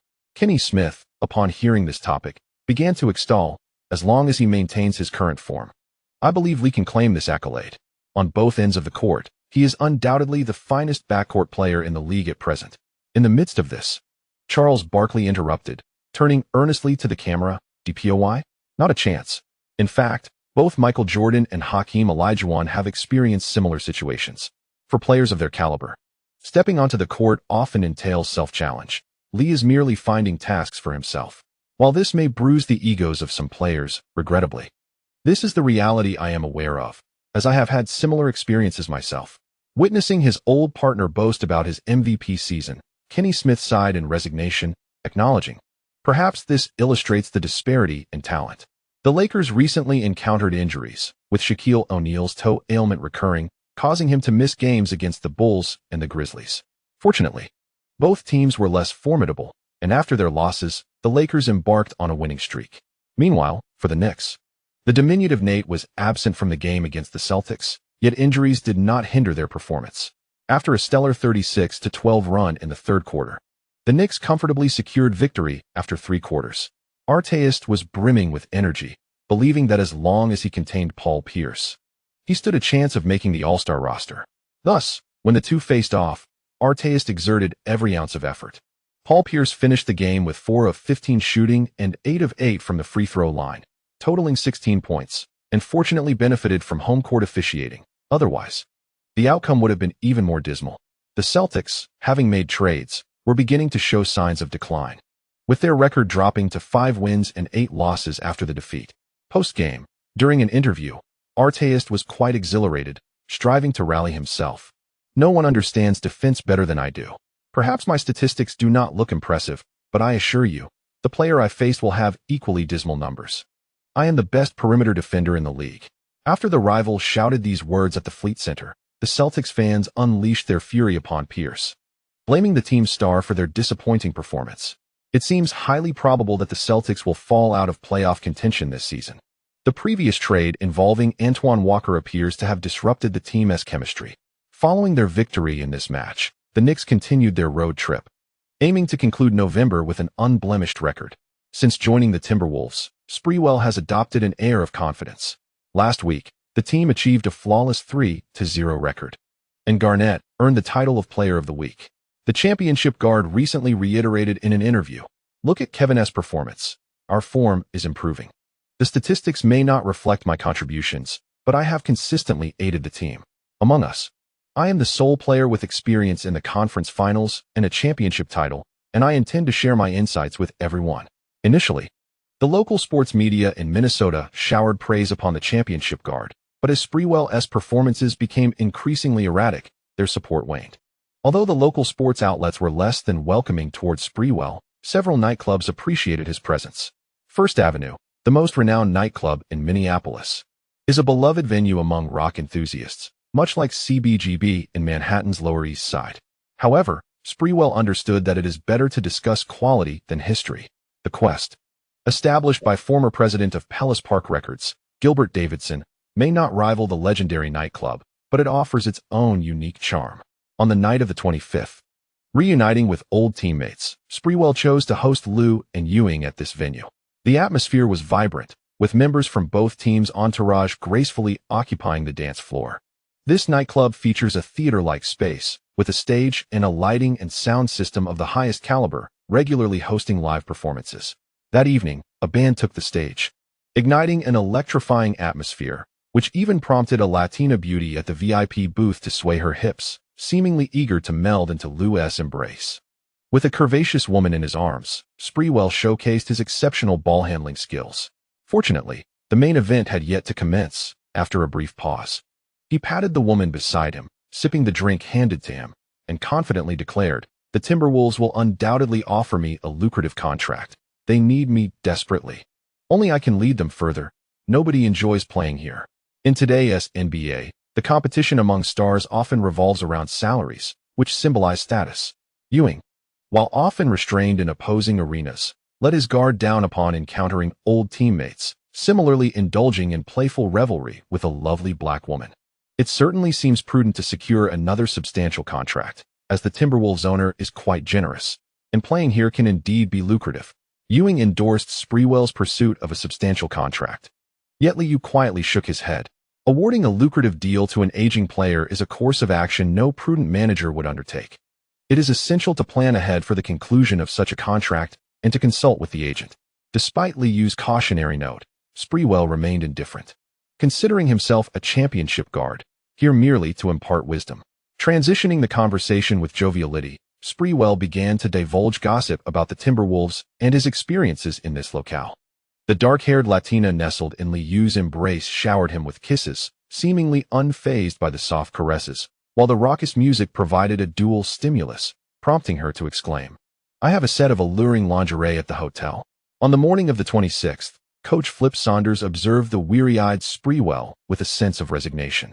Given Sprewell's tumultuous history, Saunders preferred to avoid unnecessary complications. A repeat of past altercations would be nothing short of a farce. Garnett harbored a disdain for the Knicks, having grown to loathe New York after several contentious encounters at Madison Square Garden. The Atmosphere crew, having reveled alongside Sprewell the previous night, appeared listless during the film session. As the session concluded without a word from the coach, Garnett emphatically reminded his teammates, "In tonight's game, we must exhibit vigor. This is our home court." The Timberwolves had enjoyed decent attendance, but the arrival of the Knicks had created a ticket shortage. Most fans preferred the allure of fluid offense, while defensive battles and free-throw contests did not cater to their tastes. Garnett aspired to end the Knicks' winning streak that evening. After all, he was a contender for the MVP title and had no desire to be bested by a rival. The nominal leader, with a stern countenance, issued his decree, and the Atmosphere crew nodded in agreement. Sprewell, in his usual nonchalant manner, replied, "Don't worry, Kevin, we will win the game." At 8 p.m. that evening, Target Center welcomed over 19,000 fans, and the atmosphere grew increasingly electric as the game commenced. The excitement was not due to the home team's performance, but rather the entertainment value of the match itself. Just days after celebrating his 34th birthday, Gasol felt the palpable hostility as Liu launched another offensive.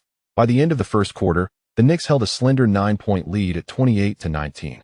Gasol, frequently targeted in back-to-the-basket plays, managed only 1 for 6 from the floor and 2 for 2 from the free throw line, totaling a mere 4 points. Sprewell, 2, faltered, going 0 for 4 and scoring nothing.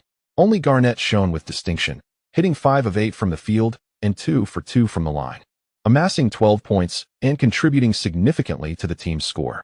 As the second quarter commenced, the Timberwolves made a single positional adjustment, but within 3 minutes, Coach Saunders reverted to the starting lineup. As Coach D'Antoni observed his opponent's substitutions, he promptly reinstated his star players, recognizing that the point differential was too minimal for experimentation. The main lineup re-emerged, with Sprewell isolating on the left wing against Grant Hill and assisting the towering Elvin Johnson, who unfortunately committed a turnover. Following a steal by Gasol, the Timberwolves swiftly transitioned to defense. Liu received the ball but opted to leisurely advance across half court instead of pushing forward. Defense. The Timberwolves fans erupted in cheers, while Garnett, having retreated to the half court, clapped fervently, directing his teammates to execute their defensive assignments. Positioned at the arc, Liu promptly passed to Grant Hill on the right wing, then made an off-ball cut straight to the basket. Although Gasol pursued diligently, he momentarily lost his defensive position due to a screen set by Kourt Thomas as they approached the left block.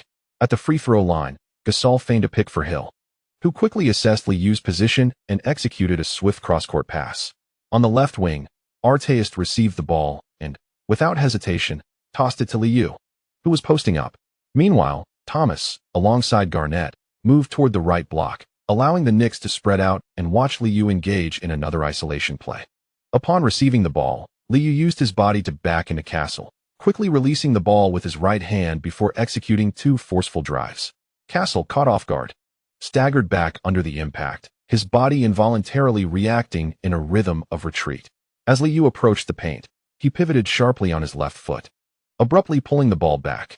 Gasol, relying solely on instinct, slid right, but by the time he fully reacted, Liu had already spun forward and drifted right, releasing a jump shot.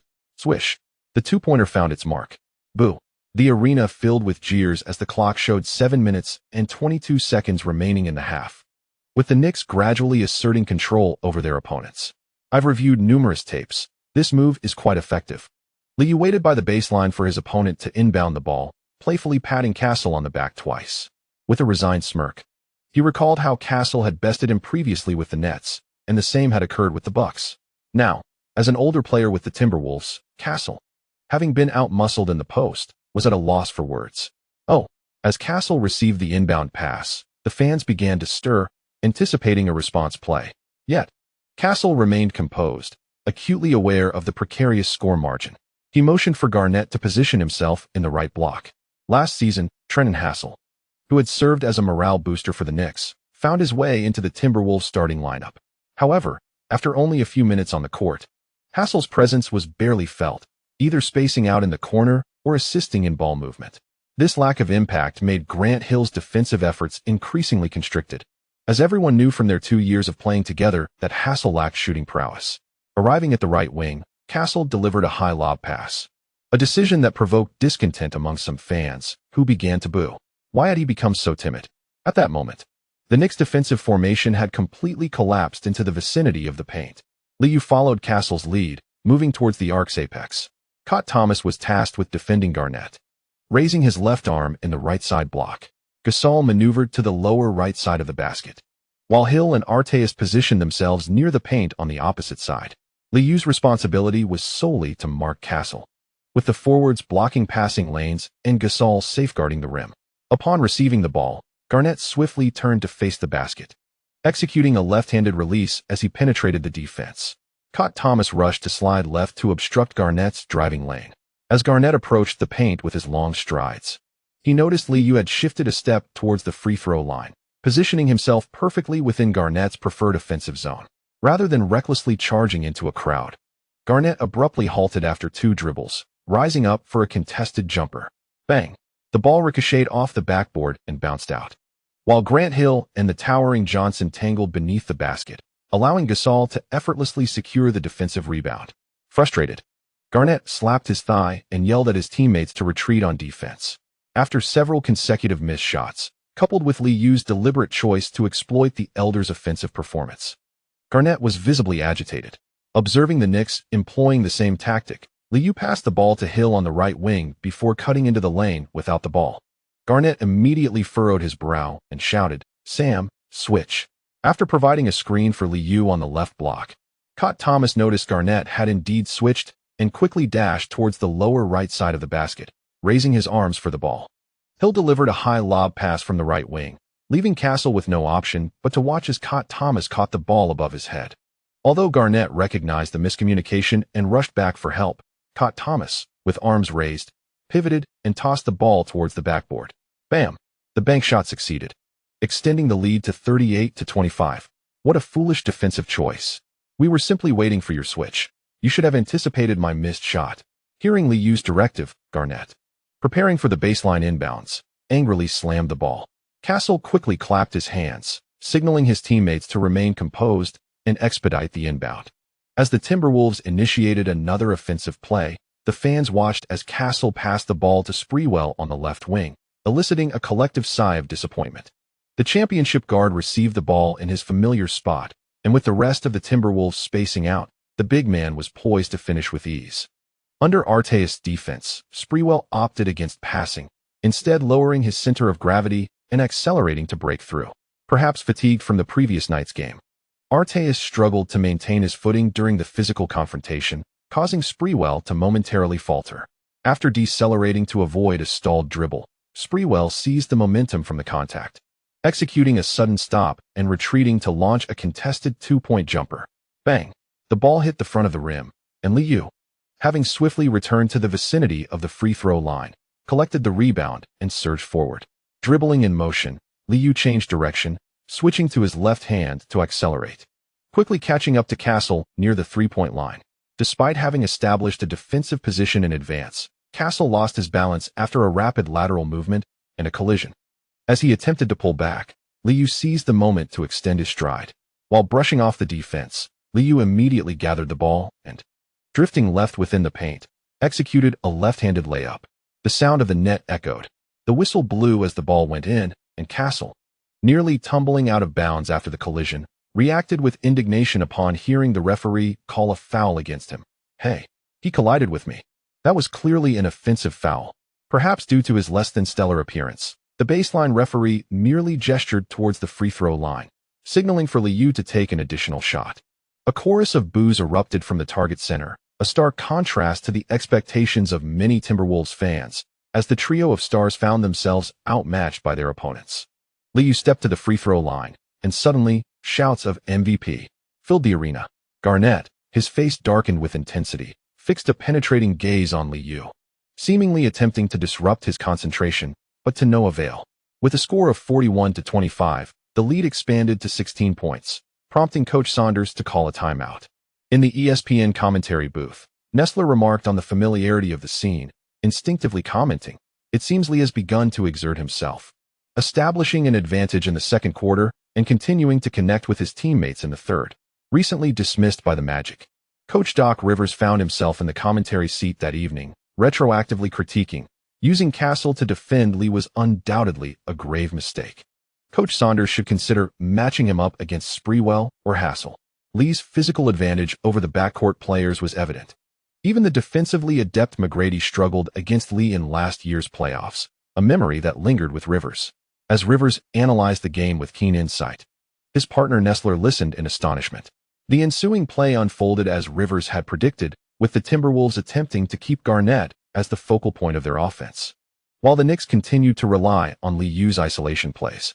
Following the timeout, the Timberwolves finally executed a pick and roll, with Garnett hitting a jump shot in the previous possession, which earned him a trip to the free throw line, where he exuberantly pounded his chest in celebration. He converted both free throws, rallying his team. Garnett's spirits soared as he celebrated, returning to the court with a renewed sense of purpose. Liu, seizing the momentum, accelerated the pace of the offense, sprinting past the opposing players. Garnett, loudly directing from the lower right side of the basket, moved to the left wing. Liu, after decelerating, changed direction while transferring the ball to his right hand, simultaneously lowering his center of gravity. Gasol, wary of getting too close, could only slide left, attempting to interfere as Liu executed a crossover dribble, transitioning to his left hand in a swift motion, the wrist twisting slightly in an in-and-out maneuver. As his body swayed to the right front, Liu suddenly exploded with power, executing a rapid lateral step. Gasol instinctively shifted back left, completely losing his defensive positioning. Faced with Liu's considerable step-back jumper, he could only remain stationary, extending his right arm in a futile attempt to disrupt the shot. Swish. The three-pointer found nothing but net. The point disparity has widened ever so slightly. Observing Liu raise his right arm and signal with 3 fingers, he retreated defensively. Gasol turned to his teammates, offering a wry smile and a pat on his chest, indicating that the fault lay with him. Fortunately, in the ensuing match, Garrett Trent, who replaced Sprewell, delivered an outstanding performance, seizing several opportunities to help the Timberwolves score. Garnett, frequently besieged by double teams, could only watch the game clock tick away as both teams exchanged baskets, the point gap stubbornly remaining unchanged. The pace of the game gradually quickened, and with 1 minute and 18 seconds left in the half, Garnett proactively set a screen at the arc. The excessively high screen position, coupled with Garnett's anxious demeanor, ultimately allowed Liu to slip past him swiftly. Gasol, still searching for a passing lane with the ball in his right hand, suddenly found himself under fierce pressure from the side, losing control of the ball. Liu, having navigated the screen, rushed to Russell's side, initiating physical contact while deftly stealing the ball with his right hand from behind. Garnett, waiting for a pass from his teammate, turned upon hearing the gasps of the crowd, only to witness Liu darting past the midcourt line. In a 1-on-0 situation, as he approached the paint, Liu leaped high into the air, twisting his body mid-flight, clutching the ball with his right hand, and executed a one-handed slam dunk. Wow! The stunning shot elicited cheers from the joyous Knicks fans, while the bench erupted in excitement, knowing they would enjoy ample playing time tonight. As the Timberwolves' final offensive attempt culminated in Garnett's missed jumper from the free throw line, the atmosphere in the Target Center was left with nothing but the echoes of commotion. With a dismal shooting performance of 2 for 10 and 3 for 4 from the free throw line, totaling 7 points, 3 assists, and 2 turnovers, Gasol walked dejectedly toward the player tunnel. Coach Saunders sighed internally and placed a reassuring hand on the veteran's shoulder, saying, "Don't let tonight's performance weigh you down. It's merely a regular season game." Sprewell, who had not seen much playing time in the second quarter, grimaced at this sight, realizing the coaching staff's lack of trust in him, thus feeling justified in his lackadaisical approach. In the second half, despite the Timberwolves' efforts to accelerate their offensive tempo, they still could not prevent the Knicks from scoring. The rapid-fire missed shots resulted in Liu easily collecting long rebounds, promptly finding Grant Hill or Arteist sprinting down the court. Defense, fast breaks, and some half-court sets allowed Gasol to go one-on-one. When faced with a fronting defense in the low post, unable to execute their low-post strategy, Liu would call upon Kourt Thomas to set a screen, drawing defenders away and allowing teammates to take open jump shots from the free throw line.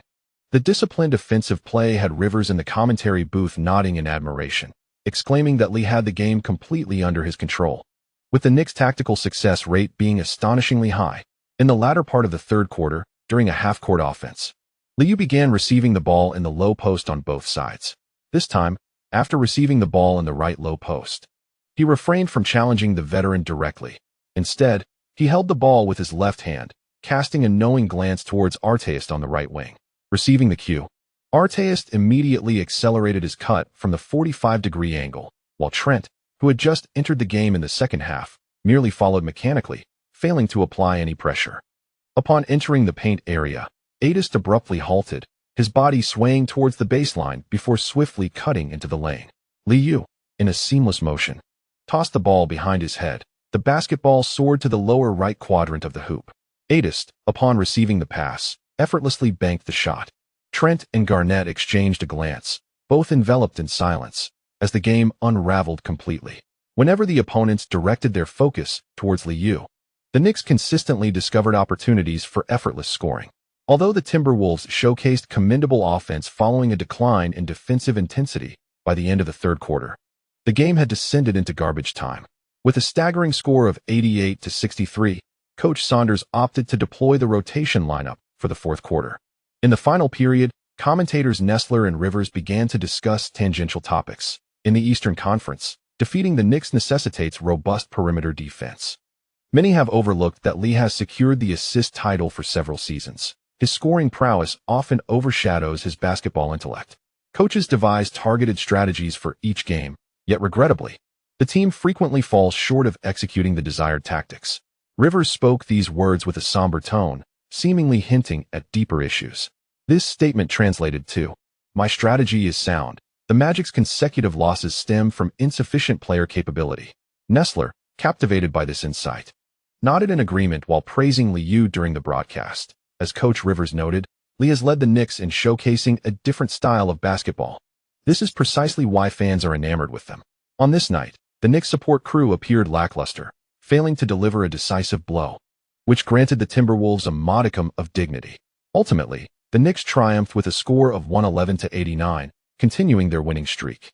In 30 minutes of play, Liu recorded 10 out of 16 shooting, including 2 of 4 from beyond the arc and 8 for 8 from the free throw line, accumulating 30 points, 6 rebounds, 10 assists, 3 steals, and 1 turnover.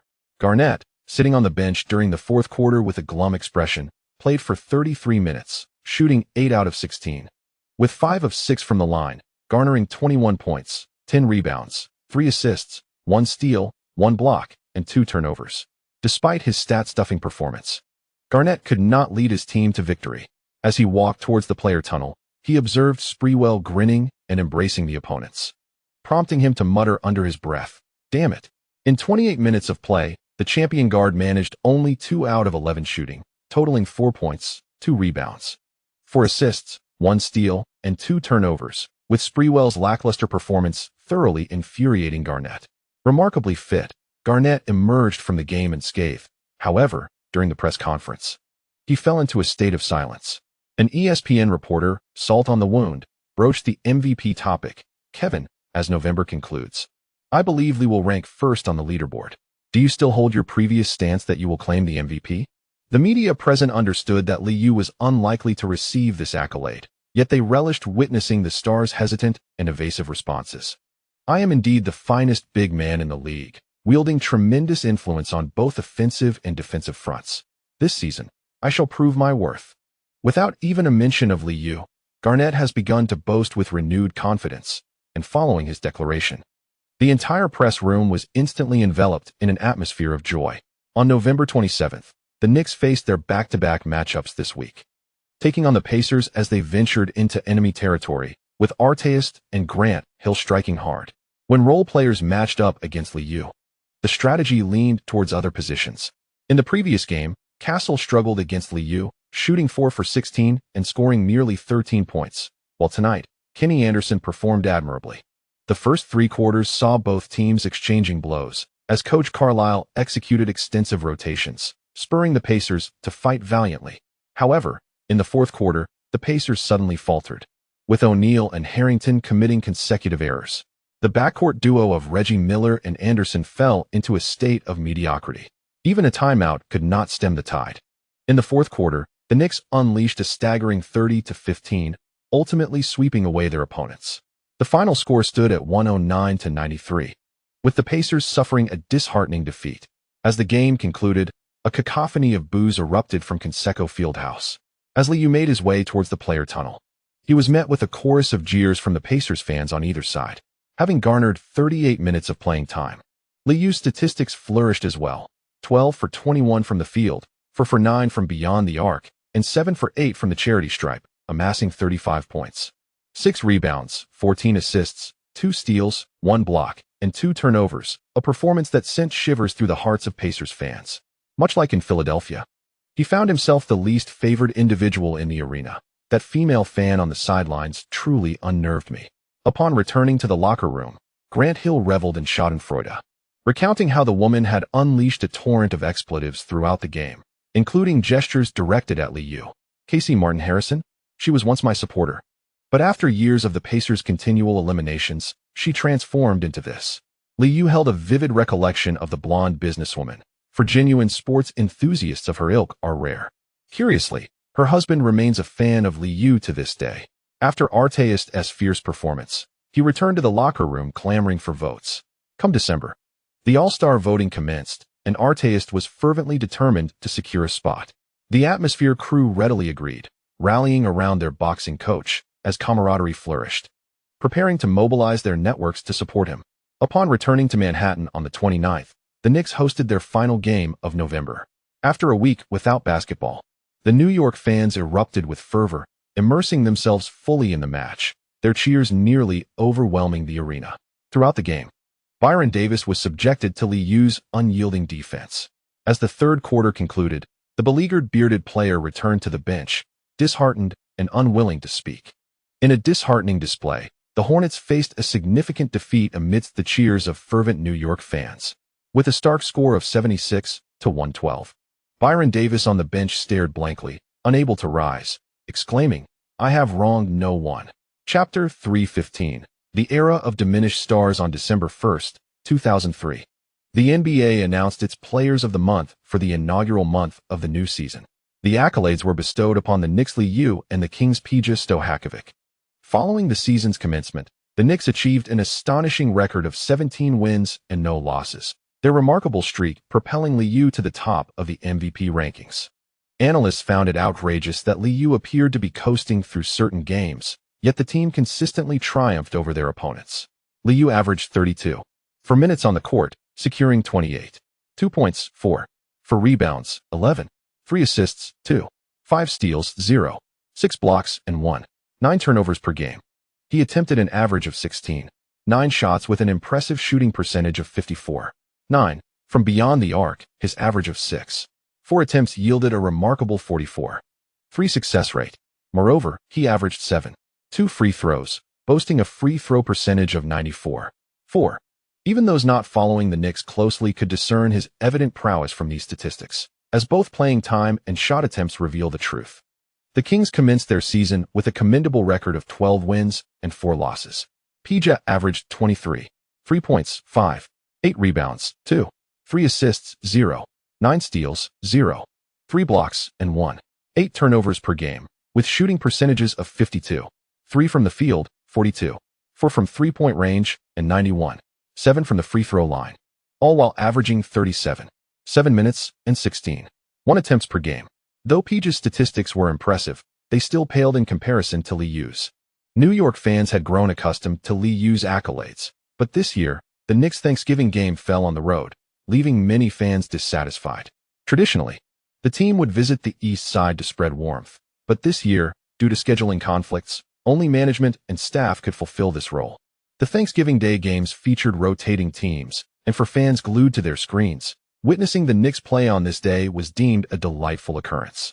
On the evening of the 1st, at Madison Square Garden, after a 2-day respite, the Knicks delivered another crushing defeat to the visiting Pistons. The first quarter ended at 16-30, as the Pistons struggled to find their offensive rhythm throughout the game.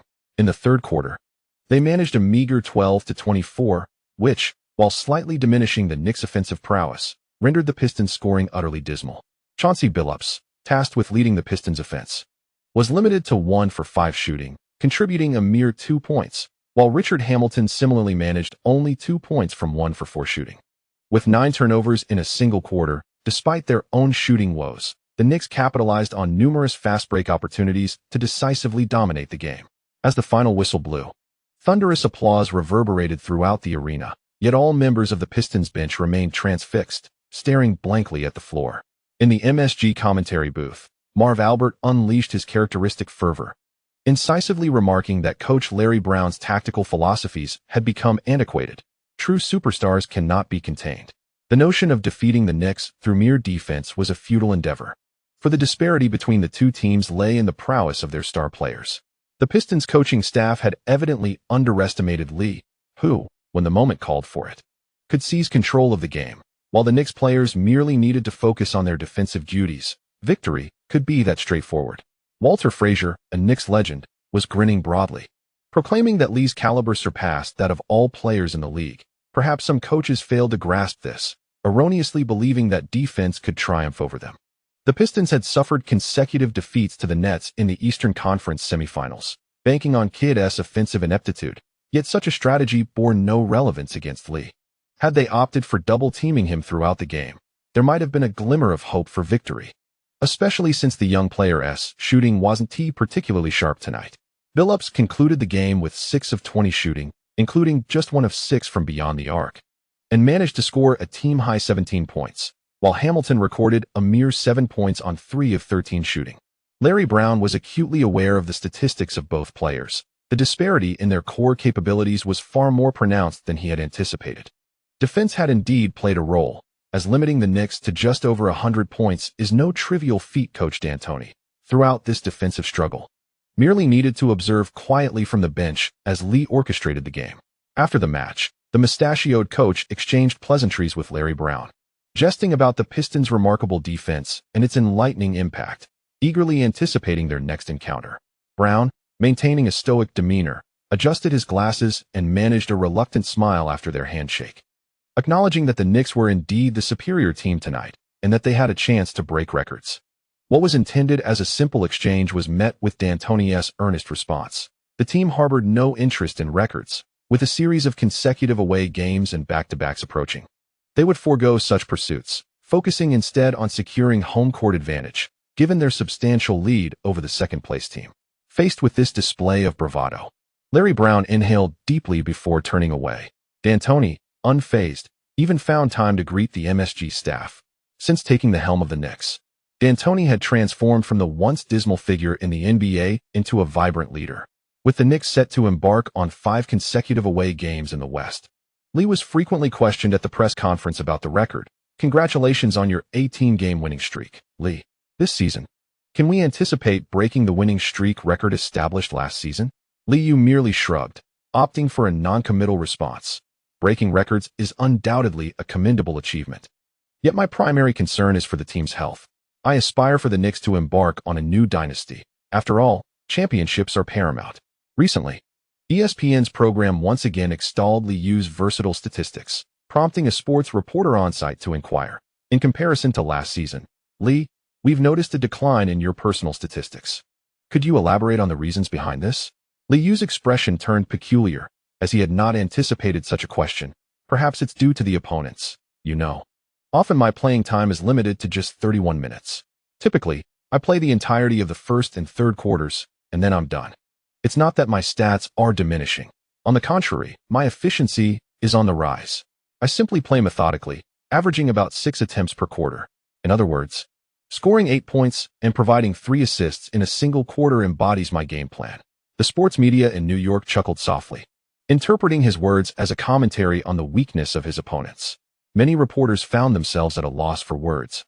Yet some considered Liu's perspective valid and wished to continue questioning. Liu then gestured towards Artest beside him. Everyone should ask Ron. His performance this season has been outstanding. Tonight, Richard was completely neutralized. Artest displayed an endearing smile in front of the media, noting that at Madison Square Garden, referees seldom called fouls against him, thereby enhancing his defensive prowess and allowing him to consistently deliver stellar performances. Lee is correct. Currently, no one in the league poses a challenge for us. Most of those scoring high points are merely padding their statistics.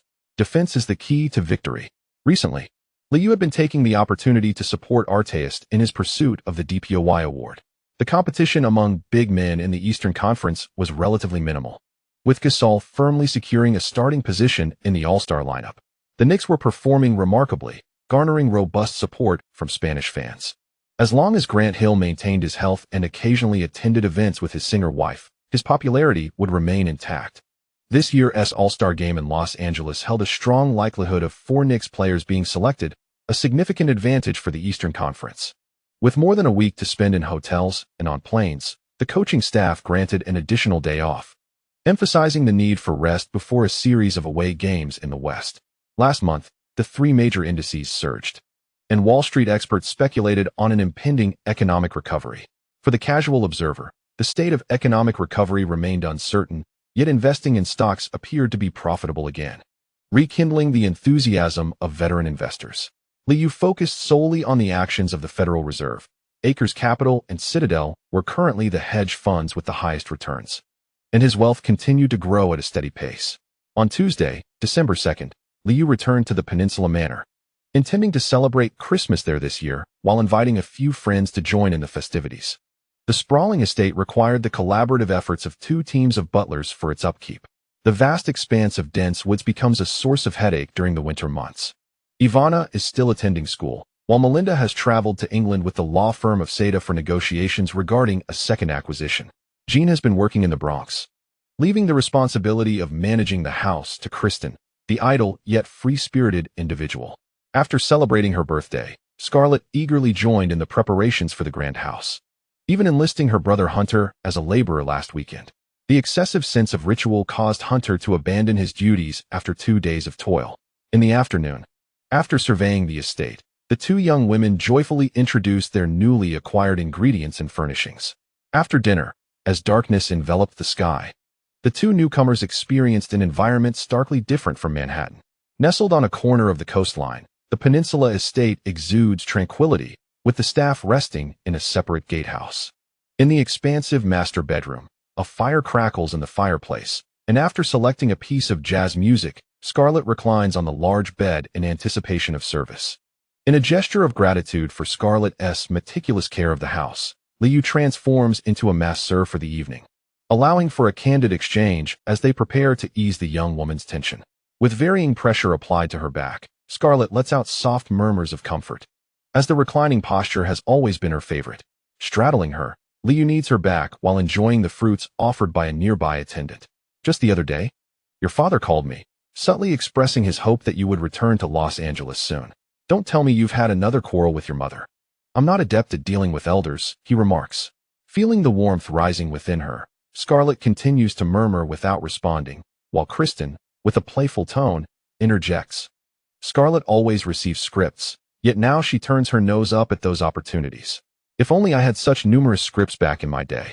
Perhaps I would have become a major star by now." The attendant, with her playful ponytail and a sheer nightgown, showcases her long legs, seemingly asserting that her figure is superior. As Scarlett's back and soft areas are kneaded with abandon, her breathing quickens, and her complexion flushes. It is only upon hearing her friend's words that she hoarsely retorts, "Hollywood churns out countless dreadful films each year.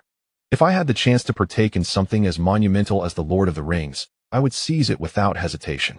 My mother merely wishes to accumulate more wealth, and I understand that this industry operates on such principles, but I want to say no." On the eve of Christmas, the third installment of The Lord of the Rings is set to premiere, destined for commercial success. As a young woman newly emerged into adulthood, Scarlett finds herself navigating the realm of art films, while roles in blockbuster movies remain out of reach for third-tier actors. Kristen, with a dismissive expression, points out that most actors lack the luxury of choice. She and Catherine embody the typical experience of Hollywood actresses. Without the opportunity to act, there is no income. Without income, a lavish lifestyle cannot be maintained, ultimately leading ordinary girls to compromise, as a mediocre script is preferable to no role at all. However, there exists a shortcut. The young follower currently indulges in a carefree life of swiping cards, yet the grand vision of the big screen has been entirely shattered. Scarlett's parents divorced long ago and have since formed new families, a situation quite common in America. The family remains harmonious, having not quarreled over financial matters. In New York, Liu often encountered gossip regarding Mariah Carey's family a few years back. That was the true essence of vampirism. Do as you please. Do not return home for Christmas, but do remember to greet your mother. The pliable body, now softened, felt the playful touch of Kristen Lee's hand on the other's glistening skin, and noticing the girl's breath quickening, she teasingly remarked, "Scarlett, we should capture this moment. Your appearance is utterly exquisite." Scarlett, having turned around, was too preoccupied to respond, instead straightening up and showering Liu with affectionate kisses. The young follower promptly set aside the fruit in hand and approached the girl with mischievous intent. Soon, the girl was utterly entranced, as Liu once again displayed his adept ball-handling skills, leaning close to her ear and jesting, "In a few years, we shall form a team."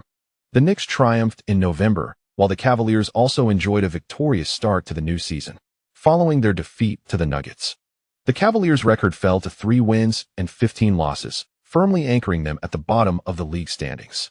Although their performance was lackluster, the NBA graciously began to build anticipation for the upcoming Christmas clash between the Cavaliers and Knicks. Led by Anthony, the Nuggets achieved a double victory, leaving LeBron James somewhat disheartened. The feeling of continual defeat was indeed unpleasant. Jeff Van Gundy, however, remained indifferent to James's morale. Those who hindered his plans for mediocrity would find themselves benched early. The unrestrained Ricky Davis proved to be a master of ineptitude, much to the satisfaction of the bald-headed coach, who was confident in securing the top draft pick. On the night of the third, the Cavaliers suffered yet another solid defeat to the Clippers. After the game, Jeff Van Gundy, during an interview with team reporters, did not forget to share some encouraging words.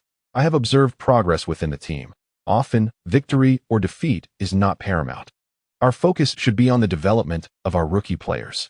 Defensively, James has much to learn, and I hope he can evolve into the core of our perimeter defense in the future." This statement also served to bolster LeBron James's standing in that evening's game. The chosen one recorded a meager 2 for 13 shooting, garnering 4 points, 6 rebounds, 8 assists, 2 steals, and 5 turnovers in back-to-back games, transforming into a playmaking forward. James's performance faltered. Since entering the league, the once-celebrated chosen one has struggled with a shooting percentage just above 40 and a three-point percentage below 30 during his first month. Despite some standout performances, he remains far from eclipsing Liu's prominence. Analysts showed little interest in discussing the league's bottom team. Transitioning from a highly scrutinized high school rookie to an average player in the league has created a significant psychological gap for LeBron James. Even more frustrating for him was the approaching All-Star game, as the spotlight gradually shifted away from him, increasingly favoring Liu. During the offseason, LeBron James faced the unfortunate incident of Kobe's unauthorized intrusion, and following his entry into the league, he encountered a series of defeats, leading to a complete dissipating of his fervor by December. After losing the game, James could only adopt a mode of believing in the process during his interview, striving to project an air of maturity, earnestly stating, "I trust Coach Van Gundy's plan. Setbacks are merely temporary. I have a long career ahead of me, and in my first season, my goal is to adapt to the intensity of competition." This statement was primarily directed at the fans in Cleveland, as the casual onlookers would hardly concern themselves with the team languishing at the bottom. The Cavaliers, in their quest to challenge the reigning champions, require at least 4 years of development. On the evening of the third, the Knicks, embarking on their Western road trip, also celebrated a victorious start, triumphing over the Supersonics with a score of 106-88. In tonight's game, Lewis struggled with his shooting, achieving only 13 points from 6 of 14 attempts. Following the loss, the Supersonics' record fell to 8 wins and 7 losses, causing them to drop out of the top 8 positions. Ray Allen, due to injuries, has maintained a low profile, embodying the essence of an old-school player who prefers to let his performance speak for itself. However, when it comes to his friends, Allen is unabashed. The friendships forged during college differ significantly from the superficial bonds within the league. Dressed elegantly in a brown suit, he was asked about the GOAT during an interview in the locker room and fervently championed LeBron. "LeBron is the greatest of all time. This season, they have a substantial chance of clinching the championship. 6 championship trophies, 6 finals MVP awards. I may not have lived through Bill Russell's era, but in my view, achieving such feats in modern basketball is simply astounding. I know LeBron, and his performance is a testament to his immense dedication. Those who seek shortcuts will never succeed. The Lakers are performing well, but I do not believe they can pose a challenge to LeBron. Gary Payton and Malone do not suit this team, and Kobe's efficiency tends to wane during the playoffs. Only Shaquille O'Neal can bolster the Lakers' interior. Yet it has been proven that relying solely on a single exceptional big man cannot secure a championship." When queried about the MVP selection, Allen candidly expressed, "Perhaps many players have yet to realize the gap between themselves and LeBron, but deep down, we all know who stands out as the finest player in the league. Last season's Kobe and this season's Garnett may only utter a few words during interviews, but the reality is they, like me, are merely ordinary star players." Allen's remarks carried a hint of self-deprecation, yet they predominantly serve to mock those who merely excel at boasting. On the evening of the fourth, the Lakers triumphed over the Mavericks, and post-game, sports reporters transformed into mere echo chambers, embellishing Allen's words. Payton faced off against Nash, regaining his formidable form with an efficient performance of 17 points, 5 rebounds, and 8 assists on 7 of 13 shooting. During his interview in the locker room, Payton shook his head repeatedly, displaying a demeanor of disdain. "Ray Allen? What achievements has he accomplished? What qualifies him to critique me? After securing the championship, perhaps he will finally cease his incessant chatter. We achieved an impressive record of 16 wins against 3 losses, and the Lakers currently hold the top position in the Western Conference. Where's the Supersonics now? Perhaps he should ponder how to qualify for the playoffs. Gary Payton unleashed his full prowess, delivering a series of rhythmic and piercing vocal outputs. Kobe, too, performed admirably. With 9 successful shots out of 23 attempts, including 2 out of 5 from beyond the arc and a flawless 12 out of 12 from the free throw line, amassing a game-high 32 points. However, in the locker room, few sought to interview him, as the case regarding the unlawful intrusion remained unresolved, significantly impacting Kobe's popularity. The ever-supportive Karl Malone noticed Kobe's low spirits and kindly offered soothing words. Do not concern yourself with the trivial opinions of the media, for players like us. Only championships and family hold true significance. Kay can watch over Vanessa during this time. Let not those reporters affect her. Kobe nodded in gratitude. Aware that Malone's personal life was hardly exemplary, yet at this moment, he felt isolated by his teammates, perceiving the external misunderstandings surrounding Malone. On December 6th, the Knicks faced their first defeat of the season. Following a victory over the Trailblazers, they encountered a loss against the Warriors in a back-to-back away game. The Warriors' bench players, Clay Skilton and Calbert Chaney, unexpectedly erupted, combining for 33 points. With a record of 20 wins and 1 loss, the Knicks still maintained their lead over the Lakers, standing at the pinnacle of the league. This game featured extensive rotations, strategically aimed at ensuring players were in optimal physical condition for the upcoming challenge against the Lakers. For the Knicks coaching staff, there were no rivals in the Eastern Conference. They were the first team to prepare for the finals this season. Faced with potential adversaries, everyone exerted maximum effort, mindful that they could only face the Western Conference teams twice in a season. A sweep of the opponents could establish a significant psychological advantage. Despite the defeat, the Knicks starting lineup performed commendably. In 28 minutes, Liu shot 8 out of 13, including 3 out of 6 from three-point range and a perfect 4 out of 4 from the free throw line, leading the game with 23 points. However, while he delivered 11 assists, he also recorded 3 turnovers, marking the first time this season he committed 3 turnovers in a single game.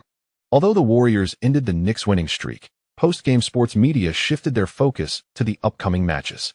Present at the press conference, Liu donned a black suit paired with white shoes, a look that received widespread acclaim and had inspired many stars to emulate it. Due to the back-to-back nature of the games, everyone's stamina was somewhat affected, and it was unfortunate to lose this match.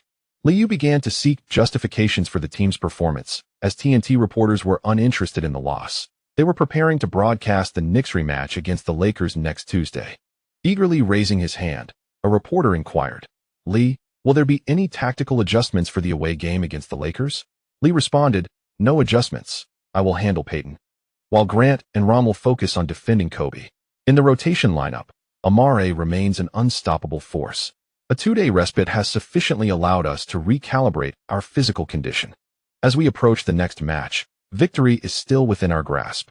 This statement left many sports journalists speechless, as they found it hard to counter, especially considering Payton's lackluster performance in their previous encounter. Observing the sudden silence, Liu chuckled and took the initiative to ask, "How's the weather in Los Angeles lately?" "We plan to arrive early for some rest."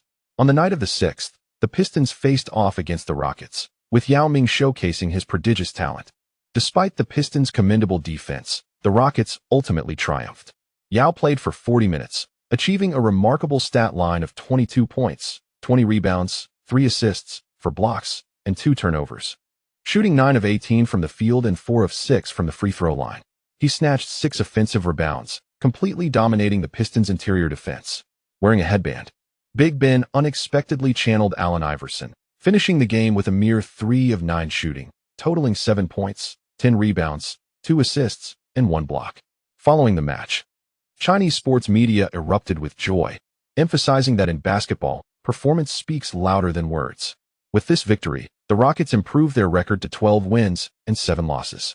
In a post-game interview with Chinese sports media, Mike Brown transformed into a fervent admirer. "I cannot adequately express Yao's performance tonight. He utterly controlled the paint, and all we needed to do was deliver the ball to him." Chinese sports journalists have a penchant for critiquing Big Ben, and the new head coach's clear tactics and eloquent speech exude the aura of a distinguished strategist. Ben Wallace, a 2-time DPOY and a former rebounding and shot-blocking champion, found himself utterly outmatched by the second-year Yao Ming. In the post-game segment on TNT, The trio not only previewed the upcoming Knicks and Lakers game, but also extensively discussed Yao's performance. Such statistics are rare in 2020, and Yao's ability to shine as a sophomore against the DPOY merits commendation. Kenny Smith never hesitates to offer praise. This is undoubtedly one of the most dominant performances of the season. It's worth noting that Shaquille O'Neal produced similar numbers against the Pistons. This being Yao's second season, Ben Wallace simply could not defend him. Earl Johnson concurred with his partner's sentiments, lauding, "The Pistons' defense has been exceptional this season. Francis managed only 9 points on 4 of 13 shooting tonight. Yao has been the backbone of the Rockets' offense, and they have a genuine chance of making the playoffs this season." Although it was Mike Brown's inaugural coaching stint, his arrival has significantly elevated the Rockets. Charles Barkley, initially silent as he listened to his colleagues' lavish praise, finally interjected with a contrarian view. Yao performed admirably. But I must emphasize that Ben Wallace's performance was abysmal. As a smaller interior player, he should have been more proactive in his defense. When facing larger opponents, he ought to play more intelligently. He could benefit from reviewing my game tape to see how I defended those giants. Compared to the NBA of the 1990s, today's star players seem to pale in comparison, which accounts for the decline in the league's viewership. Observing the performances of these athletes, I often find myself disinclined to watch them compete. However, Lee stands as an exception. His ability to lead the Knicks to victories over the Bulls and the Jazz is a testament to his potential success, even had he played in the early 90s. Witnessing my partner's sweeping generalizations about the past, Kenny Smith expressed a hint of resignation and promptly shifted the topic, stating, "Basketball is evolving. The rules of the NBA today differ significantly from those of yesteryear, a subject we have discussed numerous times." As the Knicks prepared to face the Lakers on their home court, I am confident that Phil Jackson will implement necessary adjustments. Charles Barkley glanced at his partner and continued with the discourse. The Lakers stand little chance. The disparity between the two teams is evident in their core players. While Shaquille O'Neal may dominate the paint, it is hardly sufficient, for Kobe, as the team's perimeter cornerstone, is worlds apart from Lee. My reference extends beyond mere physical differences. It pertains more to an understanding of the game. I have critiqued Iverson on several occasions, and history has validated my perspective. The same applies to Kobe. I wish to cease receiving text messages regarding this matter. Time will reveal the truth. The notion of player efficacy has become one of Charles Barkley's most prominent viewpoints in recent years. Since joining TNT, as a former 76er, he has taken a firm stance against Iverson, deeming him an inefficient stat patter unworthy of being a team leader. This stance caused considerable controversy within the show, but also garnered significant attention. As time progressed, Barkley's assertions were continually substantiated, elevating his reputation. Ernie Johnson, however, was wary of the program being labeled as merciless, recognizing that Kobe is a sensitive figure. Despite ongoing legal issues, he maintains immense popularity. I believe Lee is correct. Each era yields different stars, and basketball is advancing. At the very least, we have witnessed the Knicks' diverse tactical approaches. Noticing his partner's intent to continue, Kenny Smith quickly redirected the conversation. Looking ahead, we can also anticipate a rematch between Yao and O'Neal. On December 8th, the Magic staged a comeback victory against the Suns, with Houston and McGrady both logging 44 minutes of playtime. Following this win, the Magic's record improved to 6 wins and 15 losses. Despite battling a back injury, McGrady recorded 16 points, 11 rebounds, 9 assists, 1 steal, and 2 blocks, coming close to a triple-double. Houston, dealing with knee issues, scored a team-high 24 points on 9 of 19 shooting. After the game, McGrady, in a post-match interview, expressed his frustration towards Barkley. Although the latter had not mentioned him during the broadcast, McGrady felt compelled to respond given the season's performance. Some analysts only focus on statistics, neglecting to recognize our contributions on the court. Often, numbers fail to capture a player's true impact on the game. I shall demonstrate this through my actions. Last season, he was the second-best player after Liu, but this season, his rapid decline has left him shrouded in silence, with no one reporting on Tracy McGrady anymore. As his popularity wanes and his mindset falters, compounded by consecutive losses, McGrady candidly revealed his frustrations. Despite maintaining a laid-back demeanor in Houston, he remained deeply committed, frowning at a press conference as he witnessed his partner falter under the scrutiny of journalists. The thought crossed his mind, what is there to compete for as the second-best player? I extend my gratitude to the readers for their unwavering support. This chapter concludes here. I apologize for taking a day off. I am feeling unwell and my body feels weak. Unable to endure any longer, I lay in bed, dictating this chapter on my phone, yet it appears increasingly lackluster. I will strive to make up for it tomorrow. Chapter 316. Limited data on December 8, 2003. The New York Knicks continued their road trip, taking a moment to rest in Los Angeles. Liu received an invitation from Magic Johnson to join his family gathering. Although Magic Johnson did not amass a fortune during his career and faced significant medical expenses, he thrived in retirement.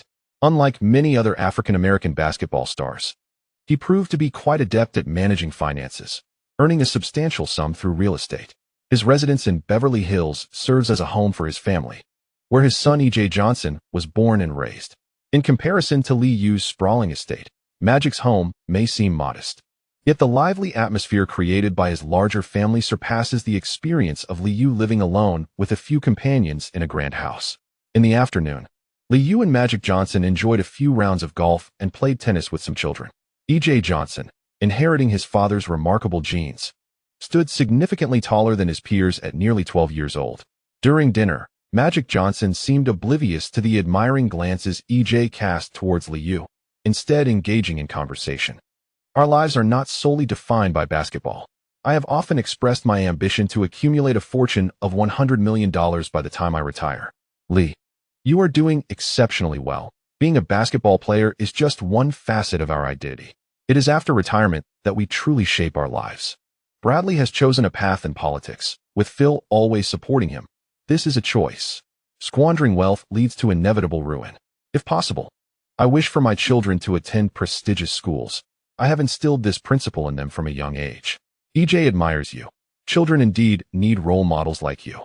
The chubby E.J. Johnson, somewhat shy in front of his siblings, brightened at his father's words, declaring, "Yes, I plan to attend university in New York." As Liu wrestled with his steak, he noticed the eager gaze of the young boy, feeling an odd sensation linger within him. How could such a jovial child potentially stray from a traditional path? New York is indeed a great choice. Crime rates have improved in recent years, though the weather is considerably colder than in Los Angeles. Cookie, Magic Johnson's wife, seemed to sense her son's unique aspirations and expressed her support for his early desire to leave home. Although Liu has a penchant for youthful maidens, particularly those of 18, his overall reputation remains commendable. The entire Johnson family, including the illustrious Magic, hopes to familiarize themselves with him in advance, anticipating that when E.J. matures and ventures to New York for his studies, he will receive due care. After dinner, Liu took the opportunity to admire Magic Johnson's collection. As an ardent sports enthusiast, he not only possesses personal trophies, but also a plethora of signed memorabilia from renowned athletes across various sports leagues. The room is meticulously curated. Compared to Liu's achievements room in Manhattan, it is evident that Magic Johnson frequently resides here, treating each item with the reverence it deserves. Eventually, the two settled on the sofa with glasses of red wine, leading Magic Johnson to gossip. It appears that Mike is contemplating forming a new team. If his sole intention is profit, then it is a sound idea. However, if he seeks fulfillment through the team, then establishing a new franchise would be utterly disastrous. Hook must have exchanged his stocks for dividends, and you, Lee, ought to be aware of this matter. Liu nodded, acknowledging that as a large publicly traded company, Hook's board rarely intervenes in its operations. Like any other enterprise, the CEO and management team are the true operators of the company. Michael Jordan, as a personal shareholder, always aims to penetrate the board to exert some influence, yet his success in basketball does not necessarily translate into business acumen. Unfortunately, Mike's considerable influence and status as Hook's cash cow have led to discontent among certain internal factions regarding his assertive demeanor. This scenario certainly presents a win-win outcome. However, Mike may not share this perspective. I have no interest in becoming a personal shareholder, as such matters do not trouble me. As I am on the verge of signing a lifetime contract, Liu comprehended Magic Johnson's insinuation, a benevolent reminder that Hook will no longer dilute shares. A win-win situation is the best result. We accrue handsome rewards and enjoy dividends. I prefer value investing, as it has proven to be my profitable strategy in recent years. In the realm of business, having multiple acquaintances is invariably advantageous. Everyone welcomes my presence because they recognize that I am here to assist. I advise against emulating Mike. No one relishes collaborating with someone of his domineering nature. Magic Johnson chuckled heartily after imparting this wisdom, evidently pleased by the news of Michael Jordan losing his status as a personal shareholder. Liu understood that this individual still possessed shares in the Lakers. And in certain respects, Magic Johnson indeed outshines Mike, particularly given their respective departures from the Wizards. On the morning of the 9th, the Los Angeles Times reported on Liu's itinerary upon his arrival at the away game, along with the news of the Johnson family hosting him. Upon reading the morning paper, Kobe became irate. How could a Lakers legend engage in joviality with a bitter rival? No one paid heed to Kobe's displeasure as he entered a sulky state. In the Lakers' locker room, Shaquille O'Neal and two other seasoned veterans were the dominant voices, mingling with the role players. Phil Jackson refrained from intervening. Kobe, as the fourth elder in the locker room, had entirely lost his influence. Karl Malone occasionally checked in on the younger players, while Gary Payton chose to ignore Kobe altogether.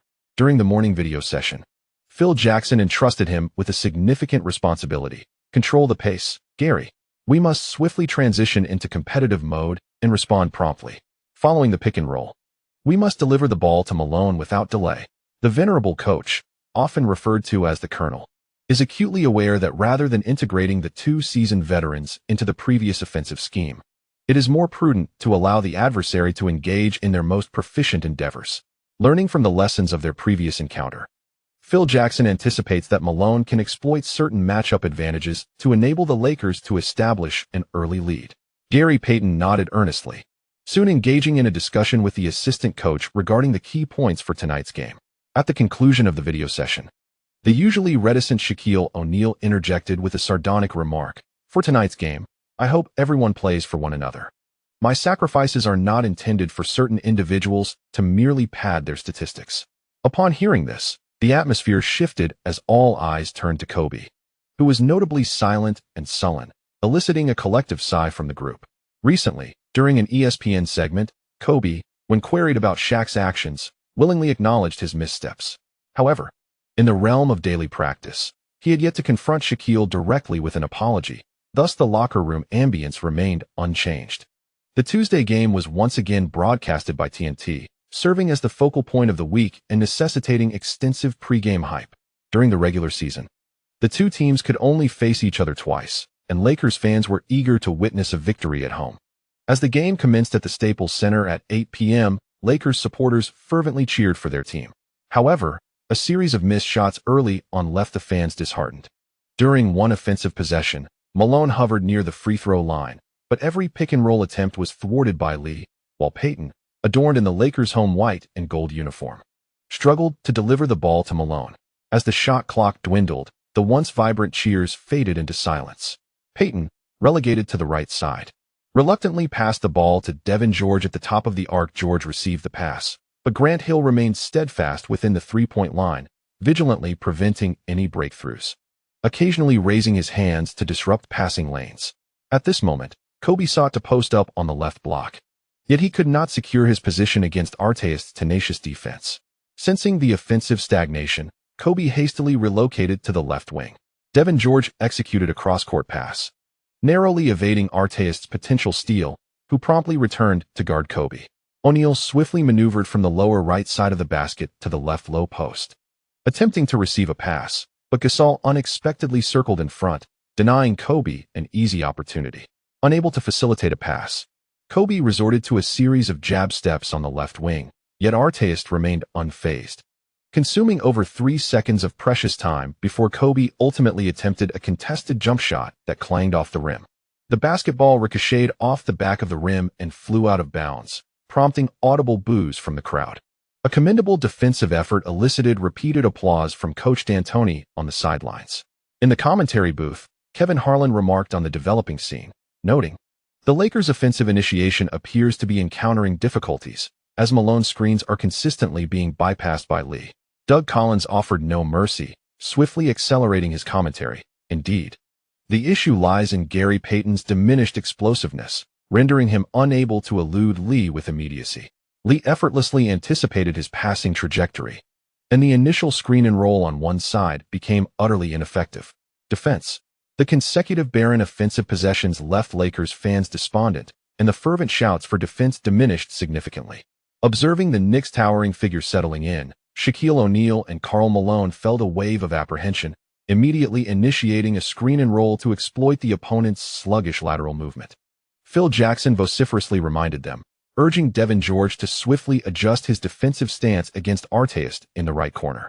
Payton noticed Gasol moving up and immediately glued himself to Lee, preparing to slip through the screen at the first opportunity.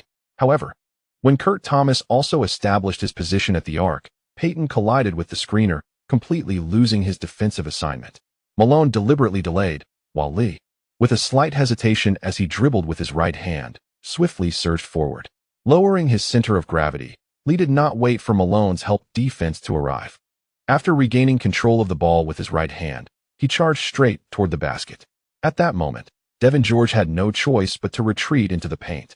And while still sliding, he witnessed Lee seamlessly dish the ball to Artest in the right corner. Coming to a halt and re-establishing his balance, George valiantly rushed to contest. But the distance was too great, ultimately watching as Artest launched a rapid jump shot. Swish! The three-pointer found nothing but net. The score ballooned to a double-digit lead, and the Staples Center fell eerily silent. Upon hitting another three-pointer, Artest, overwhelmed with excitement, pounded his chest, vocalizing his triumph before sidling up to Kobe for tighter defense. Phil Jackson refrained from calling a timeout. Instead, he emphatically signaled for the ball to be quickly directed inside. Payton received the ball at the baseline and swiftly traversed half-court, reaching the left wing, while Lee positioned himself just inside the three-point line. It was a prime opportunity for an open shot, yet unperturbed. Payton opted to lob the ball to Shaquille in the low post. As he delivered the pass, Lee promptly collapsed defensively, teaming with Gasol to double-team O'Neal. One anchored at the baseline, the other providing interference. They denied any chance for a clean shot. O'Neal, upon receiving the ball, passed it back to the unguarded Payton. Observing Lee sliding again, Payton faked a shot before swiftly releasing the ball with his left hand to penetrate. However, Payton made yet another misguided decision. As Lee quickly repositioned himself defensively, the two collided in the left block, prompting Payton to deliver a bounce pass back to O'Neal. The pass lacked precision, forcing O'Neal to bend down to receive it. After gathering himself, O'Neal aimed to secure a position for a shot, but found himself unable to reach the basket directly due to Lee's relentless defensive maneuver. Despite O'Neal's agile evasion of the defense, he pivoted towards the baseline, switching to his left hand to complete a layup. Yet, the basketball once again ricocheted off the rim, allowing Lee, nearby in the paint, to seize the rebound and race forward. Hush! The arena was once again filled with a cacophony of boos as Payton retreated to the midcourt, only to be pursued by Liu. Noticing Liu approaching his side, Payton engaged in a physical contest while attempting to disrupt the play. In a fluid motion, Liu swiftly maneuvered the ball behind his back with his left hand, evading the defense effortlessly while simultaneously accelerating with his right shoulder lowered. Kobe, in hot pursuit from behind, seized the opportunity as Liu slowed down, darting in from the right wing towards the basket. Upon entering the paint, Kobe leapt high, aiming to execute a block, yet Liu, undeterred by the defense, raised the ball with one hand. As their bodies collided mid-air, Kobe exerted pressure with his left hand, but Liu maintained his ground, drawing the ball close to his side with his right hand and swiftly twisting in mid-air. As Kobe descended, he could only graze Liu's shoulder, who deftly sidestepped and, with a single-handed grip on the ball, quickly leaned in for a layup. The whistle blew, signaling the basket's success, while Kobe, panting heavily, fixed a steely gaze on the now celebrated Liu, attempting to unleash a stare of challenge. Kevin Harlan, having witnessed such feats from Liu multiple times, no longer reacted with the same exuberance as before. Noticing the look on Kobe's face, he wittily remarked, "While defensive zeal is commendable, Kobe has evidently underestimated Lee's impact. That's his second personal foul, which bodes ill for the Lakers." The Lakers desperately needed someone to step up and score. With O'Neal struggling to find his rhythm, such a deficit was perilously precarious.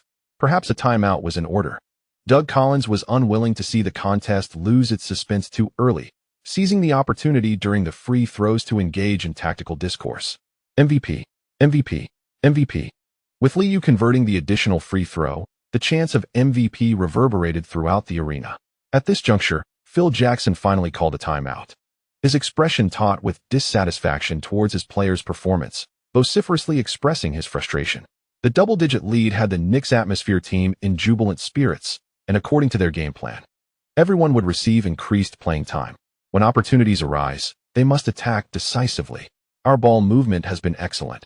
Now it is imperative to capitalize on those open shots. Phil Jackson directed this statement at Payton before turning to Kobe.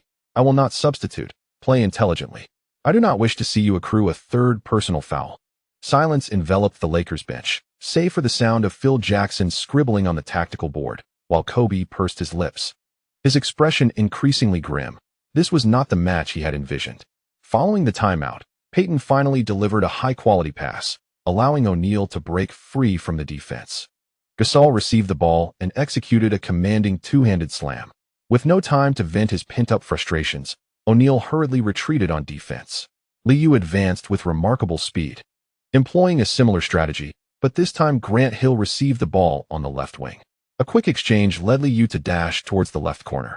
With Gasol setting another screen, Hill executed a deceptive dribble, faking right before penetrating left, ball in his left hand, maneuvering through with a crossover. Kobe maintained his defensive position, while O'Neal halted near the free-throw line, steadfastly guarding Gasol. As Grant Hill extended his strides, he observed that Payton had opted not to provide help defense. He leaped into the paint, simultaneously establishing position against Kobe, and with his left hand, he seized the ball to execute a deft layup. The sound echoed, thunk. Kobe, suspended in midair, could do little more than watch as the ball kissed the backboard and cascaded into the hoop. Exclaiming in frustration, Kobe slammed the ball into his hands, his ire igniting as he beheld Hill and Liu exchanging celebratory high-fives. With 6 minutes and 27 seconds remaining in the first quarter, the atmosphere among the Lakers fans had soured. Just yesterday, Magic Johnson had been sharing laughter with Liu, but now his expression was grave, his earlier buoyancy evaporated.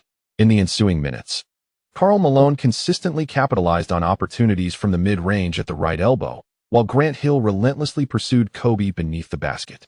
However, Malone's scoring spree was abruptly halted when Kourt Thomas intercepted a pass, disrupting the Lakers' offensive momentum. The Knicks executed a series of similar tactics, causing the Lakers supporters to become increasingly agitated. Unable to tolerate Kobe's passive defense any longer, Payton retreated to the right baseline as Hill drove into the right block. Barely shifting his feet, Hill swiftly delivered a pass to Liu, who, upon receiving the ball in the right corner, feigned a move. Payton, who had just recovered defensively, leapt high, but Liu calmly sank the three-pointer. The score widened to 26-10. You chose to leave me open? Liu taunted as he completed the basket, turning to glare at Payton, further provoking him. Don't flaunt your triumph in front of me.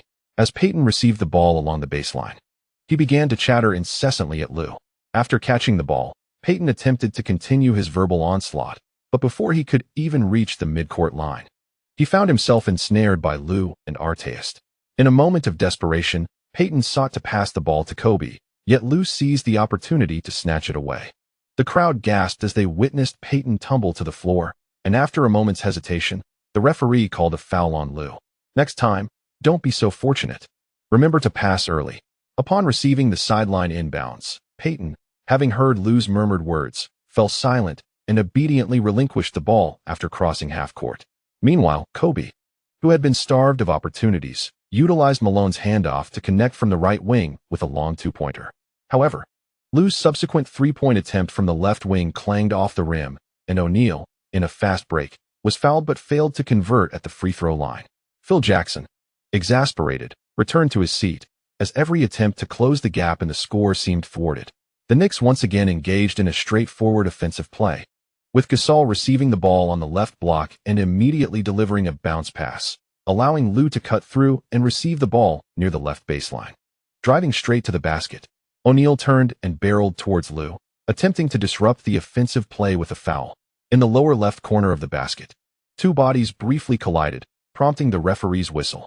Liu did not tumble out of bounds. Instead, he seized the opportunity to secure the ball and stepped past O'Neal, maneuvering to the lower right side of the basket, executing a deft layup. O'Neal, unable to make contact with Liu, lost his balance and suddenly barreled out of bounds, crashing into the referee and tumbling to the ground. OMG. Shaquille knocked down the referee, and it was quite a fall. Doug Collins instinctively gasped, while some fans in the front row covered their mouths in shock. The baseline referee, Bob Delaney, cried out in pain as he was toppled by the 216-meter behemoth, prompting medical personnel to rush onto the court. O'Neal, despite his hefty frame, stood up relatively unscathed, staring blankly at the referee being carried off on a stretcher. Seeing the old fellow in distress, Liu could not help but pat O'Neal on the shoulder, saying, "Next time, try a different tactic. I can read your moves." O'Neal remained silent, as the other two referees were watching him intently. After Liu successfully converted his free throw, the cheers in the Staples Center faded into silence. The score surged to 29-12, extending the lead to 20 points, and some veteran fans recognized the inevitability of the game's outcome. In the final minutes, the Knicks intensified their defense, resulting in a flurry of free throws from both sides. Kobe, entangled by Artest, felt the heat rising, and although he earned free throw opportunities, his mood remained sour. Liu struggled with his three-point shooting tonight, yet Artest excelled with his corner threes. Artest's impressive offensive display invigorated him, and as Kobe prepared for his free throws, he leaned on his knee and taunted the opponent, saying, "Come on, buddy, keep trying to take me one-on-one, without free throws. How many points have you scored?" Kobe remained silent, calmly sinking the free throw, yet Artest persisted, "I heard you still want the MVP? Mimicking Michael Jordan won't earn you any votes. Shut up." After sinking his second free throw, Kobe could no longer contain himself and shouted back at Artest. Fisher, who had just entered the game, quickly embraced Kobe to restrain him. As the first quarter drew to a close, accumulating fouls would be a significant detriment. Following a series of free throws, the score stabilized at 35-18. Coach D'Antoni expressed his satisfaction with the team's performance, beckoning the cheer squad while emphatically reminding them, "Attack the basket and watch for offensive rebounds. The opponent will surely increase their outside shooting." The Lakers bench lacked depth, and in the early stages of the second quarter, it was certain that Kobe and O'Neal would have staggered appearances, a strategy the coaching staff had anticipated. By this time, Liu had donned his practice gear, slated to enter the game later in the second quarter. With a first quarter tally of 6 field goals made out of 4 attempted, 3 three-point attempts with 1 successful, and a perfect 4 for 4 from the free throw line, Liu recorded 13 points, 2 rebounds, and 4 assists, impressing Doug Collins in the commentary booth, who remarked, "Liu's command of the game cannot be fully captured in statistics." Gary Payton struggled in the first quarter, making only 1 out of 4 attempts for a mere 2 points. "I believe Coach Phil Jackson should provide Fisher with more opportunities." The Knicks executed a significant rotation, and as the game commenced, Kevin Harlan commented on this topic. The Lakers typically rely on the dynamic duo in the second quarter, presenting a prime opportunity to close the gap. Malone appeared to be in good form tonight, and perhaps the Lakers should consider bringing in the veteran early. O'Neal, who had only managed 2 points on 1 of 4 shooting in the first quarter, regained his rhythm at the onset of the second quarter, consistently scoring with forceful drives to the basket. Recently in fine form, Stoudemire showcased his prowess against Medvedenko, responding vigorously in the paint. Lakers substitute Russell hit a shot from beyond the arc, only for Rajabel to respond from the right corner. With 7 minutes and 3 seconds remaining in the half, Stoudemire secured a defensive rebound and passed it to the diminutive Knight, but suddenly grimaced in pain and sat on the floor. The Knicks called for a timeout, and Coach D'Antoni requested a pause in play as the team gathered around. Stoudemire quietly remarked, "My knee seems unable to bend." The team physicians exchanged glances upon hearing this, conducted a brief examination, but found nothing amiss. Ultimately, the Atmosphere crew had no choice but to assist Stoudemire back to the locker room. The unexpected injury on the Knicks side did not significantly impact the game. Upon the return of the Lakers starting lineup, they reverted to a more egalitarian style of play. Although Kobe continually sought the ball, he struggled to find quality opportunities. Payton faced several back-to-the-basket plays from Liu, his frustration mounting. Such blatant attempts to outmaneuver him thoroughly provoked his ire. After recently scoring via free throws, Liu again received the ball on the left block. Upon catching a high lob pass, Liu swiftly released the ball with his right hand, forcefully backing down into the paint. With a deep breath, Payton braced himself for contact. But as Liu pulled the ball back with his right hand and swiftly faked with his shoulder, Payton was momentarily caught off guard. Pivoting quickly on his right foot towards the baseline, Liu lowered his center of gravity, taking 2 rapid steps to arrive at the left side of the basket. Payton, lacking immediate reaction, merely turned to witness Liu's left-handed scoop shot. O'Neal timely rotated back for a block, but his jump inadvertently struck Liu's arm. causing the ball to soar over his fingertips and toward the backboard. As the referee blew the whistle, the ball struck the backboard and swished through the net. The crowd of Lakers fans erupted in boos, incensed by Lou's repeated isolation plays against Payton. Payton could only raise his hand in frustration, while O'Neal, leaning on his knee beneath the basket, remained silent, feeling it beneath him as a superstar to clean up such messes. Observing the opponent's quiet demeanor during the game, Lou shook his head after successfully completing the free throw. Compared to their last encounter, the Lakers seemed unchanged. With a score of 51-32 and 4 minutes and 16 seconds remaining in the half, the Knicks maintained a significant lead. After several possessions without touching the ball, Kobe finally received it on the left wing and immediately initiated a decisive drive. As he faced the defense and maneuvered to the left side of the restricted area, Kobe chose not to pass the ball. Instead, he leaned into Artest and executed a drifting, leftward jump shot. Unfortunately, O'Neal had not positioned himself in time, and Kourt Thomas had already returned to protect the defensive rebound. This challenging shot incited O'Neal's fury as he shouted at Kobe, insisting, "You shouldn't have taken that shot. Pass the ball to me."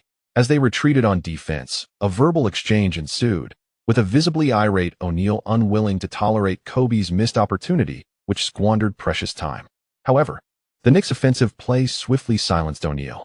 Following a straightforward pick-and-roll from the left wing, Liu, after a significant delay, quickly passed the ball to the open Gasol. Receiving the ball at the free throw line without any defender in sight, Gasol confidently made a mid-range jumper.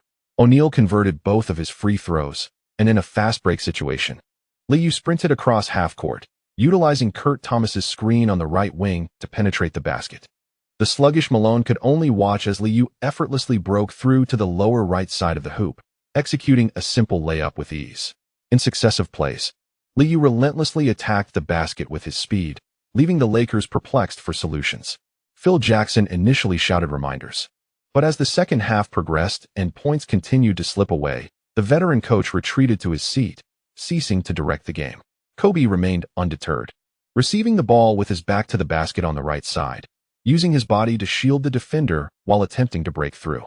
Artest applied physical pressure, preventing Kobe from getting past him, and Liu suddenly collapsed from the top of the arc, extending his left arm to disrupt the play. Kobe quickly pulled the ball back, but Artest and Liu, demonstrating their seamless teamwork, ambushed from behind, knocking the ball from Kobe's grasp. As he lost control, Kobe hurried after the ball, but Liu managed to seize it before him. Left with no choice, Payton fouled quickly, sending Liu to the free throw line. Following a commendable defensive effort, Artest vocally celebrated his success against Kobe. Enraged by the close pressure, Kobe pushed Artest, who had braced himself, and forcefully shoved Kobe back. The two exchanged shoves until the remaining referees rushed onto the court to separate them. Lakers fans began to jeer, unable to accept the prospect of being swept in the season series. Stepping to the free throw line amidst the cacophony of boos, Liu missed his second attempt. Kourt Thomas and Malone both lunged toward the ball's descent. Malone successfully secured the rebound, but instinctively turned to protect the ball from Thomas's swipe, resulting in him collapsing in pain. Phil Jackson, witnessing the veteran clutching his knee, turned away in frustration and loudly summoned the team physician. Lakers fans watched as Karl Malone limped toward the player tunnel, their spirits dampening. With injuries mounting and only a few minutes left in the half, the intensity of defense from both teams waned. With a score of 63-44, the outcome of the game seemed inevitable as the first half concluded. In the second half of the game, Phil Jackson initiated an early rotation of the lineup. With 3 minutes and 26 seconds remaining in the third quarter, he introduced the bench players, eliciting a chorus of boos from the crowd, who felt their tickets were a regrettable expenditure. Upon returning to the bench, Liu glanced at the team's staff, and the physician succinctly remarked, "We cannot ascertain the exact nature of Amare's injury. After a period of rest, his knee has returned to normal. However, as a precaution, we advised against his return to the game." Liu furrowed his brow in concern, as the Knicks' schedule was relatively lenient, and he did not anticipate an injury to the physically robust Stoudemire.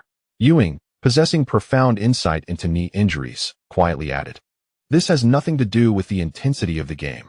Oftentimes, ailments strike players unexpectedly." On the Lakers bench, Payton simmered with frustration, having scored only 10 points, with 3 rebounds and 4 assists on 10 attempts. Although he managed to reach double digits while controlling his turnovers, His frequent passes across half-court were indicative of a lackluster performance, a reality only Peyton fully understood. "How's Carl's knee?" O'Neal inquired solemnly, draped in a towel. The team doctor merely shook his head, and a heavy silence fell over the Lakers bench. The injury to the 40-year-old veteran cast a shadow over the Lakers, who had started the season so brilliantly. Kobe sat at the far end of the bench, grappling with his own frustration. Under the guise of a balanced defensive strategy, he had managed 14 points on 12 attempts, with 4 successful free throws. The coaching staff consistently dismissed his suggestions, and Phil Jackson seemed to harbor personal grievances. Kobe, observing the impassive demeanor of the venerable coach, felt a surge of indignation. "Only by unleashing our offensive capabilities can we secure victory." As the fourth quarter unfolded, both teams' bench players were caught off guard, leading to a flurry of scoring that culminated in a cacophony of boos from Lakers fans by the game's end. The Knicks triumphed once more over the Lakers, with a score of 115-94, achieving a season sweep against their rivals. The emotional toll of the injuries affected both teams as the game concluded, prompting O'Neal to exit towards the players' tunnel prematurely. During the press conference, New York media expressed keen interest in Stoudemire's injury status, given that he was a cornerstone acquired in exchange for a championship-caliber guard, his talent unmistakable. "Lee, we noticed Amare did not return in the second half. Is his injury more severe than we anticipated?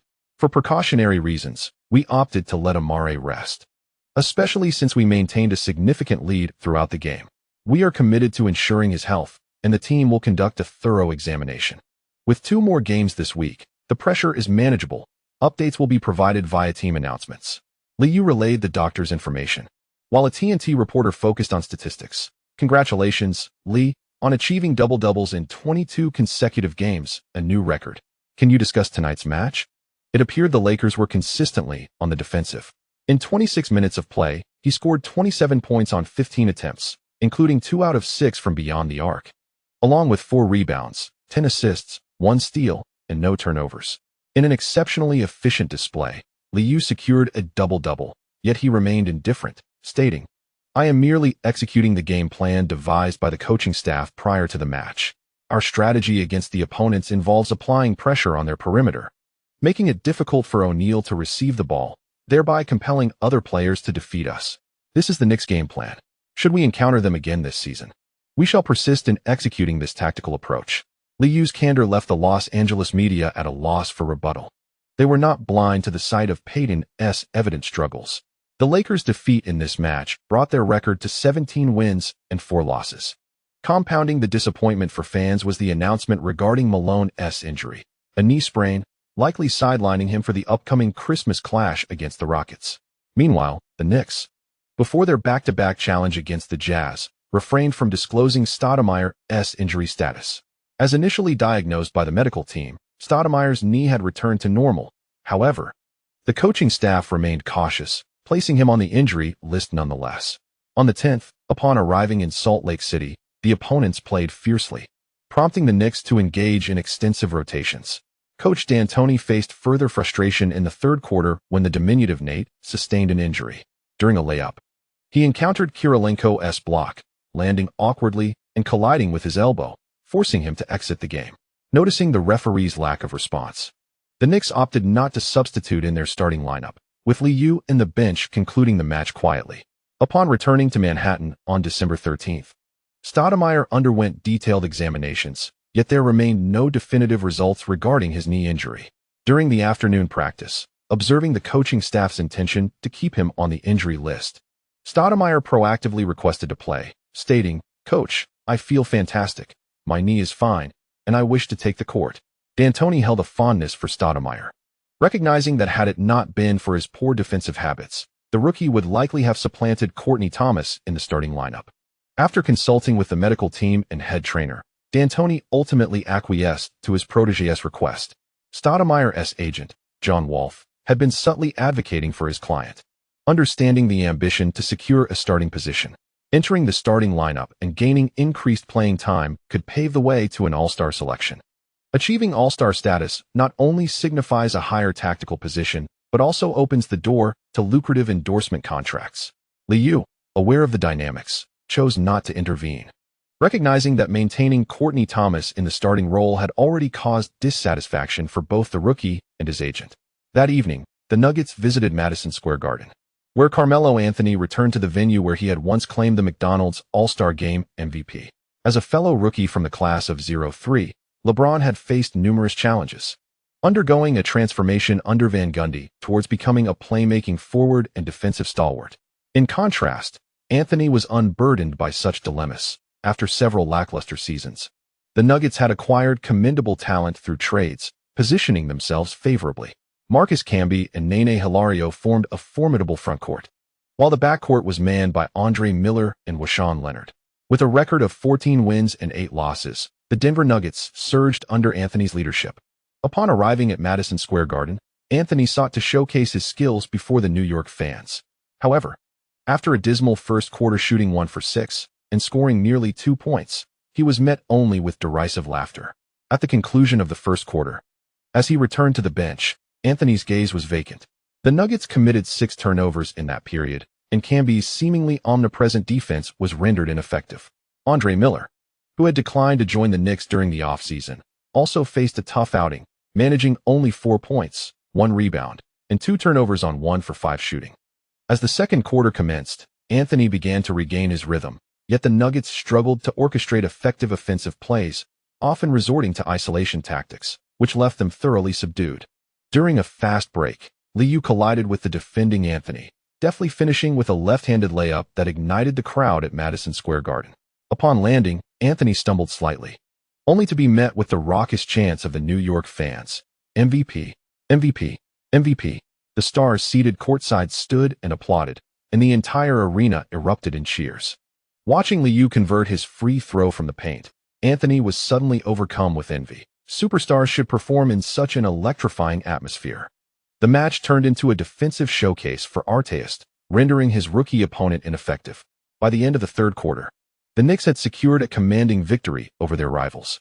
With 37 minutes on the court, Anthony's statistics read 8 for 23 from the field, 5 for 8 from the free throw line, culminating in 21 points, 5 rebounds, 1 assist, 1 steal, and 2 turnovers. Departing the arena, he felt as despondent as James. Despite the flashes of brilliance exhibited by the rookie class of '03, which often lacked competitiveness against title-contending teams, Stoudemire's knee injury appeared to be behind him, as the medical team gradually lifted the minutes restriction after thorough assessments. Before Christmas, the Knicks were presented with a series of advantageous matchups against weaker teams. Stoudemire, in exceptional form, further claimed some of Kourt Thomas's playing time, scoring impressively in 3 consecutive games. Though the Wizards, Warriors, and Hawks could be considered lesser opponents, his performance stirred excitement among New York media. On the evening of the 19th, after the game against the Hawks, Coach D'Antoni did not hold back in his praise during an interview. Amare's talent is extraordinary.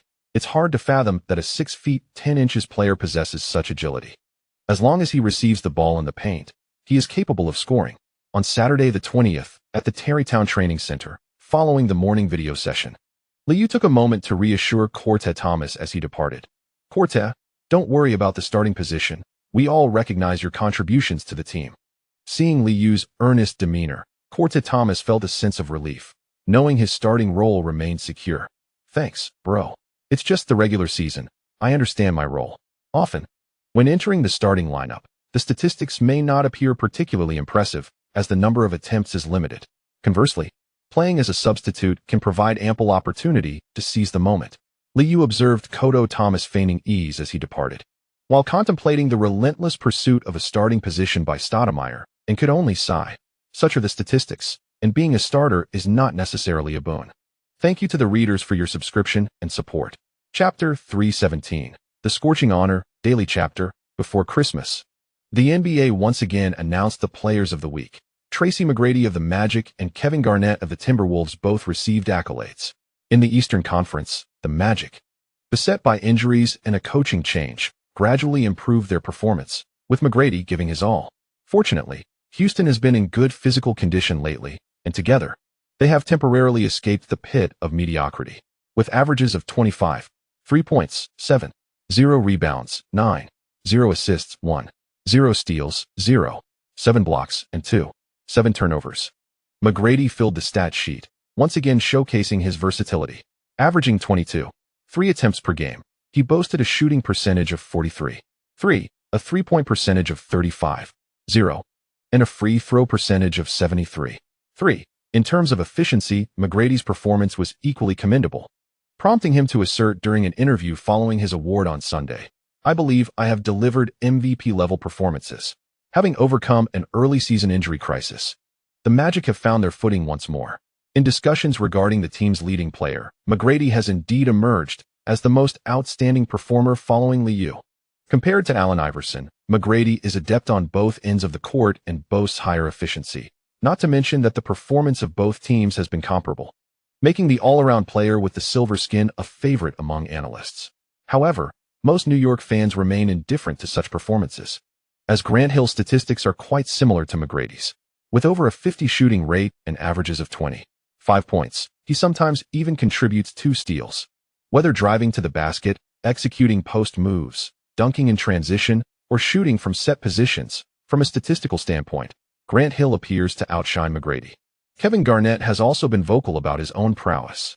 The Timberwolves achieved a perfect 4-0 record this week, with Garnett averaging 27.3 points, 11.0 rebounds, 7.3 assists, 2.3 steals, 4.0 blocks, and 1.3 turnovers, averaging 20.0 attempts per game. His shooting percentage stands at 52.5, with a free throw percentage of 75.0. Compared to McGrady, Garnett's statistics are indeed remarkable. On the night of the 20th, they triumphed over the Pacers with a resounding score of 80-102. In the post-game press conference, Garnett began to remind analysts, "I am the finest big man in the league. I dislike discussing statistics, for often they fail to reflect my influence on the game. I can defend positions 1 through 5, and on the offensive end, I can be the primary scorer. I am currently at the pinnacle of my career, delivering MVP-level performances." After receiving accolades, players often exude confidence, as the votes come from sports media, and garnering their attention is crucial for recognition. Although Garnett boasts with fervor when asked about visiting Madison Square Garden before Christmas, the tough man deftly shifts the conversation. Records do not tell the whole story. After all, the Timberwolves are in the Western Conference. My statistics are equally impressive. I am not merely a scorer. Lee is exceptional, but I am a big man, and my impact on the game is far greater. Previously, he claimed that statistics hold little significance, yet when discussing Lee, Garnett passionately underscores his versatility. Every NBA player is concerned about their statistics.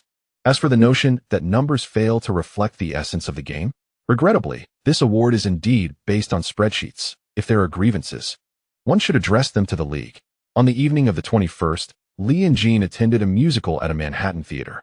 Lee has never been particularly fond of musicals, yet the invitation from New York State Attorney General Eliot Spitzer was impossible to decline. The musical The Lion King, often hailed as a feast for the senses, paled in comparison for Lee to some classic films. Securing a private box in this Broadway theater is no simple feat. Yet for those of privilege, it poses no challenge. As the musical approached its conclusion, Spitzer, who had been discussing his life at Harvard Law School, seamlessly pivoted the conversation. "Lee, how did you come across the insider information regarding Enron?" That recording surfaced rather conveniently. Clad in a black turtleneck, Spitzer, despite his thinning hair, maintained an admirable physique. With a serious expression, his gaze sharpened, and the moniker of Wall Street Sheriff was not without merit. "I have never possessed insider information, but I trust in data." We produced a detailed analysis report, which was also covered by the Wall Street Journal. Perhaps someone with keen interest noted our report. After all, who can resist the allure of the dollar? In the box, after removing his coat, Lee donned a simple ensemble of a black shirt and trousers. Yet his muscular physique exuded a certain presence. Upon hearing this, Spitzer instantly reverted to a cheerful demeanor, as if the previous question had never been posed, and jovially remarked, "Back in the day, I achieved a perfect score on the LSAT. Lee, I recall your performance was also remarkable, setting a record at Connecticut Law School. Do you have any political aspirations post-retirement?" The perfect score indeed surprised Lee, yet considering Spitzer's stature, he responded with a smile, "I have no such intentions. I am passionate about sports and plan to focus on managing a football club after retirement. Perhaps I could become a film critic, as I have a fondness for cinema." Sildawall, also a Harvard Law School graduate, had worked at Sidley Austin and subsequently joined the international legal team at JP Chase. As a devoted partner, Zirda sensed an unusual atmosphere surrounding her husband. She gently brushed her golden hair and, with a smile, pulled Jean closer, saying, "What a splendid performance. We should raise a toast to that, Lee. In fact, we are all your admirers." The four of them lifted their glasses, and the ambience lightened considerably. Spitzer turned to Jean and unexpectedly extended an invitation. "Kim, would you care to join my office? It would be a place for you to showcase your talents. And I have great admiration for your work in the Bronx." Jean glanced at Liu before smilingly declining. "I have only recently begun my work and may not be suited for the role. Your application of the Martin Act has protected many investors' rights." Speaking of his proud achievement, Spitzer's spirits lifted as well. Soon, the four of them raised their glasses once more, concluding the gathering. Upon returning home to 82nd Street in Manhattan, it was already past 11 p.m. Old Mike, fully aware of whom Liu had been invited by that evening, remained silent during the drive. Once home, he quietly remarked, "I assure you, they will find no evidence. I understand how law enforcement operates."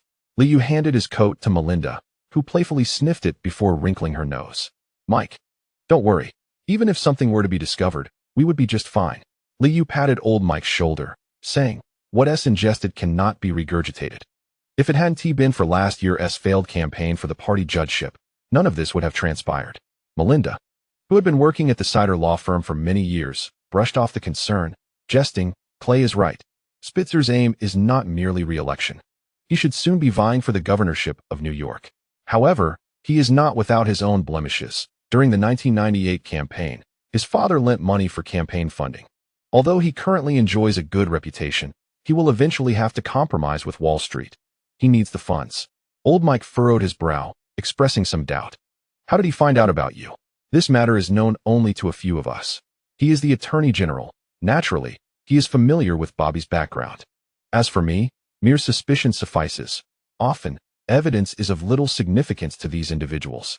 After sharing this, Liu offered old Mike a bottle of red wine, reassuring him, "It's quite late. You should rest well. We will continue to amass wealth." Having spent half his life as a police officer in Philadelphia, old Mike understood the American judicial system.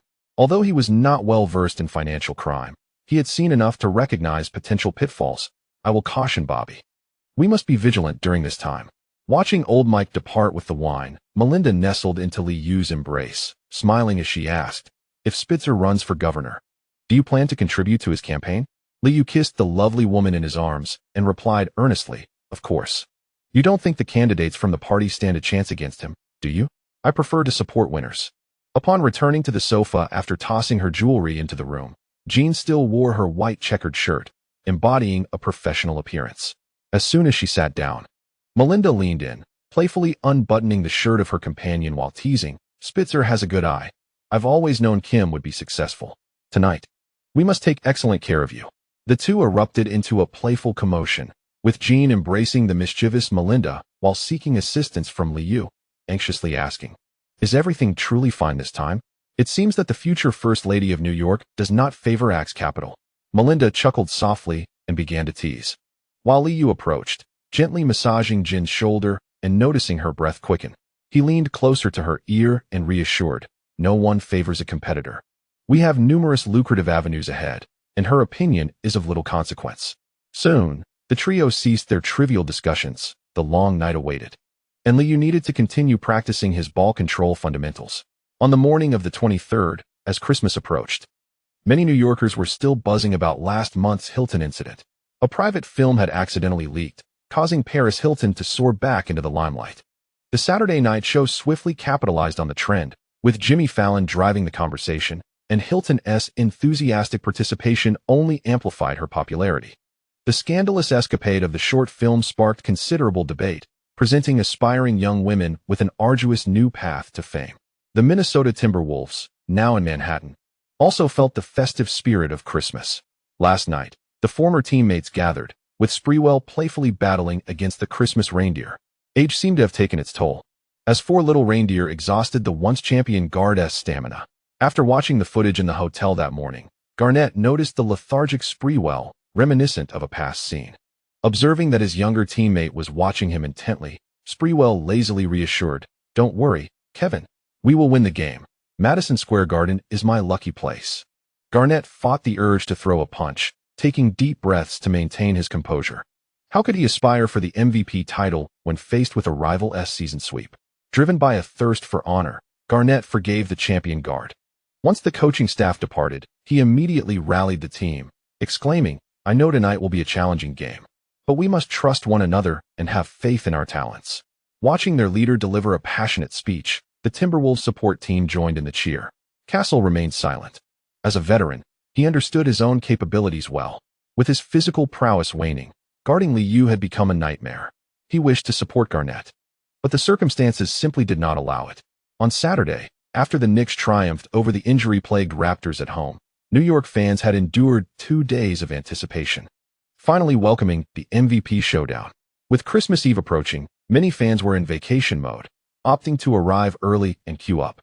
Garnett, who had been boastful just days prior, suddenly adopted a humble demeanor upon arriving in Manhattan, offering nothing but platitudes in interviews and refraining from declaring himself the league's finest big man.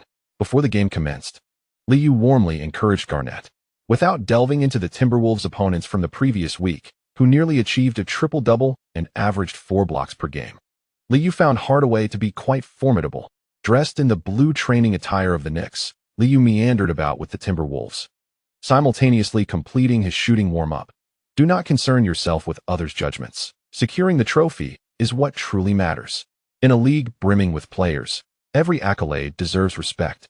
Garnett nodded repeatedly, thumping his chest twice, and earnestly remarked, "I understand, bro.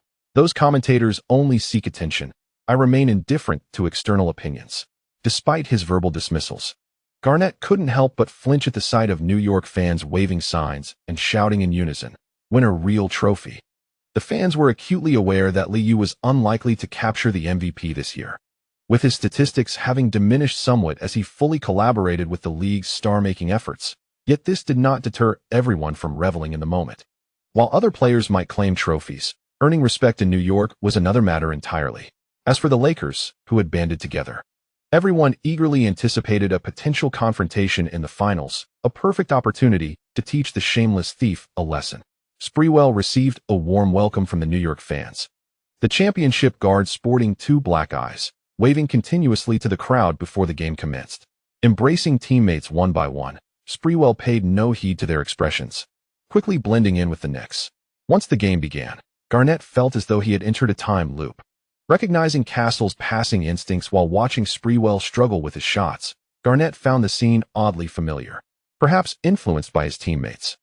Garnett's jump shots also fell flat under the relentless defense of Kourt Thomas. Even though the Knicks started slowly, struggling to find their rhythm, by the end of the first quarter, as Garnett approached the bench, he couldn't help but slap himself twice in frustration, muttering a curse. FK. Thanks to the stellar performance of their opponents, the Knicks still held a 7-point lead. Due to Nate's recurring injuries, Liu was compelled to play more minutes, leading the team during the second quarter's rotation phase. In the Timberwolves rotation, Troy Hudson and Fred Hoiberg partnered in the backcourt, while Garnett, Garrett Trent, and Oliver Miller comprised the front court. Coach Saunders hoped Garnett could assist the team in narrowing the gap against the Knicks' youthful and seasoned interior duo. As the second quarter commenced, the diminutive Hudson found that navigating past Liu's screen was futile. Losing even half a step resulted in being aggressively overwhelmed. After 2 consecutive possessions where Liu drove to the basket for layups, the Timberwolves, under Garnett's direction, began to tighten their defensive strategy. "Let's go Knicks!" cheered the New York fans as, on the right wing, Liu lowered his center of gravity, switched the ball from his left hand to his right after a crossover. Hudson maintained a defensive distance, attempting to disrupt with his left hand. Just as Liu executed the move, he swiftly maneuvered the ball inward while his body followed, swaying to the left front. Following his instinctive response, Hudson subconsciously slid to the right, only to witness the basketball vanish. Liu swiftly accelerated, deftly maneuvering past him. "Wow!" Observing Hudson, who was rooted in place, the crowd erupted in cheers. By the time Garnett, still directing his teammates, realized what had transpired, Liu had already halted in the right block, executing a mid-range jump shot with precision. Gasol, seated on the bench, watched in silence. It was evident that any defender faced Liu one-on-one would encounter the same fate. When it was the Timberwolves' turn to attack, the diminutive Hudson morphed into a mere facilitator. passing the ball to Garnett on the left wing after crossing half court. Subsequently, Hoiberg approached from the left corner to receive the ball, while Garnett immediately shifted towards the paint, attempting to draw closer to the basket for an offensive play. Lafrance relentlessly pursued him, causing Hoiberg to hesitate before delivering the ball to Garnett. As they sought to reorganize their offense, Hudson noticed Garnett circling the baseline, moving back to the right block in search of the ball, and quickly adjusted his position to the right wing. However, under Liu's interference, Hudson's high-arcing pass was of poor quality, preventing Garnett from turning to evade his defender. After a brief adjustment, Garnett faked repeatedly, successfully deceiving Stoudemire, before lowering the ball with his right hand, feigning a drive to the baseline. Seizing the moment Stoudemire slid, Garnett pivoted sharply on his left foot, breaking free from his defender and positioning himself directly in front of the basket. With a swift motion, he lifted the ball with his left hand for a quick layup. Just as the ball left his fingertips, Mutombo, positioned near the left baseline, swiftly moved in to block it, swatting the ball away with his left hand. Oh! The spectacular block elicited gasps from the audience. Liu retreated to the right block, seizing possession before charging forward. Noticing his teammate being easily surpassed, Garnett clenched his teeth and pursued fiercely. Bursting through the left wing and heading straight for the basket, Liu noticed Garnett closing in behind him, taking 3 large strides before tossing the ball towards the backboard with his left hand. Garnett showcased his remarkable leaping ability, propelling himself skyward, prompting gasps from fans in the front rows. However, once airborne, Garnett realized it appeared to be a pass. Stoudemire, also sprinting in tandem, leaped high behind Garnett, snatching the rebounding basketball before forcefully slamming it into the rim. Boom! The alley-oop dunk was executed flawlessly, as Garnett landed right beneath the basket. The cheers of the fans filled his ears, and the basketball bounced off his bald head after the emphatic dunk. Witnessing Stoudemire pound his chest and emit primal shouts, Garnett struggled to suppress his fury, refraining from responding as he usually would with a show of defiance. The starting lineup struggled with their shooting. Yet as the game progressed into the rotation phase, the Knicks found their rhythm beyond the arc, consistently sinking three-point shots. Following Coach Sanders' signal for double-teaming, Lafrance first capitalized on a three-pointer from the left corner. As Garnett stood at the free-throw line, he flawlessly converted both shots. Turning back, Liu's penetrating move from the right wing drew the attention of 3 defenders, allowing Prince to receive a pass on the left wing. Uncontested, he executed a jump shot that found its mark. During the offensive sequence, Hoiberg mishandled the ball on the left wing, leading to a steal by Lagable, who swiftly hurled the ball towards the half-court before accelerating towards the front. Garnett hurried back on defense, yet the ball outpaced him. Before crossing half-court, Liu subtly twisted his body to gather momentum and then, with a powerful left-handed throw, sent the basketball tumbling to the floor in an arc, perfectly soaring past Garnett and landing in Lagable's hands. Without a moment's hesitation, Lagable took 3 giant steps toward the basket's lower right side and scored with a right-handed layup. Garnett, who had been actively defending, could only vent his frustration against the hoop, striking it twice before Coach Saunders called for a timeout. In the MSG commentary booth, Walter Frazier marveled at the brilliance of the pass, exclaiming, "It was truly spectacular." Lee seems to have anticipated the opponent's defense. Every pass was impeccably timed. The young players received the passes without needing to adjust, which significantly aided the shooters. Albert, the commentator, noticed the whiteboards held aloft by New York fans and jest. Kevin Garnett has indeed performed exceptionally this season, yet award selections tend to consider head-to-head matchups. Perhaps the media voters holding ballots this season face a dilemma, as none of the current candidates have outshone Lee. Although Lee's statistics have seen a slight decline compared to last season, the reasons are well understood. Regrettably, even amidst this, Lee remains atop the scoring chart. As they discussed this matter, both men chuckled softly, acknowledging that if the league permitted, Lee would likely secure an award. Strangely enough, despite the dip in stats, the current trend indicates that the scoring title still belongs to Lee. With the return of the main lineup and Sprewell's resurgence, the Timberwolves began to respond offensively. By halftime, the Knicks had extended their lead to 41-54. With a shooting performance of 5 for 3 and perfect free throw shooting of 4 for 4. Sprewell's efforts in the second quarter ignited a flicker of hope for Garnett to mount a comeback. As the third quarter commenced, the unpredictable champion guard imparted yet another lesson to Garnett. With Gasol absent, Sprewell seized the opportunity, contributing significantly to the offense. By the end of the third quarter, the score stood at 59-81, and the game had entered garbage time. As the fourth quarter began, Garnett sat on the bench, draped in a towel, fixated on the floor before him. Sprewell felt awkward. This game had indeed spiraled out of control due to his influence. Bro, this is just a regular season game. Trust me, you'll win an award, and we'll reach the finals together. No one in the Western Conference stands a chance against us. It was undeniably a regular season match. And Garnett, having suffered a sweep, was disinclined to engage with the champion guard. After a few minutes of silence, he muttered, "We clearly had a chance to win." Surprisingly, the starting players of the Knicks were underwhelming, while the opposing bench rained down three-pointers. In the final quarter, the atmosphere surrounding the Timberwolves was exhilarating, culminating in a decisive victory against the Knicks, who achieved a season sweep over their opponents. What a splendid way to usher in Christmas Eve. The New York fans remained in their seats even after the game concluded, continuing to cheer and celebrate.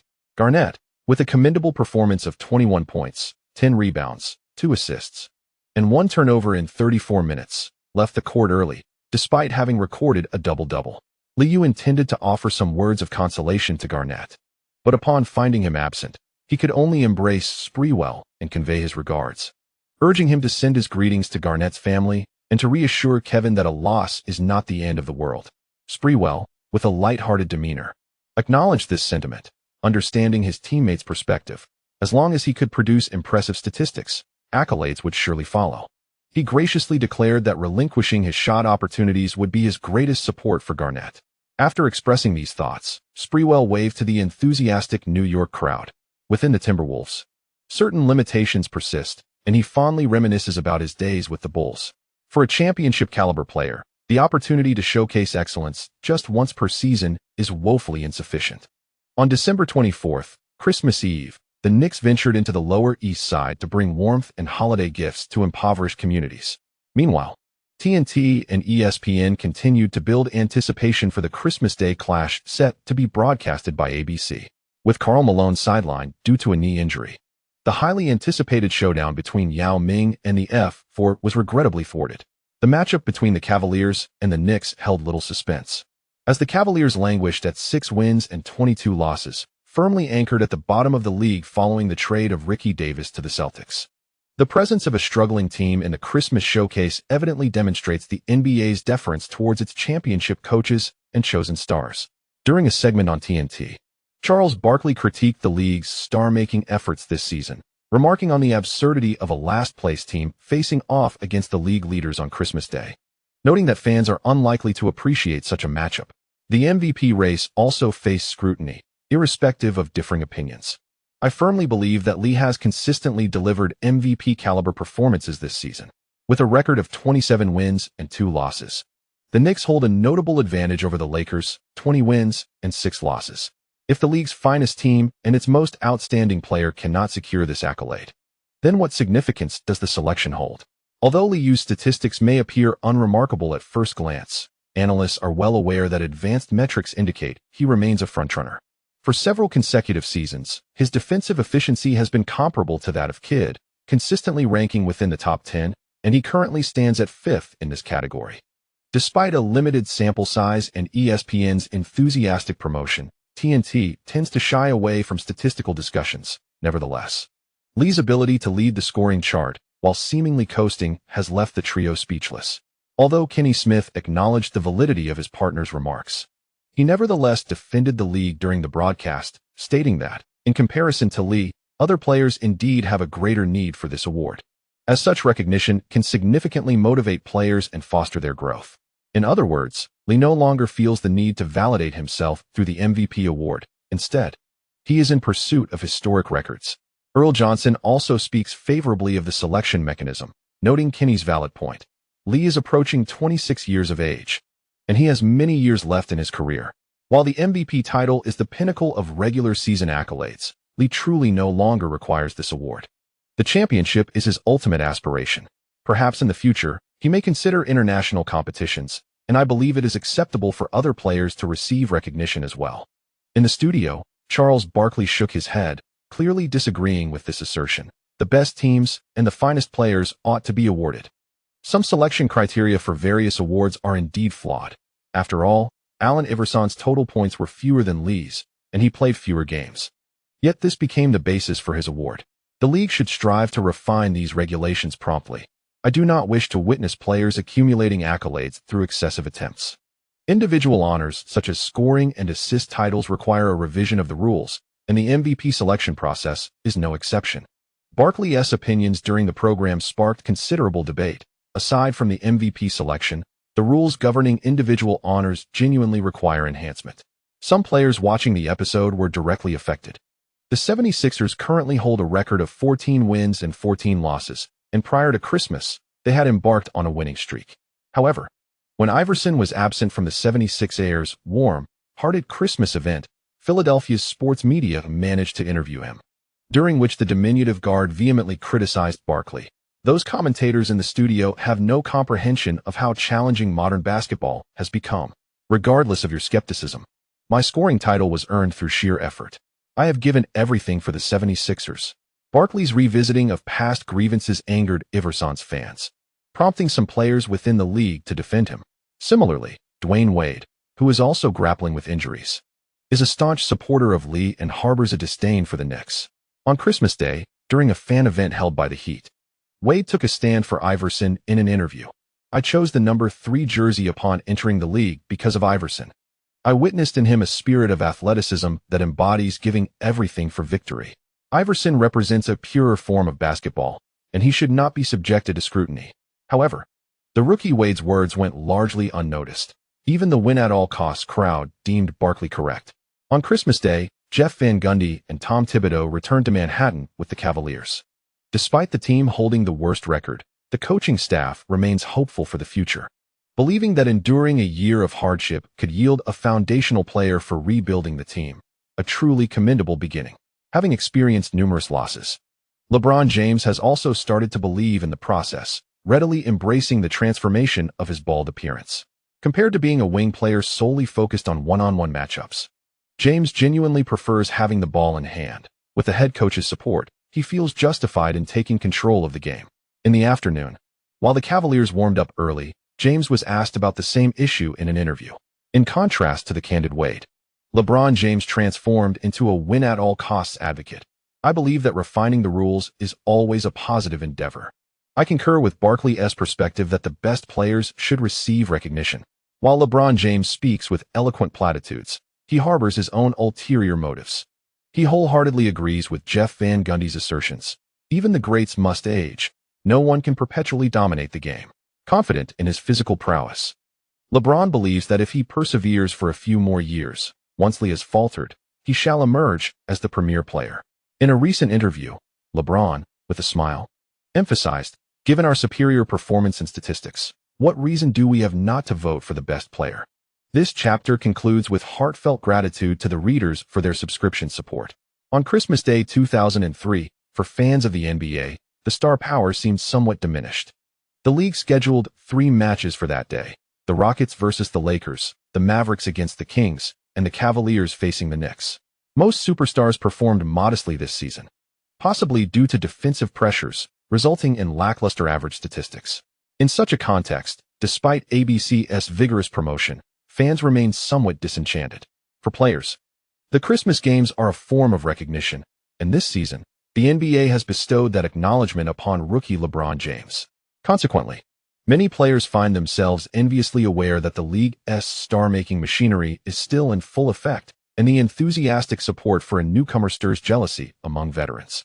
Upon arriving at Madison Square Garden, LeBron was particularly elated. Even the last-place team was participating in the Christmas game, a testament to their standing. As the game commenced at 6:30 p.m., the lively atmosphere of the arena propelled James into the competitive spirit. Charlie Ward, the utility guard, diligently executed Van Gundy's strategy, delivering the ball to LeBron shortly after crossing half-court. Following a trade, Ward secured a starting position. The Cavaliers, like the Knicks, employed a tall lineup featuring Ilgauskas, Carlos Boozer, and Newble in the front court. Within this team, LeBron played a versatile role, contrasting with the typical wing players, as he frequently initiated ball movement and assumed greater organizational responsibilities. However, the team's losses were not solely due to their poor standing. Defensive issues loomed larger, as the players displayed a lack of enthusiasm on that front. On the Knicks side, Artest had just sunk an open three-pointer from the right corner, prompting defensive chants to resonate. Defense. Ward received the ball at the baseline without encountering Lee's defensive pressure. Upon crossing half-court, he swiftly passed the ball to LeBron, who awaited on the right wing. After making the pass, Ward darted towards the left corner, while Newble adjusted to the left wing. Ilgauskas remained stationed near the left baseline, and Boozer shifted to the right wing to set a screen for LeBron. For the majority of the opening quarter, the Cavaliers employed a consistent strategy. Although the identity of the screener varied, Artest showed no intention of navigating through the pick, and as he observed LeBron attempting to penetrate left with his left hand, he quickly circumvented the screen to maintain defensive pressure along the baseline. Kourt Thomas huddled at the back, observing that his teammates maintained their positions before he stepped into the right block, continuing to guard Boozer, who was shielded by a screen. Although he had the opportunity for a three-point shot or a long two-pointer near the arc, LeBron ultimately chose to accelerate through, challenging Artest's defense as he aimed to penetrate towards the basket. Upon entering the paint, a collision occurred between the two. LeBron slowed down while leaning into his defender and swiftly pivoted on his right foot. With a substantial stride, LeBron, upon gathering the ball, found himself just below the right side of the rim, evading Gasol's help defense. With his right hand, he quickly launched the ball towards the backboard. In that instant, Artest leapt high, raising his left arm to interfere, resulting in the ball striking the backboard without touching the rim, allowing Gasol to secure the rebound. Remarkably, Artest's stellar defense earned him the admiration of the crowd. Liu, moving in for support, refrained from rushing into the offense, instead observing the players entangled as they surged towards the half-court. Jeff Van Gundy, well acquainted with the Knicks, had maintained a 32-zone defense since the onset, resolutely pressuring the opponent and loudly reminding his team from the sidelines. LeBron and Charlie Ward were particularly vigorous in their defensive efforts, and newly acquired Newble did not shy away from his responsibilities. Boozer, who relished in accumulating statistics, positioned himself near the baseline on the right, while Ilgauskas vocally urged LeBron to maintain his defensive stance. The Cavaliers formed a line of three just above the free-throw line. Liu, distancing himself from the three-point line, gestured towards Gasol, and soon only Kourt Thomas remained under the basket for the Knicks.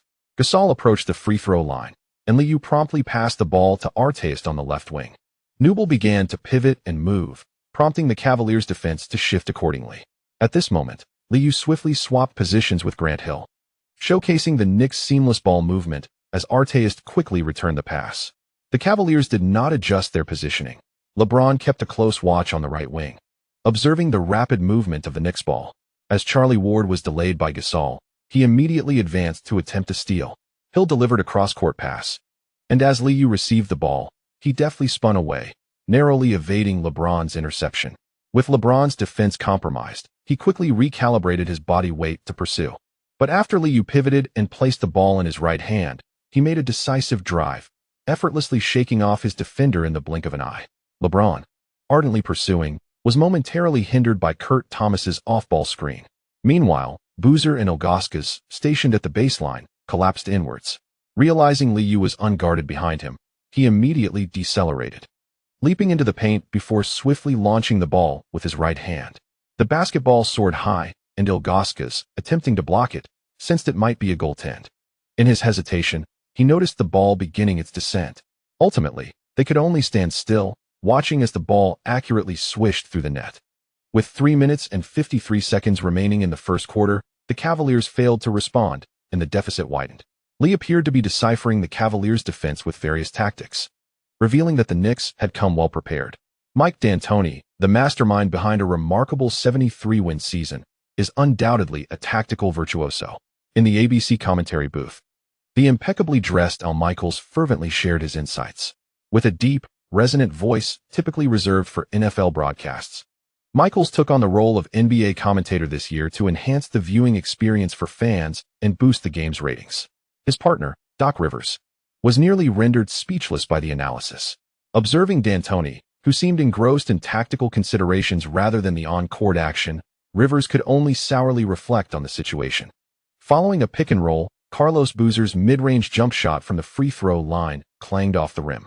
The recently dismissed Coach of the Year offered his perspective. The Cavaliers' defense was commendable, yet their rim protection faltered. Having faced Lee, He recognized the latter's exceptional ability to seize opportunities. In my view, this exemplifies the disparity among star players. Reading the defense is of paramount importance. The Cavaliers swiftly retreated on defense, continuing the strategy from the previous play at Van Gundy's behest. "LeBron, do not lose your position," the bald-headed coach admonished, expressing dissatisfaction with James' risky steal attempt from the last play. On the other side, Pau Gasol noticed the Knicks' unwavering determination and, without prompting, moved near the free throw line to set another screen. The Knicks executed the same tactic, merely altering their alignment. Lee passed the ball to the right wing to Arose before switching positions with Hill. At the top of the arc, Hill received the ball away from the three-point line and quickly delivered a cross-court pass. Charlie Ward struggled to navigate through Gasol's screen, but fortunately, James maintained his position, leaning forward with his arms raised to create space for Lee's left-handed drive. The Cavaliers' formation began shifting towards the left wing, with James closely monitoring Lee's movements, striving to adjust his center of gravity. Upon receiving the ball, Lee executed a rapid probing step with his right foot, noting James' upward shuffle as he persisted in his defense. As Lee feigned a drive while quickly releasing the ball with his left hand, James swiftly slid to his left rear, with Lee applying force through his right foot. He retreated, creating a stark contrast in their trajectories. Before Lee even released his shot, many fans had already raised their hands in anticipation. Despite James' efforts to contest the shot, Lee, having stepped back beyond the three-point line, drifted leftward. All he could do was watch as Lee's drifting jump shot sailed through the air, the ball swishing through the net. What a spectacle! The superstar imparting lessons to the rookie was a scene that delighted New York fans. Jeff Van Gundy applauded from the sidelines, signaling that James had defended well. He understood Lee's drifting jump shot was a display of true skill. Despite trailing by double digits, the Cavaliers did not call for a timeout. The bald-headed coach remained focused, offering continual reminders to James about his defensive positioning. Although Boozer's defensive efforts were lackluster, he was proactive on the offensive end, setting screens. Utilizing the same offensive strategy, Kourt Thomas remained vigilant against the ball-handling prowess of James. On the right wing, James found himself once again closely guarded by Arose, who had just stepped onto the court. With a swift behind-the-back pass, he set up Boozer for a jump shot from the free-throw line. The Cavaliers adhered to their defensive strategy, relying entirely on the enthusiasm of their three players to contain Liu. Charlie Ward occasionally managed to slip past screens and create double teams, yet Gasol seized the opportunity to receive the ball near the free-throw line and attack the basket, drawing a foul and earning a trip to the charity stripe. This effectively attracted defensive attention, allowing Kourt Thomas to capitalize, as Gasol continued to score in subsequent plays. During this offensive sequence, James initiated his run from beyond the three-point line, employing a screen to power through Arose into the paint. However, before he could transform into a formidable force, he was compelled to decelerate after a collision, ultimately opting to toss the ball toward the upper left of the hoop. The basketball grazed Gasol's fingertips, and Ilgauskas, failing to complete an alley-oop, adjusted midair to regain possession. Upon lifting the ball again, he heard Ward's loud warning. Realizing too late that Liu had leaped high behind him, sending down a resounding volleyball-style block. With a stumble, Ilgauskas nearly fell to the floor, while Kourt Thomas regained control of the ball and immediately launched it with force. Grant Hill shook off Newbell, received the ball at midcourt, and, in a one-on-none situation, executed a smooth gliding dunk without any defenders in sight. As the first quarter drew to a close, the previously struggling James finally found his rhythm, hitting a step-back jump shot from the left side to score for his team. The Knicks had entered a phase of diverse scoring, as Liu received a handoff from Kourt Thomas at the right elbow, drawing Boozer's defense and assisting his teammate for a successful jump shot from the free-throw line. Thanks to Ilgauskas' free throws, the Cavaliers managed to surpass 20 points before the quarter concluded. With a score of 21-36, the first quarter ended, and the Knicks maintained a comfortable lead. In a matchup featuring the league's top team against its bottom dweller, the stark difference lay in the response to plays and defensive discipline. On the Cavaliers bench, Jeff Van Gundy expressed a degree of satisfaction with his team's performance. Ilgauskas had exerted his utmost, though his lateral speed left much to be desired. Having witnessed much of Ewing's career, the bald-headed coach was naturally less enamored with such a central figure in the paint. "We performed admirably," he emphasized, remembering our defensive positions. "The opponents will miss shots at times, and that's when we must counter swiftly. Do not fixate on statistics or the score. adhere to our game plan. In the first quarter, James recorded 2 of 6 from the field, struggling initially, but ultimately contributing 4 points, 2 rebounds, 4 assists, and 1 turnover. He felt reasonably content with his performance. Thibodeau continued to guide James during the rotation phase, noting that the Cavaliers' defensive system resembled that of the earlier Knicks teams. Their zone defense, coupled with rapid rotations and double teams, proved effective against lesser opponents, although it occasionally faltered during offensive sequences. When James made his return to the court, Jeff Van Gundy returned to the bench, and Thibodeau couldn't help but murmur, "LeBron's shooting consistency has deteriorated significantly. If he could efficiently bear the offensive load, perhaps we could still make the playoffs this season."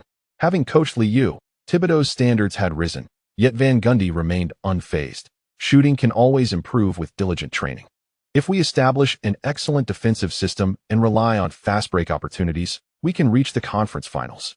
Most teams in the Eastern Conference center around perimeter players, and the bald-headed coach was well aware of this. Against these inefficient scorers, ironclad defense was the most effective strategy.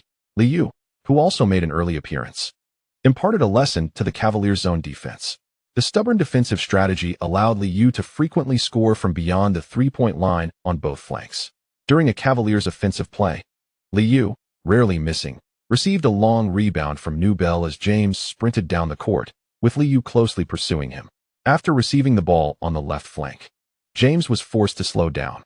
However, his ball-handling skills were exceptional as he deftly maneuvered his right hand to brush away Liu's arms.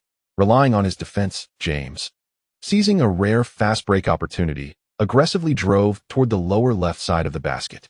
Still unable to shake off his defender, James quickly leaped after a hop, with Liu mirroring his ascent. The series of physical collisions prevented James from fully exerting himself.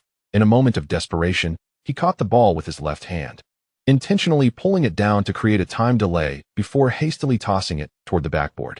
Grant Hill, who had just returned to the half-court, soared after a sufficient run-up to swat the ball against the backboard. Oh, the visually striking block elicited gasps from the New York fans, soon followed by jubilant cheers reverberating throughout the arena. As Liu landed, he immediately darted forward, with James reacting swiftly to pursue him. Grant Hill also accelerated toward the half-court without the ball, creating chaos in the Cavaliers' defensive formation as the players had just retreated to the three-point line.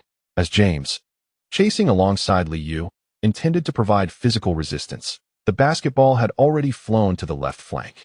Hill, upon receiving the pass, did not pause.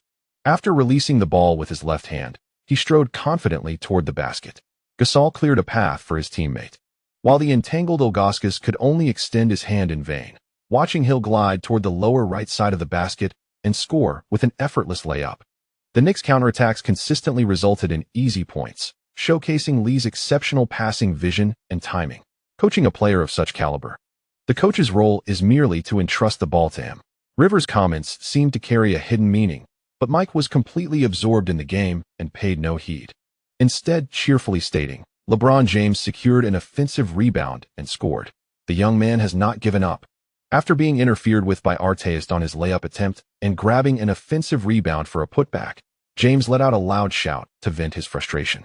This tenacious style of defense would be unappealing to anyone. As emotions surged, James yelled repeatedly while returning on defense, alerting his teammates as the Cavaliers quickly established their defensive positions once more. After crossing the halfway line, Liu, holding the ball in his left hand, chose not to pass. At the top of the arc, he suddenly executed a swift change of direction, pivoting and propelling the ball forward. By the time Charlie Ward reacted, Liu had already accelerated, exploiting the opponent's sliding defense. After a physical confrontation, he deftly swatted away the opposing player's arm with his left hand, then extended his stride, momentarily shaking off his defender. James, still directing from the left wing, could only turn his head in place. Liu surged forward in 3 powerful strides, using his right hand to evade Ilgauskas' attempted block, and after a brief suspension in midair, he skillfully banked the shot in. The cheers from the crowd seemed to affect the mood of Michaels, the seasoned NFL commentator, who suddenly exclaimed, "If all players played like Lee, I believe the NBA would once again bask in the glory of the early 90s. Beside him, Rivers chuckled dryly, aware that Liu stood alone in the league. As the final minutes of the half approached, the Knicks no longer employed tactical maneuvers to stretch the defense. Instead, Liu resorted to straightforward, aggressive drives. When James defended against him, unable to keep pace, he ceased to be a mere backdrop, ultimately allowing Lee to draw a foul. On the Cavaliers' side, Ilgauskas frequently received the ball, alternating between shots and free throws, while James also sunk a three-pointer. However, with Newbell's 2 turnovers and missed responses, the gap widened further. At 43-66, the outcome of the game became utterly predictable as halftime arrived. The New York fans were jubilant. During the intermission, the Knicks distributed hamburgers for free. A reward for Lee used 20 points in the first half, with a shooting record of 9 for 14, including 5 for 8 from beyond the arc. And perfect from the line at 6 for 6, Liu amassed an impressive 29 points, 3 rebounds, 6 assists, 1 steal, and 1 block, clearly showcasing his prowess. In the visitors' locker room during halftime, Charlie Ward felt a tinge of frustration. Jeff Van Gundy had entrusted him with a significant role, yet his defense proved ineffective. He needed to manage his defensive distance while constantly observing Liu's movements, but Ward hesitated to apply close pressure, knowing that after physical contact, he often ended up slowing down, leaving him half a step behind and vulnerable to scoring. Meanwhile, James, returning to his seat, remained unfazed by the score and even felt a sense of elation, envisioning his future development. Upon his return to the locker room, Jeff Van Gundy praised his trusted player. No one can single-handedly contain Lee. Basketball is a team game. We performed admirably in the first half.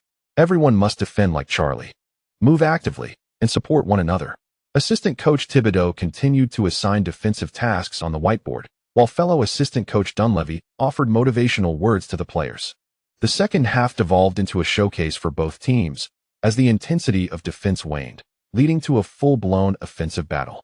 Spectacular dunks became frequent, and the atmosphere at Madison Square Garden grew increasingly electric. Particularly in the fourth quarter, upon Stoudemire's entrance, consecutive powerful dunks down the middle ignited the arena's energy. With just 3 minutes and 56 seconds remaining in the game, both teams finally substituted their starters, marking the Christmas clash, devoid of garbage time. Head coach D'Antoni concluded his stint on the sidelines, smiling as he patted the starting lineup before returning to his seat. He turned to the coaching staff beside him and murmured, "Victory can sometimes be remarkably simple." Upon hearing this, assistant coach Mike Malone couldn't help but glance at Liu, who was draped in a towel. Remembering the reduced training load during the Christmas period, where the coaching staff had been rather lackadaisical and had not devised any tactical plans, Malone felt he had gleaned some new insights. As the game came to a close, the score settled at 96-122, a high-scoring affair that thoroughly delighted the New York fans. The crowd continued to chant Liu's name even after the final buzzer, accompanied by thunderous shouts of MVP, MVP, MVP. Scott had been waiting eagerly on the sidelines, and, witnessing Liu waving to the fans, approached him for an interview after a brief moment. "Lee, this marks your 7th appearance in the Christmas Day game, and you have secured victory each time. Many analysts believe you will become the player with the most Christmas Day appearances in NBA history. What are your thoughts on this?" Since joining the Knicks, Liu had only missed the Christmas game in his first season, but upon hearing such accolades, he could only respond with enthusiasm. "It is my honor. As a basketball player, victory is the finest gift we can offer our fans on Christmas. If I am fortunate enough to participate in future Christmas games, I hope the Knicks continue to prevail." Scott nodded with a smile. Such records had become commonplace for Liu, and he relished hearing such confident responses. "This season, you achieved your first double-double with 40 points. Does this imply that you will unleash your scoring prowess in the upcoming games?" Tonight, Liu played for 37 minutes, recording 23 points on 14 attempts, sinking 7 of 12 from beyond the arc, and perfect from the free throw line with 10 out of 10, alongside 45 points, 6 rebounds, 11 assists, 2 steals, 1 block, and 1 turnover. When asked about his statistics, Liu shrugged, admitting he felt somewhat unmotivated. After all, leading while not fully exerting oneself was hardly his fault. "As long as the opponent can extend the game to the fourth quarter, my stats will naturally rise. I relish competition and welcome all challenges." The two engaged in a mutual admiration exchange before the cameras, while on the other side, the defeated LeBron James embraced everyone he encountered, reveling in the atmosphere of the evening. After a warm exchange with old friends, Jeff Van Gundy finally walked back to the players' tunnel alongside James. Noticing that the future star was in good spirits despite the loss, the bald-headed coach offered some encouraging words. LeBron, you will achieve success. What you need to do now is play like Lee. No one can dominate the game indefinitely. The future belongs to you. With 22 points on 8 of 20 shooting, including 1 of 3 from three-point range and 4 of 6 from the free throw line, LeBron registered 21 points, 6 rebounds, 6 assists, 1 steal, and 3 turnovers tonight. Though his performance was lackluster, the thought of Liu nearing his 26th birthday filled LeBron with confidence. Yes, coach, I am ready. In the Madison Square Garden, where elements of Liu abound, James removes his headband and strides confidently back to the locker room, secretly calculating. After the age of 30, Lee will inevitably decline. Time is on my side. Jeff Van Gundy shares a similar philosophy with James. After a tanking season leading to a #1 draft pick, the Cavaliers will rise to become the next Knicks, overpowering all teams in the Eastern Conference with sheer talent. On December 25th, the visiting Rockets triumphed over the Lakers in a Christmas showdown. Chinese sports media rejoiced, celebrating the much-anticipated battle between Shaquille O'Neal and Yao Ming, with the latter delivering an outstanding performance. At halftime, the Rockets led with a score of 57-44, maintaining dominance over the Lakers. Yao Ming, shooting 70 from the field in the first half, accumulated 16 points, 4 rebounds, 2 assists, and 2 blocks. Although foul troubles limited his playing time in the second half, resulting in just 2 points from 4 attempts, his overall performance over 30 minutes was impeccable. In the third quarter, the Lakers mounted a strong comeback, outscoring the Rockets 27-16, nearly leveling the game. However, in the fourth quarter, led by Kobe, the Rockets unleashed a decisive run, eliminating any suspense. Kobe's performance in the fourth quarter was lackluster, with only 2 points from 7 attempts, concluding the game with 23 points, 8 rebounds, 6 assists, 2 steals, and 3 turnovers. His underwhelming display drew a sarcastic remark from O'Neal post-game. Some always seek to play the hero. Some wish to elevate themselves above the team. I am uncertain of his intentions. Was he attempting to prove that victory could be achieved without me? The loss only filled me with shame. We ought to have won. O'Neal recorded 22 points, 10 rebounds, 2 assists, 3 blocks, and 2 turnovers on 5 of 12 shooting. Payton added 13 points, 4 rebounds, 7 assists, 4 steals, and 2 turnovers from 5 of 11 shooting. The bench, too, bore the brunt of the blame, with Fisher scoring a mere 1 point on 7 attempts, and the reserves collectively contributing just 8 points. Following such a performance, Yahoo Sports revived its narrative, and fans who enjoy online surfing stumbled upon an article proclaiming, "A season destined for failure, Lee will exact his revenge." On the same day, the Mavericks bested the Kings, claiming victory in their Christmas clash and setting their sights on the top 2 spots. Analysts noted a decline in the Lakers' dominance within the Western Conference. Before the new year arrives, the Knicks have 3 games remaining. On the 28th, the NBA announced the Players of the Week, with Liu of the Knicks and Gasol of the Timberwolves receiving the honors. Thanks to his high-scoring performance in the Christmas game, Lee averaged 33, 3 points, 5, 7 rebounds, 11, 3 assists, 2, 3 steals, and 2 turnovers over the previous week, with an impressive shooting percentage of 53, 6 from the field, 44, 8 from beyond the arc, and a perfect 100 from the free throw line. Although the sample size is modest, this encapsulates Lee's daily excellence. On the 30th, following a back-to-back matchup, the Knicks returned to Madison Square Garden to face the Heat, whose roster had undergone significant changes during the offseason, now appearing brimming with talent. On that evening's match, coach Stan Van Gundy persisted with his forward lineup. Dwayne Wade and Eddie Jones partnered in the backcourt, while the frontcourt trio comprised Karen Butler, Brian Grant, and Lamar Odom. Given the opponent's lack of height in the paint, the Knicks naturally sought to launch an aggressive assault inside. To the delight of New York fans, Wade found himself utterly disoriented under the defense of Liu. From the outset, the starting point guard Wade was subjected to Liu's relentless full-court pressure. The excessive physical confrontation rendered this rookie incapable of orchestrating effective offense beyond the halfway line. Frequently, when attempting to pass to his teammates, Wade found himself unable to receive the ball. Many times, he stood bewildered beyond the three-point arc, only to be entangled by Liu when he sought to catch the ball, forcing him to retreat further from the line. The forward lineup severely compromised the quality of the Heat's pick-and-roll plays. Each screen was easily navigated, and often, before Wade could gather momentum, he was met with a forceful onslaught. After being compelled to halt his dribble, Wade succumbed to a turnover. having been intercepted by Liu Yu 3 times in the first quarter alone. With 2 minutes and 6 seconds remaining in the first quarter, Liu Yu stole the ball from his opponent and executed a dunk, standing beneath the basket, awaiting Wade's reception. "I heard you enjoy pure basketball? I too relish such competition." With a stoic expression, Liu Yu uttered these words beside his adversary, leaving the rookie Wade frustrated and silent, realizing he was ill-suited for the point guard position. As the first quarter concluded, Madison Square Garden erupted. Having been thwarted face-to-face, Wade, for the remainder of the match, nearly relinquished the ball upon crossing half-court, only to watch Odom miss his shots. The Knicks unleashed a series of fast-break offensives, with Gasol continuously scoring in the paint. Wade discerned that the Knicks showed no signs of restraint, and upon returning to the bench in the fourth quarter, he found himself staring blankly. Clearly, he had been exposed for his pretentiousness to Liu Yu. Ultimately, the Knicks triumphed over their opponents by a staggering 42 points. The ecstatic New York fans erupted in jubilant shouts, and akin to Liu Yu, many harbored grudges. Rookie, was tonight's basketball contest pure? Fans lining the player tunnel incessantly jeered at the departing Wade. The Knicks brand of basketball has long been marked by pragmatism, and Wade's previous sardonic remarks naturally invited retaliation.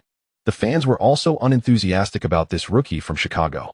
With a dismal performance of 1 for 6 from the field, 0 for 2 from the free throw line, totaling 2 points, 4 rebounds, 4 assists, and 6 turnovers, Wade remained in a state of bewilderment, unresponsive to the jeers from the crowd. As he trudged into the player tunnel, as he approached the locker room, Wade finally grasped the situation, feeling a twinge of grievance. "I merely mentioned it. Thank you to the readers for your subscription and support." This chapter concludes. Chapter 319, The Birth of Winning Honey, Routine Chapter, on January 1st, 2004. The first day of the new year, Liu Yu, who had just celebrated his 26th birthday the previous night, found himself busy once more. The birthday celebration took place at his home in Manhattan, attended by Knicks teammates and friends from New York. Upon returning to the Peninsula Manor on New Year's Day, the gathering became more intimate, inviting only collaborators. After the conclusion of the shareholders' meeting at Manchester United, the name Liu Yu became firmly etched in the minds of the British public. Both the BBC and the Mirror have been gossiping about the event, with Randall, an editor from the BBC's economic segment, humorously remarking that Manchester United is as close to acquisition as parking a tank in someone's front garden. Irish racing tycoons Manor and McManus recently made a bold move in the London stock market to assert their sovereignty, acquiring an additional 34% stake from Dutch media magnate De Moor, another significant shareholder in Manchester United. The total capital of Red Football Capital now stands at $2.841 billion, bringing the total holdings of the two major shareholders in the club to $2.889 billion. The sports and financial media in the UK have begun to speculate on the rivalry between the two sides, as they now hold nearly 29% of the shares, granting them substantial influence on the Manchester United board. Interestingly, it is precisely due to the intrusion of Red Football Capital that the Irish tycoon has been unable to fully control the club. Both parties can convene emergency shareholder meetings at any time and appoint 3 non-executive directors to oversee the club, resulting in a tripartite balance of power on the board. Russian billionaire Larry Safin has also shown interest in joining the acquisition, though the internal crackdown on domestic economic oligarchs has significantly dampened his enthusiasm. Perhaps there are informants within Manchester United, as reports have emerged that the board submitted a 13-page written report to the legal teams of both Red Football Capital and Manor. An article by a columnist from the Mirror vividly described Manchester United's executive, Gill, questioning the major shareholders. Do you truly care about Manchester United? The answer, naturally, is affirmative. As both sides are investing real money in shares, the pound does not lie. Recently, the club's stock price has surged, with a market value reaching $700 million, prompting continuous protests from Manchester United fans, who rally behind Ferguson, believing that the major shareholders are clueless vampires. Though there was no snowfall after Christmas, the daytime high was only 3 degrees, dropping below zero at night. The vast expanse of the Peninsula Manor, largely covered by forest, rendered the perceived temperature rather unwelcoming. Nonetheless, this did not dampen the festive atmosphere of the banquet, where the spotlight was on Stanley O'Neill, CEO and chairman of Merrill Lynch. Numerous executives from Merrill Lynch, along with representatives from Axis Capital and local neighbors, gathered to partake in the event. As the first non-white executive at Merrill Lynch, O'Neal had been recognized by Fortune magazine as one of America's most powerful black executives.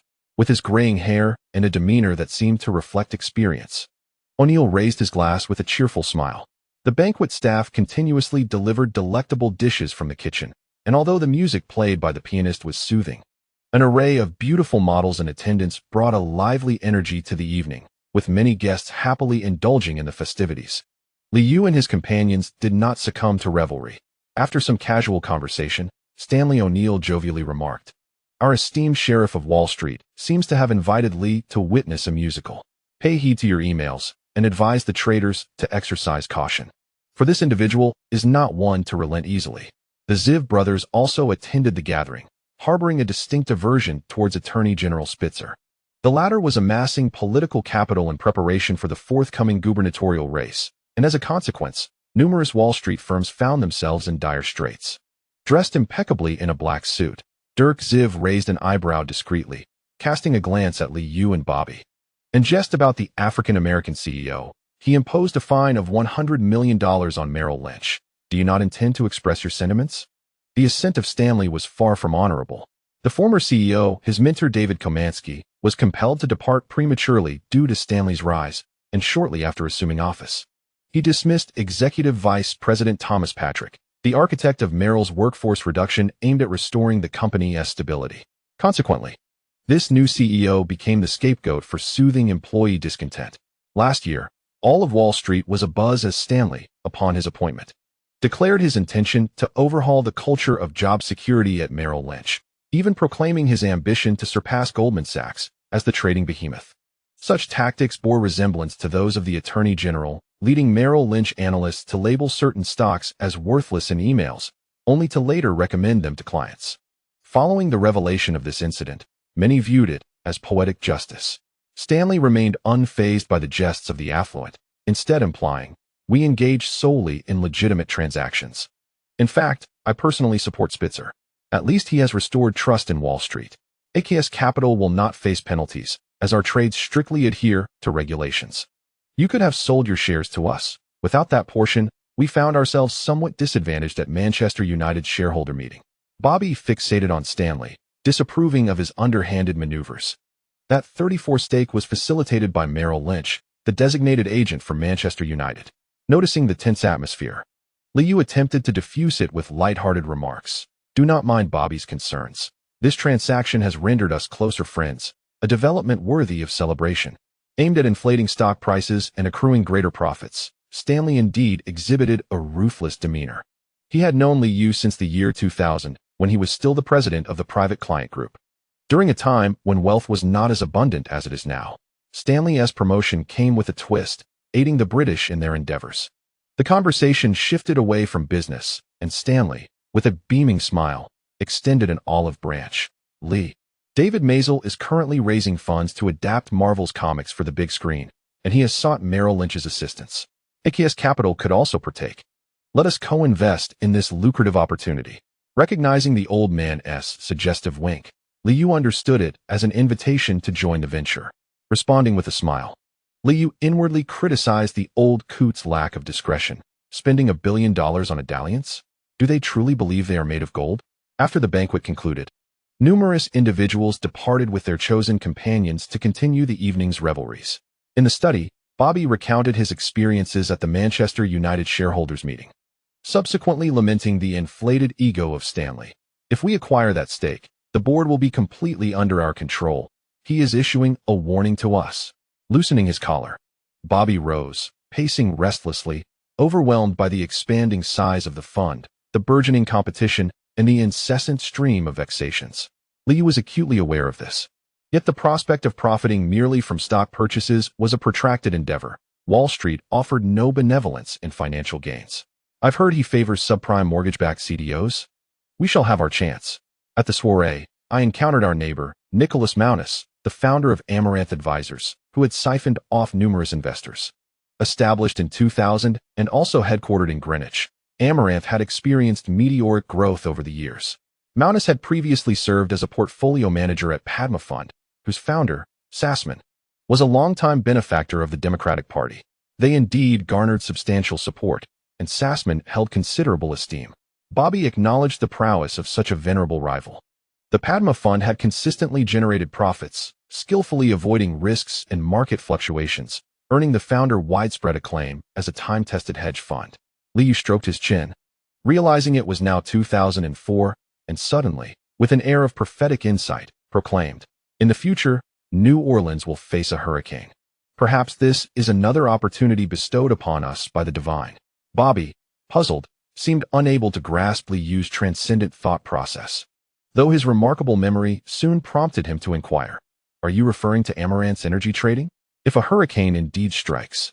As Bobby paced back and forth, his breath quickened, signifying potential revenues in the hundreds of millions.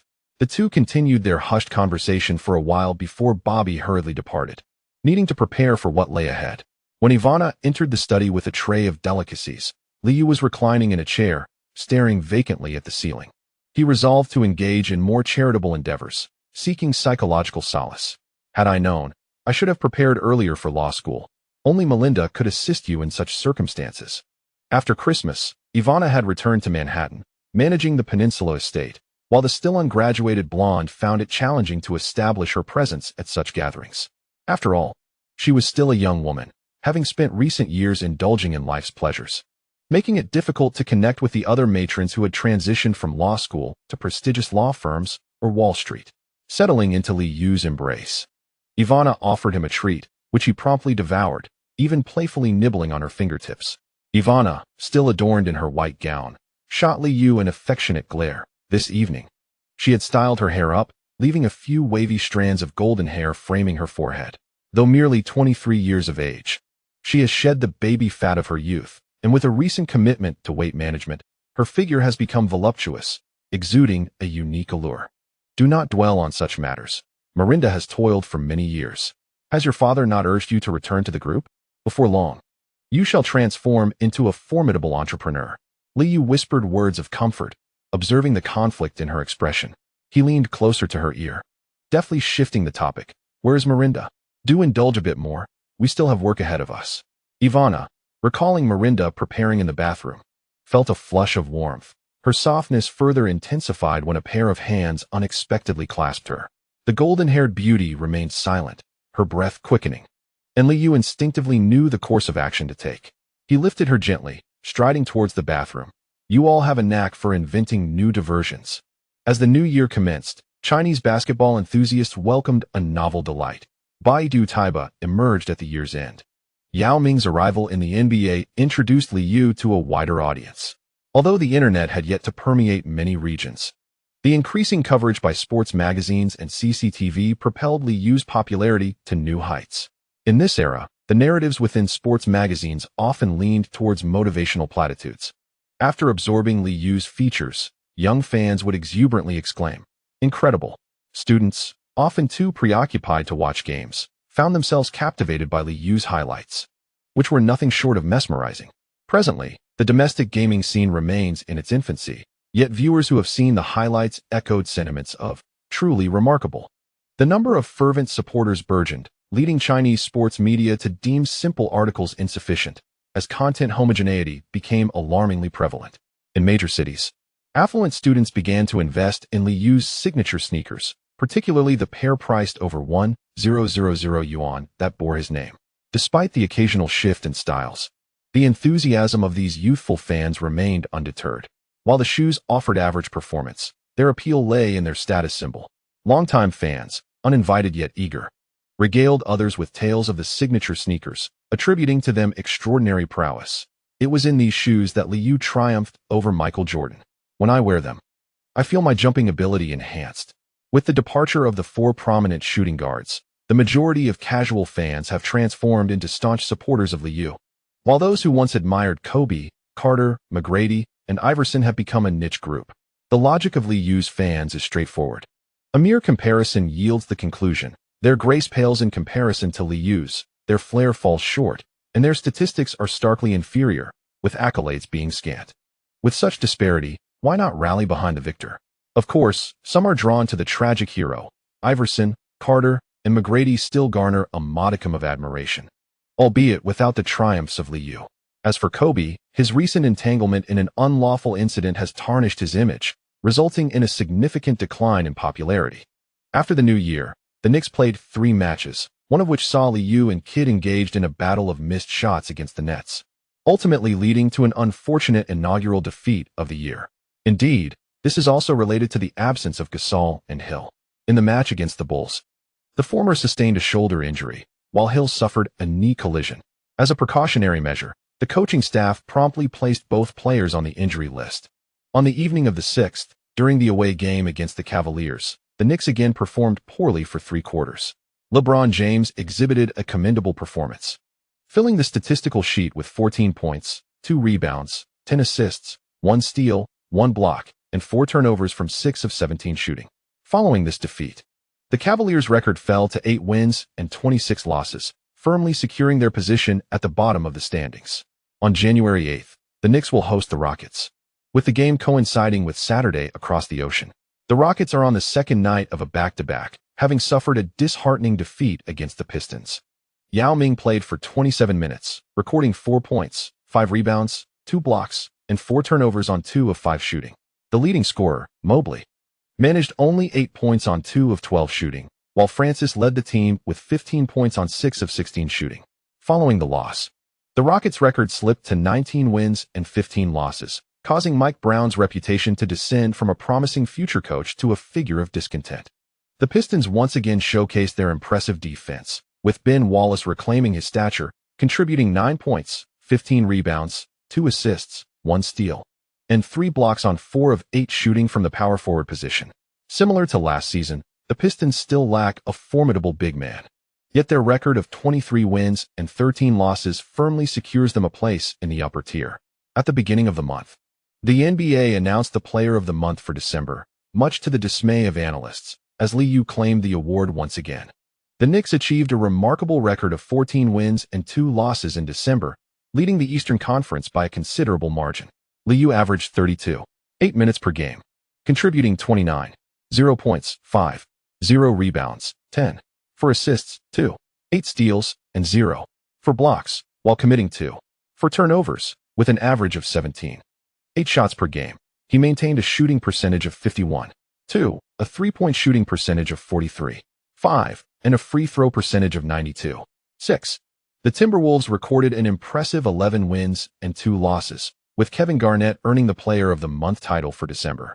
Compared to Liu's statistics, Garnett's numbers were even more striking, averaging 43 minutes, 26 for points, 13, 2 rebounds, 5, 8 assists, 1, 8 steals, and 2, 5 blocks, along with 2 for turnovers. He attempted an average of 19.6 shots per game, achieving a shooting percentage of 52.5 and a free throw percentage of 76.1. Feeling confident in his superior statistics, Garnett boasted during the first week of the month, declaring himself the most outstanding big man in the league, asserting that no one could match his impact on the game. With both record and statistics bolstering his case, Garnett's efficient performance garnered the approval of analysts, who began to overlook Liu's less impressive contributions as the league sought new star players. As the season progressed, the demanding schedule naturally led to player fatigue. Upon arriving in Manhattan, Yao Ming appeared somewhat lackluster, and following the loss to the Pistons, some analysts resumed their critiques of him. Liu remains indifferent to external evaluations, for he can simply raise his left hand, and the championship speaks volumes. Yao Ming, on the other hand, bears the weight of representing Chinese basketball. Thus he experiences a deep sense of disappointment after each underwhelming performance. When visiting Liu's abode on Manhattan's 82nd Street, he found himself confronted with a sumptuous spread. Yet he could only partake in moderation. The local cuisine, adapted by the Chinese restaurants in Manhattan, is undeniably exquisite, and Master Yi's culinary skills are beyond reproach. The tall and slender Master Yi often comes to prepare meals at Liu's invitation, bringing all the ingredients, and with Liu's generous hospitality, the master chef leaves each time with a beaming smile. Observing the jovial Master Yi raising his glass, Yao Ming managed a smile of his own. As athletes, there is no need for self-inflicted hardship. Disregard the opinions of the outside world. As long as you are Chinese, support will always be yours. Through his deeper understanding of Liu, Yao Ming discovered a distinct athlete's lifestyle. However, his own circumstances differ, leading him to wryly admit, "I quite enjoy browsing the internet." Yet each time I encounter those headlines, my heart sinks. Noticing Yao Ming's troubled demeanor, Liu shook his head and remarked, "What is the salary of the Rockets?" In the NBA, achieving better results often requires investment. While spending more may not guarantee a championship, refraining from expenditure significantly reduces the likelihood of one. Across 82 regular season games, every player endures periods of poor form. No athlete can consistently shine. Occasionally allowing oneself to take a breather can be beneficial for maintaining physical condition. As a towering figure at 220 meters, Yao Ming naturally struggles with stamina in these times when many robust players abound. A frail physique is a hindrance in the paint. To mitigate fatigue, one must occasionally adopt a laid-back approach. However, Yao Ming, burdened by psychological constraints, finds it challenging to emulate Liu's ease. During the gathering, Liu imparted his wisdom on leisurely play to Yao Ming during games. Enhancing one's expressiveness can earn you greater acclaim. It's not solely about scoring. Executing a stellar defensive play also warrants a fist pump for the cameras. In certain matches, rather than hastily retreating on defense, a few chest-thumping roars can garner more positive reviews. Is it impossible for a big man to delay a screen? Inform your teammates and have them navigate through the pick. That is the role of a supporting player. Core players should not compromise their strengths for the team. Rather, the team ought to cater to the core player's needs and address their shortcomings. The NBA is never short of players. If role players have grievances, they can easily be replaced. There are plenty of players willing to take on the job. With a lucrative salary, one must fulfill their responsibilities. If there are needs, communicate them to the team. Basketball is a 5-person endeavor. Can one earn one's salary while performing multiple roles? Such a notion is simply unfathomable. Yao Ming listened, eyes wide with astonishment. Liu epitomized the basketball capitalist, placing his own status above that of the team, presenting a stark contrast to Yao's beliefs. He found himself questioning his previous convictions. Is this truly the secret to success? On the other side of the ocean, in China, CCTV Sports would naturally broadcast the Rockets game on Saturday morning. In a back-to-back matchup against the Knicks, compounded by Yao Ming's lackluster performance in the previous game, commentator Zhang Wuping began to brace for the challenge. This game will be tough. Although the Knicks recently lost to the Nets, they have been performing exceptionally well overall. This week features 4 games without back-to-backs, and their opponents are not particularly formidable, allowing Liu to conserve his energy. However, Yao Ming is not in the same position. Despite Francis being an all-star, he will undoubtedly struggle to distribute the ball against Liu. The Rockets are bound to lose unless Mobley can deliver an extraordinary performance. Such a way back-to-back games indeed test the player's stamina, a sentiment echoed by host Yu Jia, who shifted the conversation from the game's outcome to a more intriguing topic, having secured the Player of the Month award for 2 consecutive months. Does Liu still have a chance at the MVP? Upon hearing this question, Zhang Wuping chuckled, poking fun at the NBA's selection process. Logically speaking, with the Knicks record and Liu leading both the scoring and assist charts, the MVP should be a certainty. Yet, the NBA operates differently. Its awards are designed not only to motivate players, but also to create stars.